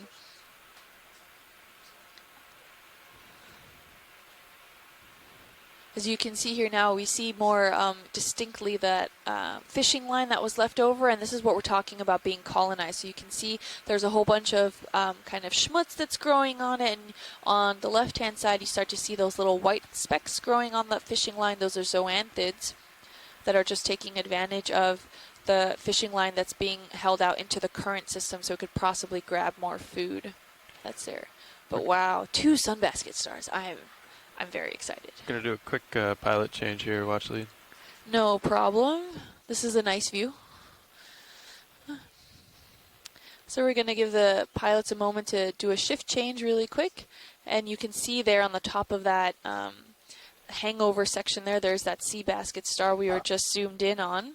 And I think maybe in the background that almost is another one with its tentacles open. Oh, I'll ask them to go there too. If it was 3, I will probably be floored. This is fantastic. We can also see a lot of those golden corals hanging out underneath the hangover there. Oh my god, I think that is a 3rd one.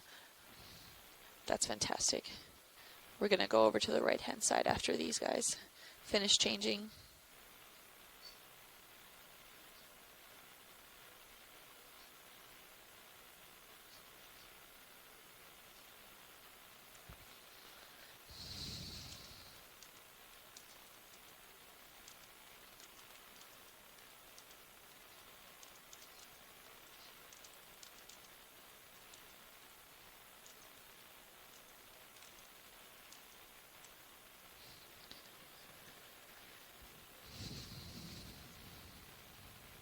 This is absolutely amazing. You can see the overall sponge community. This is a total garden where it's not, I wouldn't call it exactly a coral garden, but we're definitely looking at a large hotspot biodiversity section here. Very, very happy to see that. Hey Nav, what's ship status? Are we all stopped? Are we all good, pilots? Yeah, I'm back with you here. All right, great. We're Go moving east. beeline to dead center, to that kind 770. of branchy-looking thing that's sticking up above 265, everything copy that. else. Sure, yeah. Stand by. If you would, that would be great. Let me just get a feel for the current here video as we come in. I'll have you come in a little slow once we get up. Copy. Alright, you can start So coming that in. second sunbasket star that we saw is slightly to the left of dead center, but now I want to go directly dead center to see if that's possibly even a third one. I think it is. I think it is. It is. It looks smaller, but I'm not entirely sure. It can be deceptive. Can we get the lasers, please? Sure. Lasers are on. Yeah. Yeah, So we the should be able overall to. tentacle size does look Coming up. smaller than the other one. So we have 3 sunbasket stars and a different sea urchin that's almost dead center now swaying there. But we can see now this is a huge, for me, a huge find. I have never seen sunbasket stars, and to see now 3 in one place is truly amazing. This one has the tentacles up into the current system, much like that first one that we saw. I'm not sure if it can filter feed or suspension feed out, but it's the other one that we see that's just to the left of this is wrapped completely around what looks like a stylastrid with some Lophelia under it. So I'm not sure if it's maybe trying to feed or something, but not sure of the purpose of the sunbasket star with its tentacles out and hanging out in the water column there, but definitely a really cool find. This looks similar. It has those yellow spines. Well, palpated skin. I'm not sure if they're actual spines or not. I'm not going to be stable. I got the current coming over here on this. Really, really incredible find. It does seem to also be on a stylastrid. Sure. Not sure if it's potentially feeding on there or whatnot, but in the shallower environments, especially also in the mesophotic zone, Right, Stephanie was talking about that these guys are normally nocturnal, that they only get a really toe move down if around we and want. hunt at night. But given that this is the deep ocean, My night bad, is all looking day, straight down, so Bob. I guess they can move around really whenever they want. Keep going along this It's a ridge. fantastic find. Now that was we're following this ridge around. That's what my understanding is. Alright. Wow, thanks, pilot. No problem.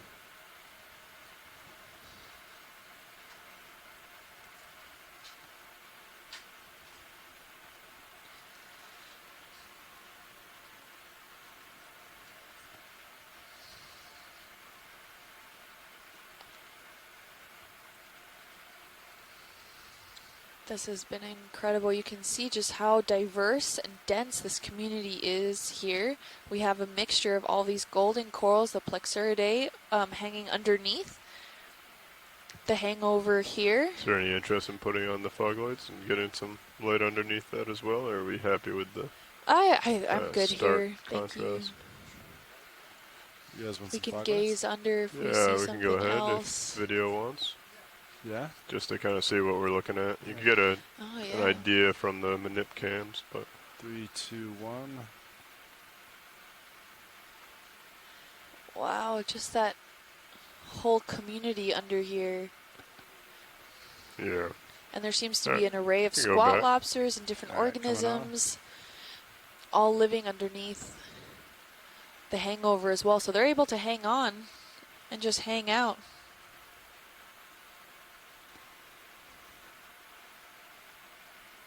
Also, Nolan from the chat room says basket stars are water column feeding on small particles from the pinnules that you see, those tentacles coming up and in the water column. So that's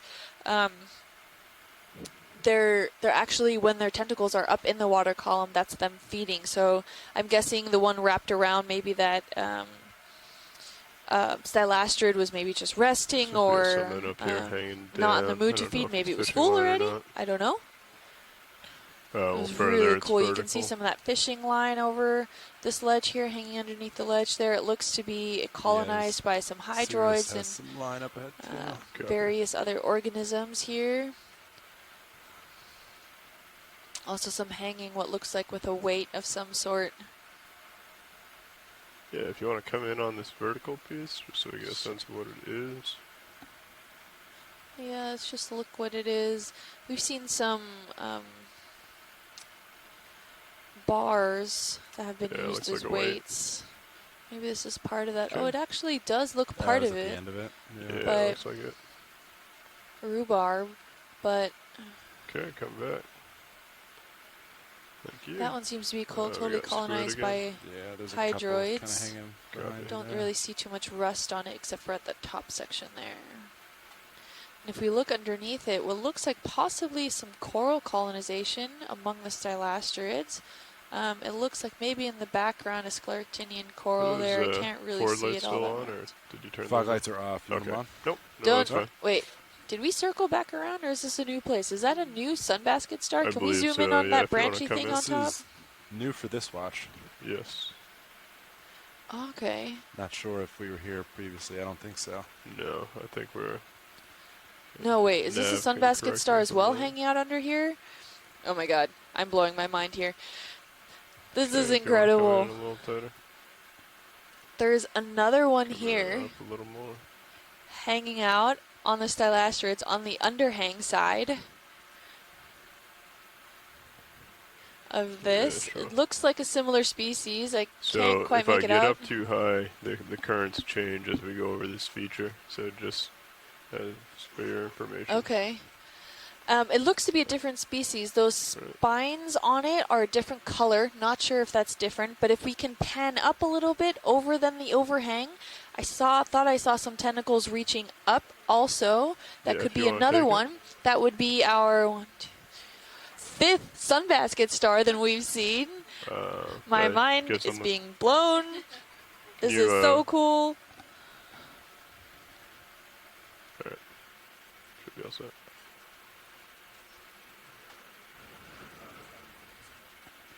Copy that, Nav. Sure. I believe there's another one up here on the top that they were looking at if you want to come back in. Looks like there's another one right on top there. Oh, nice. Oh, there's 2 on top? There's oh my 2. god, 7. Or wait, 6. I don't want to get ahead of myself here. Are we keeping tally? I am. 6. 6. This is incredible. So ahead. we're gonna syphility. Oh. Yeah, this one has black spikes. It seems lighter than the Yeah. other ones, and it has these black spikes. Got a little bit of Lophelia too. Yeah, there's maybe some Lophelia on the underhang here as well. 6 sunbasket stars. Nice. How incredible is that? Ooh, I'm so excited. I am so happy right now. So we had surf and turf for dinner. Ooh, okay. I'll see you So later. it's lobster. And that gave me the opportunity to describe to Kevin the ensign the body parts of the lobster tail. I'm sure he I'm found sure he very much enjoyed that. or thought I was disgusting. too. Sorry, who was that you were talking to, video? Okay. Yeah, I can go ahead and sneak in and get a toe down if we... Copy. So we only have about 15 minutes Go ahead and left take it if you on want. our dive here. We're still filming these awesome basket stars. Just to recap, they are a type of Copy. brittle star. They're ophiuroids. They're in a different order, I think, Coming up. than the brittle stars, but they are in the same class. It's Ophiuroidea. They have a tendency to be nocturnal. However, in the deep sea, that's kind of irrelevant because there's no light There's here. one down below. It might be easier. You'll usually sit up on top of these gorgonians, or Down in this here. case, As I come stylaster. down, if you want to catch it. Open their arms up really wide and catch stuff in the water column because they are filter feeders. You can see each one of their That's fine. individual pinnules, and they Oh. can curl them up. And if you see them in shallower water, they'll curl up during the day into like a nice neat ball, more like a messy bun. And at night, they open So up come their back in if arms you and would like. catch food. You're scooting back pretty good, Pilot. Yeah. There is a lot of Yeah. fishing line under here. Okay, There's we'll a bit continue down the hanging. line then. Did you guys get to look to see if anything was hanging off this line at the base? Yes, it appeared to be a weight. A weight, okay. If you want to come full wide video. Thank you. Oh, man. Oh, yeah, okay. So it's the same weights we've been seeing, excuse me, earlier that were on the ground, it looks like, that had rusted out. So some type of long line fishing, maybe. There's another fly trap anemone. Actinoscyphia is the only name I know.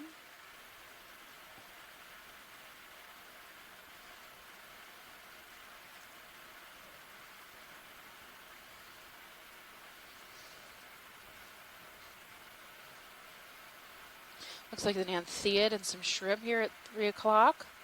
We got some Lophelia possibly. Here's a cool white sponge underneath this overhang. Chris might want to chime in on this one. This one looks different to me. You want to snap in on the sponge as we come by? Possibly a pacastrelid. Based on the texture.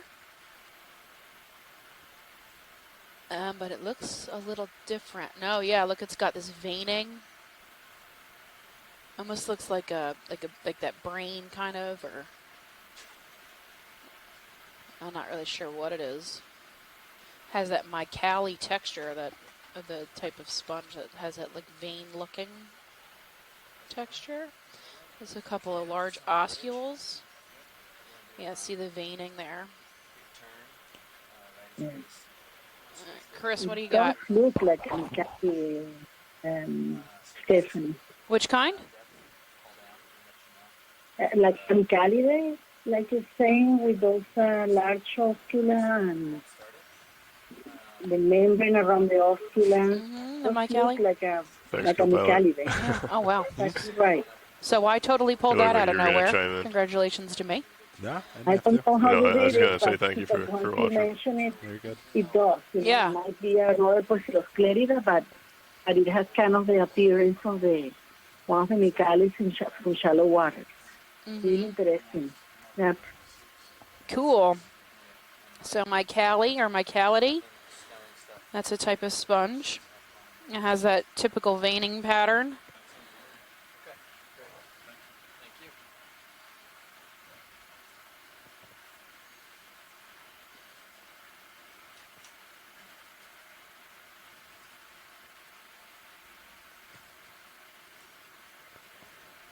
Mycality. Looks like there's petrosids maybe down here underneath.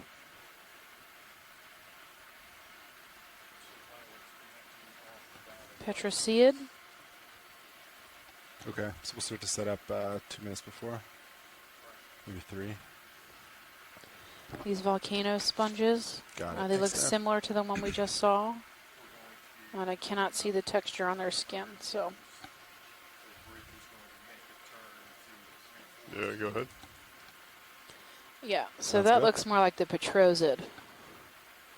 Really lumpy. What do you think, Chris?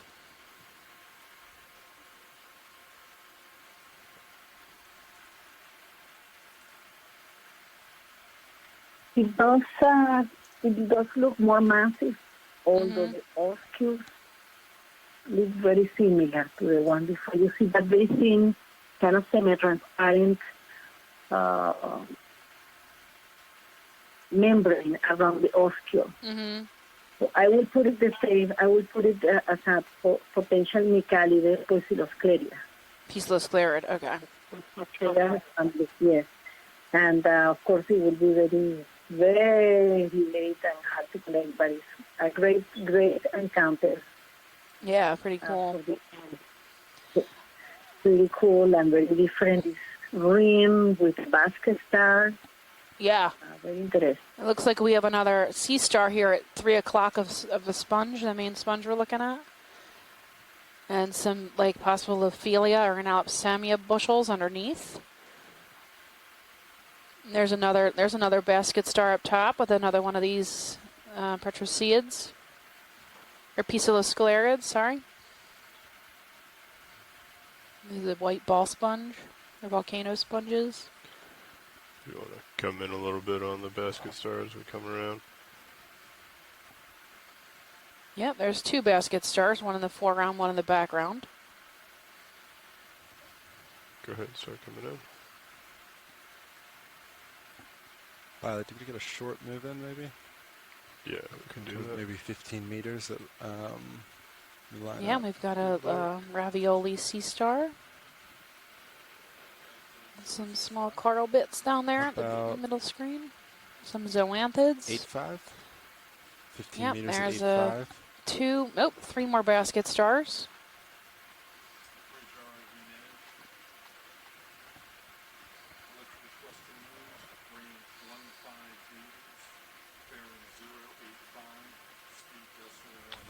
Sorry about that. Oh, there's even more. There's at least maybe 4.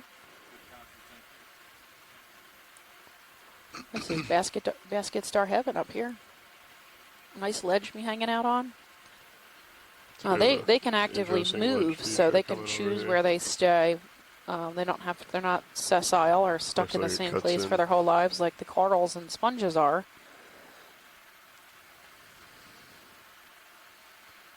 So Plithaster, Peltaster, possibly. Is that sea star? It's a type of goniasterid. There's another Brisingid starfish, the red one. And I think this is our 10th. Nolan has counted 10 basket stars so far. That's pretty good, considering we haven't seen any of this whole cruise till today. Feel free to lose the skids if you'd like. I just tilted my camera down a little. Thanks.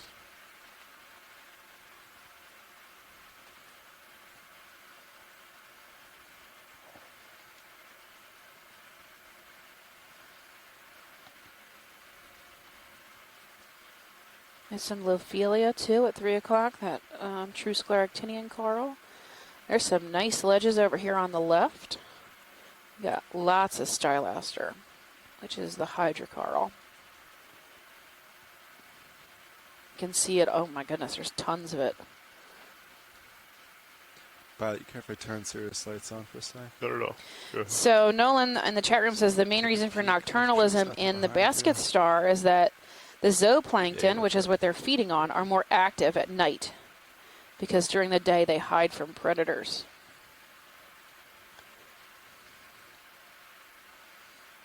Oh, we got squid or something underneath? Yeah, a lot of squid. Wow, there's tons of stuff to look at. So we are definitely outside the habitat area of particular concern. That's or what they refer to as a HAPC or HAPC. Oh, look, we got somebody fishing back there. He's terrible at catching that big fish. Oh, super slow. So you can see they wait with their hands up. Their claws out. Waiting to catch stuff. There's a Immunida, which is the type of squat lobster.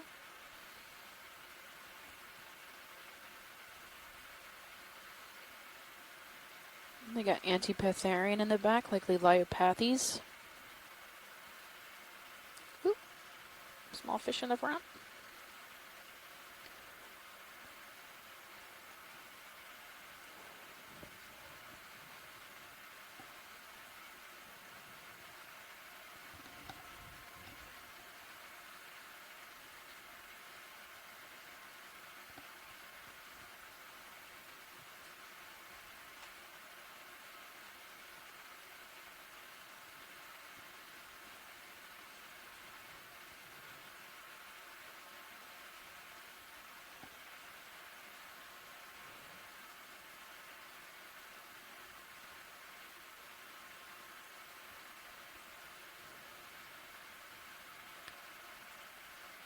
Oh, there's another one of those large Geodia sponges around 10 o'clock. The nice ball back there. And then Lyopathes right in the front.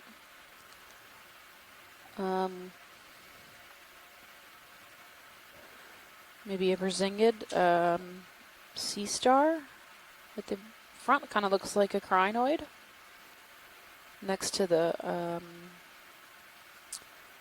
Flytrap anemone.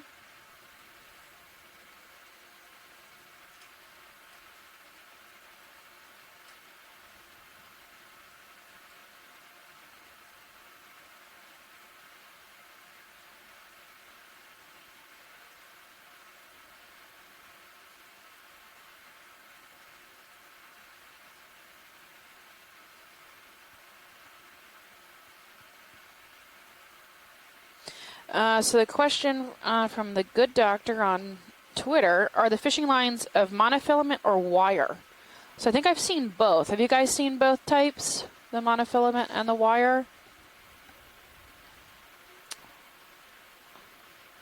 Not Don't really know? sure. Okay. Go ahead and come in. I believe I personally have only seen monofilament. Okay. That looks like, I don't know what's happening there because it's covered. I thought I saw some clean wire earlier in the dive, and I know I saw monofilament, which is the clear, typical fishing line. How long do they persist as an annoyance before being dragged down into the sediment? I have no idea how long monofilament will stay on the bottom before it's degraded. So plastic doesn't biodegrade, it only photodegrades, which means light actually causes it to break down.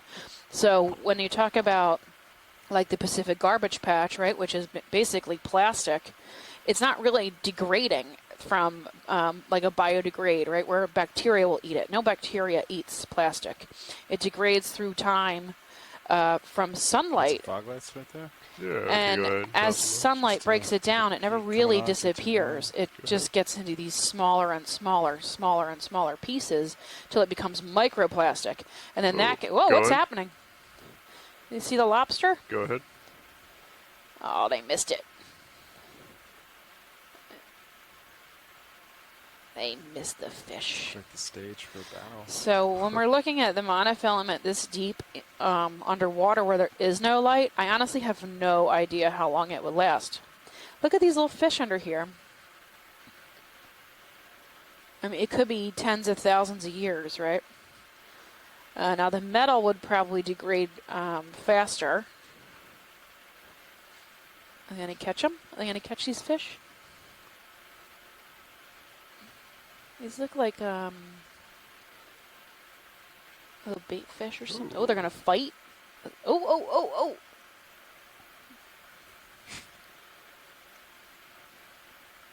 Oh, hello. Right away. So there's a good view of why they call them squat lobsters, because they can still use their tails to escape. But their tails aren't naturally stretched out like a true lobster is.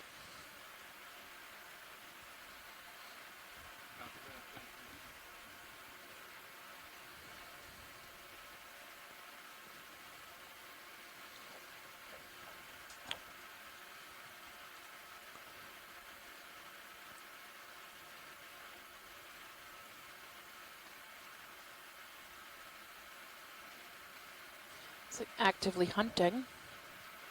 We are up to 10 basket stars. No! You got some 10. big, 10 basket sea stars. over here. Whoa! And then we were watching these squat lobsters catch stuff. So these little tiny fish that are underneath the ledge. No way. They were chasing and beating each other up over them, getting territorial and angry. Ooh, look at all them. They're eating a sponge there. Ooh, yeah. These 3 ravioli stars. goniasters are totally hanging out on that sponge, probably taking big bites. And that 5th one, up the different species one. Coming back up with you. So you only have about 3 minutes left. We're planning it to come off the bottom around 6 o'clock. This has been so cool. Or 6:10, really, I guess, is what I have here. Coming off bottom? Yeah, I'm off bottom at 6:10. What time do you guys coming off We're bottom? coming off bottom. 6? 6 o'clock. Okay. Okay. So we only have 3 or 4 minutes left. So I guess we can recap what we've done. This is a beautiful dive. It was really a hit. We've got this great overhang habitat at the top. But we are 32 miles offshore Yeah, go ahead. of the Middle Keys? The Middle Keys. Inside and outside this southern extension of this habitat area of particular concern that runs mostly north and south along the coast of Florida, but there's this extra extension that's on the Pourtales Terrace south of the Keys that protects some of these deep reefs. So I can pretty much stay where So I that am, habitat area of and particular you concern was closed in rotate. 2010, and we are just crossing the border today just to see if the habitat continues from inside the border to outside. And it does. And it does. So, so there's a lot of gorgeous hard bottom and deep water habitat here. We saw I see two that. very large commercial fish. There was a debate about what species they were. at least the most dense. I thought black grouper. Someone else suggested maybe wreckfish. I am not a fish specialist, so I defer. I mean, I can get it to Sarianidae, which is the grouper family, but that's about it. So yeah, there's definitely commercial fish. So our maximum depth was 400 meters. Looks like our minimum is right now at 347. Yep. We are outside the habitat area of particular concern. We can see lots of fishing line. Woo! Nice. Do you want to lose my There's toes? a big school of squid down here. Feel free to take some zooms if you'd like. So squid are pretty common. We've seen them for the past few days. They've been here. They seem to kind of come in these school chunks, whereas the past few days we've been seeing them just all day. Yep. The whole dive. They just swim past. These seem to be less, more organized, Yep. but have less direction. They kind We're of just go also, wherever they want. we are definitely seeing more debris right outside the habitat of particular concern. Yeah. Not sure if that was before or after the habitat, the HAPC was actually formed and developed, but because it looks quite old, but I'm not sure exactly how long certain items take to rust under the deep ocean. So not sure if that has anything to do with it, but it's definitely one thing to note that. What is that fish down at the bottom right there? I that thought was it was so a high? Burex. That's a shark? I thought it was a saw Do you want belly to try or and come in on the fish here? Yeah, you can. You got zoom. Oh no, maybe not. I don't Yeah, think yeah. it's a saw or relative of the type of slime head like fish. I'm not really sure. Maybe same family. Yeah. Okay. It's that time. Yeah. Okay. Yep. Yeah. Sounds good. So thank you so much for joining us on a Sunday. We've had a lot of active social media today. Thank you so much for that. We love your questions. Yep, and the chat room, everyone on the scientist end, thank you so much for all of your input. Over this feature here. I'm going to turn my lights on. We really